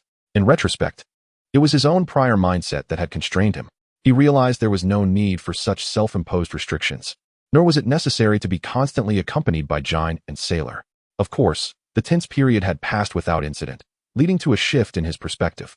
Initially cautious, he had hoped for Jine and Sailor to adapt to life on Earth more swiftly. Although this now seemed excessive, Talot did not regret it. Rather, he viewed it as a necessary phase. While observing, a whisper escaped his lips as he spotted Master Roshi, who appeared astonished and incredulous at his presence. It was evident that the old master had sensed his energy. Grasping a broom, Master Roshi had been tidying up Kame Island when the tranquility of his life was suddenly disrupted by the arrival of an entity he could not comprehend. Most strikingly, this being appeared to be a child, seemingly no older than 10 years. Not only does he possess the art of aerial combat, but he also wields an unfathomable aura. Who exactly is this young man? It is astounding that such a prodigy has emerged on Earth. Master Roshi contemplated inwardly, his eyes concealed behind sunglasses, filled with astonishment. He was certain that this formidable energy surpassed even that of the infamous Demon King Piccolo from years past. Could such power truly belong to a human? Is this the strength of a mere child? What a jest! After years of rigorous training, he achieved his current level, earning the title of martial arts master. In comparison, he felt utterly insignificant. As their gazes met, beads of cold sweat trickled down Master Roshi's face. This unprecedented sensation was even more terrifying than when he faced the Demon King Piccolo. The comparison was unfathomable, had the aura not been so calm. Devoid of any malice or oppressive intent, he might have been rendered immobile. As he watched the newcomer descend gracefully before him, Master Roshi struggled to maintain his composure, forcing himself to control his expression. Who are you? I apologize, but may I inquire about your purpose here on my Kame House? His words were somewhat disjointed, yet he quickly regained his poise. Upon hearing Master Roshi's query, Talot offered a slight smile and replied, You are indeed the preeminent master on Earth, renowned as the martial arts teacher, just as Son Gohan described. Your martial prowess far surpasses his. Son Gohan.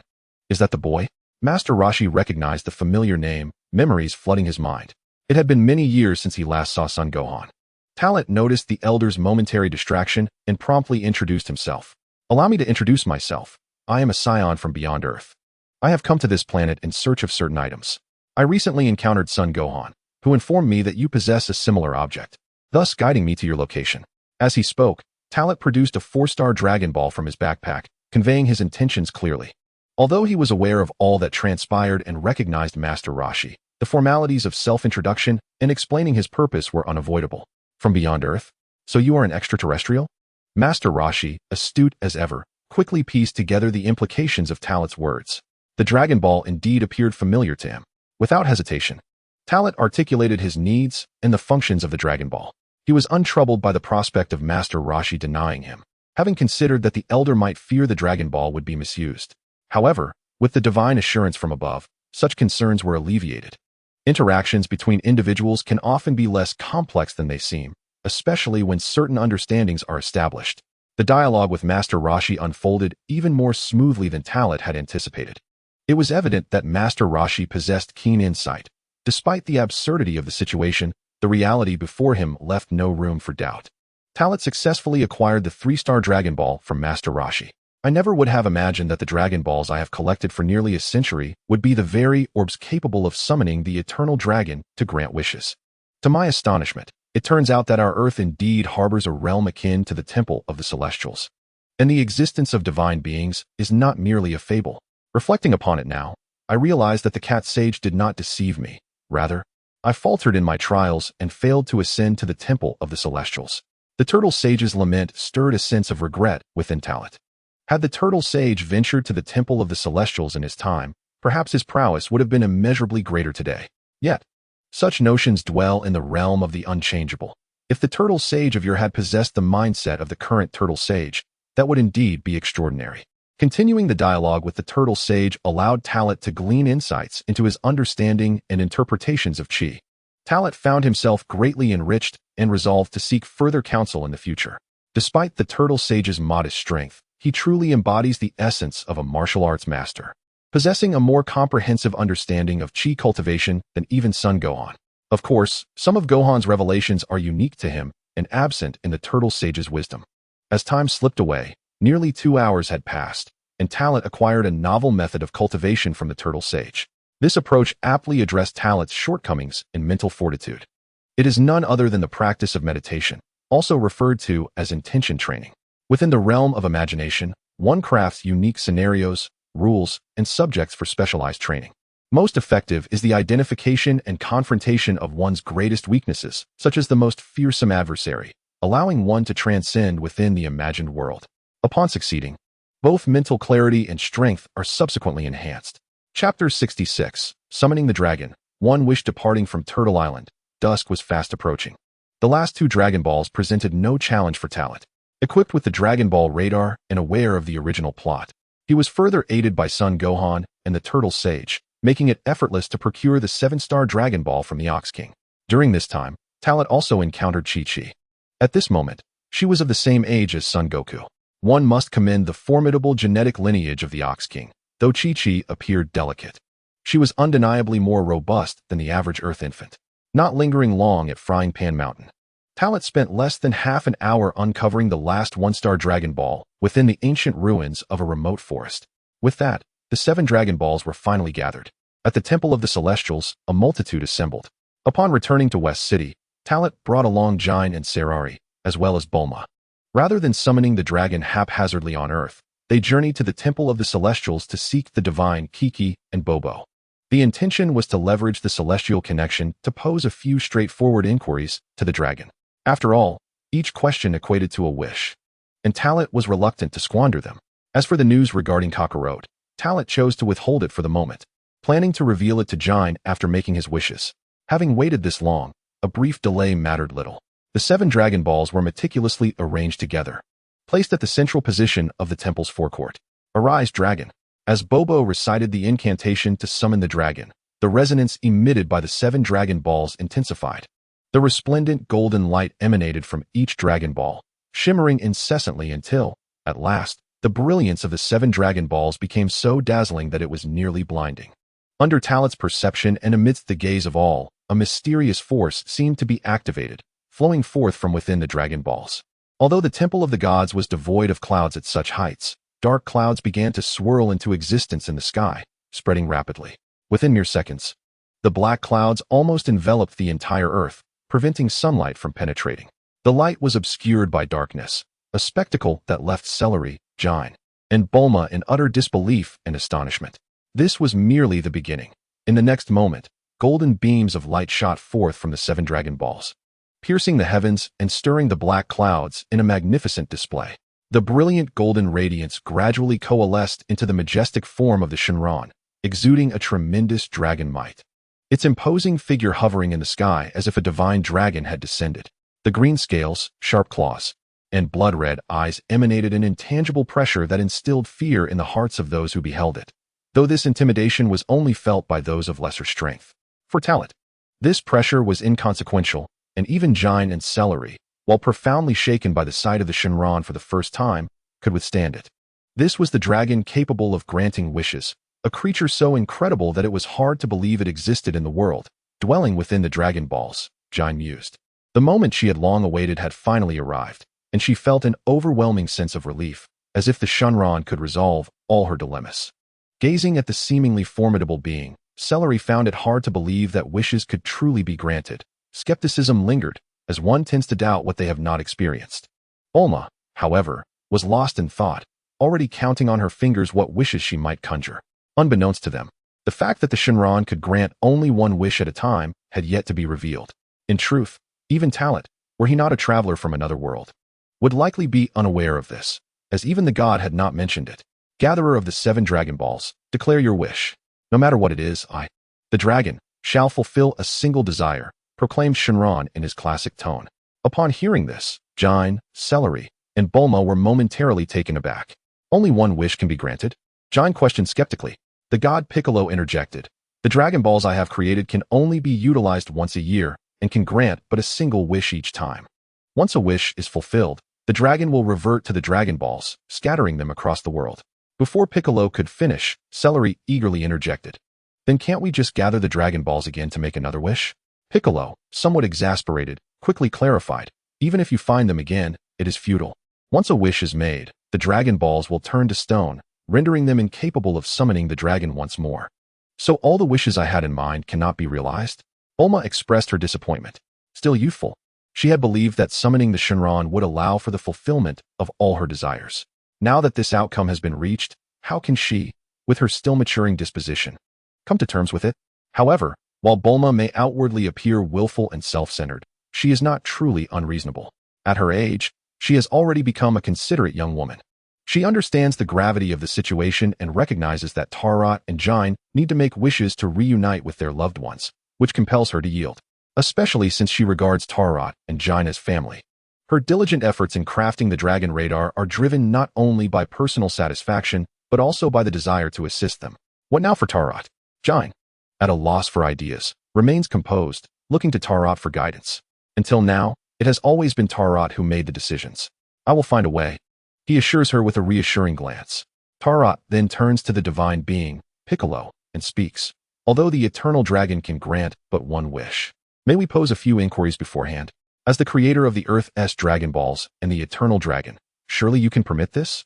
Having said that, Tarot gazes up at the imposing figure of the eternal dragon and asks, may we? At this, a profound silence envelopes the gathering. Both Piccolo and the eternal dragon ponder the request for a considerable time. Ultimately, the dragon's gaze sweeps over the crowd and rests on Piccolo, who nods in acquiescence. Theoretically, while Lord Kami did indeed create this dragon, the established rules do not allow for such inquiries. Your questions could be deemed a wish. However, since Lord Kami has consented, and given that this is a first occurrence, I shall grant an exception. Of course, this is not without cost. The inquiries will deplete a portion of the wish energy based on the responses given, which may affect the feasibility of your ultimate wish. Are you prepared to accept this? The voice of the eternal dragon reverberates in everyone's ears. This was precisely the answer Tarot had hoped for. I can accept that, he nods. Then, articulate your questions. The dragon prompts. Chapter 67. Insufficient ability. Unable to fulfill after a moment of contemplation, Tarot turns to Jine and Sealer.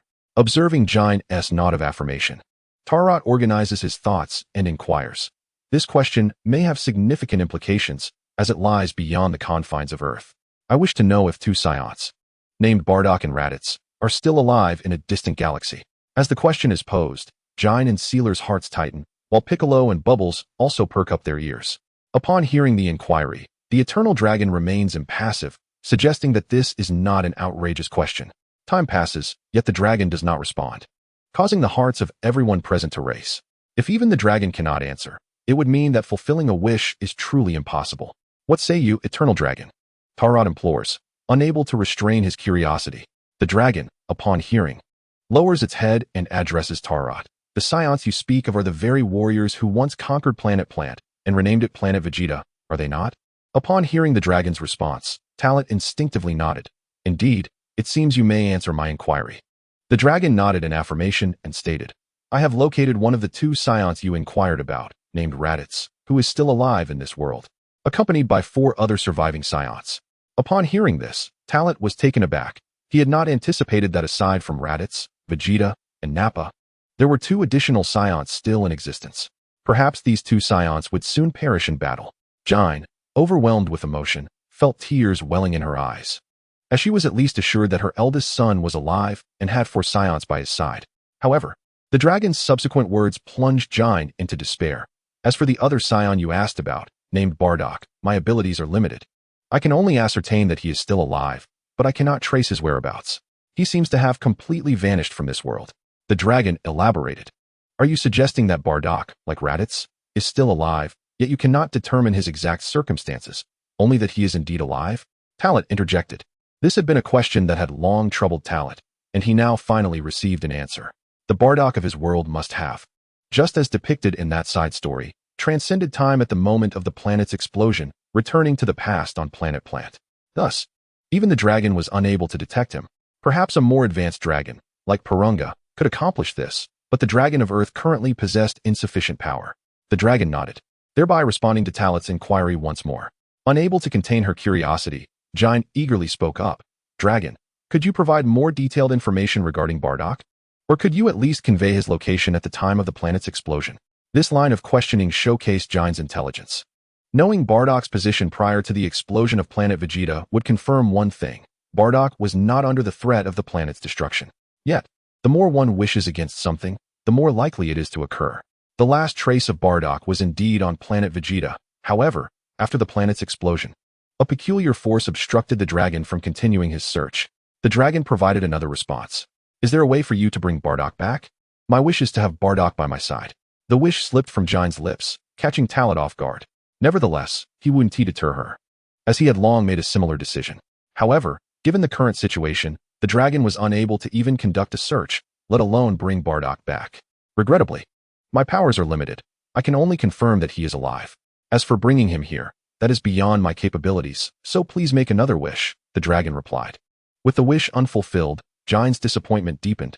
Is that so? Even if wishes could be granted, it remains unattainable. Witnessing Jine's distress, Celery gently supported her arm, while Talent offered soothing words. Although even the Eternal Dragon cannot grant wishes, we can at least ascertain that Uncle Bardock is still alive. Perhaps, one day in the future, Uncle Bardock will find his way to Earth through his own strength. Will it truly be so? Jine questioned, her skepticism evident, yet feeling powerless in her current predicament. It will. Absolutely. As long as we are strong enough. Talent reassured her. Upon hearing these words, Jine took a deep breath, quickly regaining her composure. Before another thought crossed her mind. Can you tell me about Kakarot? As the words escaped her lips, Talent swiftly interjected, preempting the dragon's response. There is no need for the dragon to answer that question. This move not only halted the dragon's reply, but also conserved some of the energy required for wishes. Turning to the astonished Jine, Talent continued, Aunt Jine, I haven't had the chance to tell you about Kakarot yet. During my quest for the Dragon Balls, I unexpectedly encountered him. Due to the peculiar circumstances, I will share the details with you once the wishes are concluded. Really? You found Kakarot? Jine's emotions surged once more. Talent nodded, choosing to say no more. Beside them, the Supreme Kai, Piccolo, had intended to speak, but ultimately held his tongue. Now, you may express your wishes. If there are none, I shall take my leave. The dragon urged, eager to conclude the questioning phase. Despite not having emerged from the Dragon Balls in many years, impatience to return home was palpable. Hearing this, Talent had already formulated his wish. Though he understood it would alter everything, he had come to terms with it. Dragon, since you cannot bring Bardock back, could you perhaps transport Raditz to Earth? As the words left his mouth, both Giant and Celery focused intently, having momentarily overlooked Raditz amidst their contemplation of Bardock's absence. The prospect of Raditz's return was something Giant had long yearned for. However, upon hearing Talet's wish, the dragon fell silent. After a moment, it finally spoke. I regret to inform you that this wish also exceeds my capabilities and cannot be fulfilled. Talet was taken aback by the dragon's response. Was the Earth's dragon truly so limited? While he was aware that the Earth's dragon was not on par with the Namekian dragon Purunga, it was still the dragon that had resurrected all the lives from Namek slain by Frieza during the Grand Cosmic Era. Surely, moving a single individual should not be beyond its power. Chapter 68. The ability to survive in the universe. I can accept that Bardock cannot be brought here. But why is Raditz impossible? Giant inquired of the dragon. This question echoed Talet's own doubts. Meanwhile, Celery and Bulma gazed earnestly at the dragon, awaiting its response. Beside them, the celestial beings Bick and Bobo were equally astonished. The fact that the dragon could locate its target suggested it should also possess the capability to transport individuals. Regrettably, it is indeed a limitation of my powers, rendering me incapable of executing such a task. Although the Saiyan named Raditz is merely 6 years old, his strength far exceeds mine.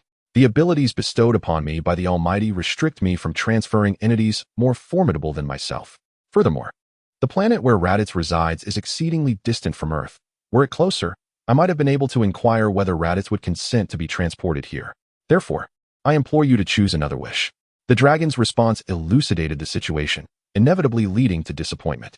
Talet understood the reason and began to contemplate his own strategy. The most feasible wish had gone ungranted, indicating that none of the intended wishes had been fulfilled. This predicament left everyone at a loss for words, even Talet, who was uncertain how to express his thoughts. In truth, he had anticipated such an outcome and had prepared his own wish. However, he was never a selfish individual and could not focus solely on his desires. An atmosphere of silence enveloped them, creating an unusually desolate scene. Until the dragon inquired once more about their wishes, Giant suddenly turned to Talet and said, Talet, why don't you make a wish? Surely you have something you wish to realize? Upon hearing Giant's words, Talet felt a stir within him. This was a direct opportunity presented to him. He glanced at Celery and then at Bulma, who were both gazing at him with anticipation. A unique emotion began to blossom and quickly flourish in his heart. Now that the moment had come, Talet found his courage. Very well, I shall make a wish, he declared. Responding thus, Talet sensed the eager gazes directed at him, clearly eager to learn what wish he would propose. Given that the previous wishes had proven unattainable, he harbored little hope. However, since the opportunity was afforded to him, what he currently needed most was the ability to survive in the cosmos. Dragon, can you grant me this ability? Talet voiced his wish. Having arrived in the Dragon Ball world and summoned the Earth's dragon, the primary wishes were limited to a few essential ones. First, the ability to survive in the universe. Without this capability, he would be at a severe disadvantage in the future. Should a planet explode, no matter how strong one might be, survival in space, even for a brief period, would not suffice for long-term existence. Second, the ability to instantaneously teleport. This would eliminate the need to undertake arduous training on Yardrat. Mastering this skill would facilitate all future endeavors, alleviating time constraints. Third, acquiring a sufficient quantity of Senzu beans. With Senzu beans in his possession, he could ensure that, as long as he did not perish, he could continuously revive himself to full strength, whether in training or combat. Certainly, this desire has become inconsequential for Talet, as he has forged an agreement with the Cat Immortal, whereby all future Senzu beans will be reserved for him. The Cat Immortal is now wholeheartedly devoted to cultivating these beans. In return, Talet is obliged to periodically provide a selection of fish from Earth. And if the opportunity arises to visit other planets, he must bring back exotic fish for the Cat Immortal to savor. Ultimately, even deities possess their inherent nature. A cat remains a cat. In addition to this arrangement, Talet considers abilities such as self-healing and cellular regeneration, akin to the Majin Buu, who can resurrect indefinitely as long as a single cell remains. To be candid, while Talet believes that the Dragon of Earth might grant him self-healing, the prospect of cellular regeneration seems implausible, even for the Namekians. Thus, he resolves to articulate his most fervent desire, and if that proves unattainable, he shall settle for something more feasible, confident that there exists a wish within reach. Under Talet's gaze, the dragon responded, understood. This wish can be fulfilled. And in the process, your physical strength will also be enhanced. With your current prowess and condition, you are already capable of withstanding the majority of adverse cosmic elements. Upon hearing the dragon's words, Talit felt a surge of joy and relief, realizing that he could achieve his foremost wish without needing to alter it. Beside him, Jine and Celery, along with Bulma, watched in wide-eyed astonishment. They were unaware of Talit's motivations for this wish. Yet they were eager to witness how the dragon would manifest it. As a crimson light flickered in the dragon's eyes, an intangible force enveloped Talit. With this newfound power, he could distinctly sense alterations within his body. Not only had his strength augmented, but it felt as though he had awakened some extraordinary ability, resulting in a notable enhancement of his capabilities. Most significantly, he acquired the capacity to survive without the necessity of breathing air, as long as he possessed sufficient energy. He could achieve feats previously beyond his reach. Your wish has been granted. Farewell. With that, the dragon did not linger, amidst the astonished gazes of all present. It transformed into a golden light. The dragon's silhouette vanished, and the radiance returned to the 7 Dragon Balls. Oh no! Talit exclaimed, reacting swiftly. In less than a second, he leaped to the height of the Dragon Balls, locking onto 2 of them. With both hands, he grasped the fleeing 4-star ball and 2-star ball. Regrettably, with only 2 hands at his disposal, he lamented the inability to also seize the 3-star ball to return to Master Roshi. As per our agreement, the 2-star ball must be returned to Bulma, while the 4-star ball is borrowed from the grandfather who adopted Kakarot, Talit stated. These words struck a chord within Jine. Kakarot was adopted by an old man? Talit, brother, has the wish truly been fulfilled? Can you now survive in the cosmos without relying on a spaceship? Celery, however, was unconcerned with anything other than the fulfillment of her wishes, urgently inquiring. Observing her serious little face, Talit nodded slightly, affirming that indeed, it had been realized, remarkably. Nothing appeared to have occurred, yet he felt a distinct change. This meant that Talit could now exist without any apparatus, even without the necessity of breathing. Unperturbed by the harsh conditions of vacuum, extreme cold, or heat, Bulma's inquiries became increasingly detailed. If one were unaware of the vast knowledge contained within her young mind, it would be hard to fathom how a child of 5 or 6 could pose such a multitude of questions. Chapter 69. Stay on Earth. Jine's intention. Theoretically, that should be the case. However, the true limits of this ability remain to be verified. I have a premonition that the power bestowed upon me by the dragon will continually evolve as my strength grows. Talit addressed Bulma's concerns. Such a response ensnared the genius girl in her imaginative reverie. For Bulma, her experiences were still too few. As her worldview gradually expanded, her intellect also increased. The dragon's fulfillment of her desire had profoundly impacted her, completely overturning the notion that humans could not survive in the cosmos. Talit, you must have chosen this wish after experiencing the explosion of planet Vegeta, right? Jine inquired. Others might not guess, but she believed she was correct. Talit, wishing to avoid excessive explanation, decided to let her assumption stand.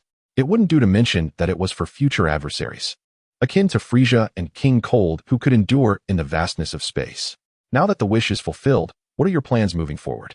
The Supreme Kai, Piccolo, unwittingly opened a can of worms, fully aware that Talit and his companions had already settled on Earth, yet still posed this question.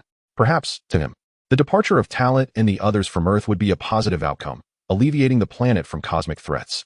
After all, Talit had just mentioned finding that child, Kakarot, which was evidently their primary purpose for coming to Earth. Clearly, the Supreme Kai Piccolo was oversimplifying the situation. For the foreseeable future, I believe we shall remain on Earth. As the Earth's Supreme Kai, you are already aware that our home planet, Vegeta, has been obliterated. We are among the few surviving Saiyans and need to recuperate on Earth. Talit stated candidly. Having been on Earth for 3 months, any further pretense would be overly contrived. Jine did not oppose, nor did Celery. Upon hearing this, the Supreme Kai Piccolo felt a heavy heart, yet found himself powerless to intervene. This was the last scenario he wished to witness. But he could only allow Talit and his companions to stay on Earth. In the simplest terms, their arrival conveyed a sobering truth to him. Without strength, even the highest status is rendered futile. It was precisely due to his own weakness as the Earth's Supreme Kai that he could no longer command the situation. The atmosphere was somewhat stilted. Nevertheless, the deity Piccolo, having lived for many years, managed to navigate the situation. After exchanging a glance with Bobo, he formally extended a welcome on behalf of Earth to Tarot, Jine, and Sealer. It felt rather insincere, but Tarot was indifferent to it. Jine and Sealer harbored no fondness for Piccolo, opting instead to disregard him. After departing from the sacred temple, Tarot, Jine, and Sealer escorted Bulma away. This episode had reached a temporary conclusion. However, both Piccolo and Bobo were acutely aware that this was merely the beginning, foreseeing a future of escalating turmoil on Earth. Particularly with only 4 Saiyans present, it was uncertain how many more might arrive in the passage of time. Naturally, they could not yet envision what lay ahead. The arrival of Tarot and his companions would irrevocably transform Earth, perhaps even more swiftly than the original narrative suggested. Simultaneously, atop Korin Tower, the cat sage sensed the departure of Tarot and his group, murmuring to himself, "Has the wish finally concluded? I wonder what kind of wish could take so long." Understanding it was the Dragon Balls that Tarot had gathered for a wish, his curiosity piqued. After all, the wishing process was typically swift, and the prolonged duration implied many unforeseen details had unfolded. After pondering for a while, the cat sage realized that without first-hand experience, conjecture could only lead to inaccuracies. Upon returning to West City, it was precisely 5 in the evening. Due to the hemispherical time difference, there was a slight lag compared to the moment when Tarot discovered the final Dragon Ball. After safely returning Bulma home, Tarot refrained from immediately seeking Kakarot with Jine and Sealer in tow. Instead, he briefed them on Kakarot's current situation, ensuring they understood the circumstances to avoid any irreparable misunderstandings upon their eventual meeting. Jine, fiercely protective, especially of her youngest son, whom she deemed the most vulnerable, was understandably concerned. Since Kakarot's arrival on Earth 6 months prior, he had been taken in and raised by an elderly gentleman named Son Gohan, a martial artist with a combat power of around 100, who had shown great care for Kakarot. Jine sought reassurance, particularly upon learning that Kakarot had suffered a concussion from a fall, resulting in memory loss, which caused her heart to tighten with worry. It was only through Tarot's comforting presence that she managed to regain her composure. Otherwise, she would have rushed to find Kakarot immediately. Ultimately, while Tarot would not deter Jine from pursuing a reunion, he believed it essential for her to make a well-considered decision before seeking Kakarot. This approach would prevent any unforeseen incidents, especially given Kakarot's potential inability to recognize Jine, which could lead to emotional turmoil for her. After all, Kakarot now identified as Son Goku, and in his current memory, he likely only recognized Son Gohan. Even if he felt a sense of warmth towards them, it would not rival the bond he shared with Son Gohan. Thankfully, the time that had elapsed allowed for a foundation to be laid. Otherwise, how could Jine, as a mother, find the composure to remain calm? After a prolonged period of contemplation and meticulous dialogue, Talot finally ventured to ask, "Aunt Jine, have you made up your mind? Will you acknowledge him or not? Will you intervene, or allow Kakarot to grow independently? If it were you, Talot, what course of action would you choose?" Jine found herself in turmoil, unsure of the decision to make. Surrender was certainly not an option. Yet after hearing Talot's numerous suggestions and analyses, she began to think that allowing Kakarot to grow alongside Son Gohan might be more beneficial than shielding him under her protection. The Saiyan race has always been notoriously harsh. The notion of survival of the fittest is not merely a phrase, but a stark reality. Chapter 70. Son Goku is Kakarot. And Kakarot is also Son Goku. Aunt Jine, have you made your decision? Will you refrain from disrupting Kakarot's life, merely protecting him from the shadows? Talot reaffirmed as she observed Jine. Upon hearing this, Jine slightly nodded. She did not speak, but her expression and gaze conveyed her response.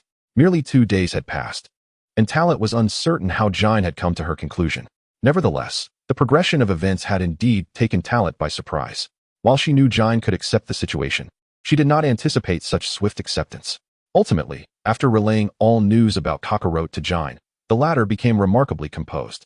It seemed that knowing Kakarot was alive and thriving had finally lifted the weight from her heart.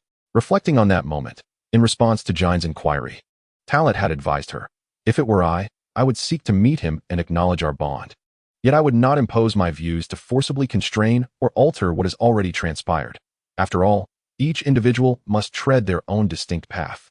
Perhaps it was this subtle influence that had gradually reshaped Jine's mindset. Having experienced much, and with the passage of time, Jine had transformed entirely from her former self.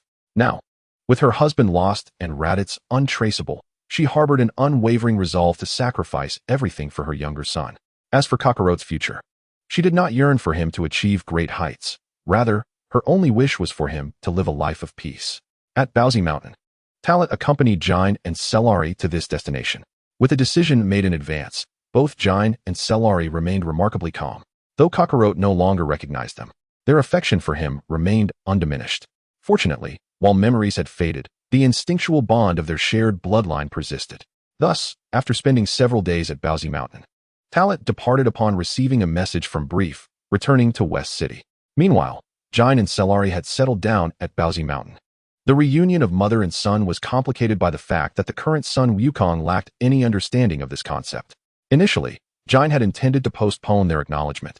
Yet upon seeing her son, the circumstances shifted entirely. Certainly, this is after considerable restraint. Ultimately, the swift recognition was catalyzed by a profound statement from Son Gohan, which imparted a valuable lesson to Kain and Kakarot. Henceforth, they would refrain from interfering in Kakarot's growth, opting instead for the silent companionship. Kain could easily remain here as an unassuming mother, quietly supporting her child. Perhaps with Kain's presence, Son Goku would flourish even more. Kain has accepted this way of life. After all, she is quite open-minded, for how else could she accept her son being named Son Goku by Son Gohan? It is also worth noting that due to Son Gohan's influence, Kakarot's fall from the cliff and subsequent amnesia occurred.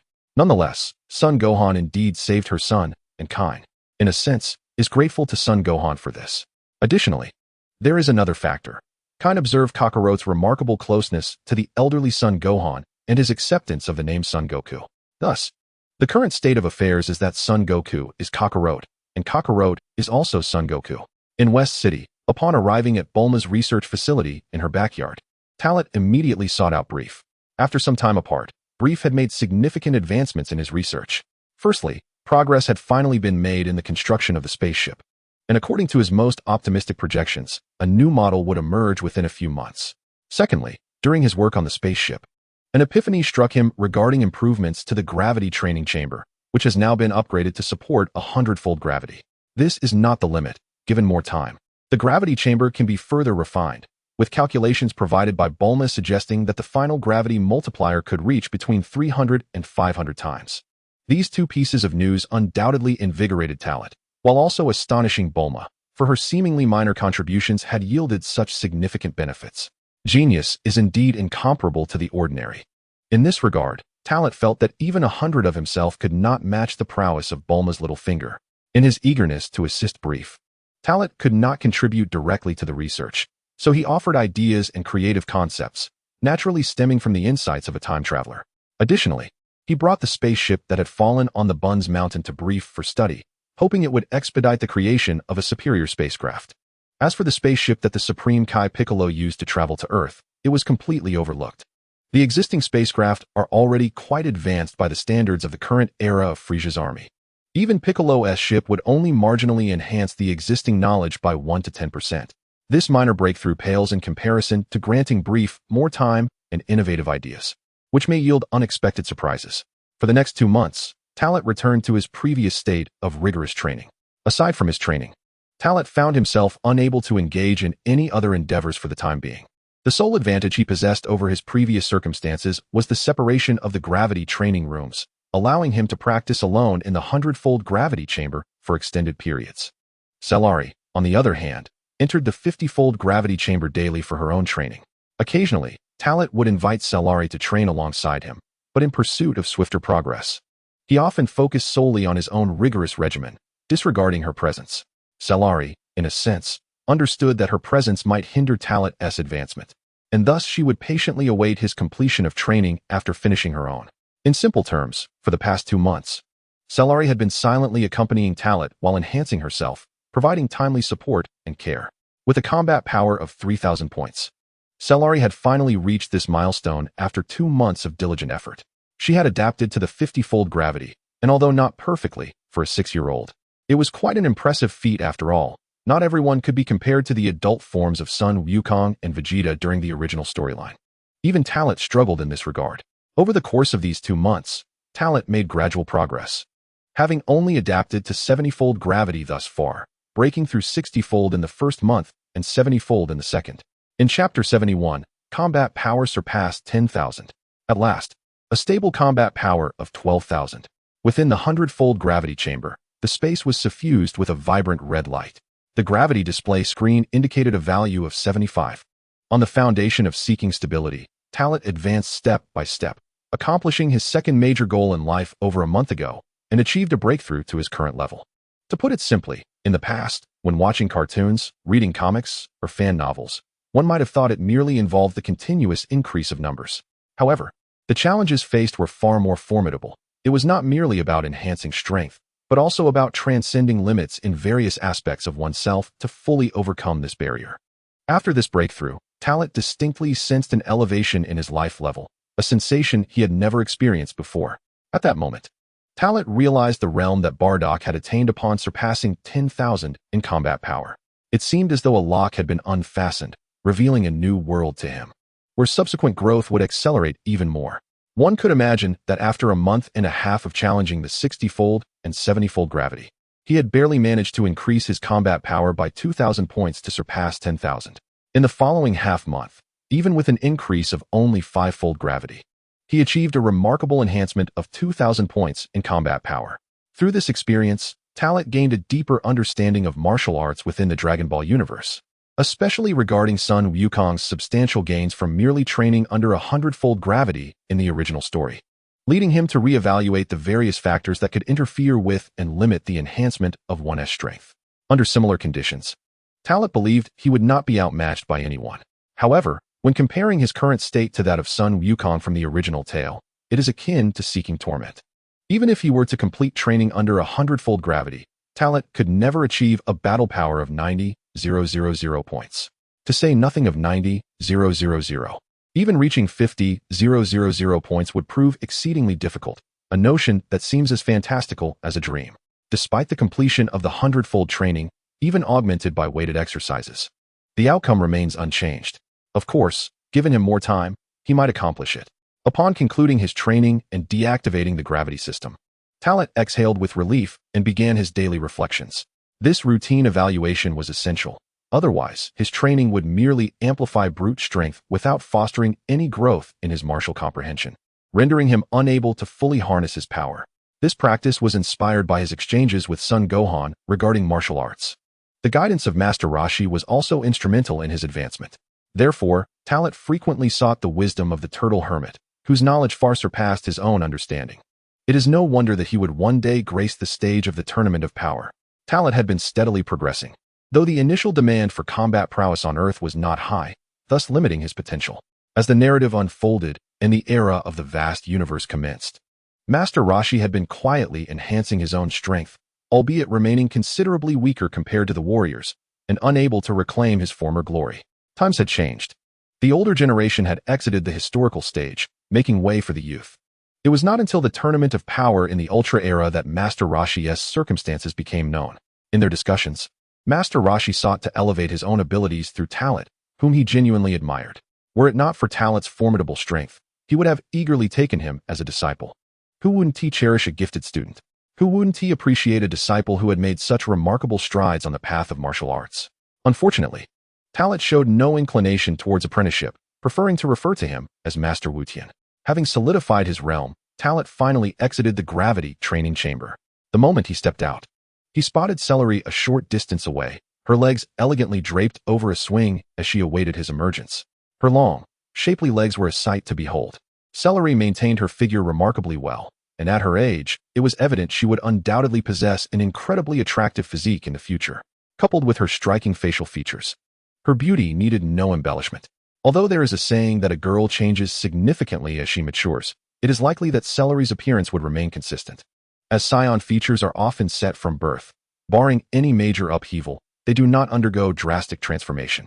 Upon seeing Talat conclude his training, Celery gracefully dismounted from the swing and approached him beaming with a smile. Addressing him as Brother Talat, she elicited a habitual nod from him. Her voice was melodious and soothing. "Wait for me to take a bath, change my clothes, and then we'll head to Payaz Mountain to find Aunt Gina and Kakarot." "Certainly, there is no need to rush, dear Tarot." As they walked ahead, Tarot engaged in conversation with Celery. Ever since Jine settled on Bowsy Mountain 2 months ago, their interactions had diminished significantly. Tarot would visit Jine and Kakarot occasionally, perhaps once or twice a week, totaling no more than a handful of times, with the frequency steadily declining over time. Celery, on the other hand, was well aware of this. She frequented the place almost daily without fail. The distance was not far, merely a matter of minutes. Tarot's reluctance to visit stemmed from his own intentions. His occasional trips were driven by a sense of duty and familial affection towards Jine. Unconsciously returning to his room, He took a shower and donned a refreshing casual outfit. After exchanging greetings with the brief couple in Bulma, Tarot and Cellari departed from West City, making their way to Bowsy Mountain. Unlike the previous visit, this time Tarot had some matters to discuss with Jine. Though immediate action was not required, he knew the time was approaching. Their journey would take them beyond Earth, to Namek. The pivotal moment would be when Brief completed the construction of the spaceship, ensuring everything was in order. As for the pretext, it would undoubtedly involve the Dragon Balls. The dragons summoned by Earth's Dragon Balls could not fulfill their wishes, but the dragon of Namek just might. Upon arriving at Bowsy Mountain, Tarot and Cellari descended from the sky. Jine had already received word from Cellari and had prepared an extravagant feast. Thanks to Jine, Kakarot enjoyed a life enveloped in maternal love. In a similar vein, even Gohan benefited from Jine's nurturing.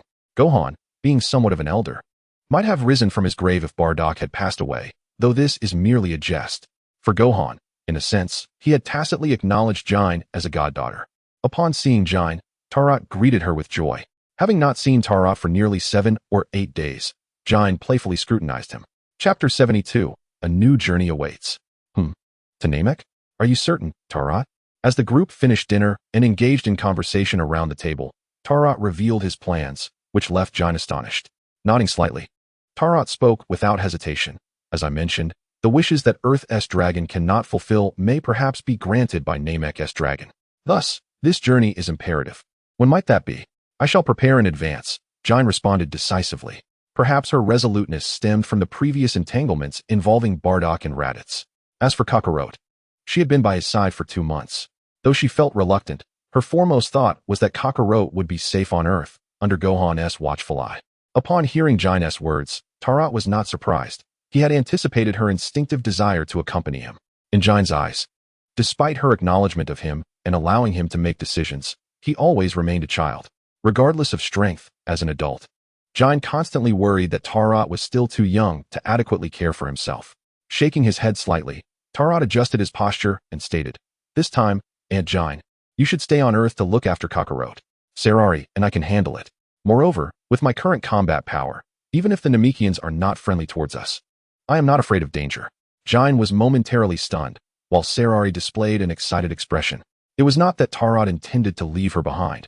Rather, she was more concerned about whether she could remain by his side. But was it truly wise? Both you and Cellari are merely 6.5 years old. Jine fretted.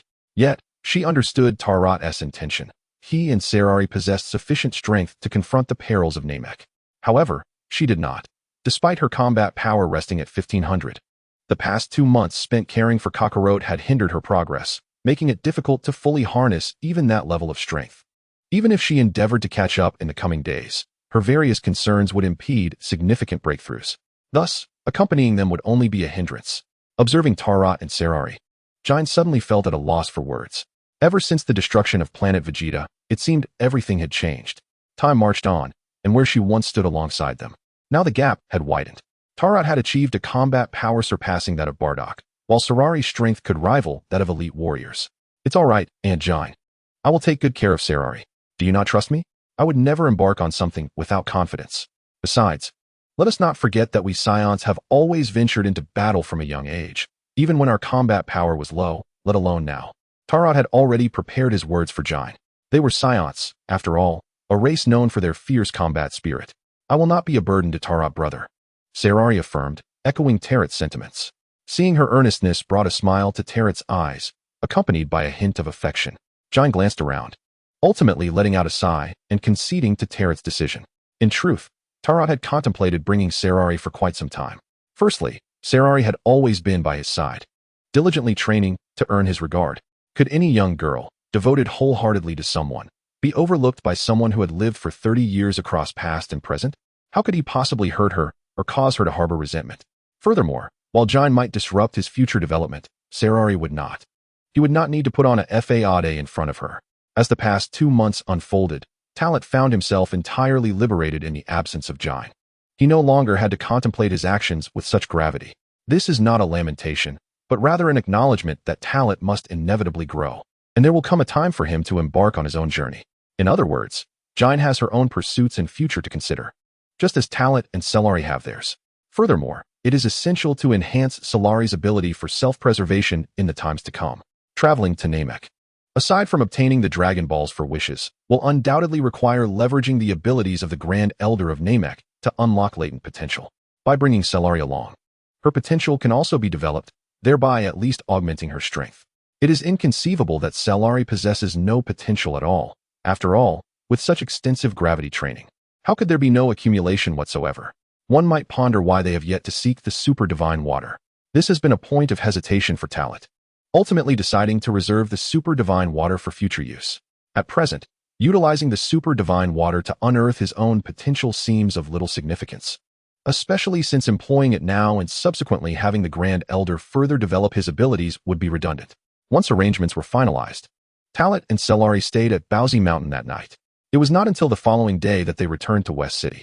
To facilitate communication with Brief and Bulma, they took up residence in Brief's home, not in the large round house, but rather in a cozy little dwelling that Brief had thoughtfully prepared for them. For Brief, this was a mere act of kindness. As for their departure, it would not be too early, nor too late, perhaps within half a month, or at most a month. The spaceship was already 90% complete. The remaining 10% seemed quite troublesome, yet consisted of merely minor issues. The crucial aspect is that after the spaceship is constructed, it must undergo short-distance flight tests to ensure 100% safety. In the original narrative, Brief manufactured the spaceship within a month, along with a gravity training room that exerted 100 times the normal gravity. However, such comparisons are not entirely fair. A span of 20 years has significantly advanced Earth's technology, and the specifications and designs of the spaceship are entirely different. Days passed by, and Talit and Cellari utilized the gravity training room to steadily enhance their abilities while waiting. After more than half a month, both Talit and Cellari had experienced a notable improvement in their strength. However, the most significant gains were not merely in combat power, but in the innovation of techniques and combat methods. On this day, the spaceship was finally completed. Under the guidance of Brief and Bulma, Talit and Cellari meticulously examined the vessel. Although Talit had observed the construction process and listened to Brief's explanations, seeing the finished product before him was an entirely different experience. Chapter 73, 300 times gravity. The era-defining spaceship. The research facility of the Universal Capsule Private Manor occupies a vast expanse of land, all belonging to the Universal Capsule Corporation. The research institute itself is quite expansive, surrounded by a vast square that encircles it. At the heart of this complex, situated between the institute and the signal transmission station, lies the original rocket and satellite launch pad of the Universal Capsule Corporation. This site has now been transformed by Brief into a launch base for spaceships. Upon closer observation, the colossal spacecraft dwarfs the original medium-sized vessel that Tarot possessed, rendering even larger spacecraft somewhat inferior by comparison. With a height of 10 meters, it is equivalent to a typical three-story building. The interior of the spacecraft is divided into 2 levels, boasting a diameter of nearly 40 meters. In simpler terms, this spacecraft resembles a mobile superfortress, fully equipped with every conceivable amenity. Under the collaborative vision of Brief and Bulma, the spacecraft, while primarily a means of interstellar travel, offers little in terms of scenic vistas. Given the nature of space travel, which can be protracted depending on the distance to the destination, to mitigate the monotony of such voyages, they conceive the idea of constructing various facilities for leisure and recreation. The layout is straightforward. The upper level serves as a relaxation area, featuring 10 comfortable lounges and various entertainment zones. The lower level, apart from the cockpit and the central control room, is entirely dedicated to 3 gravity training rooms. This was a specific request from Tarot, who preferred to have 2 gravity training rooms, each spacious enough to measure nearly 10 meters, as insufficient space would significantly diminish the effectiveness of training. It is also noteworthy that these 3 gravity training rooms, under the joint renovation by Brief and Bulma, can now generate an astounding 300 times the normal gravitational force. 300 times. Currently, Tarot might barely withstand the pressure of 100 times gravity at his peak. But acclimatizing to such conditions is not a task that can be accomplished in a short span. The challenge of 100 times gravity is formidable, and 300 times is beyond his current reach. I recall a scene from the original animation where Yamcha, at a power level fluctuating between tens of thousands and hundreds of thousands, post the Frieza saga, attempted to endure 300 times gravity during a moment of rest for Vegeta, nearly costing him his life. While Yamcha's strength at that time was not particularly formidable, it certainly surpassed Tarot's current capabilities by a significant margin.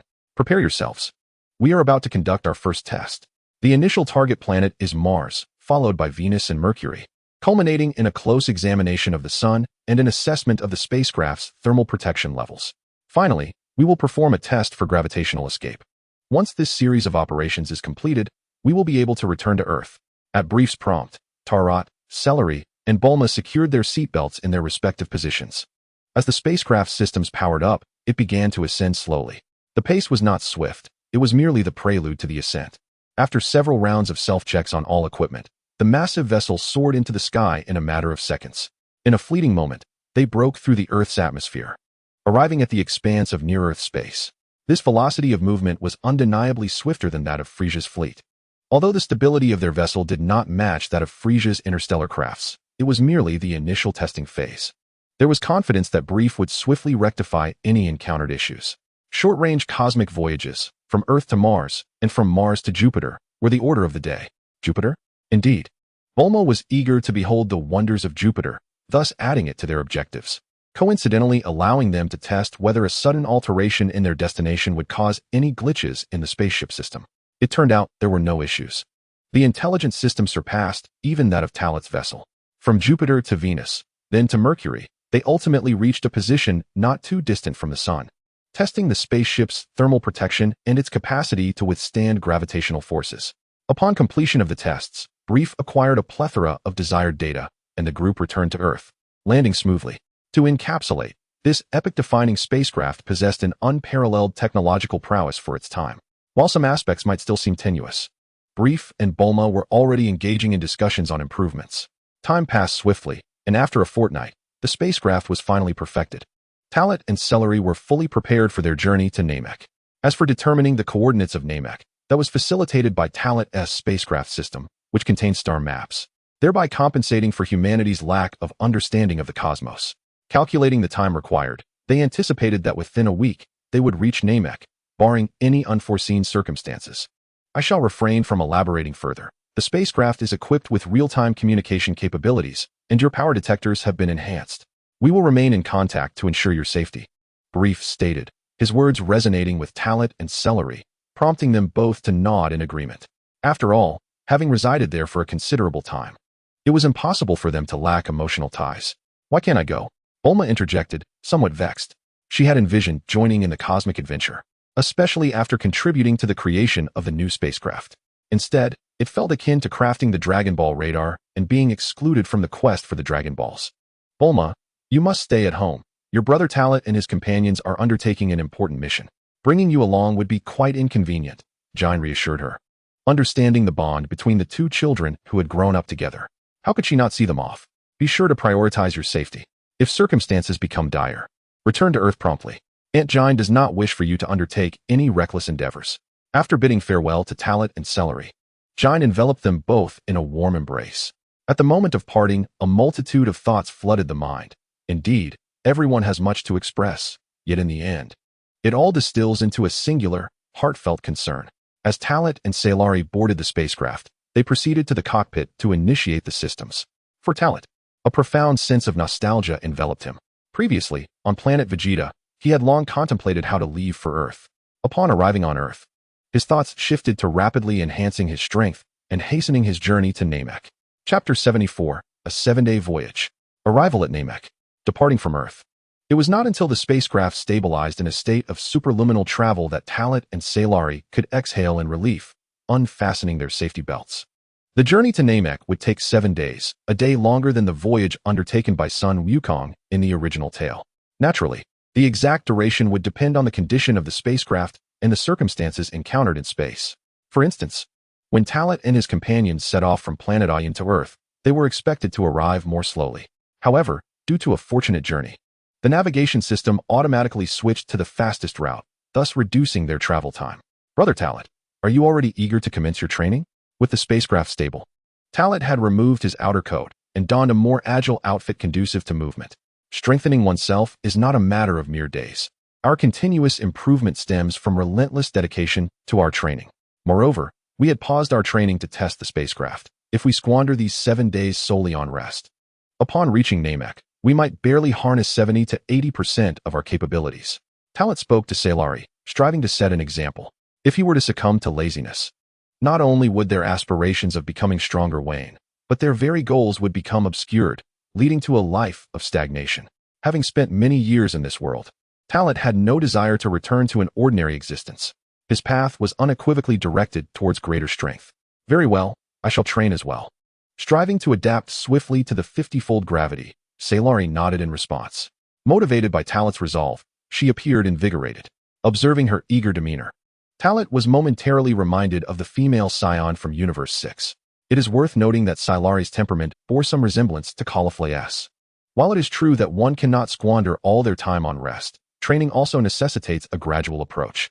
If the situation becomes overwhelming, one must allow time for gradual accumulation. Besides physical training, the cultivation of energy must not be neglected. After a moment of contemplation, Talat cautioned Sailari. To be frank, Sailari could be quite reckless. He feared that she might attempt to endure an excessive amount of gravity, endangering her life. Such incidents were not without precedent. He had once sensed a sudden drop in her energy and rushed to deactivate the gravity device, or else she would have perished. 100-fold gravity would be fatal for Sailari, whose battle power was merely 3,000. How could she withstand such a burden? After nearly a month of rigorous training, Talat managed to raise the gravity to a staggering 80 times. This feat was made possible by his prowess, having surpassed 12,000 points. Presently, the gravity device can be elevated to an astonishing 300 times. Should Sailari act recklessly, she could sustain serious injuries. But at least she could be healed with the magical beans. However, if she were to lose her life, even the Dragon Balls could not trivialize such a loss.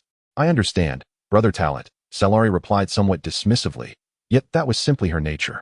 Talat trusted that she would not act foolishly. Nevertheless, belief must be paired with caution. Thus, they established a few ground rules. And so, their journey from Earth to Namek officially commenced. For Talat and Sailari, this was merely a continuation of their training. Even during moments of respite, they refrained from indulging excessively in the earthly pleasures. Though the magical beans provided assistance, human vitality is inherently limited, and mental fatigue cannot be remedied by beans alone. Aside from sleep, rest was the only means to recuperate their energy. Before long, after nearly 7 days, within the 27th main star system of the Lyra constellation, a spaceship glided through the cosmos, trailing a long tail behind it. As it entered the targeted star domain, the vessel gradually decelerated until it came to a halt at the 4th planet of the star system. This spacecraft was undoubtedly the one carrying Talat and Sailari. Upon arrival, they stood in the holographic projection area, gazing down at the immense emerald-green planet below. Surrounding this planet were 3 magnificent stars, radiating brilliant light. The presence of these 3 colossal suns ensured that the planet was perpetually bathed in brilliance. There was no night, only day. Is this Namek? It is several times larger than Earth, Sailari exclaimed in awe, her expression revealing her eagerness to explore the planet. Clearly, even within such a vast spaceship, boredom was unavoidable. According to the information available, Namek, under the constant illumination of 3 luminous stars, not only lacked night, but was also entirely distinct from ordinary planets. The planet appeared one color from space, yet its interior might not reflect the imagery visible to the naked eye. Talat elaborated, sharing insights from the star chart data alongside his prior knowledge of Namek from his past life. In a certain sense, the existence of 3 suns had resulted in life forms on this planet being fundamentally different from those on typical celestial bodies. The survival of the Namekians was entirely due to the uniqueness of their biology. As stated in the original text, Namekians could thrive simply through photosynthesis. To elaborate further, it suffices to say that by merely consuming water, one can harness the process of photosynthesis to generate starch, thereby fulfilling physiological needs. This situation resembles that of a plant-like entity, yet the Namekians are oviparous. Gazing upon the Namekian planet before him, Talat finds memories incessantly resurfacing in his mind. Having arrived on Namek 20 years prior to the events chronicled in the original narrative, he ponders what the Namekians of this era might be like. He recalls that the Namekians have endured several cycles of prosperity and decline. In bygone epochs, the technological advancements of the Namekians were exceptionally sophisticated. However, such progress led to severe pollution, and the destruction of the carbon protective layer resulted in cosmic radiation rendering Namek a lifeless orb. During that period, the Namekian population was nearly extinguished. Fortunately, their spacefaring technology was sufficiently advanced, allowing a remnant of Namekians to endure hardships on distant planets. Eventually, the surviving Namekians returned to their home planet, vowing to amend their past transgressions by eschewing technological advancement and cultivating an abundance of greenery to restore the carbon atmospheric barrier. Chapter 75.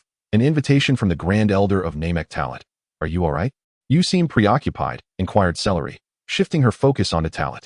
Upon hearing her question, Talit momentarily froze, realizing he had succumbed to reverie concerning the original narrative. It is nothing. I merely find it remarkable that a planet such as this, which ostensibly should harbor no life, exists, he replied, shaking his head slightly as he turned toward the cockpit. Celery, upon hearing his response, did not dwell on it further and joined Talit in taking their seats. Fasten your seatbelt. We are about to descend onto Namek, Talit reminded her. Following his cue, Celery secured her seatbelt and nodded in affirmation. Meanwhile, on Namek, within the residence of the Grand Elder situated on the largest island of the planet, the aged Grand Elder awoke from his slumber, seemingly sensing something amiss, his expression grave. Ragal, he called out. Within moments, Ragal, who had been stationed at the entrance, hastily entered the inner chamber and approached the Grand Elder. Esteemed Grand Elder, how may I serve you? Ragal inquired respectfully, bowing slightly. Despite the apparent disparity in their status, he was the Grand Elder's progeny and the most formidable warrior among the Namekians of this era. Ragal, there is a task I require you to undertake. 2 extraterrestrial visitors have arrived on our Namek. I need you to bring them here, the Grand Elder instructed, his voice imbued with a weighty seriousness. Compared to the Grand Elder depicted in the original tale, this version, while still aged, appeared far more vigorous, speaking with a strength lacking in the prior account. A lifespan of 20 years is not considered lengthy for a Namekian, yet for a being nearing the end of its existence, it is not insignificant. Extraterrestrial guests? Aliens? Ragal exclaimed in surprise. Desiring to inquire further, he observed the serious demeanor of the Grand Elder. Do not worry, they are not enemies. Go and bring them here. Very well, as you command. I shall attend to this immediately, he replied. Although he intended to ask more, the Grand Elder's expression deterred Laga from defiance. Upon exiting the inner chamber, he propelled himself towards the coordinates indicated by the Grand Elder, soaring skyward at an astonishing velocity, covering thousands of miles in an instant. Meanwhile, on the planet Namek, the spaceship successfully navigated through the atmosphere and locked onto a vast, flat island. As the vessel landed, the hatch opened swiftly, allowing Talit and Celery to step out and inhale the fresh air of Namek. This is the true landscape of Namek. The air is quite refreshing, Celery remarked. From the perspective of space, the planet appeared emerald in hue, yet the land was not truly green. Instead, the sky was veiled by a layer of greenish light. It is not much different from what I envisioned, Talit responded. Looking around, they saw circular islands in every direction, the land fragmented as if it had been shattered, with the crevices filled by water. It must be said that despite the absence of flora and fauna, the scenery was still quite pleasant. The current state of Namek resembled the images from Talit's original memories.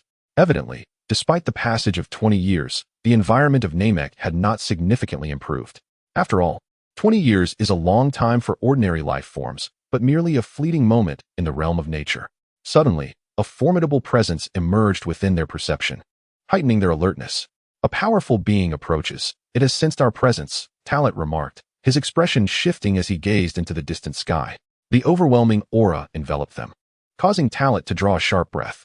Based on his assessment of the energy's intensity, he estimated its combat power to be no less than 40,000 points. According to his knowledge, the only Namekian in the original work possessing such formidable combat strength was the Grand Elder's guardian, Neru. However, could Neru have already been born? It was still the year 738 of the Age of the Gods, although the next year was approaching. Neru was supposed to be created by the Grand Elder in the year 744. Is Talit's presence truly that powerful? Celery, sensing the nearing aura, turned pale. The shock was inevitable. The disparity was too great. This level of energy was something Celery experienced for the first time.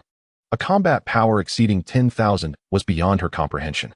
Do not fear. Remain calm, Talit reassured her.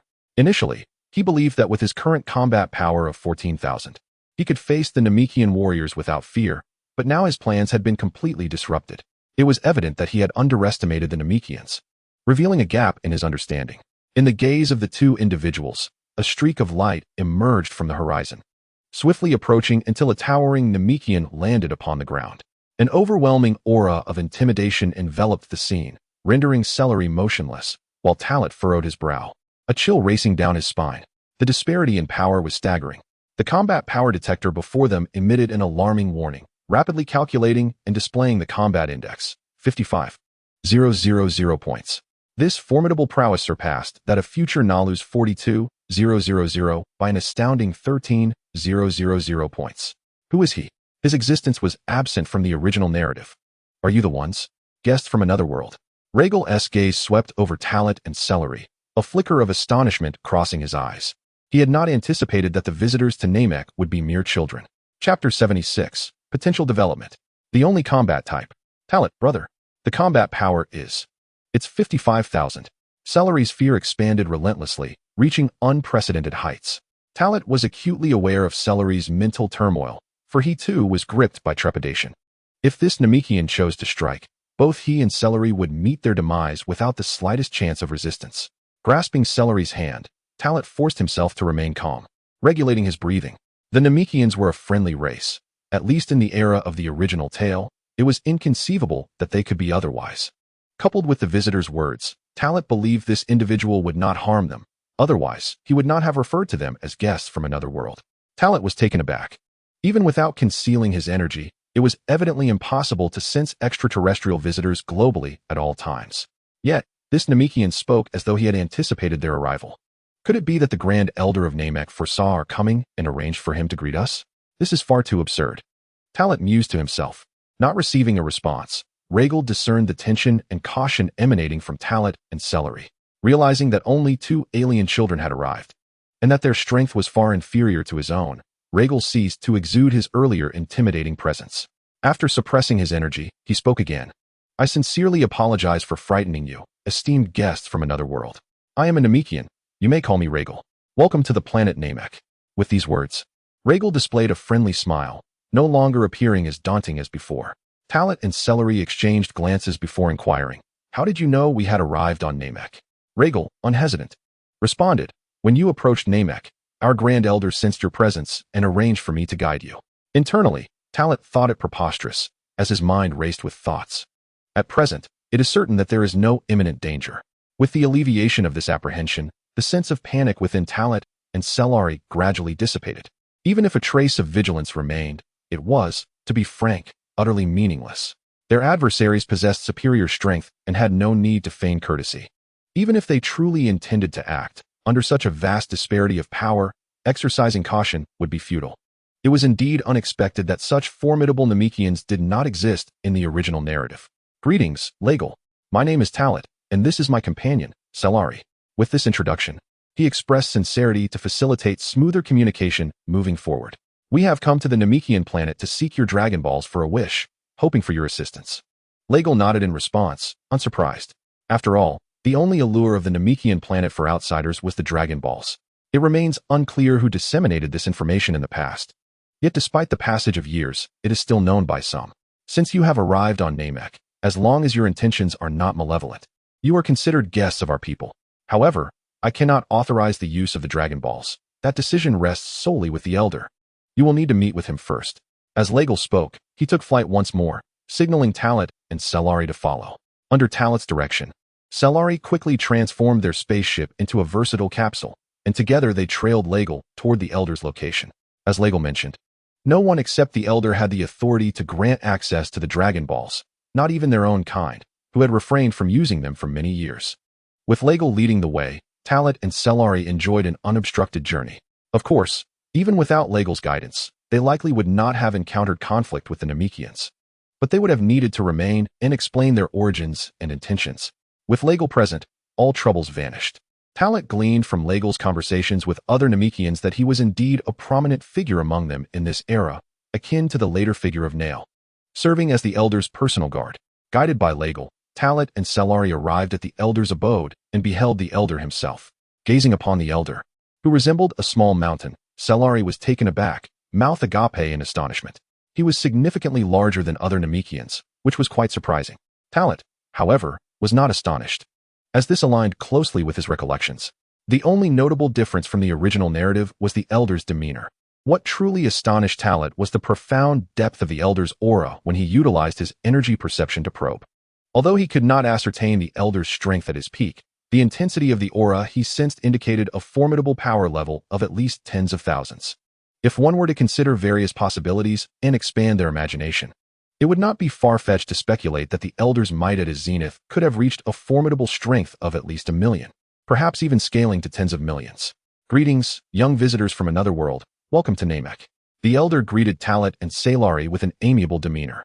Upon hearing this, both Talat and Sailari's expressions shifted slightly. Being referred to as children was undoubtedly displeasing, yet they could not deny their youthful essence. Moreover, even at the age of a century, they would still be regarded as mere children in the eyes of the Elder, whose age likely spanned into the millennia. Greetings, Elder of Namek, Talat interjected, suppressing Sailari's potential emotional outburst. Since you are aware of our arrival, you must have surmised our purpose. I do have a general understanding of your intentions. However, my foresight does not grant me complete clarity. Thus, might you provide me with the answers I seek? Additionally, I sense traces of a wish made through the Dragon Balls upon you, indicating that you have indeed made a wish, the Elder articulated, laying bare his inquiries. The ability to discern that Talat had made a wish, particularly one that affected him directly, spoke volumes of the Elder's profound mastery. Indeed, I have wished upon the Dragon Balls. During my time on Earth, I encountered a Namekian and discovered the Dragon Balls there. At his behest, I have come to Namek. Promising to facilitate a meeting with his compatriots from the homeland, Talat explained, promptly retrieving a capsule from his backpack, which contained a virtual video communicator. The Elder observed silently, allowing Talat to proceed without interruption. Meanwhile, Regal, standing nearby, felt a moment of tension but remained quiet after being signaled to do so by the Elder, his duty being to safeguard the Elder's safety. As Talat operated the device, he reflected on the circumstances surrounding this venture. It was only a month ago that Kami Piccolo had reached out to him, seeking assistance from him and brief.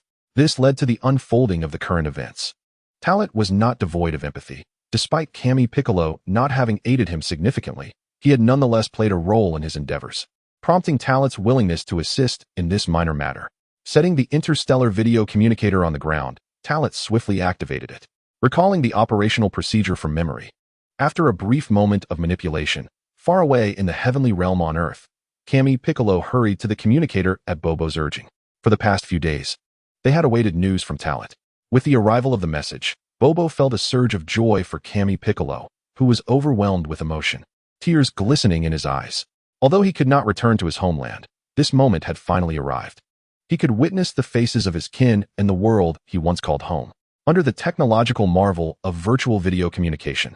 The visage and stature of the Grand Elder and the deity Piccolo were captured and projected before their respective devices.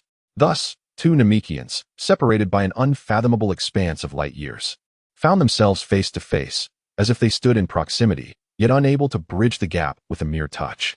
The atmosphere grew delicate and charged with unspoken words. Talat and Sealer were silent, while Regal, though astonished, kept his lips sealed. Gazing upon the deity Piccolo, Regal experienced a sensation that was both familiar and alien, a feeling difficult to articulate. So, it is you, the child sent to Earth during that great calamity. Your father must be Kata's, and even with the passage of time, you bear an uncanny resemblance to him. I am the Grand Elder of Namek. He spoke with a tone of paternal warmth. Though we are separated by vast distances, I have always felt the presence of my kin, and I am certain that some still survive on the far side. It seemed that upon encountering the deity Piccolo, the Grand Elder found solace, unearthing a youthful spirit within him. Grand Elder, you may call me Piccolo. It is truly a pleasure to meet you. The deity Piccolo bowed respectfully, shedding his divine identity to embrace the essence of a Namekian. Soon after, the two engaged in conversation, sharing tales of the past. The deity Piccolo sought to learn more about the history and present circumstances of the Namekians, while the Grand Elder was equally eager to understand Piccolo's experiences on Earth. Upon discovering that Piccolo had become the guardian of Earth, the Grand Elder felt a swell of pride, reassuring him that despite their great distance, a profound connection now existed between them, an innate telepathy that exemplified the strength of the Namekian race. This interstellar dialogue persisted for nearly a quarter of an hour, during which the Grand Elder gleaned from Piccolo the purpose of Talat and Sealer's arrival, to search for family, and to utilize the Dragon Balls of Namek to wish for the return of their lost kin. As the interstellar video communicator ceased its function, a moment of silence enveloped them before the Grand Elder's gaze returned to Talat and Sealer. Concerning the Dragon Balls, I shall contact the elders of each village forthwith, requesting that they bring forth the Dragon Balls they safeguard. However, I cannot guarantee that your wishes will be fulfilled, the Grand Elder stated. His willingness to offer the Dragon Balls reflected gratitude towards Talat for helping him resolve his inner turmoil, enabling him to reunite with Piccolo. Though Talat had anticipated such an outcome, he remained pleasantly surprised. "Thank you, Grand Elder," he expressed his appreciation. Reflecting on the Elder's remarkable abilities, he continued, "Might I inquire if there exists a capability among you that could assist me? Do not feel constrained. If I can aid you, I shall not refuse." The Grand Elder replied with a gentle smile. "In that case, I shall speak candidly. May I ask if you possess the ability to unlock human potential? If so, could you assist me and Sealer in developing our abilities?" Talat inquired with earnestness. Without explicitly stating his knowledge, he inquired with a probing tone. After all, such abilities had only manifested in the original text. Otherwise, who would have known? Upon hearing Talat's words, the Elder's eyes flickered with surprise. He had not anticipated that this Saiyan child's mind could be so agile. Thoughts were meticulous, and his approach was measured, devoid of any hint of coercion. Yet it compelled the Elder to refrain from deception or rejection. This level of communicative prowess was entirely uncharacteristic of a mere child. Perhaps this child will prove to be the savior of our Namek in the future. For the Elder, cultivating benevolent relationships during his remaining years could offer invaluable assistance should Namek face insurmountable crises in the times to come. A glimpse into the future revealed to the Elder the fate of the Namekians. Though only a fragment, he sensed that calamity would not be far off. "I can perceive that within each of you lies immense potential, and I possess the ability to unlock such potential. Regrettably, in my current state, I can only harness a fraction of my power, perhaps only 20 to 30%, which may not significantly enhance your capabilities," the Elder remarked, revealing the grim nature of his own condition. Talat, unfazed, replied, "It matters not, as long as it does not affect your lifespan. A slight assistance in unlocking our potential would suffice. If that is the case, then I shall endeavor to assist you," the Elder said, raising his hand to beckon Talat to his side. Nearby, Cellari observed with concern, uncertain of Talat's intentions. Rhaegar, however, felt a sinking sensation. He was acutely aware of the Elder's condition. Utilizing his abilities, even without impacting his lifespan, would inevitably worsen the Elder's state. Yet, before he could voice his concerns, the Elder's telepathic communication interrupted him. As the Elder's large hand rested upon Talat's head, an extraordinary sensation surged within him. It was refreshing and soothing, as though his entire being was being liberated. Talat felt as if a shackle within him had been unbound. The constraints that had once limited him evaporated, and a vibrant energy surged forth, igniting like a tangible flame. In mere moments, Talat sensed an overwhelming force coursing through his body, erupting uncontrollably and escalating in intensity. His physique underwent a metamorphosis, and his spirit was nourished. This sensation was beyond description. Combat power, 22,000 points, 26,000 points, 30,000 points, 45,000 points. Brother Talat, your combat power has reached 45,000 points, Cellari exclaimed, astonished by the readings on the combat power detector. This was nothing short of unbelievable. Moreover, within the Saiyan race, no one had ever achieved a combat power of 45,000 points. Boom! Accompanied by an overwhelming surge of energy. A tempest of power erupted from Talat's center. Cellari, the weakest among them, was thrust back against the wall by this terrifying force, her beautiful eyes wide with astonishment. This energy was simply too formidable. Yes, the comparison to Lagarl is now quite fitting. Lagarl, serving as the Grand Elder's guardian, was equally astonished by the overwhelming aura emanating from Talat. In comparison to him, the difference is negligible. Talat's energy continues to surge, seemingly boundless, only ceasing its ascent when the Grand Elder finally relaxed his grip. Is this the power I possess now? How astonishing. I feel as though I could vanquish 100 versions of my former self. Talat reveled in the incessant flow of energy within him, having experienced a remarkable enhancement, several-fold compared to before. During nearly 7 days of cosmic travel, his gravitational training allowed him to adapt to 100-fold gravity in a short period, elevating his combat prowess to just over 14,000 points. Yet now, following the Grand Elder's development of his potential, it has skyrocketed beyond threefold. Such an enhancement is truly terrifying. Just as Talat was swept away by the exhilaration of his newfound strength, the Grand Elder's voice resonated, interrupting his thoughts. Your potential is unfathomable. If fully unleashed, your power would far exceed what it is now. However, my abilities are limited, and I cannot continue to facilitate this development. Additionally, considering your youth, overextending your potential could have significant repercussions for your future, potentially overwhelming your body with such force. Upon hearing the Grand Elder's caution, Talat's thoughts returned to clarity. He understood the significance of the Grand Elder's words and surmised that the Elder had intentionally refrained from further enhancement. Nevertheless, Talat respectfully bowed to express his gratitude, saying, "Thank you, Grand Elder." Indeed, the Grand Elder replied with a serene nod, shifting his gaze to Celery, and continued, "It is your turn now, child. Come forth." Celery hesitated momentarily, but upon seeing Talat nod, she trotted over, obedient and free of worry. Talat had already set a precedent, and with his combat power now at 45,000 points, she felt reassured. As the potential development commenced, a look of exhilaration spread across Celery's face. An indescribable sensation coursed from the crown of her head throughout her entire being, and she could distinctly perceive the ongoing transformation within her body. A torrent of energy surged forth, akin to a volcanic eruption, seemingly emerging from an unknown source, yet it was undeniably her own strength. The explosive growth of this power mirrored the thrill Talat experienced during his own ascent. When the development reached a certain threshold, the Grand Elder paused.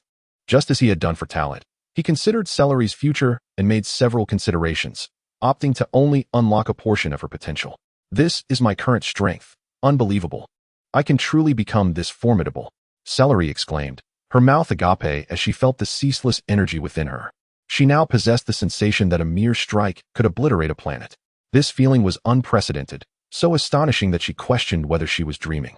"Talat, dear brother, please help me ascertain my current combat power," Celery inquired eagerly, her face alight with anticipation. In truth, she could easily conduct the assessment herself. However, having acquired the combat power detector due to her latent potential, she is now wholly intent on showcasing her abilities. Talat equipped the detector and activated its measurement function to gauge Celery's combat prowess. A series of crisp beeps resonated, and the mirror-like display revealed Celery's current combat power value. It surged from 3,800 to an impressive 10,500. Over 10,000. Remarkable, Celery. Your combat power has reached 10,500. I recall that Bardock's power upon returning from his mission was merely this figure. Talat congratulated her. The sensation back then is a stark contrast to the present. Yet, it must be acknowledged that despite the numerical achievement, Celery's true strength does not reflect a power of that magnitude. Rigorous training is imperative to adapt and solidify her capabilities. Otherwise, this prowess will swiftly diminish. The same applies to Talat, who recognizes that what they currently require is combat. "Really, my combat power has also exceeded 10,000. Celery's heart brimmed with elation, rendering her almost incoherent. She has come to understand why Talat has been so insistent on training, urging her to persevere. It is for moments like this.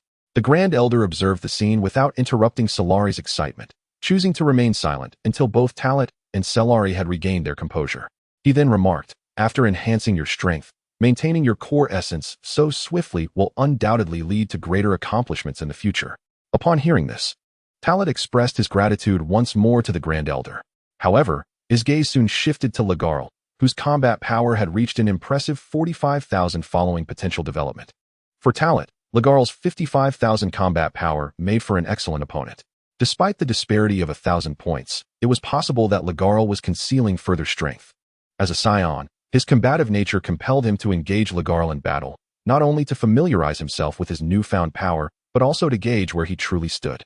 At that moment, Lagarl noticed Talat's fervent desire for combat. Yet, he could not reciprocate nor act impulsively. Should a duel be arranged, it would require the Grand Elder's permission. "The Dragon Balls will take some time to arrive, so during this interval, you may spar, provided you exercise restraint," the Grand Elder suddenly stated. He was certainly aware of the peculiar atmosphere. Since Talat wished to fight Lagarl, and Lagarl was willing, it was only fitting to accommodate their desires. "Yes, Grand Elder," Lagarl replied, visibly excited yet choosing not to display it overtly. Talat's countenance brightened at this news. As the two prepared for their bout, Celery's earlier enthusiasm waned, replaced by a flicker of concern. After all, even though their potential had been unlocked to this extent, Talat's combat power still lagged behind Lagarl by 1,000 points. However, she could not prevent it and could only follow the two men. The Grand Elder also rose from his seat, preparing to step outside for some exercise. His massive figure moved like a small mountain in motion, delivering a stunning visual impact. Unlike the Grand Elder portrayed in the original text, the current Grand Elder had not yet weakened to the point of losing the ability to walk. Upon reaching the outside, Talat instructed Celery to stay close to the Grand Elder for his protection. After all, in the event of a battle, The Grand Elder could easily be harmed without anyone guarding him, a situation no one wished to witness. With Talat's arrangement in place, Rhaegal felt reassured. The two made their way to a distant island, maintaining a certain distance between them. In preparation, Talat began to warm up by stretching his limbs, which Rhaegal found rather peculiar. However, he dismissed it without comment, recognizing that each species possesses its own peculiarities. With everything in readiness, Talat assumed a combat stance.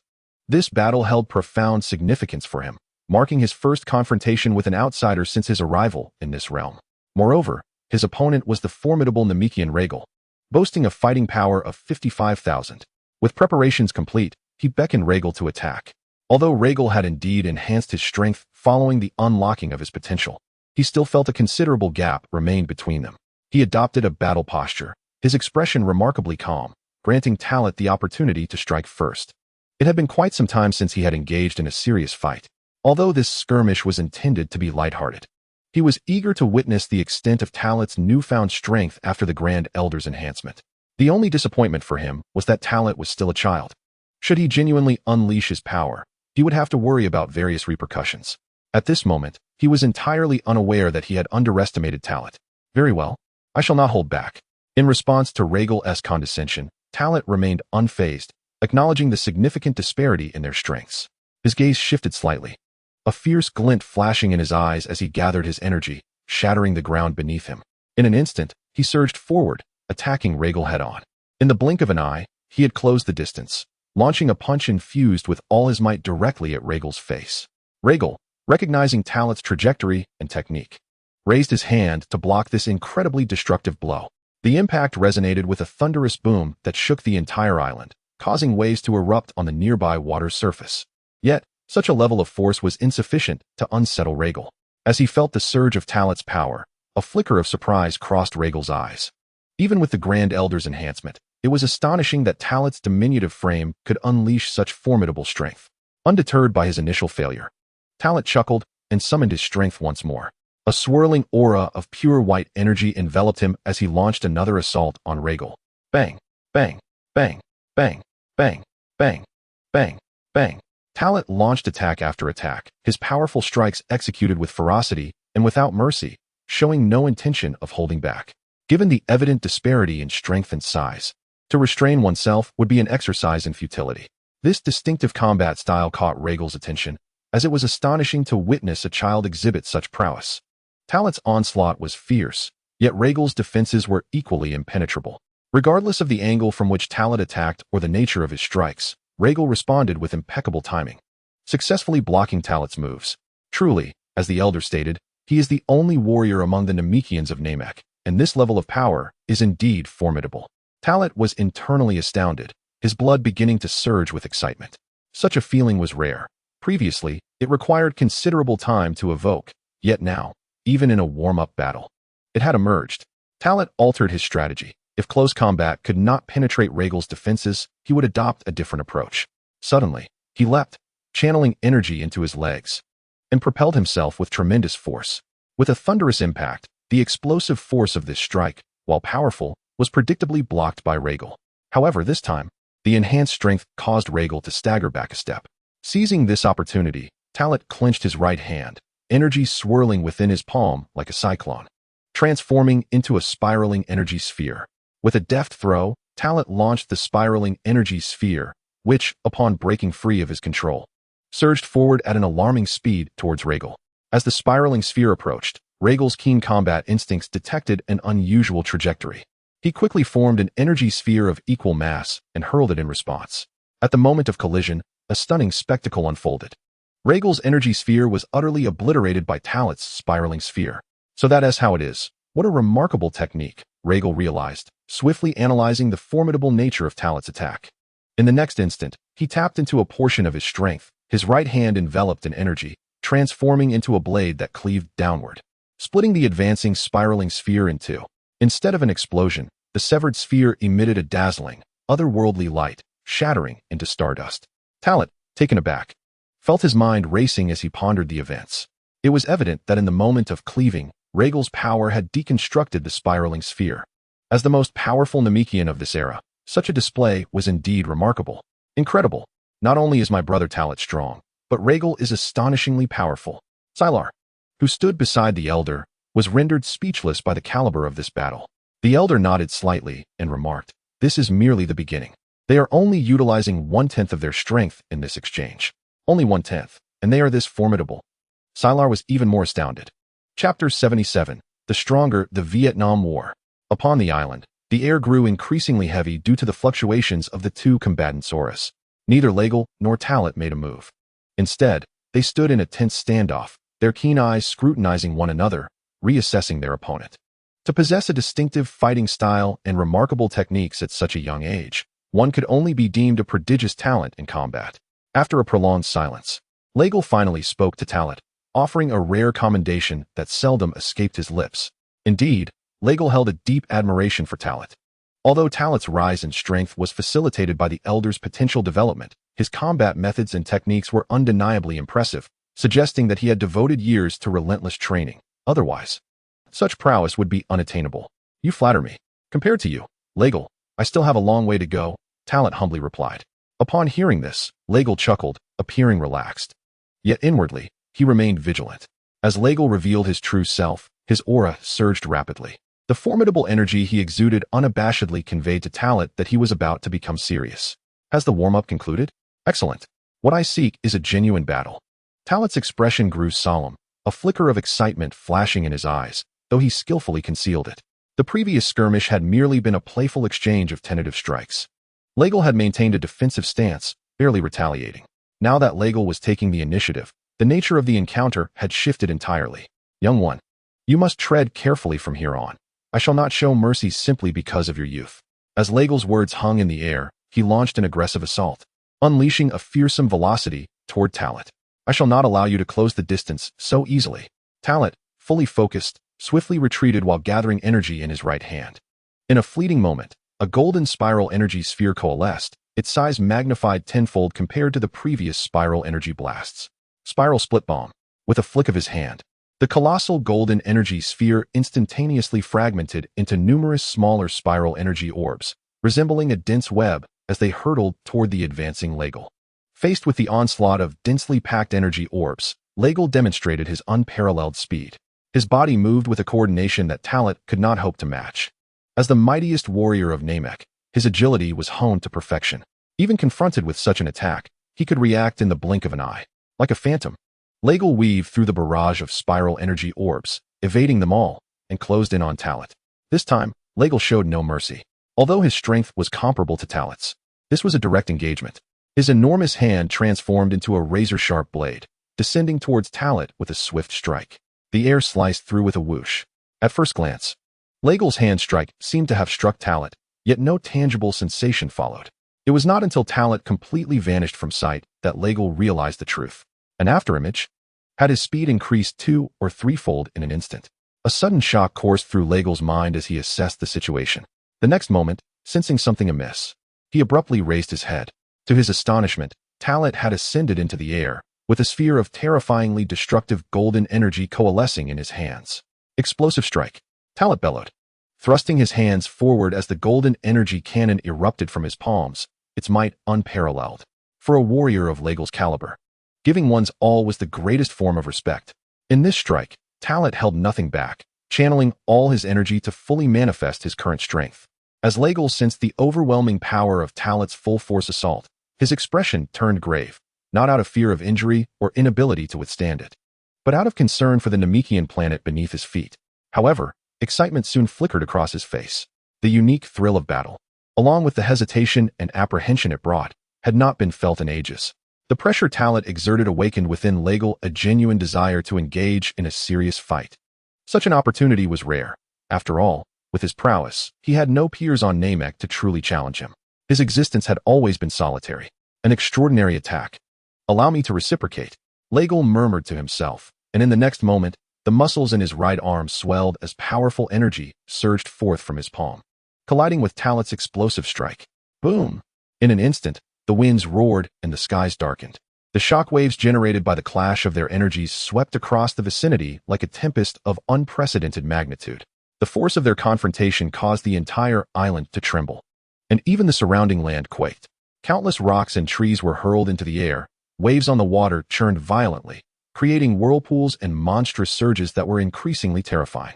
The scene resembled an apocalyptic vision. Ha ha ha ha. In the air, Talat shouted repeatedly, releasing his emotions and power, further amplifying his energy output.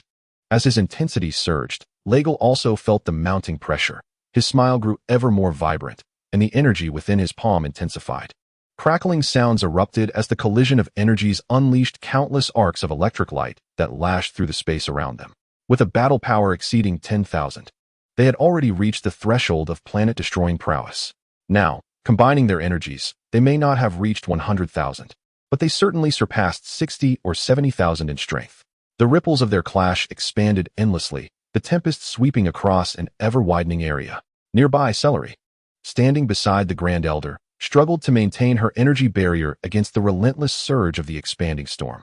Following Talat's instructions, she had to ensure the Grand Elder's safety. At this moment, she had undergone a profound transformation of her worldview.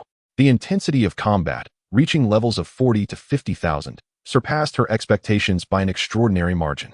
Although her own combat power had exceeded 10,000, the disparity remained overwhelmingly vast. A strong yearning blossomed within Celery. Her next ambition was to ascend to the same heights as Talat. A fiercely competitive girl, Celery was, in truth, no less capable than anyone else. Brave, diligent, and audacious. I never anticipated that your brother could master control over power to such an extent. I had indeed underestimated him, the Grand Elder remarked to Celery. Of course, Brother Talat has always been dedicated to his training and never slackens. This is merely the tip of the iceberg, Celery replied proudly. The Grand Elder smiled silently, his gaze drifting once more into the distance. He sensed that, 100 miles away, his 4 children were approaching with the Dragon Balls from 2 villages. The ongoing battle had caused them to hesitate, daring not to draw closer, evidently frightened. Who is Legel battling? It certainly cannot be one of our kin, the leading Namekian. Aika exclaimed in astonishment. Although he was a Namekian of considerable strength, he was far inferior to Legel, a super warrior, yet he fully comprehended the terror of this energy. What a powerful aura! Could it be the offspring newly birthed by the Grand Elder? One of the 2 elders among the 4 mused after sensing the energy for a moment. No sooner had he spoken than a potent wave of aftershocks surged forth, catching them off guard. The energy impact is exceedingly intense. We should take evasive action, Elder, another young Namekian, Eli, proposed. Should this energy storm continue to escalate, it would undoubtedly be beyond their capacity to withstand. Agreed, as Eli suggested. Let us wait until the energy shockwave dissipates before we approach the Grand Elder, another elder concurred. Soon, the 2 young Namekian guardians landed on the reverse side of an island peak, shielded from the storm. On the island, the 2 elders exchanged glances. Having received a warning from the Grand Elder, their conversation flowing incessantly, Aika and Eli, who had not received the message, were curious about the unfolding events. After the elders provided an explanation, they learned that the fierce battle with Legel was, in fact, against extraterrestrial visitors. The duel between Talat and Legel raged on. The exchange of energy remained in a delicate balance. Neither side had gained a definitive advantage. If this continued, one side would either exhaust itself, or the energy would reach a point of catastrophic saturation and explode. In either scenario, the outcome would be far from ideal. Thus, both parties needed to devise a strategy to break this stalemate. It seems this is the only course of action. Otherwise, by the time the counterwaves cease, I will be out of strength, Talat murmured, having already made a decision in his heart. In the next moment, he resolutely detonated the energy cannon he had unleashed. Boom. The sudden occurrence of a cataclysmic explosion abruptly interrupted Legel's energy output. Flames engulfed the heavens and the earth, while thick smoke formed a colossal wall in midair, obstructing Legel's line of sight. What on earth is happening? Legel uttered in surprise, for he could not fathom that Talat would recklessly detonate energy in such a manner. After all, such an approach would be self-destructive. The clash of energies was forcefully interrupted, causing Talat, high in the sky, to bleed from the corner of his mouth, a consequence of his own shockwave. However, this injury was trivial, despite being merely 6.5 years old and possessing a diminutive frame. He had been engaged in gravity training and had undergone enhancements from the Earth's dragon, rendering his physical strength far beyond that of an ordinary combatant. As a sharp glint flickered in his eyes, Talat wiped away the blood with his thumb and launched another offensive. With hands in constant motion, a barrage of energy projectiles rained down upon Legel on the island. This assault was indeed somewhat unexpected and could catch one off guard. However, after enduring a series of bombardments, Legel swiftly regained his balance and began to counterattack. Despite sustaining minor abrasions, he could still effectively evade such attacks. "You won't gain the upper hand by being clever with me," he bellowed, unleashing a terrifying aura. As his power surged, a tempest erupted, sweeping away the energy projectiles and swiftly dispersing the smoke generated by the explosion.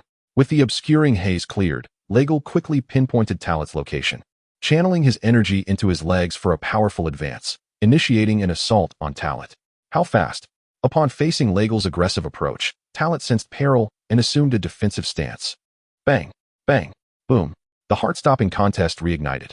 This time, Legel took the initiative, launching a relentless series of powerful strikes that battered Talat's form. In response to Legel's fierce onslaught, Talat displayed remarkable combat instincts. His physical strength proved sufficient. Otherwise, he would not have withstood even 3 blows under the immense pressure exerted by Legel. As the battle raged on, Talat was evolving. Drawing insights from the combat experience Legel provided, he became increasingly adept at harnessing his power, while simultaneously refining his own combat techniques through the course of the skirmish, transitioning from passive defense to gradually initiating counterattacks, and ultimately achieving a state of equilibrium. Talat's rate of growth was astonishing. His movements have changed again. This kid is such a genius. Legel keenly noticed Talat's transformation. He was aware of Talat's exceptional talent, yet he could not have anticipated the sheer ferocity of this young fighter's combat prowess. Though he considered himself a genius, Talat's rapid development under immense pressure was beyond his comprehension. Not only had Talat upgraded his combat style, but he had also discerned the intricacies of Legel's various attacks. Having suffered once, he would not fall prey to the same tactic a second time. Gradually, this ignited an even greater interest within Legel. He was eager to witness the extent to which Talat could evolve under the pressure he exerted. Legel focused on Talat's vulnerabilities, channeling his strength into a powerful punch. The force he unleashed had surpassed his previous capabilities. Whoosh! The sound of air being sliced through echoed. Legel's serious strike was narrowly evaded by Talat. Was it merely a dodge? No. Seizing the opportunity, Talat used his well-trained tail to ensnare Legel's wrist. What? Your tail can attack as well. Legel was taken aback, caught off guard by this unexpected maneuver. Just as he attempted to break free, the constricting force of Talat's tail proved formidable, rendering his right hand momentarily uncontrollable. The time was too brief. Even as Legel sought to counter with his other hand, he could only use it to block Talat's retaliation. Boom!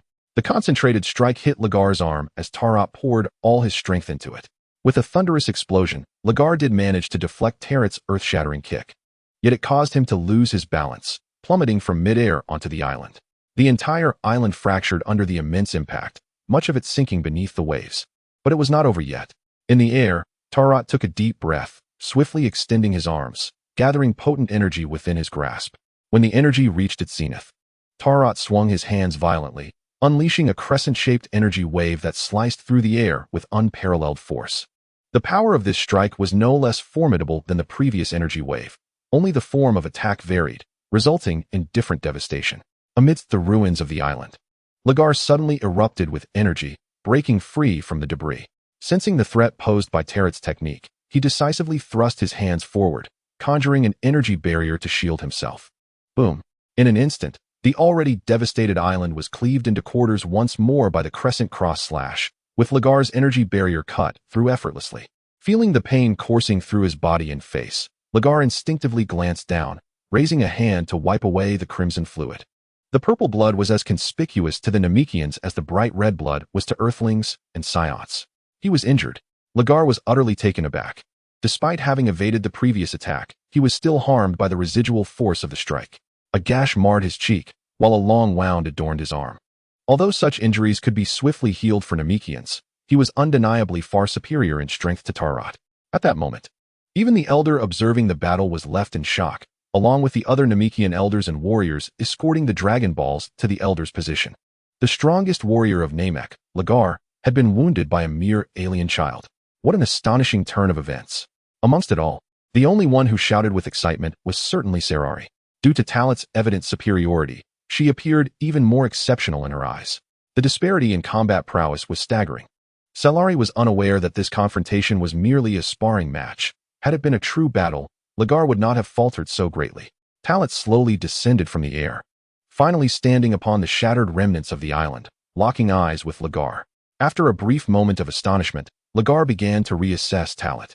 The damage she had sustained rapidly healed under his energy manipulation, showcasing the remarkable self-regeneration ability of the Namekians. Impressive. You have once again astonished me. It has been an age since I last experienced the thrill of such combat. You have illuminated my blind confidence, revealing the vast potential for my own improvement. Let us continue. I wish to witness your limits, for I shall also unleash greater power. A fierce determination ignited within Lagar's eyes, and he developed a profound interest in Talat. This was an emotional height he had never before reached. Then let it be. I am completely unrestrained. Talat smiled calmly. As a truly formidable opponent in every sense, she would not refuse his invitation to continue the battle. Both Lagar and Talat assumed their combat stances, unleashing their auras simultaneously. In an instant, their energies converged, erupting forth like a tornado, unleashing a powerful shockwave. The intertwining auras wreaked havoc, transforming into a devastating storm that swept in all directions. Lagar and Talat retracted their energies swiftly, and in unison, they charged towards one another with lethal intent. Everything beneath them was utterly obliterated. The island had long since vanished. The fierce battle reignited. The melee between Lagar and Talat resumed with fervor. This time, Lagar held nothing back, fully committing to his assault. Unknowingly channeling 50,000 points of fighting power, nearly 90% of his full strength, relentlessly pressuring Talat. In response to Lagar's formidable onslaught, Talat countered with agility and versatility, skillfully parrying his attacks, while simultaneously launching her own counterstrikes. During the clash, her latent potential surged forth, momentarily elevating her prowess. Bang, bang, bang. The thunderous sounds reverberated continuously. Talat, leveraging her petite frame for speed and agility, matched Lagar blow for blow, neither able to gain the upper hand. The tempo escalated, and with each collision, their strength intensified.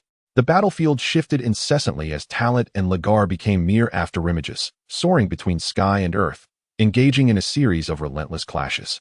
The sheer velocity and power on display in this contest of strength and speed defied all conventional understandings of combat, particularly for Cellari and the elders from the 6 villages, as well as the Namekian warriors escorting the Dragon Balls and elders.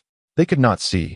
Cellari's large, luminous eyes darted about, but the overwhelming difference in power rendered her unable to discern the action. Focusing her mind, controlling her breath, and perceiving with intent, the elder addressed Sealer. This constituted his guidance to her. Upon hearing his words, Sealer was momentarily taken aback. In the next instant, she recalled Talat's previous advice, inhaling deeply to swiftly regain her composure. Her tendency to forget crucial elements in moments of urgency was indeed a flaw, likely attributed to her youth. As she matured, this would surely change. As she concentrated her entire being and settled her emotions, her instinctive awareness began to resurface, replacing mere sight. Soon, she discerned the presence of Talat and Rhaegal. You possess remarkable potential, akin to your brother, the elder remarked with a benevolent smile. In midair, the fierce clash between Talat and Rhaegal continued, their contest having persisted for an extended duration. After numerous exchanges, neither had emerged victorious. Talat's prowess grew with each engagement, embodying the battle-hardened spirit that thrived under pressure.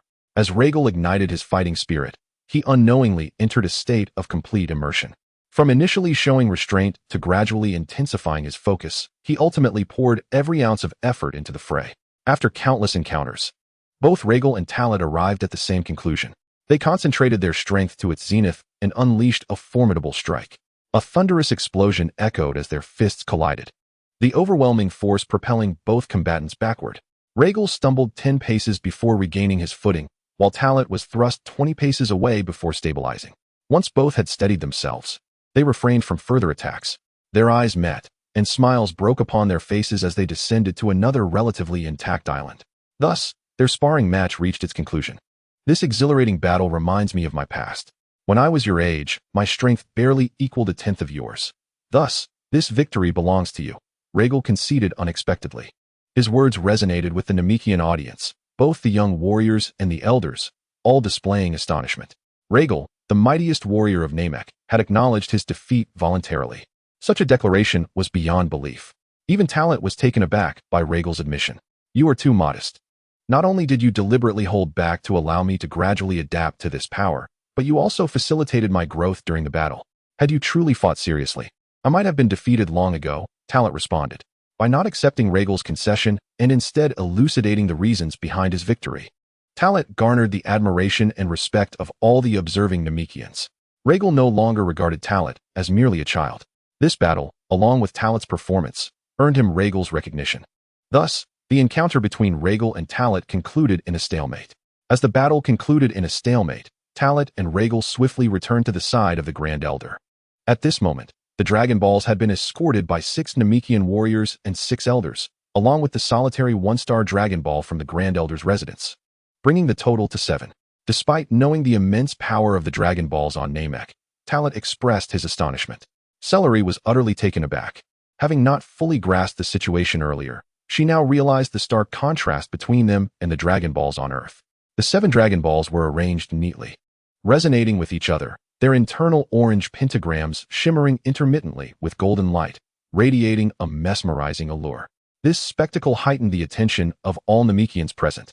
For them, the Dragon Balls were sacred, and the ritual to summon the eternal dragon was one to be revered. Even among them, not all had witnessed the summoning of the eternal dragon. Those who had were hard-pressed to remember when they last made a wish. As the Grand Elder recited the incantation in the Namekian tongue, the 7 Dragon Balls resonated. In an instant, an invisible force expanded, and tumultuous dark clouds gathered, enveloping the sky of Namek in shadow. Crackling with energy, the center of the 7 Dragon Balls erupted in a spectacular display of lightning, followed by a colossal beam of energy shooting skyward, becoming the most brilliant light amid the darkness. As the golden radiance gradually dissipated, a fearsome and imposing figure emerged. The eternal dragon Purunga had arrived. Enormous in stature, it dwarfed the eternal dragon of Earth, which appeared as diminutive as a mere worm in comparison. Celery exclaimed in astonishment. She had speculated about the nature of the eternal dragon on Namek prior to her arrival, but witnessing it firsthand completely transformed her understanding. The comparison was indeed apt. The disparity in size was astonishing. Previously, she had no concept of the scale from watching animated series and reading comics, but seeing it in person offered a stark contrast. The eternal dragon of Namek surpassed its Earth counterpart in both size and majesty, exuding an oppressive presence many times greater than that of the dragon on Earth. It was unimaginable, and Talat even pondered how awe-inspiring the super-eternal dragon would be. Gathered together, 7 Dragon Balls, speak your wish. Regardless of what it may be, I, the dragon, can fulfill 3 of your desires. Purunga's commanding voice resonated, stirring an overwhelming sense of awe within each person's heart. 3 wishes, not just one. Celery exclaimed, her spirits lifted once more. The eternal dragon Purunga could grant 3 wishes. This was the authentic dragon. Her disdain for the small green worm of Earth only deepened. Purunga has now manifested. Speak your wish, and I will convey it to Purunga in the Namekian language. The Grand Elder inquired of Talat. Thus it became clear, the necessity of using the Namekian language was to prevent frivolous wishes being made with the Dragon Balls. Talat feigned ignorance and remarked, then lifted his gaze towards the colossal Purunga in the sky. After a moment of contemplation, he stated, when planet Vegeta was obliterated, a Saiyan named Bardock seemed to have been transported to another realm by some mysterious force. My foremost wish is to bring Bardock back. Upon uttering this wish, Celery's expression grew solemn, revealing his apprehension. The Grand Elder and the others nodded in response, and the Grand Elder promptly translated Talat's words verbatim into Namekian for Purunga's understanding. Upon hearing the content of the first wish, Purunga fell into a contemplative silence. Regrettably, that wish cannot be fulfilled. It exceeds my capabilities, came Purunga's unexpected reply, catching everyone off guard. A wish deemed unattainable was a first for the Namekians, leaving the Grand Elder astonished. Talat inhaled sharply, internally acknowledging, indeed, not even Purunga can accomplish this. The thought had crossed his mind, yet the ensuing failure was disheartening. Please elucidate the specific reasons, Talat inquired, hastily adding. This is not a wish, after all. The explanation of it being beyond your capabilities feels rather dismissive. In response to Talat's inquiry, the dragon Purunga directly replied. That Saiyan named Bardock was transported to a distant past during the planet's explosion. To bring him back involves numerous regulations. Regrettably, my powers are limited, thus rendering this wish unachievable. However, if he wishes to return, I do possess an alternative solution. Purunga then offered Talat another option. What solution? Talat queried. The Saiyan named Bardock currently resides in the far past. Should he gather the Dragon Balls from that era, perhaps with the aid of my power from that time, he might return. Purunga's words left Talat astounded. Nevertheless, this proposed solution felt almost futile. Setting aside whether Bardock could even gather the Dragon Balls from that time, Reaching Namek in that era posed its own challenges. Chapter 78. A year in Namek fleeting. Unable to bring Bardock back, even with a seemingly viable plan, Bardock remained unaware. Tarlot fell into silence, and Celery appeared equally dejected. They had initially believed the wish could be realized, only to face disappointment. Since that is the case, there is nothing more to be done. Please express your other wishes, Purunga inquired. Everyone turned their attention back to Tarlot, awaiting his response. After much deliberation, Tarlot altered his initial intentions and, at this critical juncture, decided to revise his wish.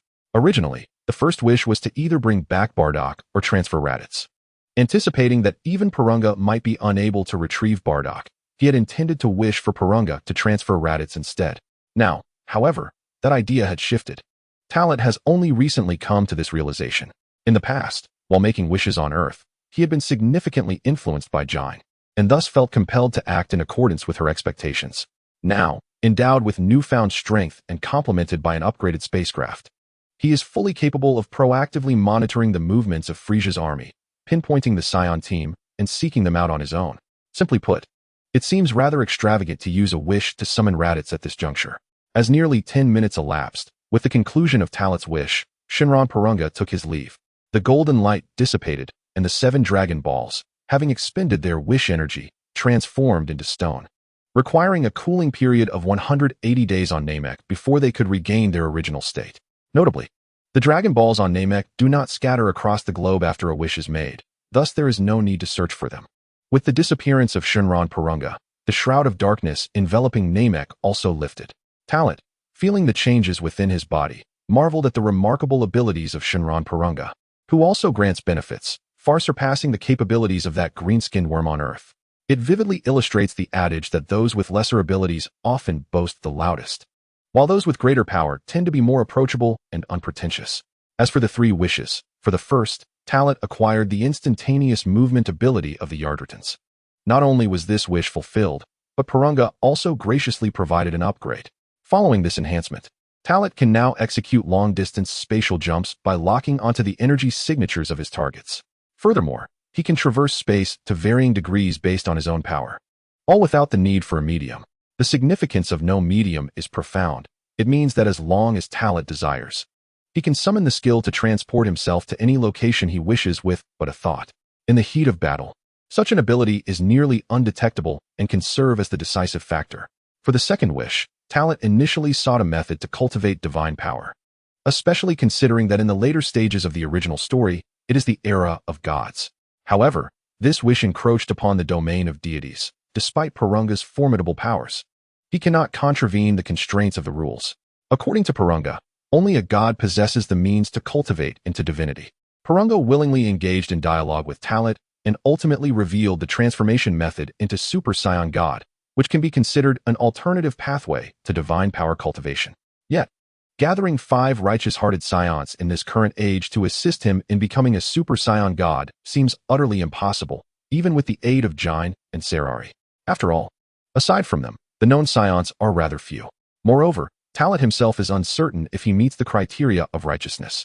Ultimately, the second wish was revised to obtain the most comprehensive methods for cultivating ki. In a certain sense, Talot's understanding of ki cultivation remains superficial. Although he has interacted with Earth's deities such as Piccolo, Gohan, and Master Roshi, they too do not possess comprehensive knowledge of ki cultivation. The training methods provided by Purunga, amalgamating ancient and modern wisdom, offer Talot a glimpse into a new realm.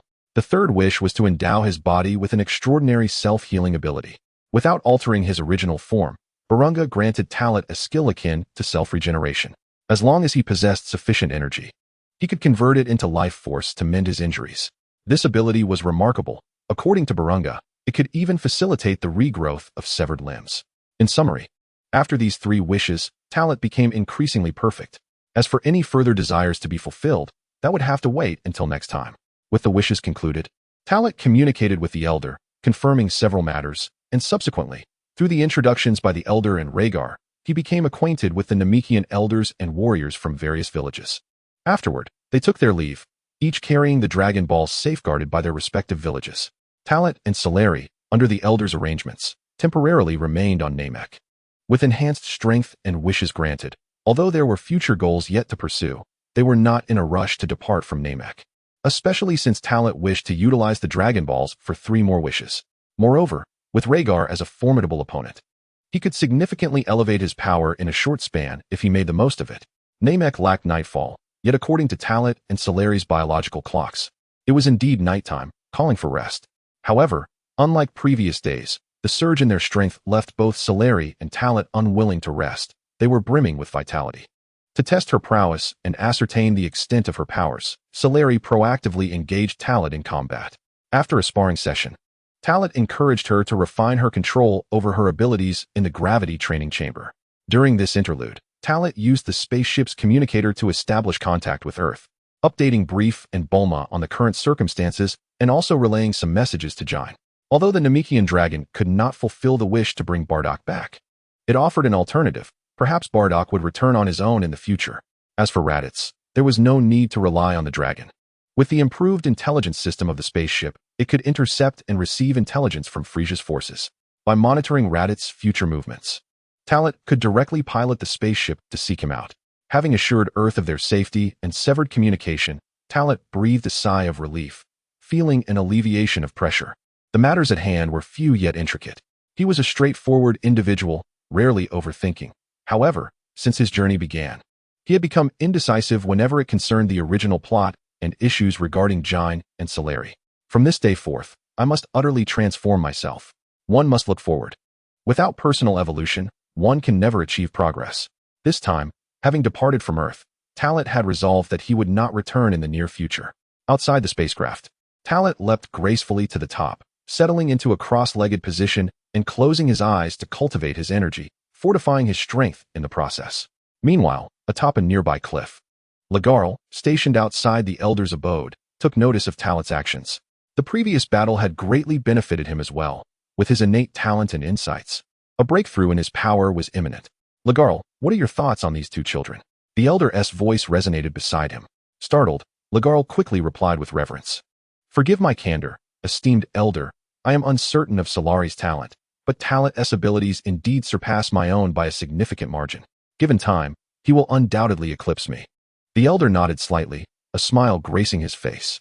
Do not underestimate yourself. After all, you are the only combat-type Namekian I have created. If you commit yourself earnestly, your strength can see tremendous enhancement, and you may not fall short of them. He continued, our clan's future will encounter numerous crises. You must grow stronger. And we shall need the strength of outsiders. As the Elder spoke, Lagarl listened intently, ultimately receiving the Elder's directive to maintain a close relationship with both Talit and Solari. He was permitted to engage in friendly sparring with them, and he need not remain vigilantly by their side, but could instead show them the wonders of Namek. I understand, esteemed Elder, but can they truly become our people's saviors? Lagarl expressed his skepticism, though he dared not question further, muttering to himself. In his view, Talit and Solari's kindness stemmed solely from their desire for the Dragon Balls. After all, they sought something from them. The Elder remained silent, merely bestowing upon him a look that suggested, you will come to understand in time. Days passed in the blink of an eye. Talit found himself on a desolate island, diligently practicing his energy cultivation. The comprehensive techniques imparted by Barunga corrected all the misconceptions he had previously held about energy. With these revelations, he suddenly realized that his potential could far exceed what he had imagined. He had been repressing his own power, engaging in unnecessary control, which hindered the complete release of his energy and prevented him from achieving full power. The whispers of the wind, the sounds of water, and the chirping of insects. How enlightening. This was the true mastery of energy control, executed with precision down to the minutest detail. Not only had his perception sharpened, but the world he could sense became clearer as well.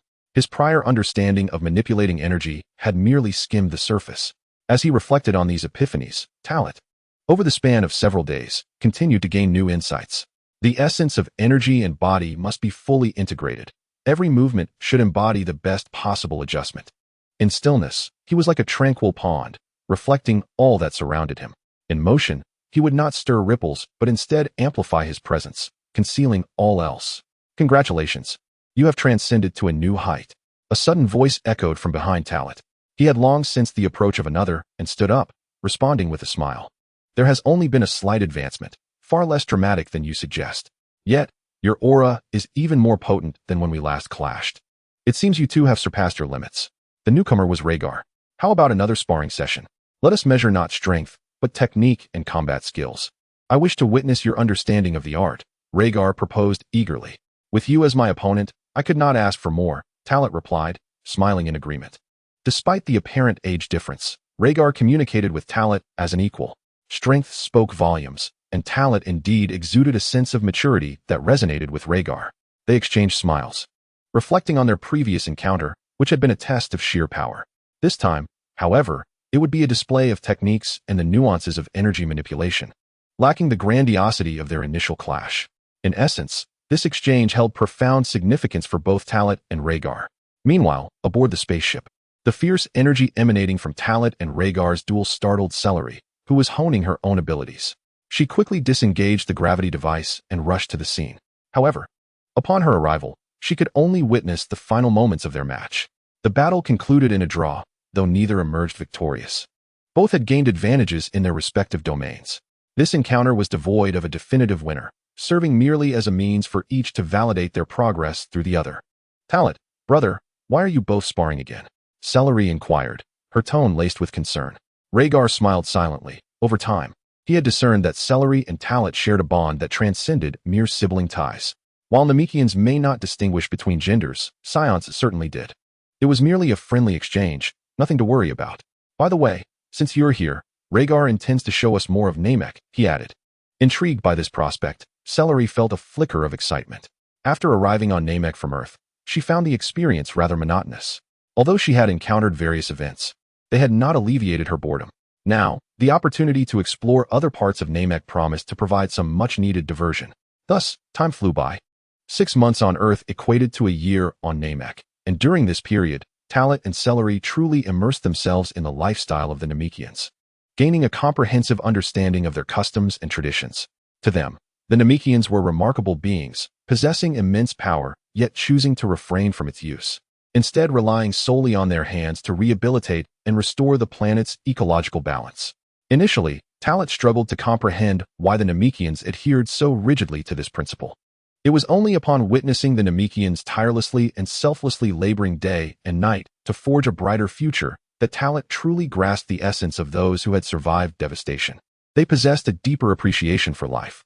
All Namekians inherited the will of the Grand Elder, aspiring to restore their planet to its former glory. Although this aspiration remained unfulfilled in the original narrative, such resolve is indeed worthy of respect. Ironically, it was Frieza who liberated the Namekians from their fated demise. Subsequently, the Dragon Balls restored and relocated them to a new Namek, altering their destiny. In a certain sense, the Grand Elder's death heralded a new era for the Namekians, allowing them to bid farewell to their past. During these 6 months, both Talot and Celery experienced significant enhancements in their abilities. Talot's combat power reached an impressive 64,000 points, while Celery possessed a combat power of 18,000 points, akin to Vegeta's power level during his invasion of Earth in the original tale. It is noteworthy that both Talot and Celery were merely 7 years old at this time. The key to their growth lay not solely in the numerical augmentation of their combat power, but in the elevation of their combat skills. Utilizing gravity training devices, the energy cultivation techniques bestowed by the dragon, Purunga, and engaging in combat with the Namekians contributed to their swift ascension in strength. Moreover, the presence of Rhaegar, the sole combat-type Namekian, played a pivotal role in their rapid advancement. Following their initial battle, Rhaegar devoted himself to rigorous training to bolster his abilities. Throughout these days, Rhaegar frequently sparred with Talot, sharing combat experiences and insights, while Talot reciprocated by allowing Rhaegar access to the gravity training chamber. This mutual exchange fostered their collective growth. Just a minute ago, Rhaegar and Talot concluded their 25th bout. As always, they adhered to a controlled engagement. However, this time Rhaegar profoundly perceived the extraordinary talent Talot possessed. Once regarded as the most gifted warrior among the Namekians, Rhaegar had boasted a combat power of 55,000 points a year prior. Now, with his power nearing 69,000 points, he found himself at a disadvantage against Talot, who had a 5,000 point lead. Through this encounter, Rhaegar discerned that Talot had held back, refraining from unleashing his full potential. "You are increasingly formidable. I am no longer your match," Rhaegar remarked with admiration. "You remain as humble as ever. Yet you two have not fought at your full strength," Talot replied, not taking the compliment to heart. As the two stood together, They exchanged reflections. Having spent so much time on Namek, and with the Dragon Balls now available for wishes, it seems we are nearing the time to depart, Talat stated. Our prolonged stay was solely for the purpose of wishing upon the Dragon Balls, he added, a fact well known among all Namekians, including Rhaegar, who paid it no mind. Time truly flies, Rhaegar mused. Unbeknownst to them, time swiftly eludes like a fleeting blink, and many recollections now seem as though they transpired but yesterday. The gazes of Legel and Talat met once more, their companionship over this period having deepened their understanding of one another, fostering a bond akin to that of good friends. Alas, all gatherings must eventually conclude. Talat, after all, is not a Namekian and shall not remain on the Namek planet. Even if he lingers for a time following this wish, he must ultimately depart. Legel has long been aware of this reality. Thus, this 25th confrontation serves as their final encounter before parting ways. Chapter 79, The Learning Ability on Planet Audrat. The second wish was executed with remarkable ease. For the first wish, Talat aided Cellari in acquiring the ability to survive within the cosmos. After all, Cellari is one of their own. And Talat intends to keep her close, never forsaking her, thus granting her the means to thrive in the vastness of space and empowering her with greater self-defense capabilities. The second wish involved acquiring the ability to leap through time or something akin to pausing time. This was a power Talat had coveted for an extensive period. In any realm, mastery over the force of time signifies true strength. Notably, the original narrative featured several instances of time-related powers. The first being the time-stopping ability possessed by Goku of the Ginyu Force, which, according to the original lore, dictated the duration of time halted based on his energy expenditure. Although the anime adapted this to a breath-holding contest determining the length of time stopped, both interpretations are undeniably formidable. The second instance stems from the Sixth Universe's time skip technique, which enables time leaping, traversing time, imprisoning time, and even blending into time itself, rendering one imperceptible to others. Hit, despite not being overwhelmingly powerful, became one of the top-tier warriors through his adept application of this technique. The third manifestation is the time reversal ability wielded by angels, capable of reversing time. While the original tale mentions a mere 3-minute reversal, the potential limits remain shrouded in mystery. Just as spatial teleportation prevails in space, time must not lag behind. Talat successfully acquired a time pause ability, creating a special aura that allows him to suspend time within a specific area. As long as he possesses sufficient strength, the range of time he can pause will continuously expand. It must be said that Shinran's assistance is truly formidable. For the third wish, Talat obtained the ability to briefly foresee the future. This power was influenced by various elements from the original narrative, particularly the profound impact imparted by the Elder. However, Talat desired to glimpse events that are imminent rather than the Elder's far-reaching foresight. For instance, during combat, he can utilize this ability to anticipate his opponent's attack patterns and react accordingly. While this ability also pertains to time, it differs since it merely provides insight into forthcoming events. Indeed, probability is not absolute. It carries an inherent margin of error. Various factors can swiftly alter the course of future events, exemplifying the butterfly effect. After the wishes were granted, Talat and Cellari did not depart from Namek immediately.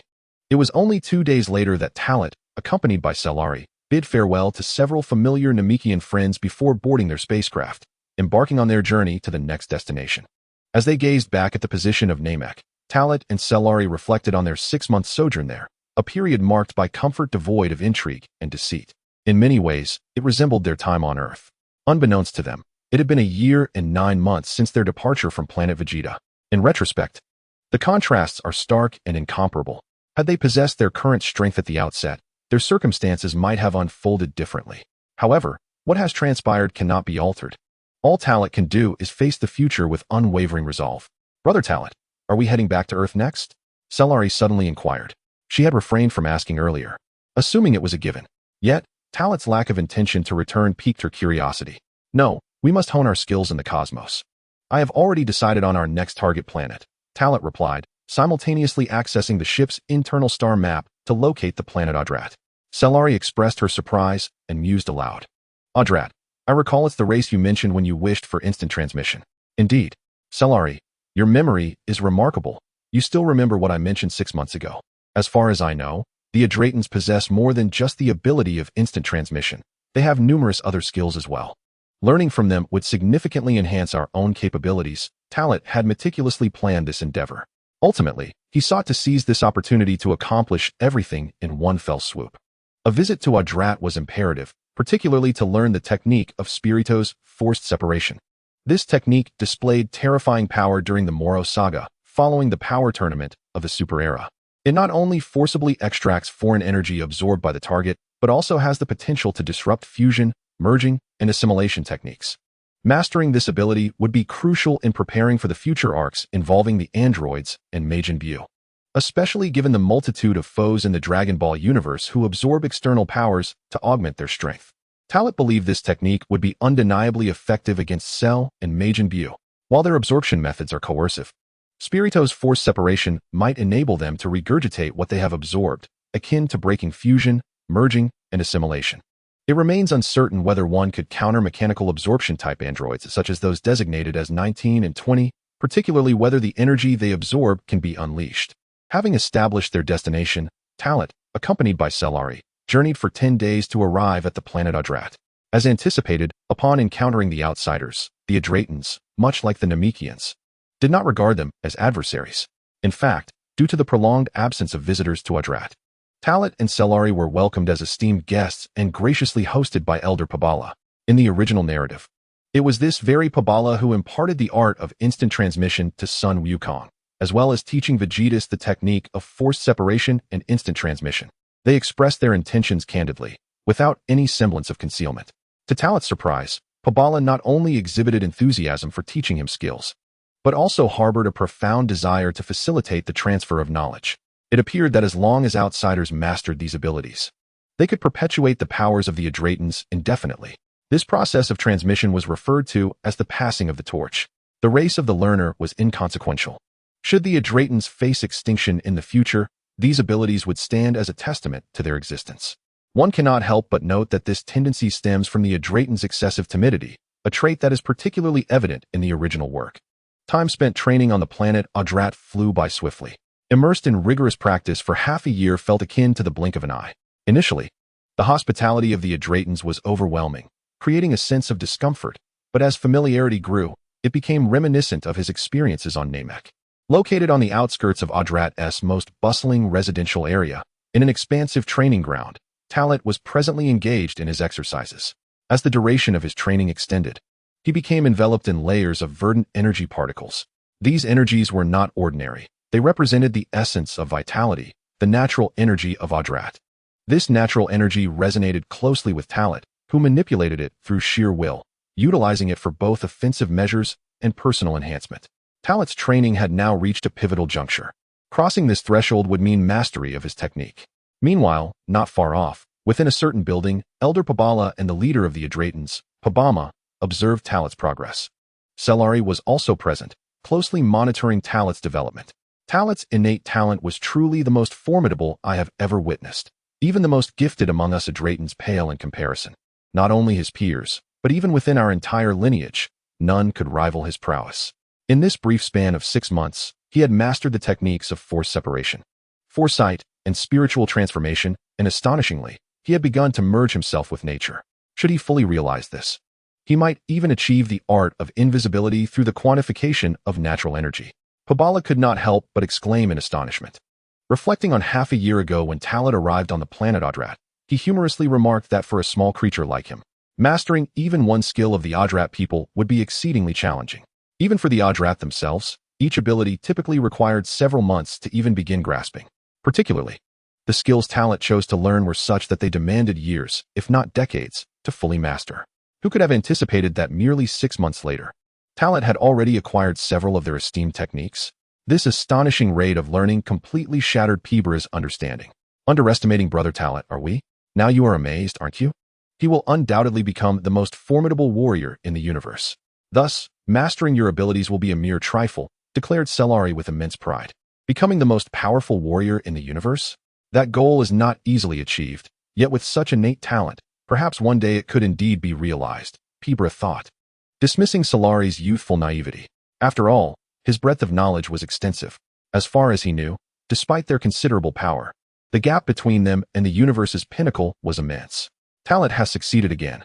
At that moment, the supreme leader of Adrat, Pabama, spoke. It was evident that Talent had vanished from sight, having successfully executed the invisibility technique. Beerus and Cellari looked around, but Talat's presence was nowhere to be found. It was indeed a success. He had merged with the natural energy, completely disappearing from both sight and perception. Meanwhile, Talat had successfully integrated himself with the natural energy, using it to perform the invisibility technique, feeling both exhilarated and incredulous. At the same time, a bolder thought began to form in his mind. Buzz! A series of emerald green lights radiated outward from Talat's center, expanding in brilliance. His aura swelled rapidly, transforming into an invisible field that enveloped the surroundings. After a considerable expansion, the field swiftly retracted, drawing in all the natural energy within its range, ultimately sealing it within his body. At this moment, Talat experienced a profound enhancement of his vitality, forcefully absorbing this pure natural energy, which not only transformed his aura, but also fortified his body. He felt vibrantly alive, suffused with an invigorating energy. This natural energy bore a striking resemblance to life force. Were it not for the self-healing ability bestowed by Polona, he might not have perceived it so distinctly. Indeed, natural energy can be absorbed. At least I can absorb it without any adverse effects. He mused inwardly. According to Beerus' initial assertion, natural energy could never be forcibly absorbed by an individual, yet it seemed that nothing was absolute. It appeared that no one had achieved it before. Natural energy was, in essence, the vital essence of planetary life, a veritable boon for Talat. Taking a deep breath, Talat deactivated his invisibility and attentively sensed the changes within his body. Each cell was imbued with powerful natural energy. Even a mere breath elicited a thrilling surge of vitality. After calming his mind, Talat gazed down at his hands. Through the surface of his skin, he could distinctly perceive the natural energy he had absorbed still circulating within him, visibly intertwining with his essence and merging with his being. Even without fully assimilating this energy, his strength had significantly increased, should he completely refine this portion of natural energy. His combat prowess would ascend to an entirely new echelon. In the next moment, Talat, with a mere thought, released the shackles that bound the natural energy, eager to observe its transformation. To his delight, the natural energy seemed accustomed to residing within him, choosing not to depart. At last, I have succeeded, and I have even discerned a swifter method of cultivation. Enhancing my strength will now be a far simpler endeavor. Talat's heart swelled with exhilaration. During his 6 months on Raditz-era, this was undoubtedly his greatest achievement. Through the cultivation of various abilities, his power had consistently surged. In numerical terms, his combat strength now exceeded 80,000 points. Regaining his focus, Talat swiftly pinpointed the locations of Cellari, Beerus, and Pabama. A subtle smile graced his lips as, with a single thought, he executed a spatial teleportation, traversing the distance to stand before the three in an instant. Remarkably, this upgraded instant movement had not stirred a single ripple in the fabric of space, indicating his mastery of the technique had indeed improved. With instant movement combined with the abilities he had acquired, the challenging skills had been grasped, while the simpler abilities could now be attempted independently through fundamental principles. I have little else to teach you, Beerus reflected, feeling an inexplicable sense of accomplishment as he regarded Talat. Although Talat was a Saiyan, he was also his protege. He felt a deep sense of pride in having nurtured such an exceptional disciple. I owe much to you and the Commander's teachings. Without your guidance, I would have struggled to even master a single ability, Talat humbly replied. Such words were immensely gratifying to Beerus, and Pabama nodded in agreement, pleased that Talat was not ungrateful. It has been half a year since you arrived on Raditz-era. Now that you have learned all the abilities you sought, what are your plans? Will you continue to stay and learn more techniques of our race? Or, Pabama inquired. Each time a certain period elapsed, this question inevitably arose. After all, Talat was an outsider. While he could choose to remain, he was destined to depart eventually. As for his future plans, Talat had already made arrangements. With the skills he has acquired thus far, he finds himself adequately prepared for the time being. As for the future, he must rely on his own ingenuity to innovate. Over the past 6 months, he is immensely grateful for the care provided by the Elder and the Commander. He has resolved to remain no longer than 2 additional days before embarking on the next segment of his cosmic journey with Cellari, leaving the planet Adrat. Talat's sudden earnestness elicited a subtle change in the expressions of the Elder and the Commander. While they had anticipated Talat's departure, they did not foresee it occurring so swiftly. Throughout their time together, the bond between Talat and them had grown remarkably strong, as they had nurtured him as if he were their own child, imparting their techniques without reservation. Must you leave so soon? Can you not linger a bit longer? You have been training tirelessly. It would be prudent to rest, Papama urged. Talat, acknowledging the sentiment, replied, however, 2 days of respite shall suffice. Moreover, I have already delayed for quite some time. There are other matters that require my attention. Papama fell silent, uncertain how to persuade Talat to stay, realizing he could do nothing but acquiesce to Talat's decision. Since you have made up your mind, we shall respect your choice. However, before your departure, allow us to prepare a farewell ceremony for you. After all, you are a cherished guest of the Adrat people. And over these 6 months, you have become like family to us, Pipala suggested. Talat held great regard for Papama and was certain that they would meet again in the future. Then I shall graciously accept, he replied, not wishing to dismiss their goodwill, for it would be ungracious to do so after such an extended stay. Chapter 80. A plea for help from Gak. Farewell to ties as Talat departed from the planet Adrat. Time slipped away, and several days passed in quiet succession. Talat and Cellari navigated their spacecraft through the vast expanse of the cosmic sea. Their destination was the planet Cyril. Their objectives were twofold. First, to investigate Bardock's experiences on Cyril and ascertain whether there were any discrepancies in the accounts they had received. Second, to locate the surviving Namekian, Manit, hidden on that planet. After all, the 2 Dragon Balls he had created hold immense power, surpassing even the legendary Namekian Dragon Balls. Aside from the Super Dragon Balls scattered across the 6th and 7th universes. The only drawback, however, is that while these 2 Dragon Balls possess formidable abilities, they come with a perilous caveat. Each wish granted requires the wishmaker to pay a corresponding price based on the wish's content. For instance, during the latter part of the Ultra-era, Granola and Gas paid a harrowing price for the power of the universe's strongest warrior, achieved through the summoning of the Eternal Dragon using these Dragon Balls. While this may seem terrifying to the inhabitants of this world, for Talat, the prospect of sacrificing a significant portion of his lifespan to obtain the strength of the universe's strongest warrior is not an insurmountable burden. Just like the ordinary individuals from Talat's previous life, if one could indeed attain the universe's premier power by merely extending their lifespan, it is likely that countless souls would eagerly seek such an opportunity, even if it meant sacrificing their entire lifespan for just a single day of existence. Throngs would flock to it. Within the spacecraft's cockpit, Talat and Cellari had not engaged in their training for the past few days. As they maneuvered the vessel, their conversation meandered through various topics, naturally revolving around amusing experiences on the planet Adrat, reminiscing about times gone by. It had been over a year since they departed from Earth. The lengthy journey through the cosmos had become second nature to them. Yet they occasionally found themselves moved by nostalgia, particularly as Cellari matured, her understanding deepened. Saiyans are inherently precocious, unlike any ordinary race, which is why they could wage battles even in their youth. Fortunately, the spacecraft boasted advanced technology, allowing for communication with Earth at any time, alleviating the tedium of their cosmic voyage. In truth, returning home is quite straightforward, as the journey only takes about half a month to a month. While one might question the absence of spatial teleportation, it is true that interstellar travel is feasible. However, the distance to Earth is so vast that sensing its presence becomes impossible, thus rendering traversal impracticable.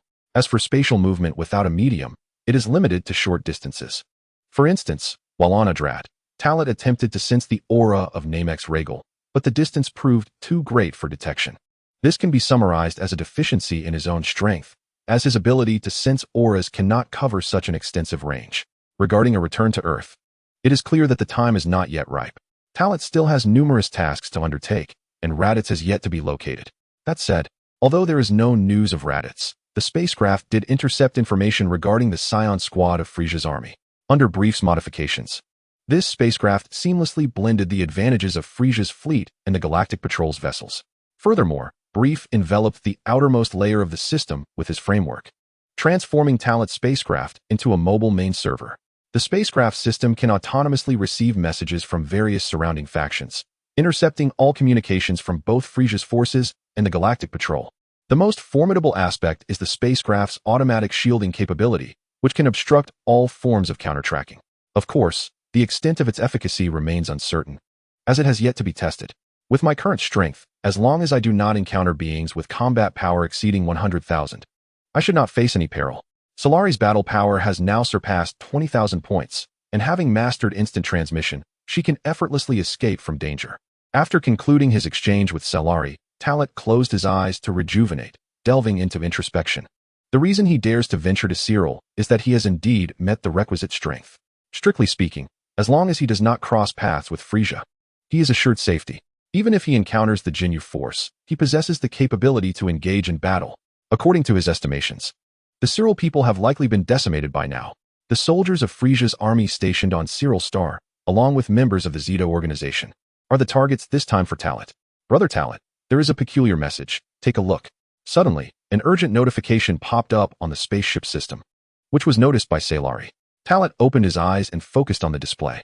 The message appeared, encrypted in the universal language of the cosmos, and was ultimately translated by the ship's system into comprehensible text. I am Level 2 Galactic Patrolman Jack. In order to investigate the recent invasion of life planets in the Rosa Galaxy, I am currently trapped on planet Shadow by a gang of galactic thugs. Their combat power exceeds 10,000 points. I request assistance from Level 1 and Special Level Galactic Patrolman. The coordinates of the planet are 314-456-4555.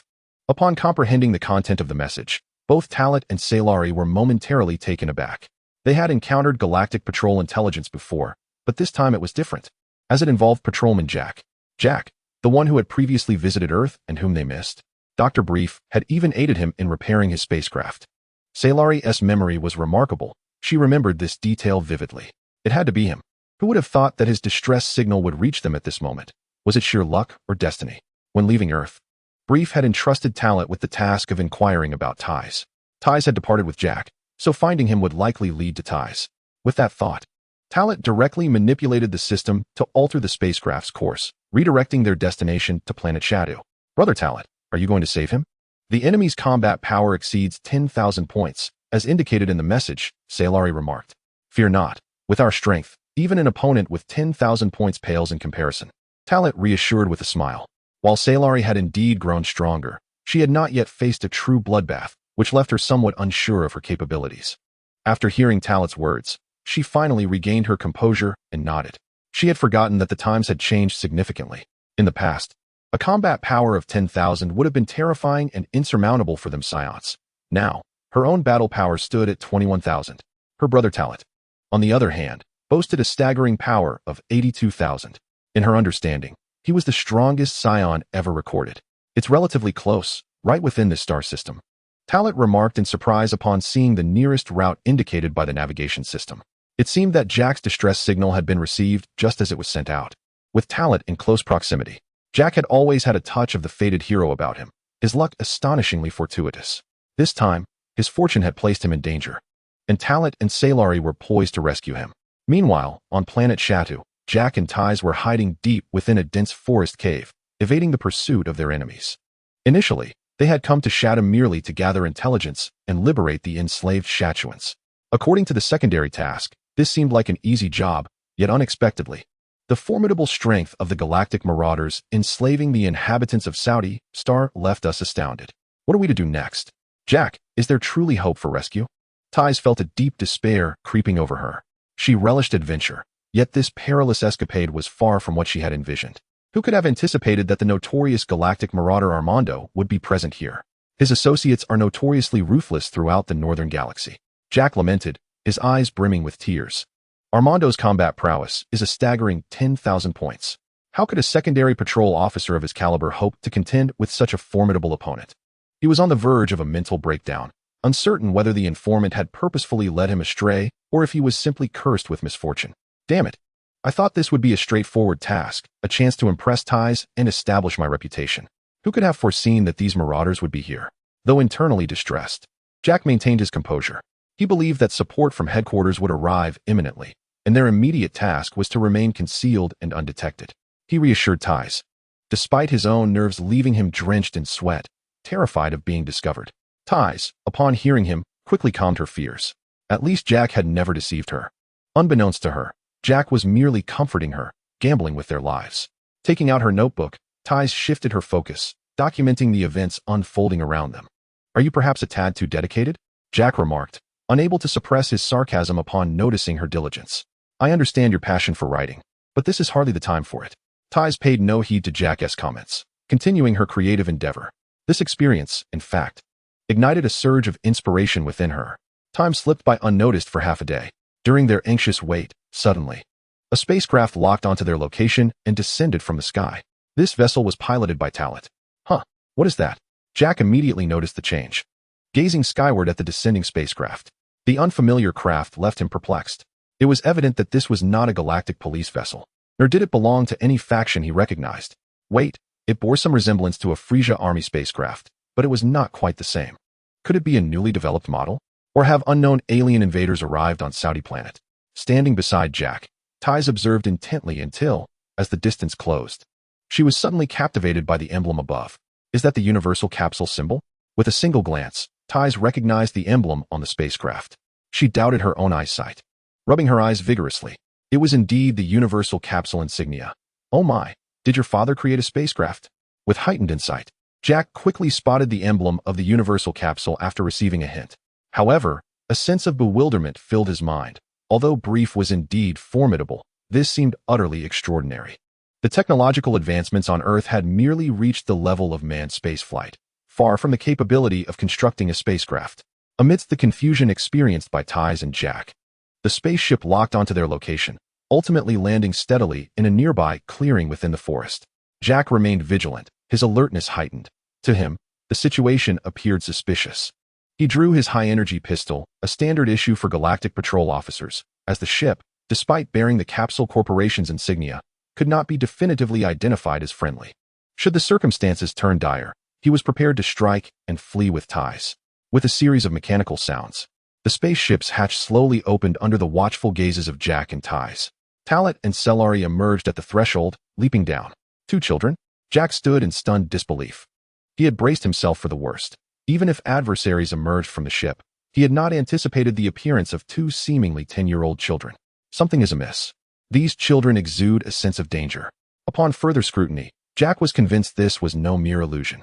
Taiz, upon recognizing the figures stepping out of the spaceship, was left dumbfounded. Memories surged like a tidal wave, the images of Talat and Cellari coinciding with two familiar silhouettes in her mind. Although they had only met once a year prior on Earth, she recalled vividly. Is it really them? Taiz exclaimed in astonishment. Do you know them? Jack inquired. Bewildered, Taiz nodded, but before she could elaborate, Talat and Cellari approached them. As I suspected, you are indeed here, Taiz. I wonder if you still remember us. Talat greeted with a gentle smile. It truly is you. So this spaceship was indeed crafted by my father? Taiz exclaimed joyfully. Taiz, are they your friends? Jack asked, his mind filled with questions. He had never heard Taiz mention of knowing such young children. Just a few days before you came to Earth to fetch me, they sought my father regarding inquiries about gravity devices. I never anticipated encountering them again on planet Shada. If my memory serves me correctly, they are martial artists with formidable strength, Taiz recounted, reflecting on the details as she clarified for Jack. With her words, Talat smiled and remarked, initially, due to certain reasons, we did not provide a complete introduction. We are not Earthlings, but Saiyans. Upon arriving on Earth, we learned about certain matters and sought your father's assistance. Indeed, this spacecraft was crafted by him. Jack, hearing this, was utterly taken aback, left in a state of confusion. Saiyans. You are not Earthlings, but Saiyans. He exclaimed in astonishment. How could he be unfamiliar with the Saiyans? A year ago, his primary objective upon arriving on Earth was to eliminate the Saiyan infants dispatched there. However, due to a series of unforeseen events, he failed to eradicate the Saiyans and nearly found himself stranded on Earth due to a malfunctioning spacecraft. Fear not, Jack. He reassured himself. Though you have spoken of the Saiyans as ruthless, they may not be our adversaries. This was Taiz's intuition. Despite her knowledge of the terrifying tales surrounding the Saiyans, Jack, snapping back to reality, scrutinized Talat and Cellari with a discerning gaze. What am I afraid of? Even if they are Saiyans, they are merely two children. How formidable could they possibly be? Jack bolstered his own courage in his mind. If he could not contend with the Galaxy Marauder Amando, how could he possibly falter against two Saiyan children? Even though the Saiyans were a warrior race, these undeveloped ones posed little threat. Suddenly, a dangerous thought crossed Jack's mind, causing him to tense up, and his expression toward Talat and Cellari shifted. Alas, with such a significant target appearing, they risked exposing their whereabouts. Having narrowly passed the perilous phase, they were now likely to be discovered. By the way, how did you know that Jack and I were here? Taiz inquired. Well, Talat explained the functions of the spacecraft to me, she replied. Upon learning the specifics, Taiz was even more astonished by her father's and sister's brilliance. Talat, seizing the opportunity to inquire, sought to understand the situation at hand. Initially believing it to involve the Frieza army, he was taken aback to discover it was a band of galactic marauders. That name sounds somewhat familiar, Who could it be? Talent mused internally. Recalling the original storyline, a figure soon emerged in his mind. Wasn't this the red-skinned creature's subordinate from the movie plot when Dales invaded Earth? He never anticipated encountering them in this location. No, it should be noted that the existence of the movie universe also manifested in this realm. With a battle power exceeding 10,000, Amando indeed embodied such strength. Suddenly, Talent and Solari's power detectors emitted a warning signal, promptly displaying two readings of combat power. 5,500 points. 5,600 points. Brother Talent, the detector indicates two individuals flying at high speed not far from us, Solari reported. Talent nodded. They must have detected our spacecraft's landing and are here to investigate. Gak and Ty's expressions turned grave. Ty's remained oblivious. But Gak understood the magnitude of power exceeding 5,000. Had they indeed been discovered? His mindset was beginning to unravel. But they are merely two minor characters with just over 5,000 in battle power. They will serve as perfect opponents for you, Solari, Talent remarked with a smile. After training on Namek and Yardrat, Solari would find these two lackeys insignificant. Even with Amando joining forces, they would not pose a challenge. All right, Brother Talent, Solari responded eagerly, having already set her sights on the sky. For her, it would be her first true engagement with an enemy. Upon witnessing the unfolding scene, Talent swiftly followed suit to avert any unforeseen incidents. Hey, wait for the two of you. Jaker finally reacted, attempting to halt Talent and Solari. But it was already too late. In his view, Talent and Solari were exceedingly audacious. This was akin to courting death. Chapter 81. Rampaging Fury, Slaughtering a Mondo Planet Shade. Above the forest, in the skies, Talent and Solari encountered two extraterrestrial beings with azure skin, obstructing their advance. Another pair of unfamiliar faces. It seems there has been a considerable influx of newcomers to Planet Shade. Do you two little ones not realize that this planet is already our possession? Judging by the shape of your spacecraft, you must belong to the Frieza Force, remarked one of the alien warriors. His tone laced with seriousness as he posed the most critical question. Though they were a marauding organization within the galaxy, compared to the Frieza Legion, they were mere underlings. Vidar, is it really necessary to be so cautious? They are just a couple of youngsters. Another alien interjected, his voice dripping with disdain. You two, go fetch your elders. To invade another's territory without showing yourselves is utterly disrespectful. If our leader Amando learns of this, you shall not enjoy the consequences, even if you are affiliated with the Frieza Force. With that, the pair crossed their arms, adopting a haughty demeanor as they looked down upon Talent and Solari. Upon hearing their words, Talent and Solari exchanged glances, their expressions filled with contempt. Talent refrained from engaging, allowing Solari to take the lead. You truly lack common sense. Carrying a power-level detector, yet failing to measure our combat capabilities while you boast? Moreover, with a power level just above 5,000. You dare to disregard even the Frieza Force? You are indeed bold, Solari retorted with a sharp tongue. Her sarcasm was evidently honed through frequent banter with Bulma back on Earth, and her insults were devoid of profanity. Talent admired Solari's verbal acumen. She was scarcely 8 years old. You little brat, do you wish to die? How dare you speak to me in such a manner? The alien's anger flared. You think we wouldn't use the power level detector? Do we really need to measure combat data against you two brats? Fine then. Being looked down upon by a child is a tremendous humiliation. Both were warriors boasting power levels of 5,000. Although they fell short compared to those exceeding 10,000. They were still elite fighters.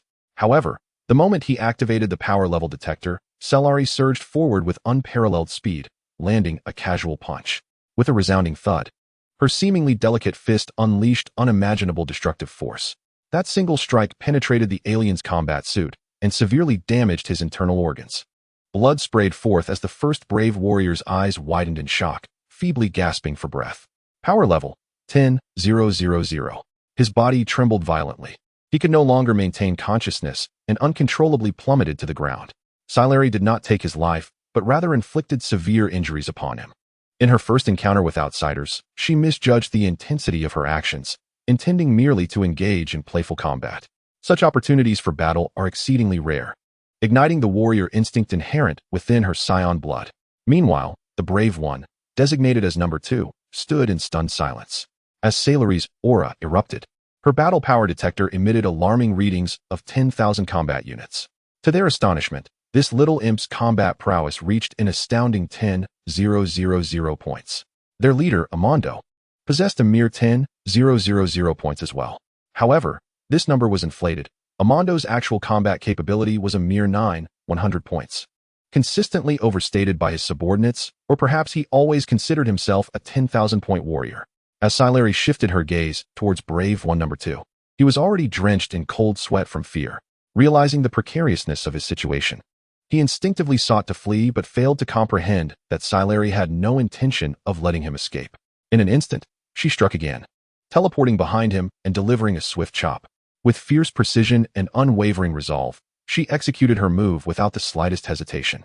A resounding thud echoed as he was caught off guard by her strike, and the overwhelming force left his consciousness in a haze.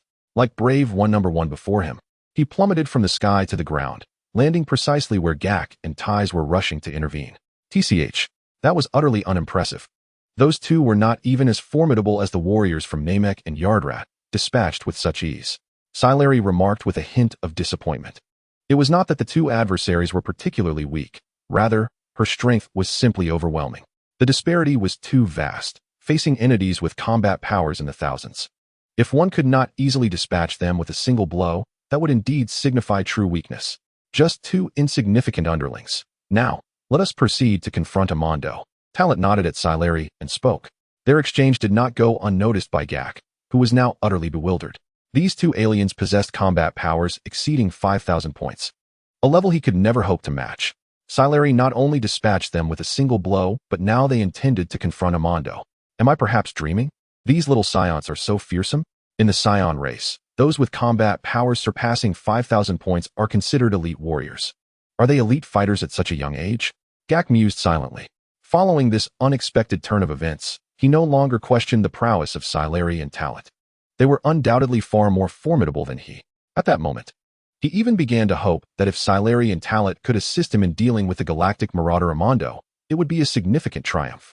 Should that occur, he would be recognized for his contribution, and upon returning to the Galactic Patrol headquarters, his rank would surely elevate accordingly. At the very least, he could ascend to the position of a first-class Galactic Patrol officer. Continuing onward, they emerged from the forest into a vast expanse of mining territory. Amando and his subordinates are enslaving the inhabitants of the planet Shadar for mining purposes. This planet harbors a highly valuable ore that promises immense profits for them. The serendipitous discovery of this world, inhabited by a weak, inferior race, evokes a sense of pity. As the saying goes, a common man is innocent, but possessing wealth brings peril.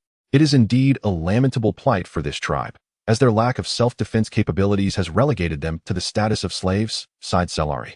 Over the years, due to Talent, she has ceased to embody the qualities of a typical Saiyan.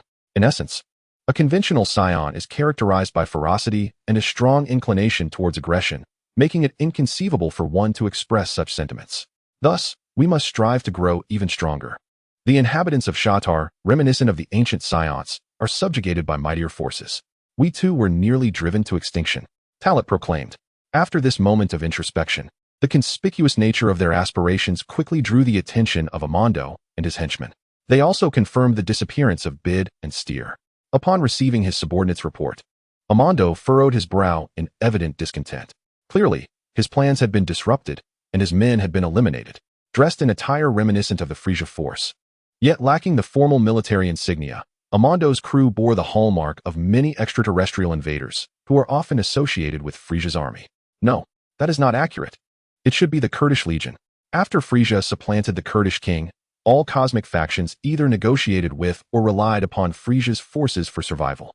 Amando's group was no exception, hence their combat uniforms and power scanners. As he gazed at Talent and Sailari, a sardonic smile crept across Amando's face. He brazenly scrutinized them, ultimately noticing the tails entwined around their waists, which immediately conjured images of a certain race. No wonder they so effortlessly subdued my two subordinates. They are Saiyans. To exhibit such a level of combat prowess at this age, could they possibly be the Saiyan Prince, Vegeta, from their squad? Amando developed a profound interest in Talent and Sailari, mistakenly identifying Talent as Vegeta. Having never encountered him, he had only heard whispers of his reputation. After all, the Saiyan race is nearly extinct, with only a handful surviving. From his knowledge, the only individual capable of annihilating his subordinates at such a young age would be Vegeta. Utilizing the combat power scanner, he observed the combat power readings of Talent and Sailari, revealing values nearing 10,000. Instead of feeling fear, a sense of exhilaration surged through Amando as a daring idea took shape. If he could forge an alliance with these two Saiyans, their formidable strength, even if only utilized temporarily, would prove advantageous. Moreover, he could leverage this partnership to establish a connection with King Frieza, confident in his ability to secure a place of prominence. At that moment, he remained oblivious to the fact that Talent and Cellari regarded him as one would a lifeless corpse. Amando was utterly oblivious to the fact that the readings displayed by his combat power detector merely reflected the surface combat abilities of Talent and Cellari. The two had mastered their auras to the extent that they could manipulate their combat power at will, altering their readings as they pleased. Stay put and keep a close watch on these Saiyans, Amando commanded before ascending into the sky, where he approached Talent and Cellari. I sincerely apologize for my subordinates' foolish actions, offending individuals we should not have. If I am not mistaken, you are Saiyans, are you not? You must be Prince Vegeta, renowned for possessing a combat power exceeding 10,000, and I see there is also a female Saiyan with similar prowess. Amando's confident proclamation left Talent and Cellari momentarily stunned, only for them to break into laughter soon after. What is so amusing? Amando's smile faded, replaced by an ominous expression. He had been quite courteous, but if they continued to disrespect him, he would not offer them any further kindness, regardless of their combat power. He was not one to be intimidated. He was a seasoned warrior, having fought across the cosmos. How could mere children possibly rival him? Forgive us, but we seldom laugh unless we can no longer contain ourselves. Sir, I believe you are mistaken. We are not the Prince Vegeta you speak of. Cellari retorted with a sneer, then turned to Talent. Brother Talent, it seems Prince Vegeta's reputation in the universe remains quite high, with a combat power exceeding 10,000. It is not surprising for an elite born with a power level in the thousands. Anything less than 10,000 would indeed be rather pathetic. Talent, unfazed, responded indifferently. Their exchange left Amando's expression frozen in disbelief. You are not Vegeta, so you are not part of Frieza's Saiyan squad. Are you survivors from another group of Saiyans? As these words left his lips, Amando was taken aback. The presence of even one Saiyan child with a combat power over 10,000 was astonishing. To discover two more, equally formidable, was beyond his expectations. Now that you know our identity, what do you intend to do? Talent inquired, regarding Amando with keen interest. Upon hearing Talent's mocking words, Amando suddenly grew serious, only to swiftly revert to a grin. I have heard that King Frieza is quite interested in the surviving Saiyans. Should you choose to ally with him, you would surely find yourselves in positions of great importance. What do you say? Are you interested in collaborating with me? I can introduce you to King Frieza. Perhaps, in the future, you will surpass even that prince. Amando's words caused Talent to regard him with newfound respect. This imposing figure, initially presumed to be a simple brute, revealed a surprising cunning. I suspect you seek to use us as a stepping stone, Talent replied shrewdly. He was not naive. Although Frieza might indeed value Saiyans, an unscrupulous galactic bandit like Amando would not have altruistic intentions. It appears that you are unwilling to cooperate. In that case, there is nothing more to discuss. You have eliminated my subordinates, and I must demand an explanation from you. I shall defeat both of you and present you before Lord Frieza, which will serve to demonstrate my capabilities. Amando, however, possessed little patience. As Talent and Cellari were reluctant to comply, he resolved to employ alternative methods. He firmly believed that even if Talent and Cellari's combat prowess slightly surpassed his own, breaking the 10,000 mark, they would merely be children in a true confrontation. Talent, why waste words on him? A brute like this should be awakened by a fist. Cellari declared without hesitation, her aura surging forth. She was eager to gauge the extent of Amando's strength, given his audacity. As Cellari unleashed her power, Amando became serious. Even if my combat power stands at merely 100 points, you two are exceedingly arrogant. In a fit of rage, Amando leaped into the air above Talent and Cellari, launching an energy attack directed straight at Cellari. The onset of battle was marked by impulsive aggression. This scene sent chills down the spines of Gak and Tais, who were concealed in the shadows below. The energy was terrifying, verging on star-destroying levels. Should it strike a small planet like Shat, the devastation would be significant. However, for Cellari and Talent, such an attack would feel no more severe than a mere tickle. The intensity of the assault did not warrant a need to evade. A confident smile graced Cellari's face as her aura transformed into an invisible barrier shielding her. As Amando's energy attack neared its target, it was neutralized by her intangible shield. Years of combat training alongside Talent had equipped Cellari with techniques predominantly taught by him, and this maneuver was no exception. What? Amando exclaimed in disbelief. He had just unleashed nearly 80% of his power, fearful of accidentally killing the two Saiyans. Yet, they stood unharmed, having effortlessly deflected his attack. Is this all your strength amounts to? Celery taunted. To be bested by a child was a humiliation Amando could scarcely endure. You are courting death, he bellowed, swiftly waving his hands as a barrage of energy beams erupted from his palms, cascading towards Celery like a meteor shower. Boom. In an instant, the explosion illuminated the surroundings, and a cataclysmic shockwave radiated outward, shaking the very heavens and earth. Below, Amando's subordinates and the enslaved inhabitants of Shat were caught in the aftermath. Even Gak and Ties were enveloped by the residual waves of the explosion, prompting Gak to make a decisive move to reposition himself and Ties to the outskirts of the battlefield. The disparity in strength was overwhelming. Die, die, killing you will not hinder me. At that moment, Amando was consumed by madness, relentlessly unleashing energy attacks. This extensive barrage of colossal explosions persisted for a full minute before finally subsiding. A colossal mushroom cloud surged into the sky, with billowing smoke spreading for thousands of meters. After a relentless minute of energy bombardment, Amando had exhausted the vast majority of his strength. Now he gasped for breath, his crimson skin glistening with sweat. Humph. Even if your combat power reaches 10,000 points, what of it? A child will always remain a child. Under my full-on assault, there is no way you can emerge unscathed. A wicked grin spread across Amando's face, convinced that Talat and Celery were doomed to perish beneath his onslaught. Yet, reality soon delivered a crushing blow to his arrogance. As the smoke and fire dissipated, the unscathed forms of Talat and Celery came into view. Upon seeing that they were completely unharmed, Amando's jaw dropped, and his pupils trembled violently, as if he had encountered the most terrifying sight of his life. Such a level of attack can only stir up a bit of dust, Talat remarked, gazing at Amando high above with his arms crossed in disdain. Not only that, but you've dirted my clothing. I'm quite angry about this. I only have one outfit, Celery exclaimed, brushing the dust and stains off his attire, his gaze sharpening as he locked onto Amando. At that moment, Amando felt an icy chill sweep from his feet to the crown of his head, a primal instinct warning him of danger. He sought to flee, but it was already too late. In an instant, Celery had reached him. Now you decide to fear me? A bit late for that, Celery taunted. Provoked by the insult, Amando gritted his teeth, the flames of fury swelling within him, unleashing a surge of power. With a furious roar, he swung his fist towards Celery. Yet, in the blink of an eye, Celery moved faster, preempting his attack.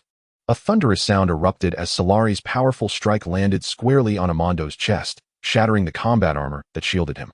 The impact sent Amando reeling, his vitality surging chaotically within, and he spat blood, his vision clouding with crimson.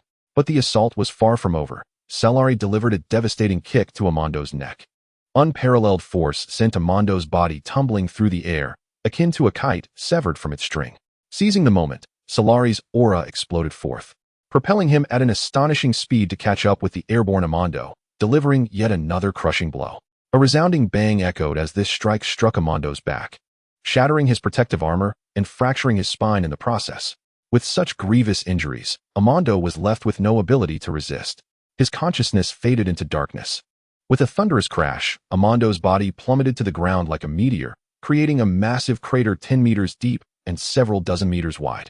He lay there, on the brink of unconsciousness. I had thought you were formidable for such a large brute, yet you are just as susceptible to punishment. Celeria descended from the heavens, landing beside the near-lifeless Amando. She raised her hand, a terrifying energy coalescing in her palm, indicating her intent to eradicate Amando entirely. His words had truly incensed her, and he had also ruined her soul garment of this style. Wait, do not kill him. At that moment, Jack, covered in filth and disarray, rushed over with ties in tow. He intervened to halt Celeria's actions, saving the barely breathing galactic ruffian, Amando. What is the meaning of this? Are you not a galactic officer?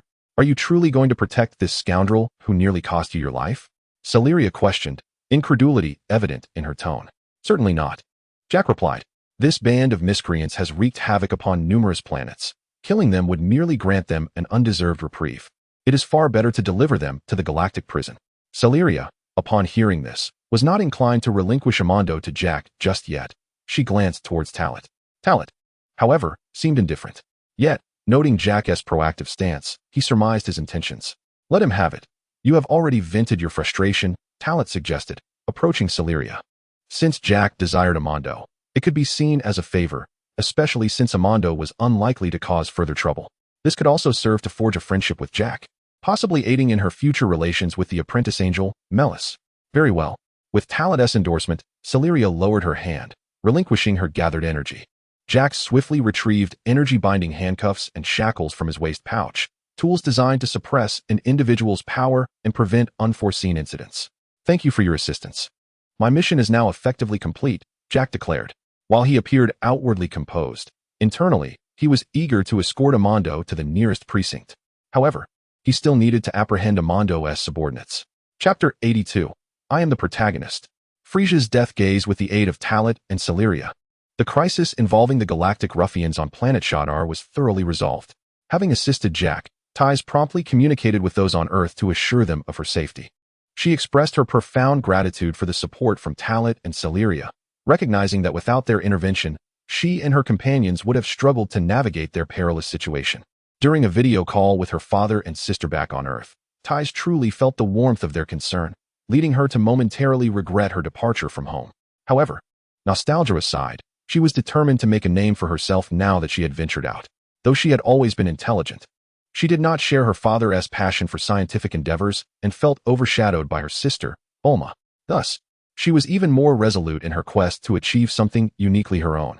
Having gained a deeper understanding, Ties learned that Talat and Celeria were honing their skills throughout the cosmos and eagerly sought to join them.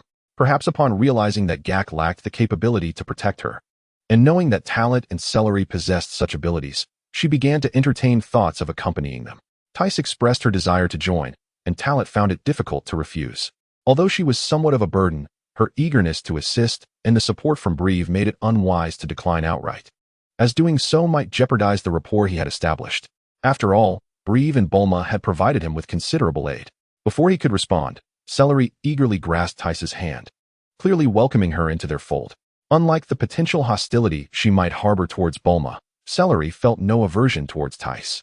Perhaps it was Tice's innate charm, reminiscent of a friendly older sister, which fostered a sense of familiarity.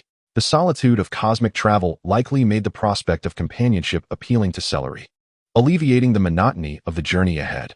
"Having you along poses no issue, but you must promise to follow my lead and refrain from acting recklessly, or I shall send you back to Earth," Talat cautioned. "Rest assured, I am not one to act impulsively," Tice playfully replied, sticking out her tongue, embodying a vibrant and charming spirit. She was indeed a lovely young woman with a lively personality. Talat shook his head, feeling somewhat at a loss as he observed her and Celery engage in discussions typical of women. Nonetheless, he made a pact with Tice, determined not to let her presence disrupt his original plans. In truth, having her along would facilitate certain matters, such as piloting the spacecraft, which would no longer be his concern. However, the endeavors they were about to undertake would undoubtedly be perilous. For instance, traveling to Cyril Star would inevitably expose them to more adversaries. Had it not been for the consideration that he could teleport and that Celery shared this ability, Talat would have hesitated far more. Moreover, the most significant reason for his acquiescence lay in Tice's own words. She was perpetually in the throes of creation, yet lacked a definitive protagonist for her narrative. Talat's emergence had sparked a unique inspiration within her. This implied that she wished to depict Talat as the hero, and being by his side would undoubtedly facilitate her creative process. Talat had often fantasized about being the protagonist in another life. Yet, he remained curious about what kind of story Tice would pen. The only thing he recalled was that in the original work, Tice's character, based on Gak, had not garnered much popularity, which was unsurprising given Gak's limited prowess. Even if she accompanied him on cosmic adventures, what remarkable tales could she craft? "If I were to be the protagonist, I must ensure that I do not become akin to Gak, failing in my endeavors." With this sentiment in mind, Talat found himself anticipating that Tice would document his confrontations with Frieza's army. He envisioned Frieza's expression upon witnessing his exploits, which piqued his curiosity. Thus, it was decided that Tice would accompany them, and their new cosmic journey commenced. After escorting the prisoners, including Amando, to Naz Star, Talat and his companions parted ways. Their arrival at Naz Star was motivated by a desire to explore the enigmatic galactic prison located there. In the original narrative, Dales invaded planet Naz to rescue Amando. To be candid, it is not solely due to Dales's formidable strength. Rather, it is the inherent weakness of the galactic police that is to blame. If not for the backing of the Supreme Kai and the presence of the apprentice angel, Mels, the galactic police might have met their untimely end long ago. Subsequently, 3 months passed unnoticed. During this span, the most noteworthy event was the arrival of Talat and his companions on planet Cyril, where they conducted thorough reconnaissance. Upon their arrival, The trio quickly realized that the entire planet had been transformed into a resource transfer station for Frieza's army. Soldiers of Frieza could be seen throughout the planet, with fortifications erected in various regions. Additionally, numerous alien races had arrived, organizations that had long established cordial relations with Frieza or had become dependent on his regime for survival. However, Talent found no trace of the West Tower organization, as if they had vanished completely. It was uncertain whether they were hiding from Frieza's ruthless purges or for some other reason. Ultimately, Talent gleaned a critical piece of intelligence. Cyril had become Frieza's private real estate, designated as Frieza's Planet Number 1993. Over the course of 3 months, Talent and Sailory concealed their identities, masquerading as beings from a particular faction, all the while investigating and covertly searching for the Namekian Monet. During this time, several confrontations with Frieza's army occurred, all of which Talent deftly resolved. The highest combat capability among Frieza's soldiers on the planet barely exceeded 15,000 points, with only 5 captains boasting power levels over 10,000. Not to mention Talent, even Sailory could easily vanquish them. Of course, in order to avoid attracting undue attention, they would discreetly eliminate any Frieza soldiers who discovered their inquiries, without revealing their presence. After all, the search for Monet remained paramount. What astonished Talent was that Monet seemed to have evaporated into thin air. Despite his meticulous mastery of key perception, he could not detect Monet's existence. It was certain that Monet had not left planet Cyril. The spaceship breached the atmosphere of Cyril, heading into the vastness of the cosmos, leaving planet Cyril behind. There was no need to squander more time. The original intent of reaching Cyril was to accomplish 2 tasks, yet the investigation into Bardock's intelligence remained unfinished, and Monet had not been found. However, they had certainly inflicted considerable damage upon Frieza's forces. To claim that there were no gains would be an outright falsehood. As the spaceship accelerated, Talent and Sailory reclined in their seats, resting, while Sailory conversed with Ties about their recent experiences. For Ties, it was an exhilarating adventure. She had never envisioned plunging directly into the domain of malevolent forces, and after wreaking so much havoc, they managed to retreat unscathed and unnoticed. As the two engaged in lively conversation, Tarot suddenly widened his eyes, his body bristling with an instinctive fear that sent shivers down his spine. He sensed an aura of unfathomable terror emerging directly ahead of their voyage. This aura, is it Frieza? Tarot clenched his fists in silent determination. It was sinister and malevolent, akin to an abyss. Although he had never truly experienced Frieza's presence, he was unequivocally certain that this was indeed the essence of Frieza. Brother Tarot, what troubles you? Celery, noticing Tarot's distress, inquired with curiosity. However, it did not take long for her to grasp the gravity of the situation, leaving her stunned and drenched in cold sweat, as she too became acutely aware of the dreadful aura. What is it? Ties asked, confused and astonished. Being an ordinary person, she felt nothing. It was only when she, piloting the spacecraft, spotted another vessel zipping past at an alarming speed that she began to piece things together, questioning aloud. Could there have been someone formidable aboard that ship? Knowing Tarot and Celery's capabilities, she understood that only a powerful individual could elicit such a reaction from them. Moreover, this expression was one Ties had never witnessed on their faces before, cautious, solemn, and even slightly fearful. Tarot and Celery remained silent, unconsciously moving towards the protective glass, gazing out into the void. As the spaceship whizzed by, although they saw nothing, Tarot could imagine that Frieza and his soldiers were undoubtedly watching them intently. Frieza, who would have thought they would encounter him at this moment? We have chosen the perfect time to leave. Taking a deep breath, Tarot expressed. They had not had the chance to use the power detector earlier, yet he recognized it would have been futile. Too far away, too swift, impossible to track. Frieza? That cosmic overlord? Hiss. Then we have narrowly escaped a calamity. Ties finally realized that they had barely brushed shoulders with the most terrifying emperor of Frieza's army. Brother Tarot, was it truly Frieza? That aura was utterly terrifying, Celery gasped, contemplating the staggering gap in their combat prowess compared to Frieza's. Let us depart swiftly and activate the cloaking mechanism. If we are tracked, we may find ourselves in peril, Tarot advised Ties. The priority was to hastily vacate the star system. He hoped Frieza would not regard them as significant enough to pursue. Meanwhile, aboard Frieza's spacecraft, in the control center, Frieza lounged in his exclusive hovering pod, flanked by his loyal subordinates, Sorbet and Dodoria. It felt rather peculiar. That spacecraft did not seem to belong to us, Frieza remarked suddenly, prompting a startled reaction from Sorbet and Dodoria. Sorbet, investigate whose spacecraft that was. As Frieza's right-hand men, they were acutely aware of his temperament. Yes, Lord Frieza, I shall investigate immediately. Without a hint of hesitation, Zabo swiftly approached the control panel. Following Frieza's orders, he commanded his subordinates to retrieve specific information regarding the spacecraft and leveraged his authority to delve deeper into the intelligence. It was only after confirming that the spacecraft was absent from the records and had originated from Cyril Star that he promptly reported back to Frieza.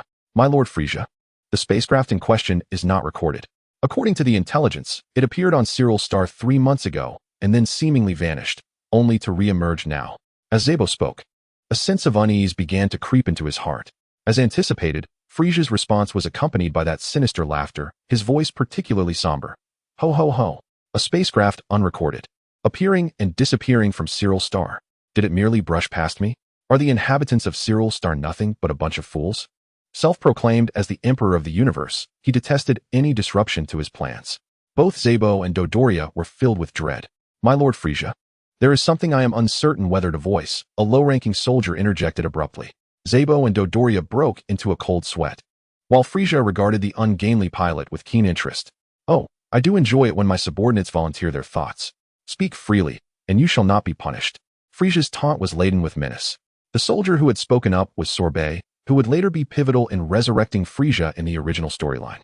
Despite his meager combat power, he would eventually rise to command the remnants of Frieza's army after his revival. One could not have anticipated that he would become the supreme commander.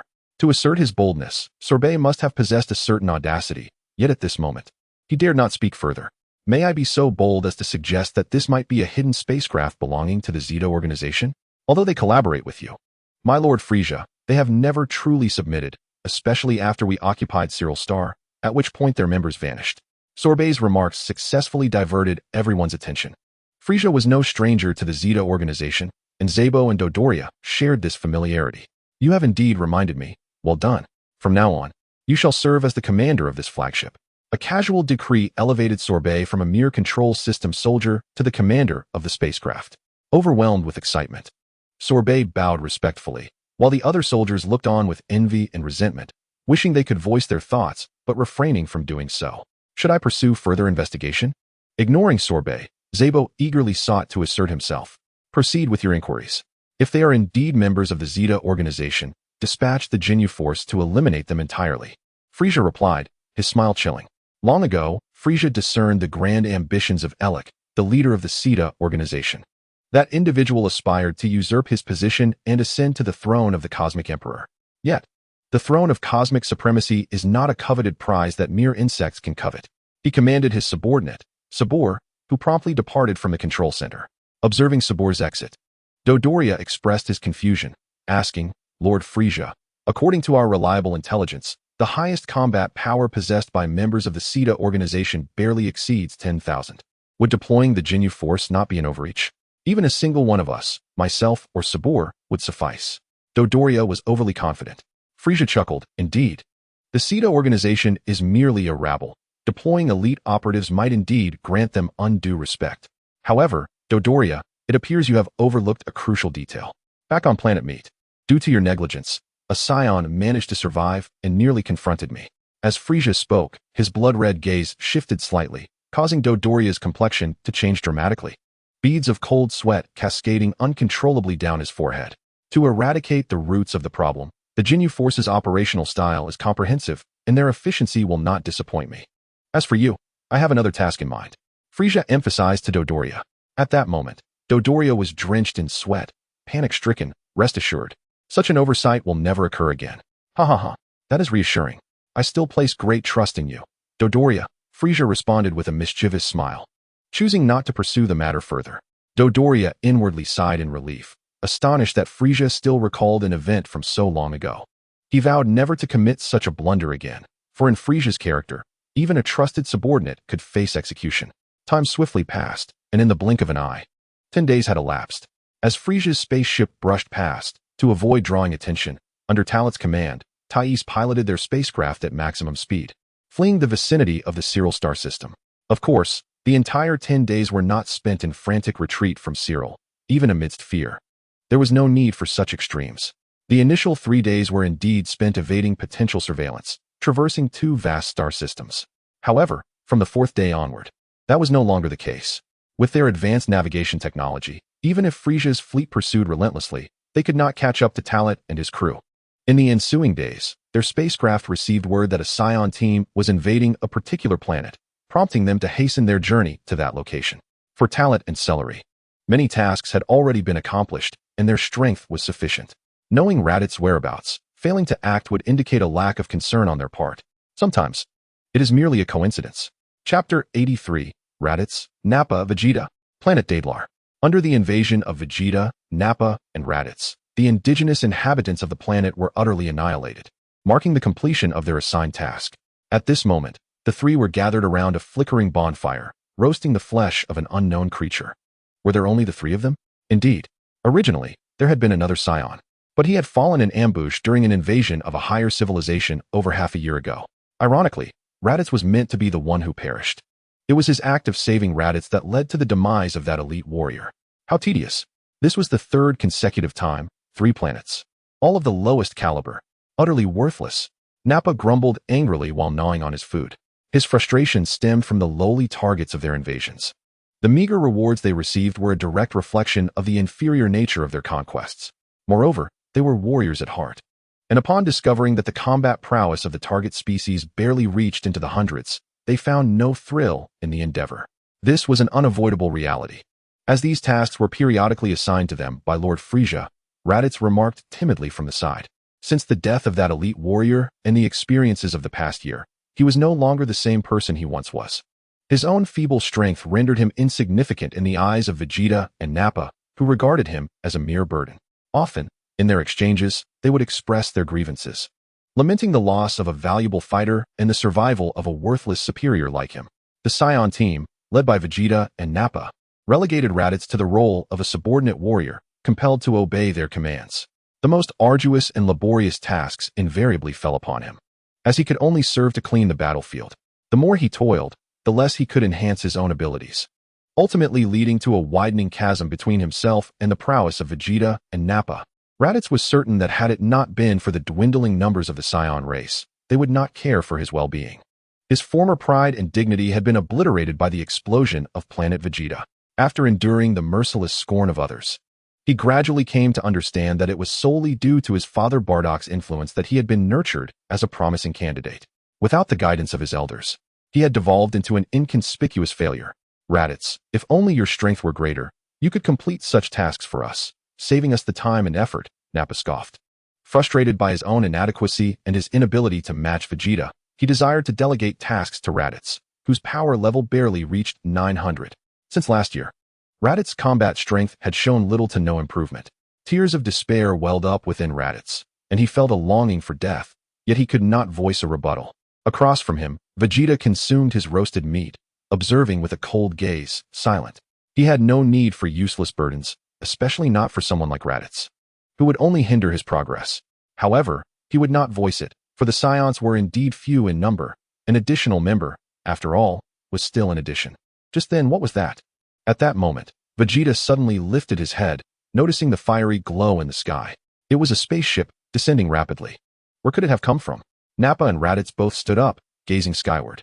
As the blaze dissipated, the general outline of the spaceship became apparent. This vessel was both unfamiliar and vaguely reminiscent to them. It bore a resemblance to the large ships of Frieza's army, yet it was not one of their crafts. With a low hum, the spaceship vibrated the ground as it landed, accompanied by a fierce wind that rushed in all directions. The craft settled steadily in an open area not far from Vegeta, Nappa, and Raditz. Was it a new model of spaceship? What purpose did it serve on this planet? Nappa stepped forward, muttering to himself. Logically, as part of Frieza's army, they should not be unaware that invading this planet was their assigned task, and the completion of that mission had already been reported. Vegeta, with a serious expression, spat out the remnants of meat from his mouth, raising his hand to activate his scouter. As a series of beeping sounds echoed, 3 life signals were quickly detected. Battle power 1, battle power 1000, battle power 3000. Confirming that the newcomers posed no threat, Vegeta's demeanor shifted to one of disdain. Without having seen the targets yet, he shared Nappa's suspicion. Perhaps this spaceship was a new type, possibly a logistics team come to retrieve the planet after their invasion was complete. As the spaceship's door opened, 3 figures emerged, coming into view for Vegeta, Nappa, and Raditz. Without a doubt, it was Talent and Celery who had piloted the craft to seek out Raditz, along with Ties. Upon seeing Talent and Celery, Raditz's expression transformed into one of disbelief. Although they had not met in 2 or 3 years, the appearance of a Saiyan remained relatively unchanged from birth. Any alterations were minimal and certainly not drastic. Talent and Celery. Raditz exclaimed their names with fervor. This caused Nappa and Vegeta to glance at each other in surprise, muttering in unison, "Fellow countrymen?" The name sounds somewhat familiar. Reuniting with Raditz after nearly 3 years, Talent and Celery leaped from the spaceship and approached Raditz directly. "Long time no see, Raditz. You seem to be doing rather average," Talent teased. This remark brought a sheen of emotion to Raditz's eyes, momentarily leaving him flustered and speechless. Yet, before long, his frustration boiled over as he delivered a punch to Talent's chest. "You rascal, if you were still alive, why did you only appear now? And Celery, it's wonderful to see you both alive after nearly 3 years." Talent was his brother. This was a truth Raditz had long accepted. Sairari has grown up alongside Talent since childhood. Although she is a lower-class warrior, he has always regarded her as Talent's woman. Saiyans are known for their directness and precocious nature. Once they form a belief in their youth, it seldom wavers. "Raditz, would you like to make an introduction?" Naba stepped forward, regarding Talent and Sairari. His imposing stature loomed over them like a small mountain. "Naba, they are family to me. Talent has been by my side since we were young and is also a superior warrior. Though Sairari is of lower class, her innate fighting power is not to be underestimated," Raditz declared, gesturing towards Talent and Sairari. "This is Naba, a distinguished elite of our Saiyan clan. I mentioned him to you before. Do you remember, Talent?" Upon hearing Raditz's words, Talent and Sairari offered little reaction, merely nodding slightly. Knowing the original storyline, they were well aware of Naba's reputation. Nevertheless, Raditz had indeed spoken of Naba's formidable combat prowess in the past. "Haha, this is splendid. Just when we are in need of reinforcements, here come you 2 little ones." The Saiyan race has not been extinguished yet, especially with a female Saiyan, who isn't too shabby in appearance. Though her genes may be lacking, she is adequate for procreation. As he spoke, Naba's attention was entirely fixated on Sairari. His lewd grin unmistakably indicated his ulterior motives. A lower-class female warrior, wasn't she a prime opportunity for breeding? With the Saiyan race nearly extinct, this one woman bore the weight of their resurgence. Though Sairari was still young, in a few years, she would mature. Naba's overtly lascivious gaze and his words caused Talent to frown, while Sairari was incensed by Naba's repugnant remarks. "My woman is not for you to touch." A murderous glint flashed in Talent's eyes, causing Naba to momentarily falter, only to sneer in response. Sairari felt enveloped by a newfound sense of security at Talent's declaration, her heart swelling with an unprecedented emotion. It was the first time Talent had publicly acknowledged her as his woman. "Humph, you must be Talent, right? Despite being a superior warrior, it seems you do not comprehend your situation. I am of noble lineage." Naba continued his unrestrained mockery, intending to showcase himself through Raditz. "Raditz, enlighten this relative of yours that there is a distinction between superior warriors and elite nobility." "Distinction? The only distinction I see is your combat power being under 4,000. Sairari retorted without hesitation, closing the distance and delivering a swift punch. This scene left Naba dumbfounded, as did Raditz and the distant Vegeta. With an explosive sound, Naba was sent flying, crashing into several pieces of rubble before finally coming to a halt. This strike, though lacking in full force from Sairari, was sufficient to leave Naba reeling. "Fool," Talent remarked critically, then turned his gaze back to Raditz. "Raditz, we have come here specifically to find you. I wish to accompany Vegeta and Nappa. It must be difficult for you as well. Come with us. Aunt Jine is waiting for you." Upon hearing this, Raditz's emotions surged. "You mean my mother is still alive? You came here just for me." At that moment, he felt disoriented. Yet his heart was filled with an inexplicable sensation. He had thought that after the destruction of planet Vegeta, he had become utterly alone. Yet now, not only were Tarble and Celery alive, but even his mother Jine was as well. What was once a dark existence was suddenly illuminated, pulling him from the abyss. "Besides Aunt Jine, your brother Kakarot is also alive. So, will you come with us, or will you remain here to suffer?" Tarble inquired once more. It was imperative that Raditz consented before they could take him away. Otherwise, forcibly removing him would be futile. "I will go with you, but Prince Vegeta will not agree," Raditz stated, gesturing for Tarble and Celery to look at Vegeta. The power that Celery displayed, capable of sending Nappa flying with a single punch, indeed astonished Raditz. However, the disparity between Nappa and Vegeta was not negligible. 4,000 power level versus over 10, 12,000 was a stark contrast. I remember now. You are the person Raditz mentioned to me before. He had intended to invite you to join my squad, but you declined. An elite warrior, Tarbell. Vegeta remarked as the situation grew increasingly intriguing. Nappa is a fool, but you are not. It was evident that both Celery and Tarbell possessed considerable fighting prowess, and the power-level scouter had likely not fully registered their capabilities. By the way, this is our first encounter, Vegeta, Tarbell said with a smile, locking eyes with the prince. As an elite warrior, it seems you have forgotten your station. Do you believe that with planet Vegeta's destruction, the remaining Saiyans are no longer required to pay homage to royalty? Or shall I remind you, as your prince? Vegeta stated with utmost arrogance. As his words settled, the atmosphere grew notably oppressive. As the prince of the Saiyans, Vegeta had always believed that all Saiyans should obey his commands, especially in the current circumstances. He considered himself the supreme commander of the Saiyans. In truth, had it not been for Frieza's oppressive reign, he would have long since declared himself king instead of continuing to refer to himself as a prince. Oh, I am quite curious as to how you intend to assist me in recalling. Tarbell's face flickered with a teasing smile, his arms crossed, exuding an air of disdain towards Vegeta. Raditz, standing nearby, felt anxious and wished to intervene, but was at a loss for how to proceed. Humph. This prince has given you an opportunity, which you have squandered. Before I discipline you for your insolence, let me remind you, my power level is 12,000. Vegeta proclaimed with immense pride. 12,000. Haha. Celery could not help but burst into laughter. What are you laughing at? Vegeta furrowed his brow, a chilling murderous intent flashing in his eyes. Were it not for the fact that Celery was currently the only female Saiyan, he would have already struck. I must say, your ignorance is amusing. Is a battle power of 12,000 truly impressive? How dare you utter such a thing? I feel embarrassed for you, even as a prince. Celery teased from the side. There was no need to waste words on a fallen Saiyan prince. It would be better to let him dwell in his own world. Otherwise, the disparity might be too great for him to accept, and he could very well go mad.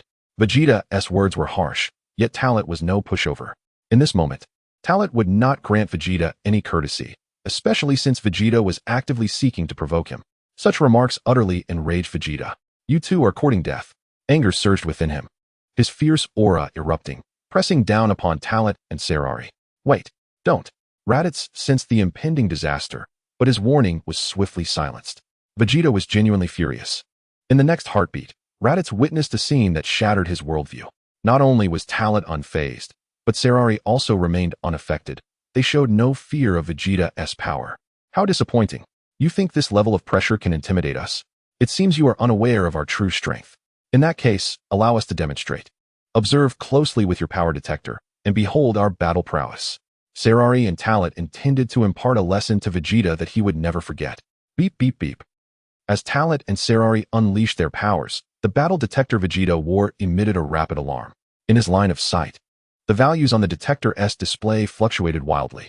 Talent and Celery's battle power was skyrocketing at an astonishing rate. In the blink of an eye, it surpassed 10,000 and continued to rise. What? How is this possible? Vegeta was astounded, watching the relentless surge of numbers on the detector, coupled with the overwhelming pressure that expanded around him, caused his body to tremble uncontrollably. Battle power could be controlled. Impossible. Even if you were a superior warrior. Such strength was unfathomable. And she was merely a lower-class warrior. How could she possess such high battle power? Vegeta refused to accept this reality. His understanding was utterly overturned. Through the power detector, he saw Talent's battle power exceed 15,000 and still climbing, and Celery was no different. Such levels of power had completely surpassed that of this elite prince. Talent and Celery paid no heed to his plight, their faces adorned with faint smiles as they quietly observed his reaction. Raditz was left speechless. The terrifying force unleashed by Talent and Celery was beyond imagination, far surpassing anything he had known, even eclipsing the pressure Vegeta had once exerted upon him. What has transpired with you, Tarot and Celery? How have you become so formidable? A tempest surged within Raditz. Over the nearly 3 years since the explosion of planet Vegeta, what experiences had they endured to elevate their combat prowess to such terrifying heights? His father, Bardock, had merely surpassed 10,000. Raditz struggled to suppress his restless emotions. Under the overwhelming aura of Tarot, Vegeta's face turned ashen, beads of sweat forming upon his brow. He felt an unprecedented pressure bearing down upon him. He was unwilling to accept it. He was furious. Though the Saiyan race had fallen into decline, he remained the prince of the Saiyan lineage. He was a prince, after all, of noble birth, coursing with the highest royal bloodline. Yet now, he found himself suppressed by an ordinary elite warrior and a lower-ranked fighter. This was utterly unforgivable. Absolutely unforgivable. Do not think that this prince would so easily be subdued by you. Gritting his teeth, Vegeta's aura began to rise exponentially. A terrifying energy erupted from within him. And at that moment, his combat power surged.